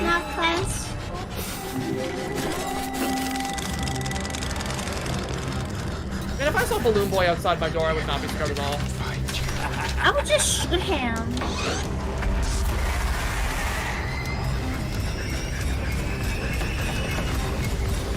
Why is this guy so tall? 5 Nights at Freddy's AR special delivery. I didn't want to watch it. If you are very, very quiet, maybe I will not find you. All right. Fuck you, Illumix. Anyway. So now we have... probably the worst FNAF game of all time. Like, it's just like what a about weird... Security Breach? I mean, that's I personally fucking hate that game, but to be honest, like, this game is like... Yeah, Security Breach is a bad game that I can find a lot of enjoyment in. This one is just... So essentially what happens is, there was another company that's got contracted to make a FNAF game. This is called Illumix. Steelwool was in charge of making Five Nights at Freddy's in VR. Illumix approached Scott to make an AR game, aka a game where characters can appear in quote-unquote real life by using your phone. Kind of like Pokemon Go. This was back when Pokemon Go was like a fucking super craze, you know? The fact that I just got off an 8-hour shift and you're So, still live is a testament to the convoluted lore what of happens Five Nights at essentially in Freddy's. the lore of Special Delivery is that now that Fazbear Entertainment is back in full action, full force, they are going to essentially rip off what Afton did with Circus Baby Entertainment and Rental and ship out animatronics to private parties. You know? They're gonna ship Freddy, Chica, Baby, everybody. They're gonna make like cheap-ass, like very, very cheap versions of them and ship them out to private parties, you know? They're recreations, you know? They're not the real characters. And obviously, they should be completely safe, right? Because they're not haunted or anything. Thing is, a new hire at the company that was shipping out these animatronics came in. Her name is Vanessa. Vanessa was a hire that recently quit or recently finished with the development of the Fazbear virtual experience. They finished the game. She was looking for another job. She was sent to work at the special delivery place where they shipped out the animatronics. Vanessa is the person that we played as in Help Wanted and is the one that is possessed by Glitchtrap. And so... Oh, I actually started explaining things. Yeah. And Vanessa is the playtester that got possessed by Glitchtrap, and now her sole motivation is following Afton's commands to essentially replicate himself and start murdering more children. She starts working on this place. She hacks into the animatronics and essentially uploads the Glitchtrap virus into every single one of them, so that whenever they're sent out to people in private parties, the animatronics will try to kill people.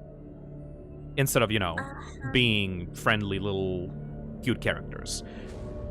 This part of the lore is not really very elaborated on, because Scott, like, kind of backed out of helping Illumix with the development of Special Delivery after a certain point.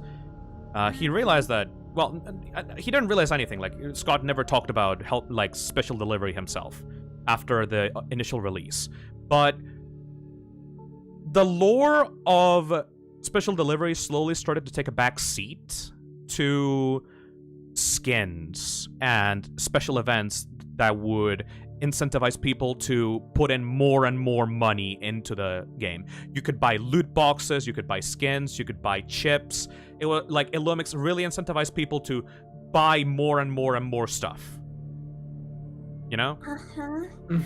Therefore, there was a whole planned storyline in special delivery that would continue as updates to the game came out, that was completely scrapped out. It essentially had to do with Vanessa continuing to take over the special delivery site and locking out the employees outside of the building, and her just sending out copies of William Afton and all the other characters and Springtrap out into the world to like kill people. This was never resolved. This was like an abandoned plot point because Illumix wanted to focus more on skins and special like themed events like Easter bunnies and like Valentine's Day skins and stuff like that. You know? That's bullshit. It is bullshit. Honestly, like, we don't really know where this specific storyline came from. It like ended. Like, it never really got a conclusion. You could technically have characters currently out there in the world, like, killing people, or not. It's not really ever explained what really happened with Vanessa and the special delivery company.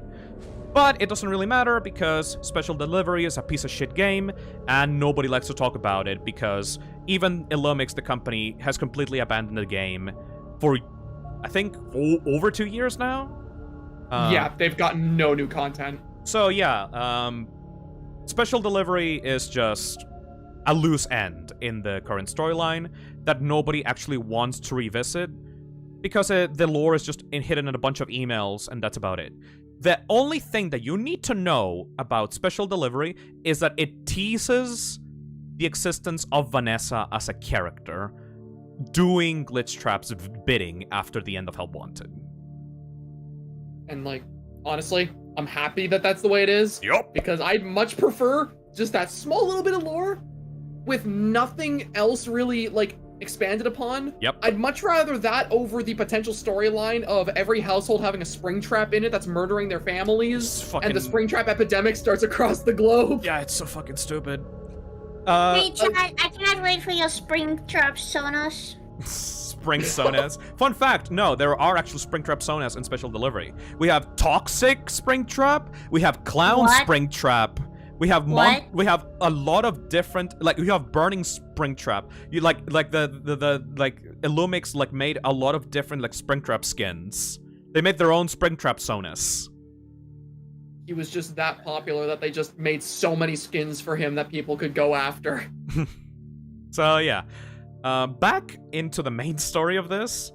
After the release of the Fazbear Virtual Experience, Vanessa got contracted again to playtest the DLC. Illumix got major flack. This is Curse of Dreadbear. Abuse also, so this game is so very unpopular in circles I've seen. Curse of Dreadbear is just a Halloween DLC for Help Wanted. It just adds a bunch of cool new sequences and levels, and it doesn't really have those like very big plot points. The one thing that you need to know about Curse of Dreadbear is that Vanessa is still there. Vanessa is still acting as Glitchtrap's like enforcer, and there is a little conversation if you manage to find a little mask, a little bunny mask in the game. You know this bunny mask? Is it the character that appears for 2 seconds in fucking Security Breach? Yes, this is the Vanny mask. I don't remember her looking like this. So essentially, this is a mask that Vanessa put into Help Wanted so that Glitchtrap would be able to see it because she wanted to show off her design as the one that would essentially take over Afton as the new killer. Like, essentially she was saying like, "Hey, look, I'm so proud of look at this design for my bunny OC. Look, it's Vanny. Look, Daddy." Wait, so she did created her own Springtrap Sona? Yes, this is Vanny. This is the character that everyone thought would, once again, just like Circus Baby, take over Afton as the main villain of the series. Vanessa is now being possessed by Glitchtrap, and like, essentially her own personality got overwritten with Glitchtrap, and she's gonna now become the new killer that is going to continue the murders of the Fazbear legacy. She created her own OC, Vanny, which is just a combination of Vanessa and Bunny. That cannot be a coincidence. That cannot be a coincidence. Which is kinda dumb if you ask me. Yes, it is, but, you know, it is at least a sign that the games are moving forward with a new story and new villain, you know? This is all just a teaser for the next game in the franchise, the big one, the one that's gonna blow everybody's socks off, being developed by Stillwell Studios for a very long time. Nobody knows what it's called, nobody knows what it is, but they know that something is coming.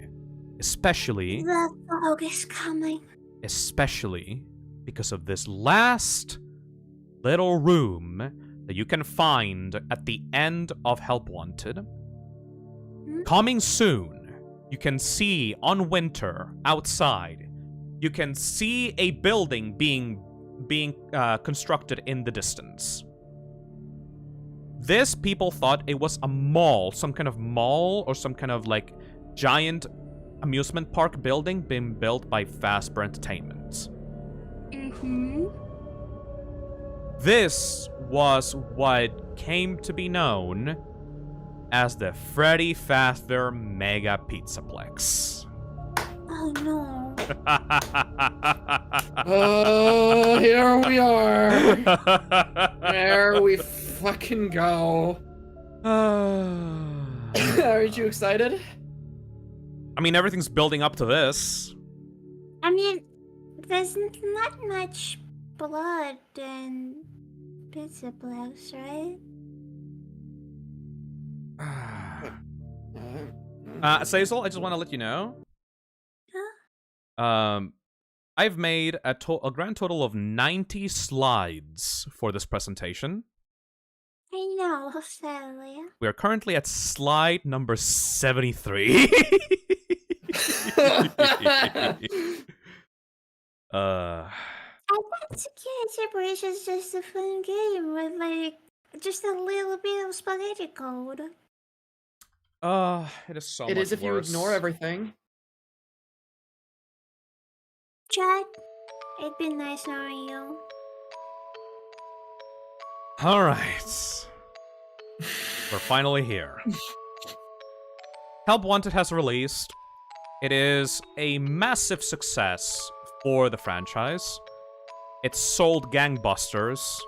Maybe one of the most financially successful games in the franchise, even though it's VR and not many people bought VR, but they also released like a flat mode version so that everyone can play it. So, you know, it was also like $30, so it was very lucrative. Like, even though it was maybe it like sold less than the other ones, it was still like wildly successful.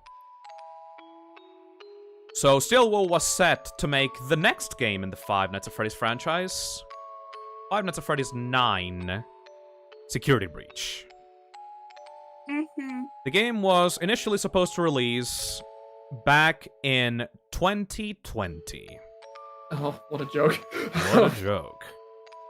The game didn't have many details upon its first announcement. You see this image, Azazel?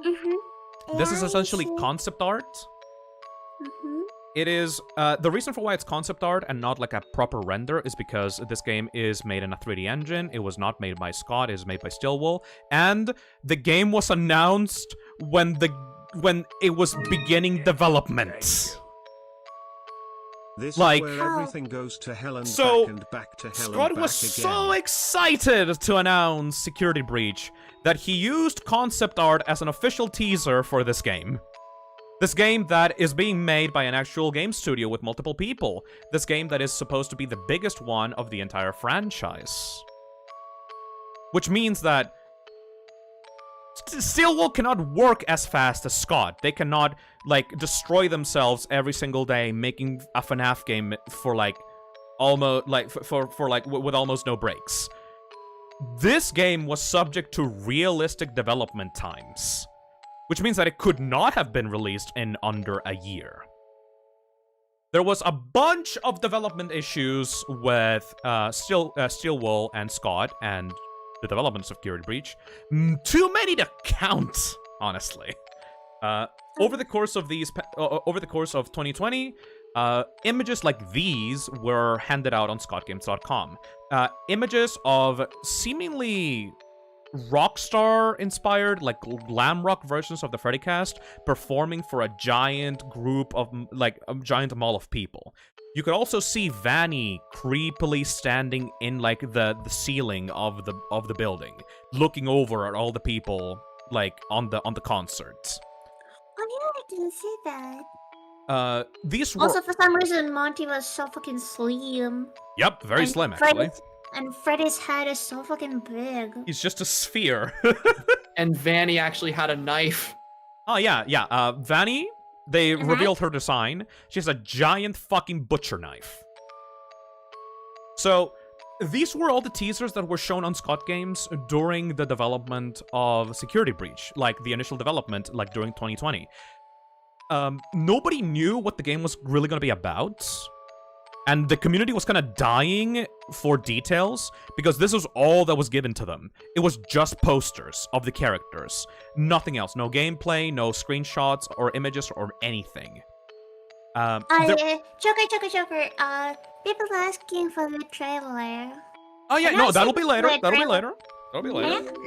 Never actually seen a trailer of this game, by the way. I'll show you. There's 2 trailers for it, but those come later.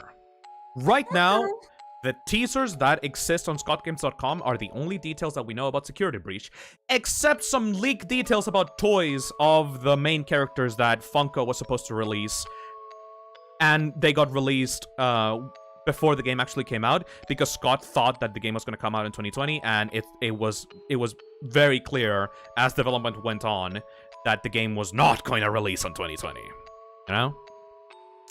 So many issues in, like, the whole scheduling and whatnot of that game. My god. Yeah, Scott talked with Steelwool and told them what to do, and essentially also gave them the order to, like, go nuts and think of their own ideas for the game. And Steelwool started planning and started adding rooms to the game, and started adding sequences and characters and storylines and missions and side missions. They added more rooms until the point that the fucking building that the game was taking place on, like, turned from a 1-story building to a 2-story building to a 3-story building. They added so much because they were so passionate about Security Breach as a game. It was going to be their magnum opus as a company. Are you having fun yet? That's sad. And it was all supposed to release in under a year of its announcements. I can appreciate their ambition and excitement, but Jesus Christ, that ain't how you do it. That ain't how you do it. Good. God. How are you 3 still going? We know that 2020 was never gonna be the point where this game got released, because we got some early builds of it through a leak that happened on, like, the PlayStation build of Security Breach. During 2020, Security Breach was a skeleton. Security Breach was a skeleton of a game. It didn't have any direction. It barely had a story. It was just a giant map with a lot of stuff going on, but that was about it. There was no way that this game was releasing in 2020. Scott himself admitted on Reddit, like, he was talking to Steelwool, and he was saying, like, hey man, you're kind of adding a bit too much to this fucking cake. Are you sure that you're gonna be able to release this, like, at the end of the year? And they said, no, don't worry, Scott, don't worry, like, we're totally gonna be able to do it, don't worry, like, nothing wrong is happening. Until Scott had to pull the plug and say, yeah, no, we're delaying this. And he apologized to the community by making an entire new game called Security Breach Fury's Rage, that was kind of like a beat-em-up, like a small little beat-em-up to make the community happy, that included, like, a bunch of characters from the game. But yeah. I'm not happy with this game. A lot of people were very worried about the state of Security Breach at this point, including me. Everyone thought that it was going to release at the end of 2020. It didn't. There was no gameplay or anything of the game. So we were kind of left very worried. Now that after the game was delayed, Steelwool actually managed to have some time to be able to develop it. And so the first trailer for Five Nights at Freddy's Security Breach was released in a PlayStation event to promote it. I wanna see it. I wanna see it. Alright, Security Breach Trailer 1. Not the gameplay trailer, the teaser trailer. Alright. So this was what was shown to people in the PlayStation event for Security Breach. I mean, no, for PlayStation, but then Security Breach like happened in the presentation. Wait. People asking for Daco? They want Daco's reaction to the trailer. Okay. Let me see if I can find it really quickly. Security Breach trailer Daco reaction. I really hope you still think talks in the funny ways. You won't be able to hear the trailer. I'm telling you this much now. All right, look at this. Look at that face. Oh my god. He was desperate. Like with Security Breach being delayed and stuff like that, like people were desperate for FNAF news, you know? I mean, he looked tired. Well, he wanted this so bad. He wanted it so badly. And then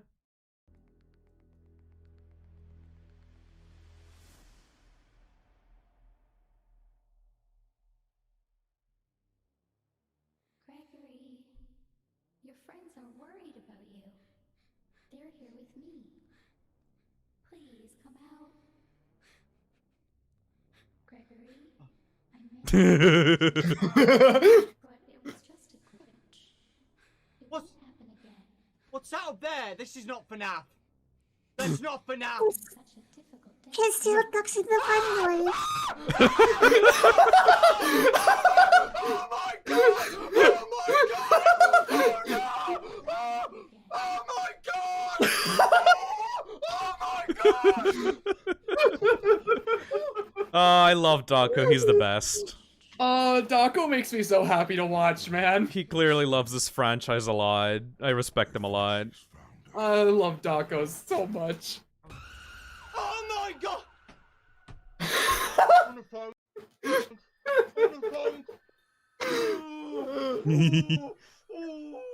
I tried to be quiet, guys. I've gone all tingly. I'm actually gonna faint. Let's actually watch the proper trailer with some proper like volume. No, British person, don't leave me. So this is the first we saw of gameplay, or at least the environments of Security Breach. Please come out. You can see the silhouette of Vanny here on the right, on the window. I mean, on the door frame. I may have lost my temper earlier, but it was just a glitch. You can see a weird, creepy character on the top left that's like crawling around on like the ceiling on the kitchen. I love him. I'm so sad he didn't got much in Security Breach. For all of us. You can see a giant laser tag room with like Monty and everybody like in the gang. It won't happen again. This was mind-blowing for people. It was just Look how reflective those floors are. They're so nice looking. Gregory, be still. I think she's found us.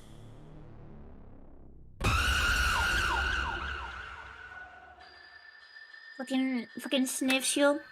Sniff. So that's Security Breach. At least the first trailer of it. It was, you know, exciting. People like me obviously weren't really happy with the concept of a 3D FNAF game, but maybe they could pull it off. Maybe. So yeah. Everything seemed hunky-dory. The game looked pretty nice. There were a lot of pretty graphics. The Pizzaplex looked fucking huge. Mm-hmm. But... Wait, is there a second trailer? Yes. The game... Unrelated? Absolutely. So, the game was still not taking form during this part of the story. You can see that there's not much gameplay shown in this first trailer, right? Mm-hmm. It was just a bunch of environments. And this is what Steelwool does that is so much less exciting, in my opinion, that when Scott did teasers and trailers. Whenever Steelwool teases something, they show environments. They don't show characters, you know? Like, whenever they want to show off, like, what they're working on, they're mostly focused on environments first and foremost. Like, a lot of people are saying right now that Dawko revealed images of Ruin for, like, the charity stream that he's doing right now. I can 100% fucking bet you that those images of Ruin are just shots of, like, random rooms in the game. I don't know what they look like, but I think... Yeah? I tuned into the charity stream and you're right. I saw all the screenshots. They're all just environments. Yeah. This is what Steelwool does. Steelwool cares about environments first and foremost. The gameplay kind of comes second. They built the Pizzaplex first for the game and then found stuff to do inside of it. Yeah, it was very clear that, like, even early on with Security Breach, that, like, the aim of the game wasn't really to make something that had, like, crazy good gameplay or whatever. They really just wanted to make a big spectacle out of Five Nights at Freddy's with the Pizzaplex and everything. That was their, like, #1 top priority, was just the spectacle of it all. Yep. And Steelwool is an indie game company. They have a limited budget. So eventually, when the money ran out and Scott didn't want to put in more money to fund the development of this game, they were forced to put out a product that was not finished. But before that point comes, let's look at the second trailer for Security Breach. Yes. The one that everybody loved because it actually showed cool stuff in it. Stuff that would never actually see the light of day in the game itself. Wait, why are people saying, oh no? People want Dako. No Dawko for this. No, I want my British You wouldn't be Mama. able to hear anything. I want Dako. When I first found you, you were nothing. You were small, pathetic. But now, you are more. Are you ready?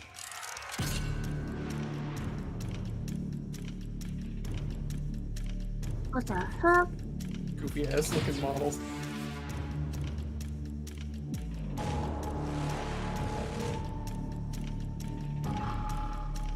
When fear takes hold.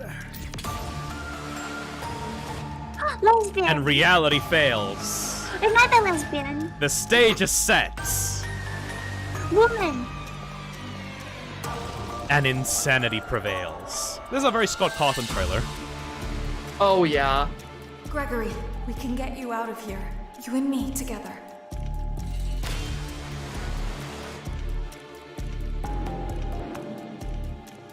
They won't stop hunting you. None of them will stop hunting you.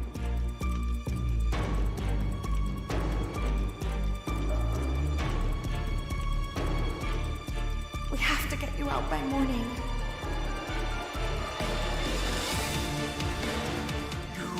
Do as I say.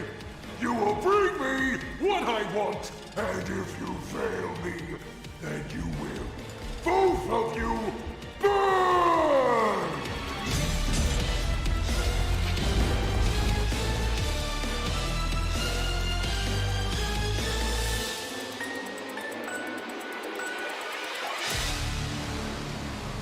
Neat. There is more going on here than you realize.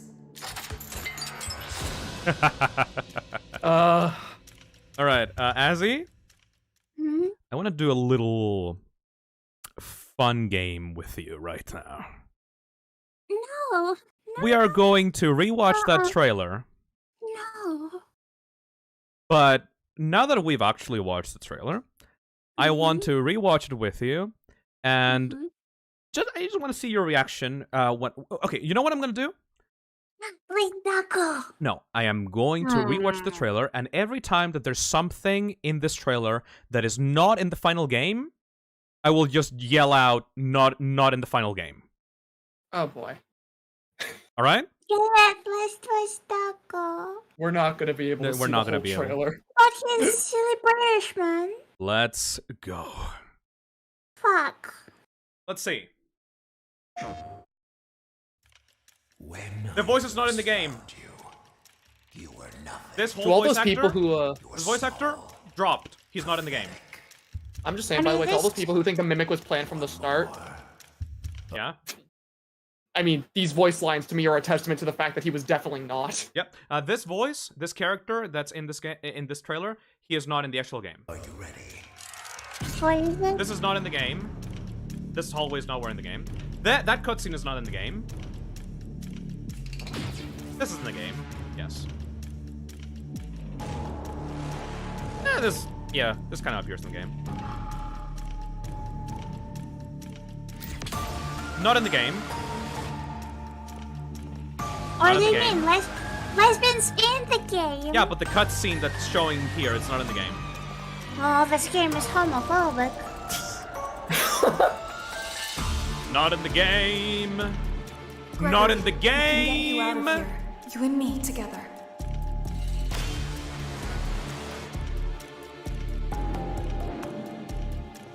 They That won't dialogue with stop Vanessa hunting was not you. here. None of them will stop hunting you.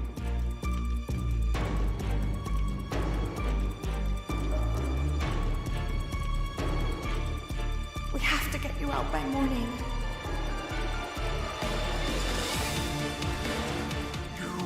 Do as I say. Why she looks so bad? That voice is not in the game. And if you fail me, then you will. Not in the game. Both of you.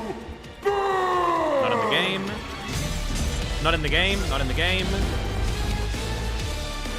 Not in the game. Not in the game.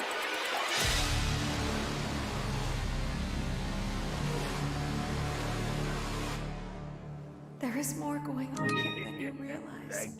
Not in the game. Take a shot for every piece of cut content from the trailer.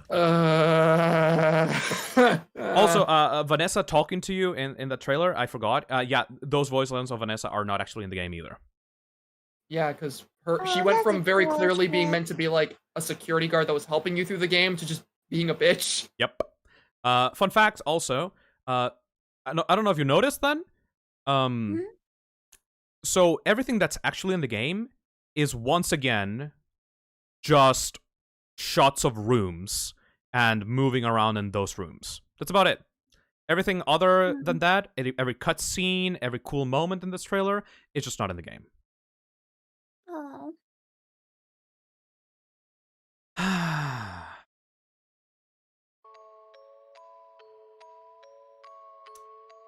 And that pretty much cements why people dislike Security Breach at the start, because none of the cool shit that was promoted ended up actually being relevant to the game. There's a little small nugget of cool stuff that happened at the very end when Security Breach was actually set to release. They made a website called Security Breach TV, I think? Something like that. Where episodes of this old show called Freddy and Friends on Tour played. These episodes are just like rehashed like animations of Freddy and the gang performing and then being chased around by Foxy and then eventually catching him. Not really anything that mind-blowing, but it was like a fucking... It felt like a drop in the ocean after so little content being teased out for the game. Also, inside of those episodes... I don't like cartoons. You're gonna get bored really quickly of them, don't worry. They're not actually even that relevant at all. They don't really matter. But yeah, they also contain some cool, creepy characters in those episodes. Like some glitched up frames, you can see the Glamrock animatronics being broken and shattered and creepy.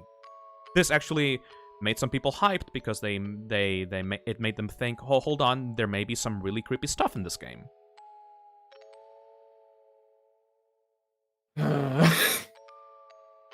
Security Breach releases. I remember the other night seeing you working on this slide, and I sent you a screenshot like, Jesus Christ.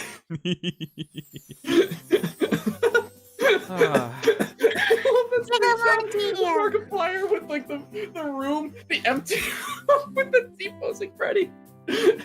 Welcome to Security Breach, the latest installment of the Five Nights at Freddy's franchise, covered by multiple new YouTubers that joined the community just to laugh about how much of a piece of shit this game is.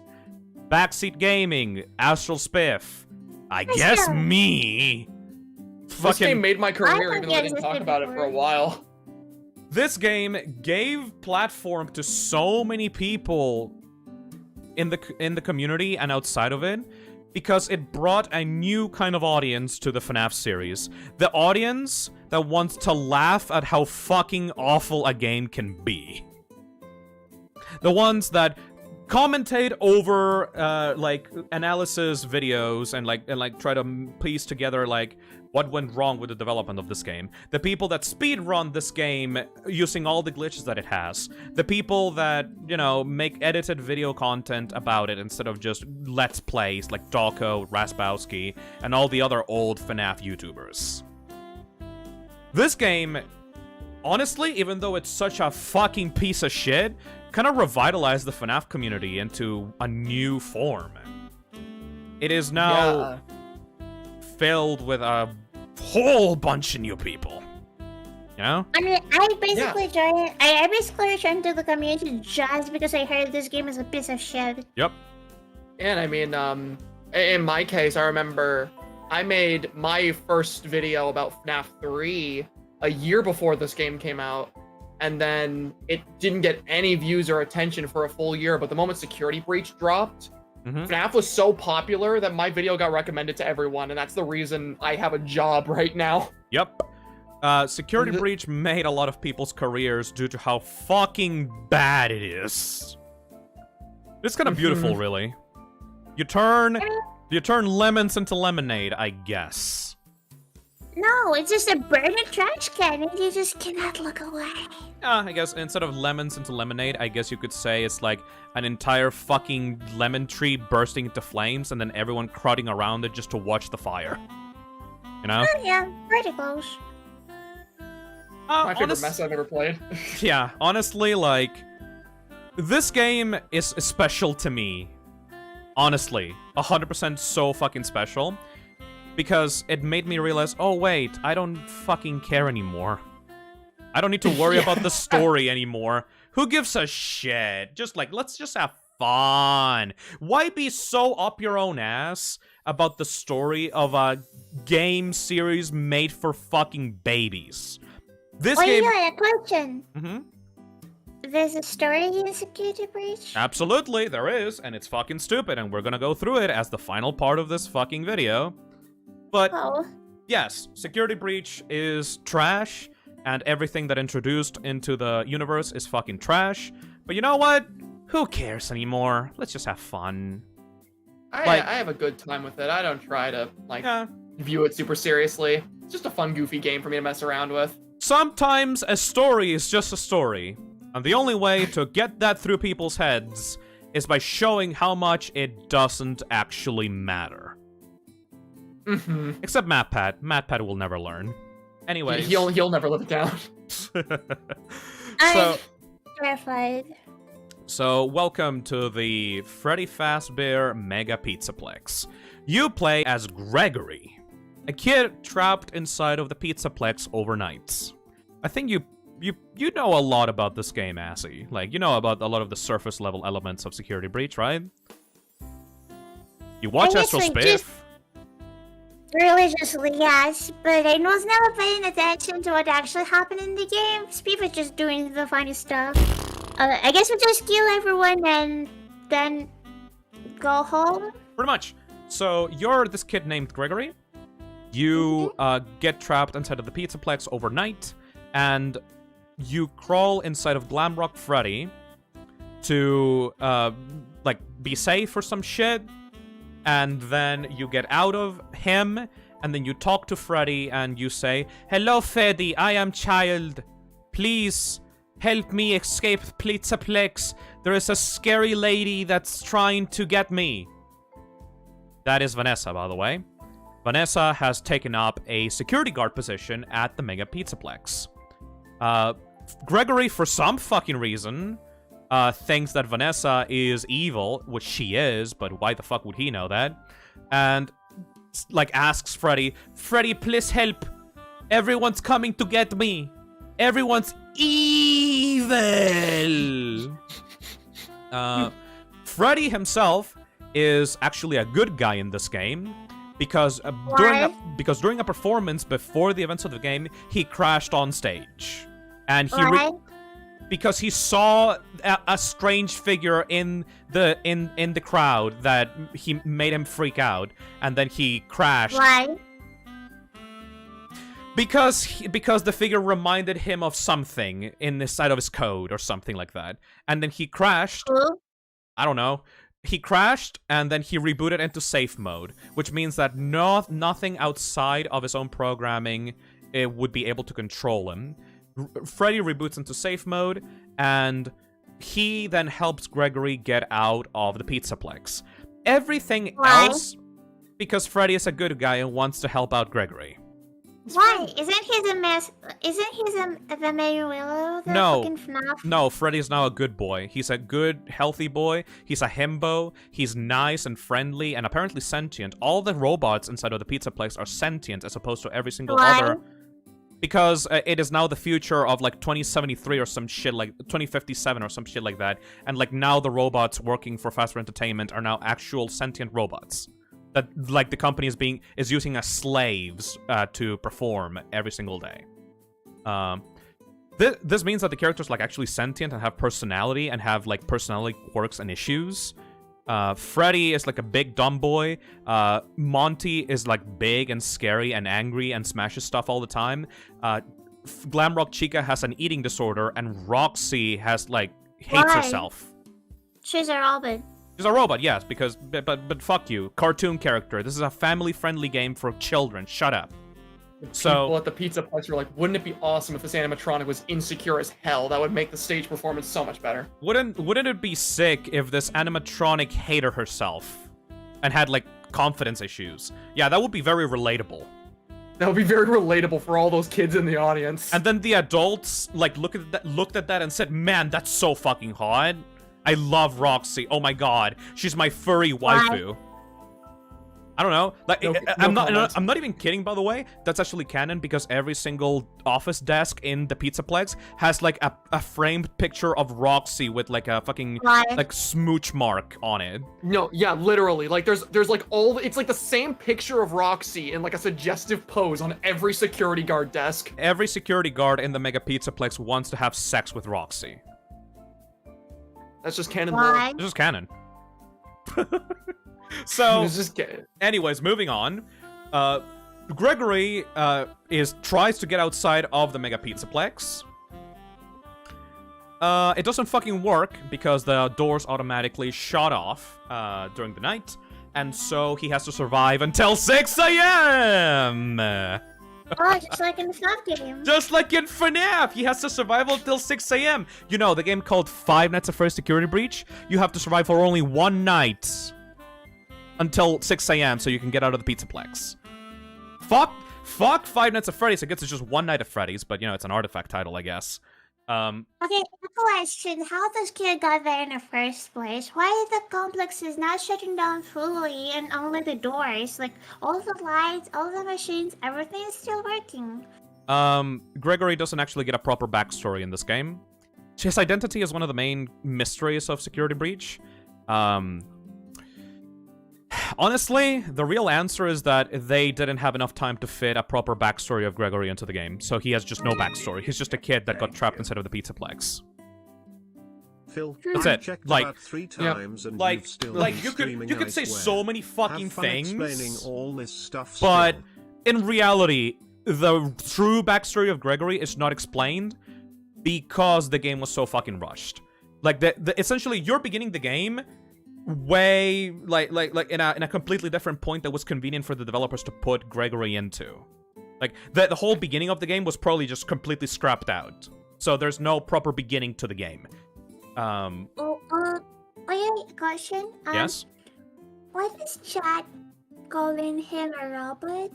Because MadPat is crazy. I'll explain that later. But no, do not explain. This is MadPat. I don't need. What the hell that's is enough adult for me. theory? MadPat is just crazy, but he's essentially using concepts of like 5+-year-old books to explain that Gregory is secretly a robot child for some reason. Because that is like super shocking and that will get people talking about his videos. So he puts that theory out there so that people like will be surprised about how insane this revelation is, even though it doesn't actually matter in the story of the game itself. I guess at this fucking point he will end up at mental hospital. Probably. There's a chance that Gregory's backstory will be fleshed out more in the upcoming DLC Ruin, but I don't care.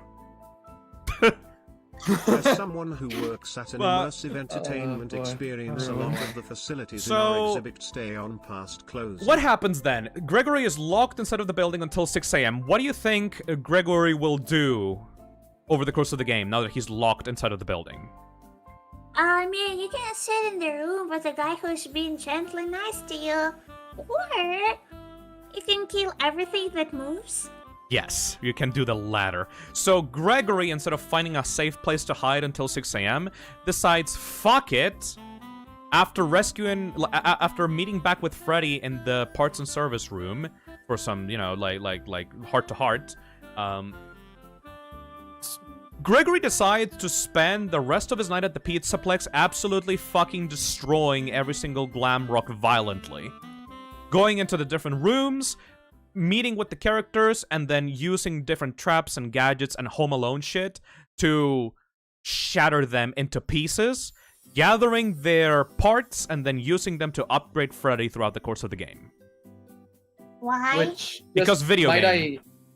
Might I add, by the way, is like so fucked in the context of the story, considering we were just talking about the fact that all the animatronics are sentient and have personalities. Yep. So much so that they have like actual personality flaws, and Gregory sees no issue with murdering them, even though his best friend is one of those animatronics. And Freddy considers himself good friends of the Glam Rocks, by the way. Like, he really thinks that they are like a family and they're like close together and they're like friends and stuff like that. So he's very worried about his friends, even though they're trying to find Gregory. Freddy is just kind of in the middle of the situation, trying to both protect Gregory and also not anger his friends.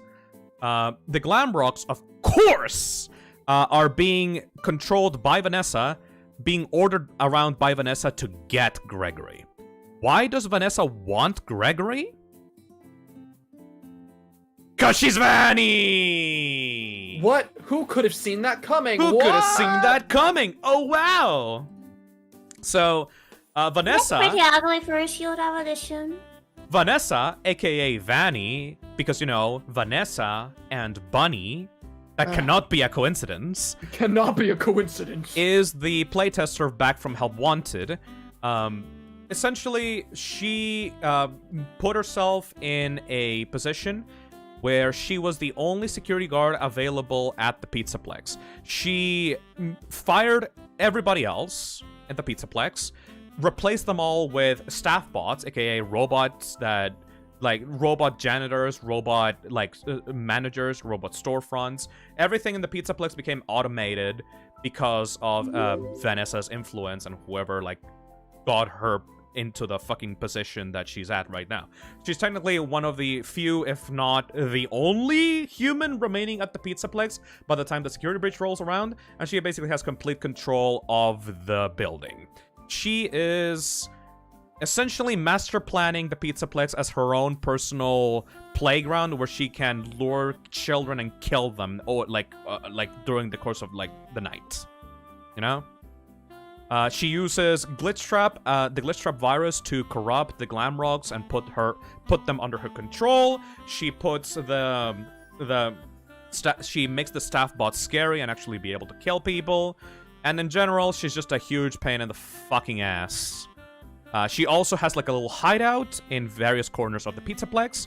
She has like a little hideout in the laser tag section where she sleeps and plays with an arcade machine. She also has an underground. She has like a hideout where she makes the staff bots, and it's filled with like giant ramblings of like crazy ramblings of someone that's clearly being controlled by a virtual machine thing inside of her mind.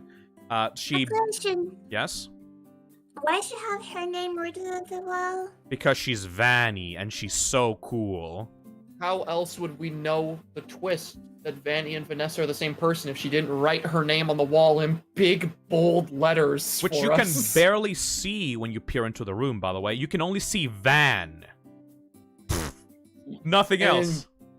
Gregory just fills in the rest for you. And, like, again, I always point this out, but, like, the whole twist of, like, Vanny and Vanessa, it's so weird to me because in any other story, that shit would be a red herring. Yes.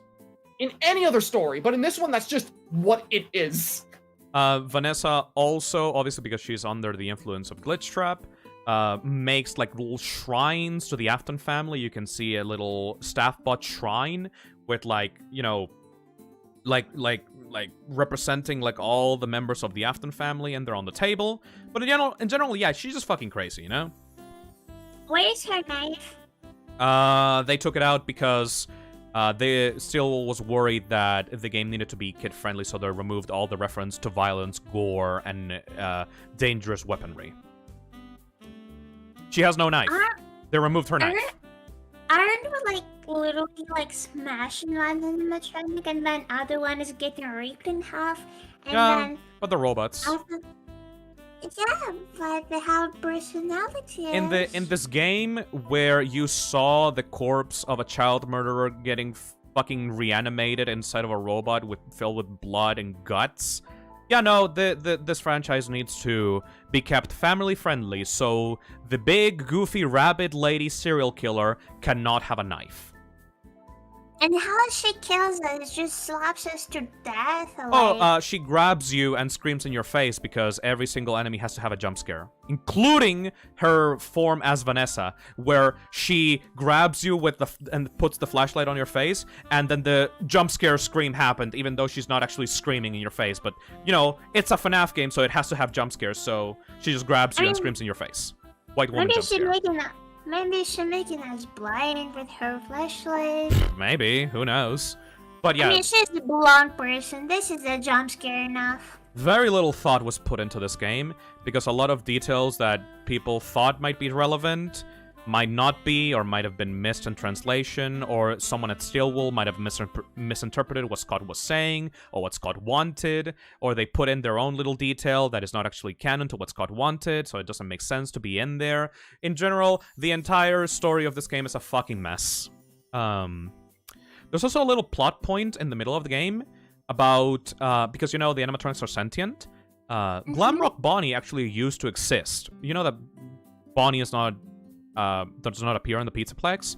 Glamrock Bonnie actually used to be part of the Glamrock band, but Monty is an asshole, and one day he decided to lure in Glamrock Bonnie into Monty Golf. He then murdered Glamrock Bonnie violently, and then Fazbear Entertainment decided to make Monty the new guitarist, the new bassist of the band. So now we have interpersonal animatronic relationships and drama. You know? Why Fox... I mean, I'm really glad for Foxy finally getting his transformation, but why they cannot just fix Bonnie? Shut up. Oh, They sorry. can't fix... That was a whole person.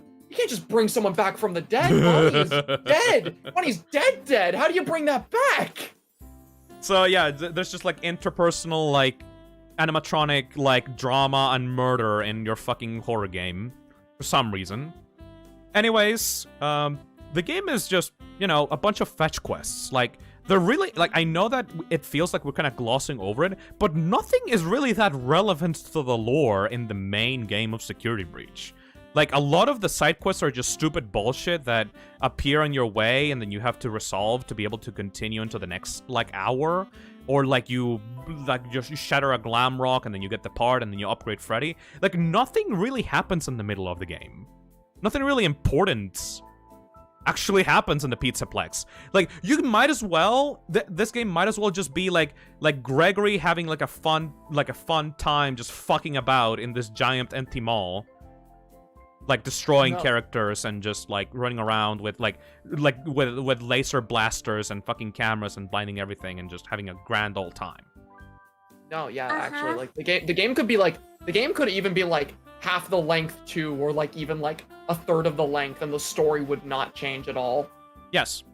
The Pizzaplex is just a giant sandbox for people to play around with, which, you know, would work if that was the actual intended thing, but the only reason why it's like this is because Steelwool didn't actually have time to develop a proper story inside of the setting, so they just made a bunch of side quests that you have to run around and get items from. They said that they won't have boss fights in the game. The boss fights in the game are just putting the character inside of a room with you, and then you have to push a button to kill them. You know? Yeah. Some of them, actually, pretty well, all of them don't even have, like mechanics or music or anything. They just chase you around and jump scare you if you get close to them, but you can outrun them pretty easily. You get items that you use to, like, shoot them or flash them in the face to stun them, and they become trivial after a while after you get enough upgrades. The Pizzaplex is a joke, the Glamorous are a joke, this entire game is a fucking joke. So what about the blood? So... I had a theory that Foxy suffered the same fate as the original one where he would always break down. Oh boy. So they thought screw it and was replaced. The game has 6 different endings. We're gonna be talking about...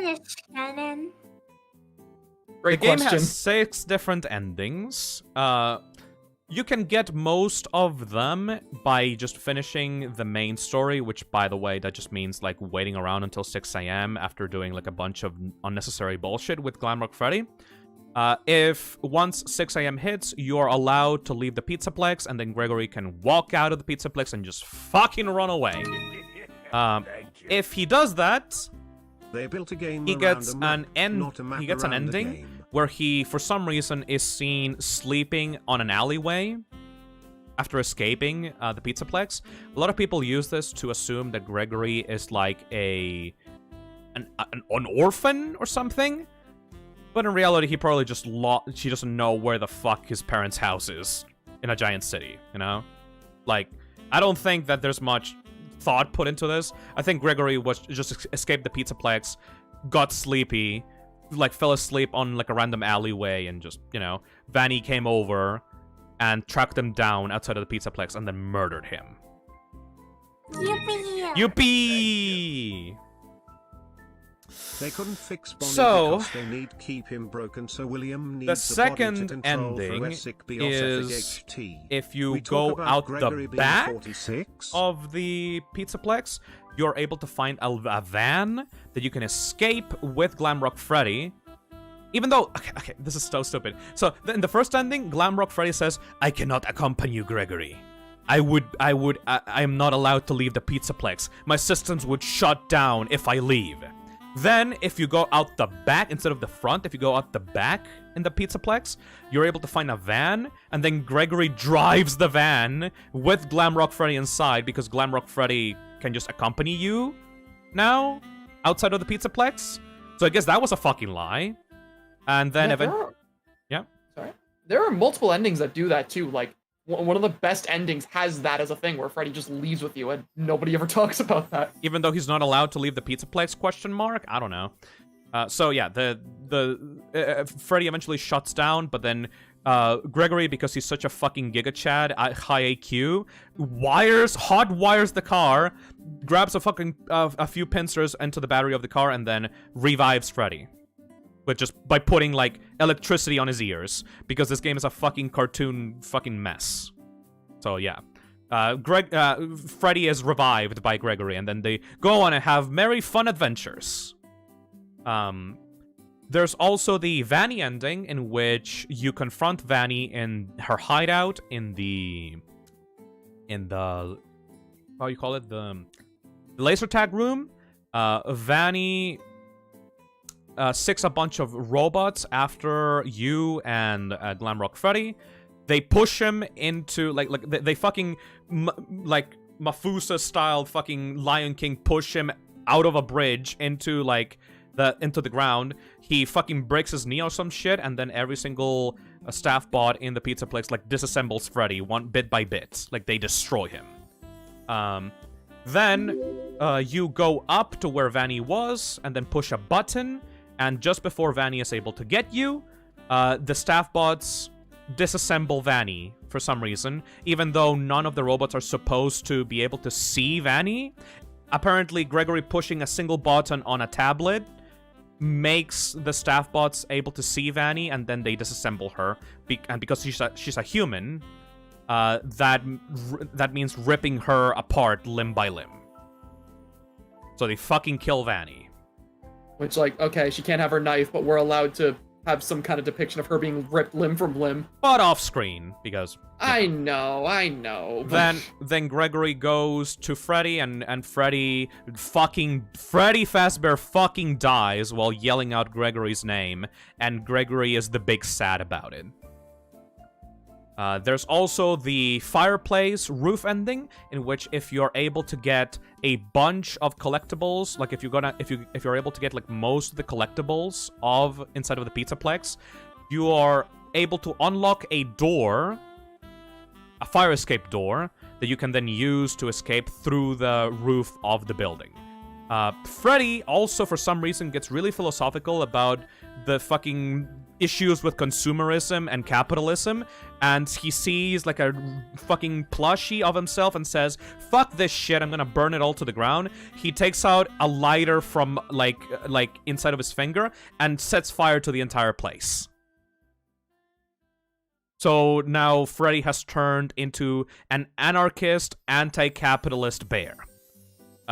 He then goes out with Gregory into the roof of the building, even though he just set it on fire, which is fucking stupid. Why would you go into the roof of a building that's on fire? Whatever. And then he finds they find Vanny on the roof for some reason. Vanny tries to grab Gregory, but then because Freddy is upgraded with Roxy's eyes, he is now actually finally able to see Vanny and says, Vanny, I can see you now. I have new eyes. And then Glamrock Freddy fucking tackles Vanny off the fucking roof of the Pizzaplex. That instantly fucking kills Vanny on impact. And also Freddy. So Gregory goes down and goes down a flight of stairs from outside the building and leaves. That's about it. After that ending, there's also the little detail of Vanessa in that same burning building on the roof, looking out into the distance. So that implies maybe Vanny wasn't actually Vanessa all along. Maybe Vanny was her own character. Maybe she was Vanessa's evil twin sister or some shit, and Vanessa was actually innocent all along. Maybe. Who knows? Or maybe it was a robot that looked like her with illusion discs. Maybe. Maybe it's symbolism. We don't fucking know. Maybe it's like a robot from the books or something. I don't know. And for some reason, even like this Vanessa, even though like she's in the exact same place that Gregory was at that time, she's not able to use the fucking exit that Gregory used to go down the building. She just stays on the roof for some reason, burning the entire fucking place burns to the ground, burn to the ground, burn to the ground. Are you following this? I know all this shit and I'm barely following. How you doing, Azazel? I'm dying inside. Haven't even gotten into fucking Burn Trap. We haven't even talked about him yet. A little note. Never agree to whatever the fuck both of you suggesting me. Anyway. We're 9 hours and 30 minutes. Oh boy, we're almost done. We're almost done. We're almost done. We're almost done. We're almost done. This is the worst birthday I've ever had. So now we get into Princess Quest. So throughout the Security Breach game, there are little arcade machines called Princess Quest 1, 2, and 3. These little arcade machines are about a little princess, a little yellow princess that goes around killing black bunny glitch creatures. That's racist. Yeah, pretty much. Hold on, let me change the music. Yeah, that's good. Anyways, so these little mini games give you an ending after you finish them. and it seems that the princess has some kind of connection to the afterlife, or is some kind of spirit that is still is still hanging around from the old FNAF days. Looking at the game's code, you can see here that the sprites for the princess of Princess Quest are labeled Cassidy. Oh. I forgot about that. AKA Golden Freddy, the fifth child, AKA the one that you should not have killed.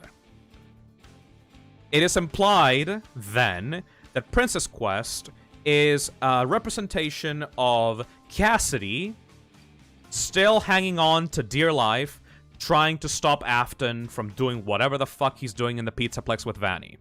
Princess Quest 1 is all about the princess meeting the Afton virus. You can see it on the bottom left. And discovering it. There's a little glitched up text at the bottom left of the screen that says, "I always come back," so that is 100% Afton. Princess Quest 2 is about the princess getting out from a weird cave area that seems to be some kind of representation for the afterlife. At the end of Princess Quest 2, there is a little red man, very similar to Old Man Consequences, that advises the princess to turn away because her quest is over. But she doesn't listen and goes out into what seems to be a recreation of the FNAF 1 office, spawning in the same exact place that Golden Freddy spawns in Five Nights at Freddy's 1. Wow. I will not ask questions. Great plot. Princess Quest number 3. Are we done? Princess Quest number 3 is then a representation of this princess, Cassidy, Golden Freddy, going into Help Wanted and finding out about what Glitchtrap did. She finds out the Vanny mask, she finds the Glitchtrap, green plushie of Help Wanted, and finds out a big fucking door where seemingly someone is being held inside by the Glitchtrap virus.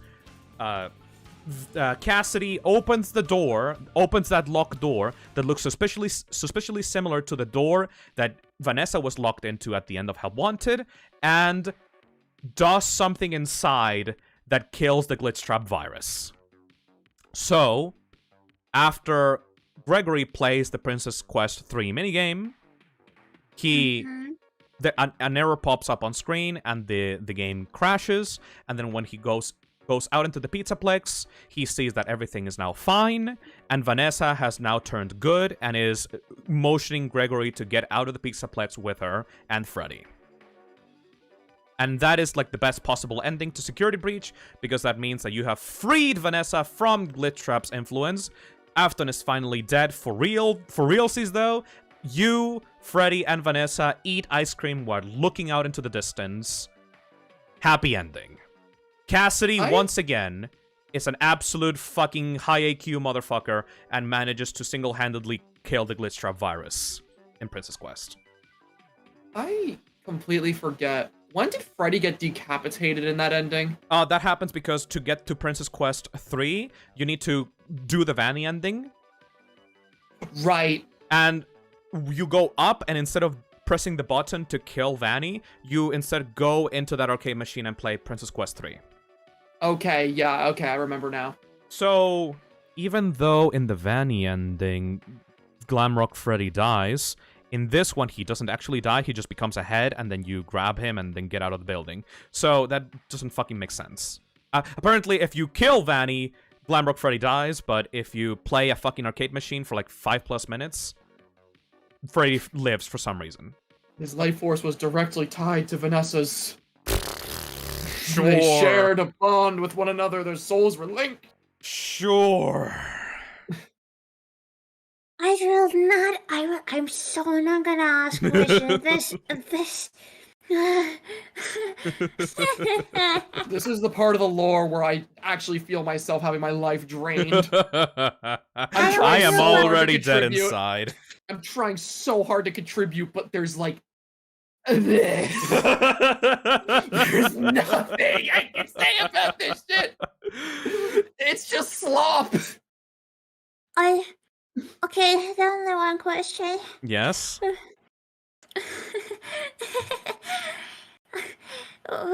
the torture will be over? There is only 5 more slides.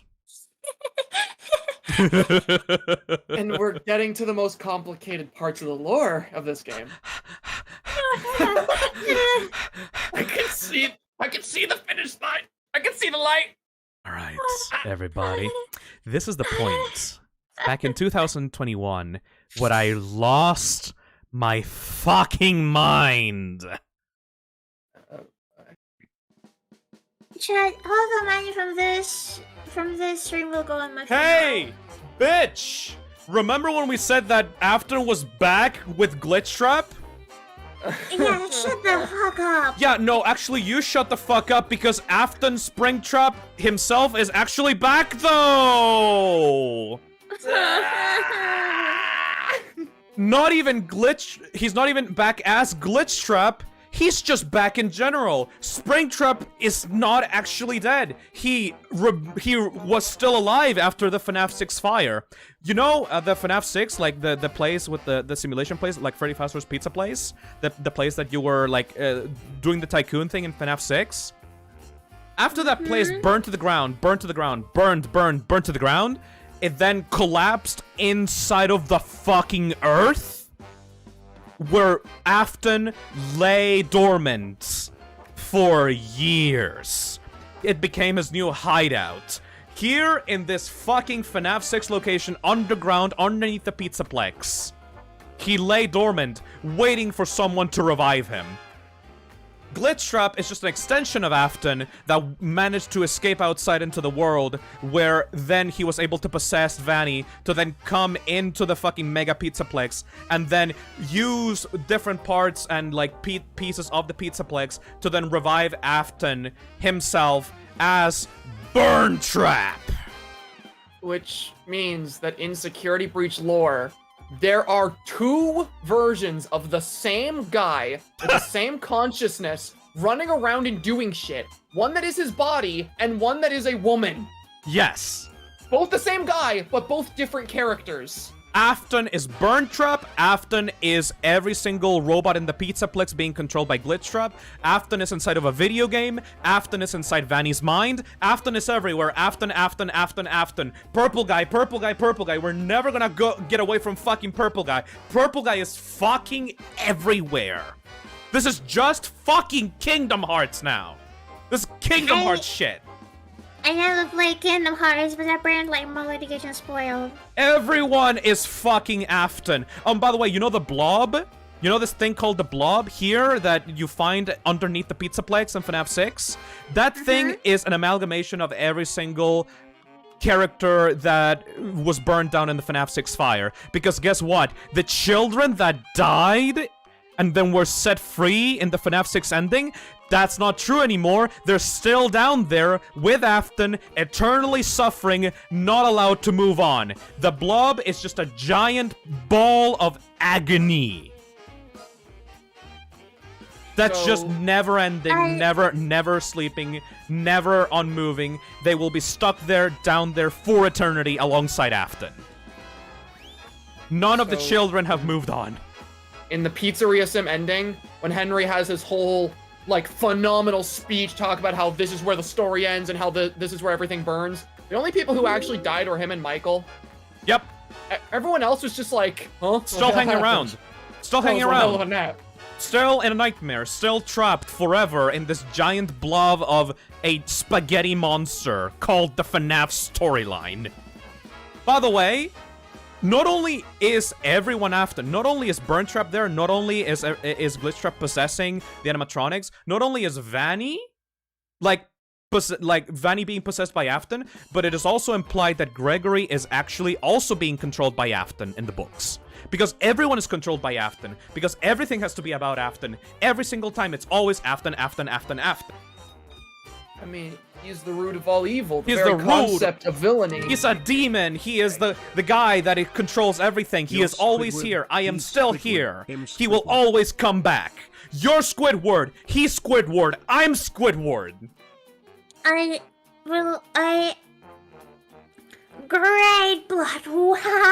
There are secret tapes in this game. There are secret 16 CDs that you can find on Security Breach that imply that there is a patient, like for some reason Fazbear Entertainment has like a private therapy group or some shit like that, where it implies that Gregory was actually like in the Pizzaplex for a very long time and was actually killing people on behalf of Afton yet again, because apparently Gregory is also controlled by Afton somehow, and there's also like a secret wall code left by someone on a room that suspiciously resembles the FNAF sister location, living room where Michael used to sit at to watch TV. It says, break and mend, I build the breath, they hunt now, drawn to life, not real, still keen, and frit and fraught and thought and cess and jest, no blunt woes, dodge, dock, flash, shoot, crawl, run, crush the vile van, cry not, try not, do not hold out hope, no, your life, your aim will save those with soul. Apparently this is directed towards Gregory, about you needing to become a hero and save everybody by destroying the vile band of the glam rocks inside of the Pizzaplex and freeing the souls of the children, finally, for real this time though. And then at the end of the true ending, Gregory goes down into the Freddy Fazbear's pizza place and attacks Afton by burning him yet again with some fucking buttons instead of like a weird office that was never there in the original FNAF 6 to like set him on fire yet again, even though it's clearly obvious that this bitch doesn't give a shit about fire. And then eventually that's for some reason makes the entire building collapse in on itself, and then Freddy and Gregory escape while Burntrap is getting fucking maimed by the blob, and then Gregory and Glamrock Freddy escape while the entirety of the Pizzaplex fucking destroys itself around them. Also, for some reason, there's a fucking minigame called Balloon World, which is just like there, like if you want to find it, like it's super secret for some reason. And this shows like a weird version of Sun and Moon from Security Breach that is like a combined moon and sun that is glitching out this arcade machine, even though it doesn't actually do anything. It doesn't really mean anything. This is yet another fucking Golden Freddy that Scott put into the game to make people theorize about what's the importance of Sun and Moon, and if there's like an extra character called Twilight or some shit like that. I don't fucking know. It is fucking nonsense. This game fucking sucks. The story fucking sucks. I fucking hate everything. I fucking hate Five Nights at Freddy's. This is about as convoluted as the cool. Halloween movie. Oh, okay, sorry guys. Please tell me this is the end. Please end my misery. I don't want to be here. This fucking story is garbage. You know, and now Ruin is gonna come out. After we got to Help Wanted, I really missed Sister Location. I really missed it. I really missed Sister Location. You know, stuff was simpler back then. They retconned Dream Theory, and I was like, ooh, I'm so mad. Ooh, you know, that was nice. I liked that. That was fun. Yep.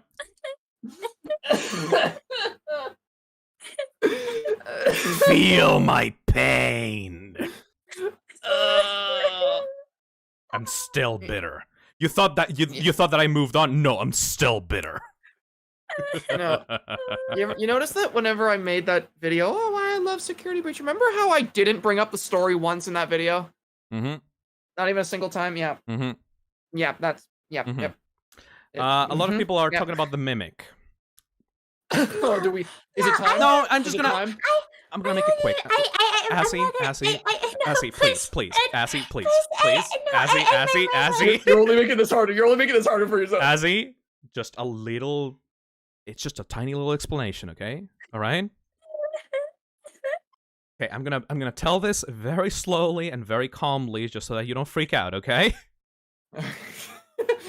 All right. So, after the release of Security Breach, people were really not happy about Afton being in the game again, right? Because it's very stupid. Therefore, the books introduce a character called the Mimic. The Mimic is a response to people's distastes for Afton in Security Breach. It is trying to retcon the events of Security Breach by saying, don't worry guys, Afton didn't actually come back, this is just an AI that was made by Henry that is starting to copy Afton down to, like, the burned body or something like that. That is just a fucking cope. Fucking cope and seethe, like... Yeah, it was a robot that was designed. I don't think it was Henry. It was just some random new guy. And it was designed to mimic the behavior of other animatronics as they performed on stage. But the creator of this animatronic, it began interacting with his son, and then his son died. So now he had this robot that was acting like his son, who was now dead. So he ended up beating the shit out of that animatronic. Yep. Because it made him sad. And then it started mimicking his violence, and then it witnessed the missing children's incident, and then it started mimicking William Afton. Yep.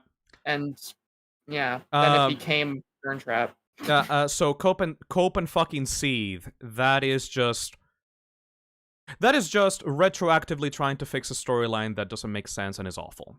Like, I know you guys are trying to get a new villain out of the Mimic, but it's stupid. That villain sucks. Dude, in my opinion, it's just William. Okay. Yeah, I was gonna say, in my opinion, if you have a villain who looks like William and acts like William and does all the stuff in the story that William does, and, you know, you only find out it isn't William through a book, then fuck you, it's William. Yeah. Fuck you. It's nonsense. just William. Yep. By the way, I think it's finally time to reveal what I was going to say in the middle of the stream. Do you guys know why I don't consider the books to be important to the FNAF series? I have an idea, but I don't think you said exactly why. I didn't want to ask you. I know I will regret this anyway. Why? No, don't worry. This is just an answer that will make the books pointless. The books are fan fiction. The books are fan fiction. They're officially licensed. They're officially licensed fan fiction. A lot of people think that the books are there to help bring light into the FNAF storyline. And people think, oh, there's gonna be reveals in the books that are gonna make the FNAF storyline finally make sense. You guys don't understand. It doesn't work from... The reveals are not gonna be from the books to the games. It has always been. The games do something, and then the books try to build off of it by just using the ideas from the games for fucking fanfiction purposes. You're never gonna get anything out of the books because they are just there to use existing concepts from the games to make interesting, like, goosebump stories. They are the creators and the writers' own interpretation of what's happening in the FNAF universe. It's nothing that is actually true. It is just for fun. Because stories sometimes are just stories. The Pizzaplex books and the Fazbear Frights books are just for fun. They take ideas like amalgamations and, like, Springtrap coming back as a virus and, like, dead kids and turning into robots and all those little concepts that you see in those stories. They're all there because the writers looked at a FNAF game and thought, this makes me think of a cool idea I can put in the book for Scott later. Because the writers of those stories are separate from Scott, and they don't know what the fuck is actually going on in the series. They're just giving out their own interpretations of the story. Because sometimes stories are just stories. But MatPat will never get that message. Which is why every single FNAF game theory you will ever see from now on will be somewhat related to the books. Because they're the fastest thing that can be put out to this franchise, that can be read and skimmed through really, really easily, and then MatPat can draw a random connection from it into the games, and then he can use that as a theory to pump out to you guys, so that you guys can get super fucking mad because he keeps using information that will never actually be relevant to the series. That is why I said Sister Location was a mistake. Yep. Sometimes stories are just stories. The Fazbear Fright books and the Pizzaplex books are just stories that Scott sometimes gives writers little crumbs and details of, but it's mostly just fun stories that writers make up. And if they ever actually become relevant to the ongoing FNAF storyline, that'll be a fucking coincidence. It will never be a secret super Charlie bot from the books that was secretly behind it all. It will never be that, no matter how much MatPat wants it to be true. Also, I saw someone say you should have had a book reader co-host. This bias is wild. I've read the books. I have read the books, and I agree with him. I have read the fucking books. Should I ask what's the books about? The books are Five Nights at Freddy's: The Silver Eyes, The Twisted Ones, and The Fourth Closet. Like seen the end of an era. Ever since They're also the Fazbear's Fright stories. Yet you found more. And honestly, I can't wait for S4 and I'm buying the Tales of the plush. Pizzaplex. I guess I'm part of the cesspool of this channel now. No, I don't. Okay, so essentially those books are little stories based on the FNAF universe where... you know what Goosebumps is? As a fact...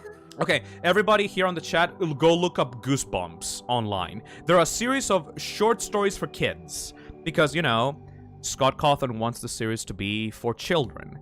So he's making little short horror stories for children to read. They're little spooky stories, you know? So, because they're based off of Goosebumps, or Are You Afraid of the Dark, and other such children's books, they put a lot of creepy stuff that doesn't really make sense just to make children scared. They put stuff like Phasgoo, which is like a substance that absorbs the skin of people and transforms them into like piles of goo. They make people turning themselves into candy and then being eaten by other characters. They make people playing video games and then being possessed by Springtrap until they themselves become pregnant with Springtrap and then they give birth to Springtrap. They have little sea bonnies, which are just like sea creatures that you put water on that are also in the shape of Bonnie for some reason, and they form themselves into a fucking thing that will then absorb you and make more sea bonnies. The books have sound discs, which are like illusion discs that make people see weird shit. They have stories about like the animatronic apocalypse. Paper glasses that make people see Ballora in like real life, and then Ballora kills them for some reason. It's just a bunch of fun stories. If you really like reading, if you really like spooky stories, read the Fazbear Fright books or the Pizzaplex books. They're just dumb fun. They're not supposed to mean anything to you people. Sometimes stories are just stories. Also, yeah, there's a time-traveling ball pit. Yep. I'm living this community after this stream. Some of the books are good fun, but yeah, that's all they really are. They're just a good time to read if you want just some goofy, like, short horror stories. Yep. But guess what? Scott can't actually claim that's the case because otherwise no one would buy them for the lore. If you say, hey, these books don't actually matter, then people will stop actually buying them and reading them, and MatPat will stop using them in their fucking videos, which means that they will not get free promotion anymore, which means that sales of the books will go down. So, I was to say, which like even taking into consideration like the idea that some people do believe parts of the books are canon, like Tales from the Pizzaplex. The parts from Tales from the Pizzaplex that people argue are canon are specifically the parts that happen at the end of a lot of the stories. And some people say, well, the ends of some of these stories, like the ends of some of these books, those are canon, but the actual short stories themselves are not, which like, that I don't know about you, but I've never like read a book or I've played a game where like some of the content is canon, but then some of the content in the same thing, like not even looking at DLC or whatever, just the actual main game or whatever is not canon. Yeah. Like, it's just weird as shit. Yep. Okay, speaking of the end, is this the end of the lore, or is This it is the end. something? Is it? This is the end. There is a new FNAF game called Security Breach Ruin that is going to release on July. Maybe. Maybe it's going to release on July. Developed by Stillwell Studios once again. It is a free DLC to Security Breach. I don't care about it. I'm not even going to waste time to look at it. I don't care anymore. But some people will. Some people will make theories about it. But if you want to take anything away from this stream, is to realize that sometimes stories are just stories. Security Breach Ruin may be good, it may be bad, but it's not gonna really matter anyways, you know? Yeah. And that's it. And that's it. This was the worst 8 hours of my, if any of my birthdays ever. Oh, come on, you had a great time. You had a good time. I am sorry. Don't forget help wanted. I apologize, Hazel. You were wondering why people were scared and people were saying good luck, Hazel. It was because of this. Yeah, no, like, the guys after that, I do really need something like funeral. You want to play Hollow Knight with us after the stream? Maybe that'll help you cheer you up. God, it's gonna be a healing. The detox. Oh my god, my voice. My voice is kind of shredded from talking for like 10 hours. I apologize, yeah. You haven't been talking that much. I know I haven't, but like when I have been talking, it's either been to express my joy over something or screaming about how angry I am. Sorry, I wasn't Nick listening. super chats Could you say $10 and all says, that again? "Sorry, I wasn't listening. Could you repeat all of that again?" Nick, I know where you live. She does know. So, yeah, that's the FNAF storyline in its entirety. I will never stream with you ever again. No. Anything else, Zach? Anything else from the FNAF story? Hold on, let me wait. No, you gotta give me a minute. I'm sure there's something fun I can bring up about the FNAF lore. No. Thank you. Basha, I will buy 10 of Happy your plushes. birthday, Please Azazel. don't. Survive the law that somehow makes I mean, I less had like an sense than actual overly kind of fun complicated question about Kingdom FNAF Hearts. lore to kind of like end it Hope off the that rest of your that day is something good. I see people discussing every now and then. Mm-hmm. Okay, do you think that Nightmare and Nightmarion are actually supposed to be death in the FNAF universe? I think that Nightmare and Nightmarion represents not death, but like the accumulation of all the nightmares of the person that is fighting the nightmares in FNAF 4, you know? Like, I feel like it's the accumulation of everything, and after you beat Nightmare, you can move on. You can either move on as the crying child into the afterlife, or you can move on as Michael Afton and become a better person and rise to the occasion and become the hero of the franchise. One of the two, you know? Yeah, I that's a really thank fun way you of on looking this at it. adventure of this It's like, season, it's ever basically since not telling you to death, look for but the buckets and representation of clown mask, trauma. Yet you found. Can't wait for S4 and that plush. Thanks, Phil. Oh, yeah, that's a fun interpretation. That's the one piece of FNAF lore we didn't talk about that I kind of wanted to. So I am covered now. I think I'm going. Thank you. Good now. Thank you, Purple Max, for the $10. Hey, Phil, I wanted to thank you on this adventure of the season. Ever since telling you to look for Bucket and a clown mask, yet you found more. Can't wait for season 4 and that plush. Thanks, Phil. No problem. William Afton, Henry and Charlotte Emily came from the books. SC Trilogy gave us only the Timo. It's kind of nice. sense, but It's kind of you're like right. tranquil, you know. Yeah. Long fought battle is over. It is over. Everything. It's now all past us. I will never stream with you ever again. Go fuck yourself, Phil. Oh, I'm sorry, friend. You had a good time. Come on. I mean, I'll give you a couple of months. Like after, this is the end of season 3, by the way. I am not streaming for a while. I'm probably gonna come back and do like within 2 weeks. I'm probably gonna come back and do like singular streams every weekend or something. But like aside from that, I'm not gonna be keeping up with the schedule of Friday, Saturday, and Sunday anymore. I'm gonna be focusing on development, and I'm gonna be focusing on myself. So. Please yeah. answer the question. Also, you promised backgrounds in July. This is my 4th time asking, well, what did you say? I just want to answer. Also, you promised Whole Night backgrounds in July. Oh, yeah. We are going to be doing a members-only stream of me doing Pantheons for Hollow Knight. I'm actually gonna practice some of that. A few hours, maybe? I'm kind of exhausted, honestly.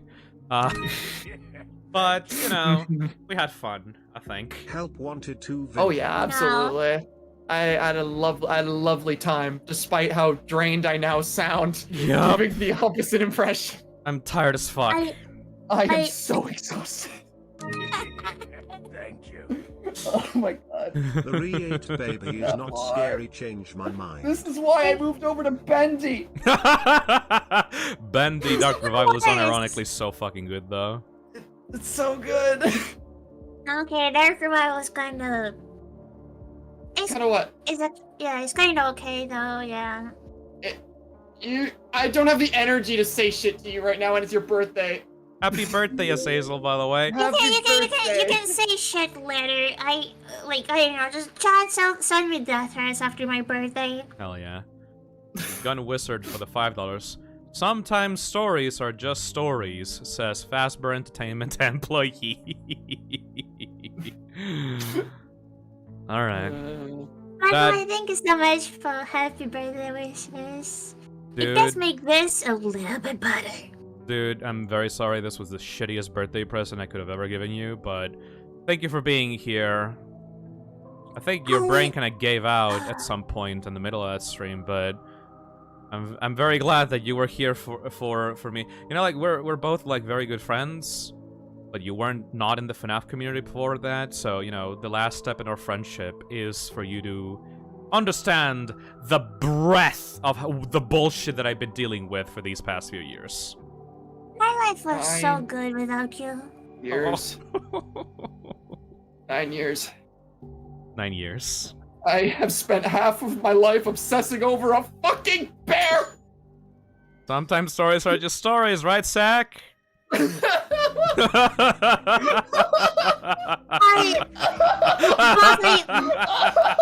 of you never speak to me ever again. Oh my fucking god, this week is over. All of us are so fucking free. Fun stream. Time to end this. It's time to go. Rest of VOD later.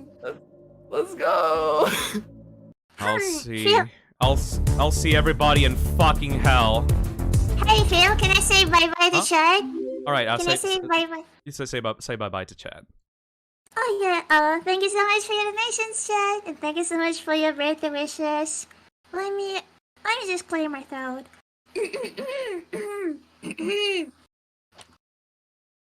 Bye-bye, Chad. Thank you. Bye-bye, Azazel. Bye-bye, Zach. What was that? Bye-bye! Bye?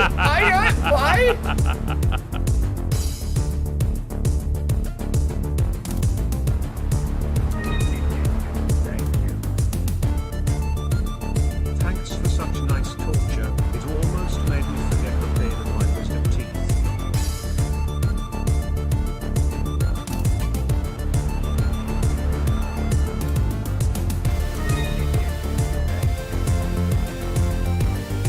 This was a great finale to season 3. Can't wait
fucking thing sucks!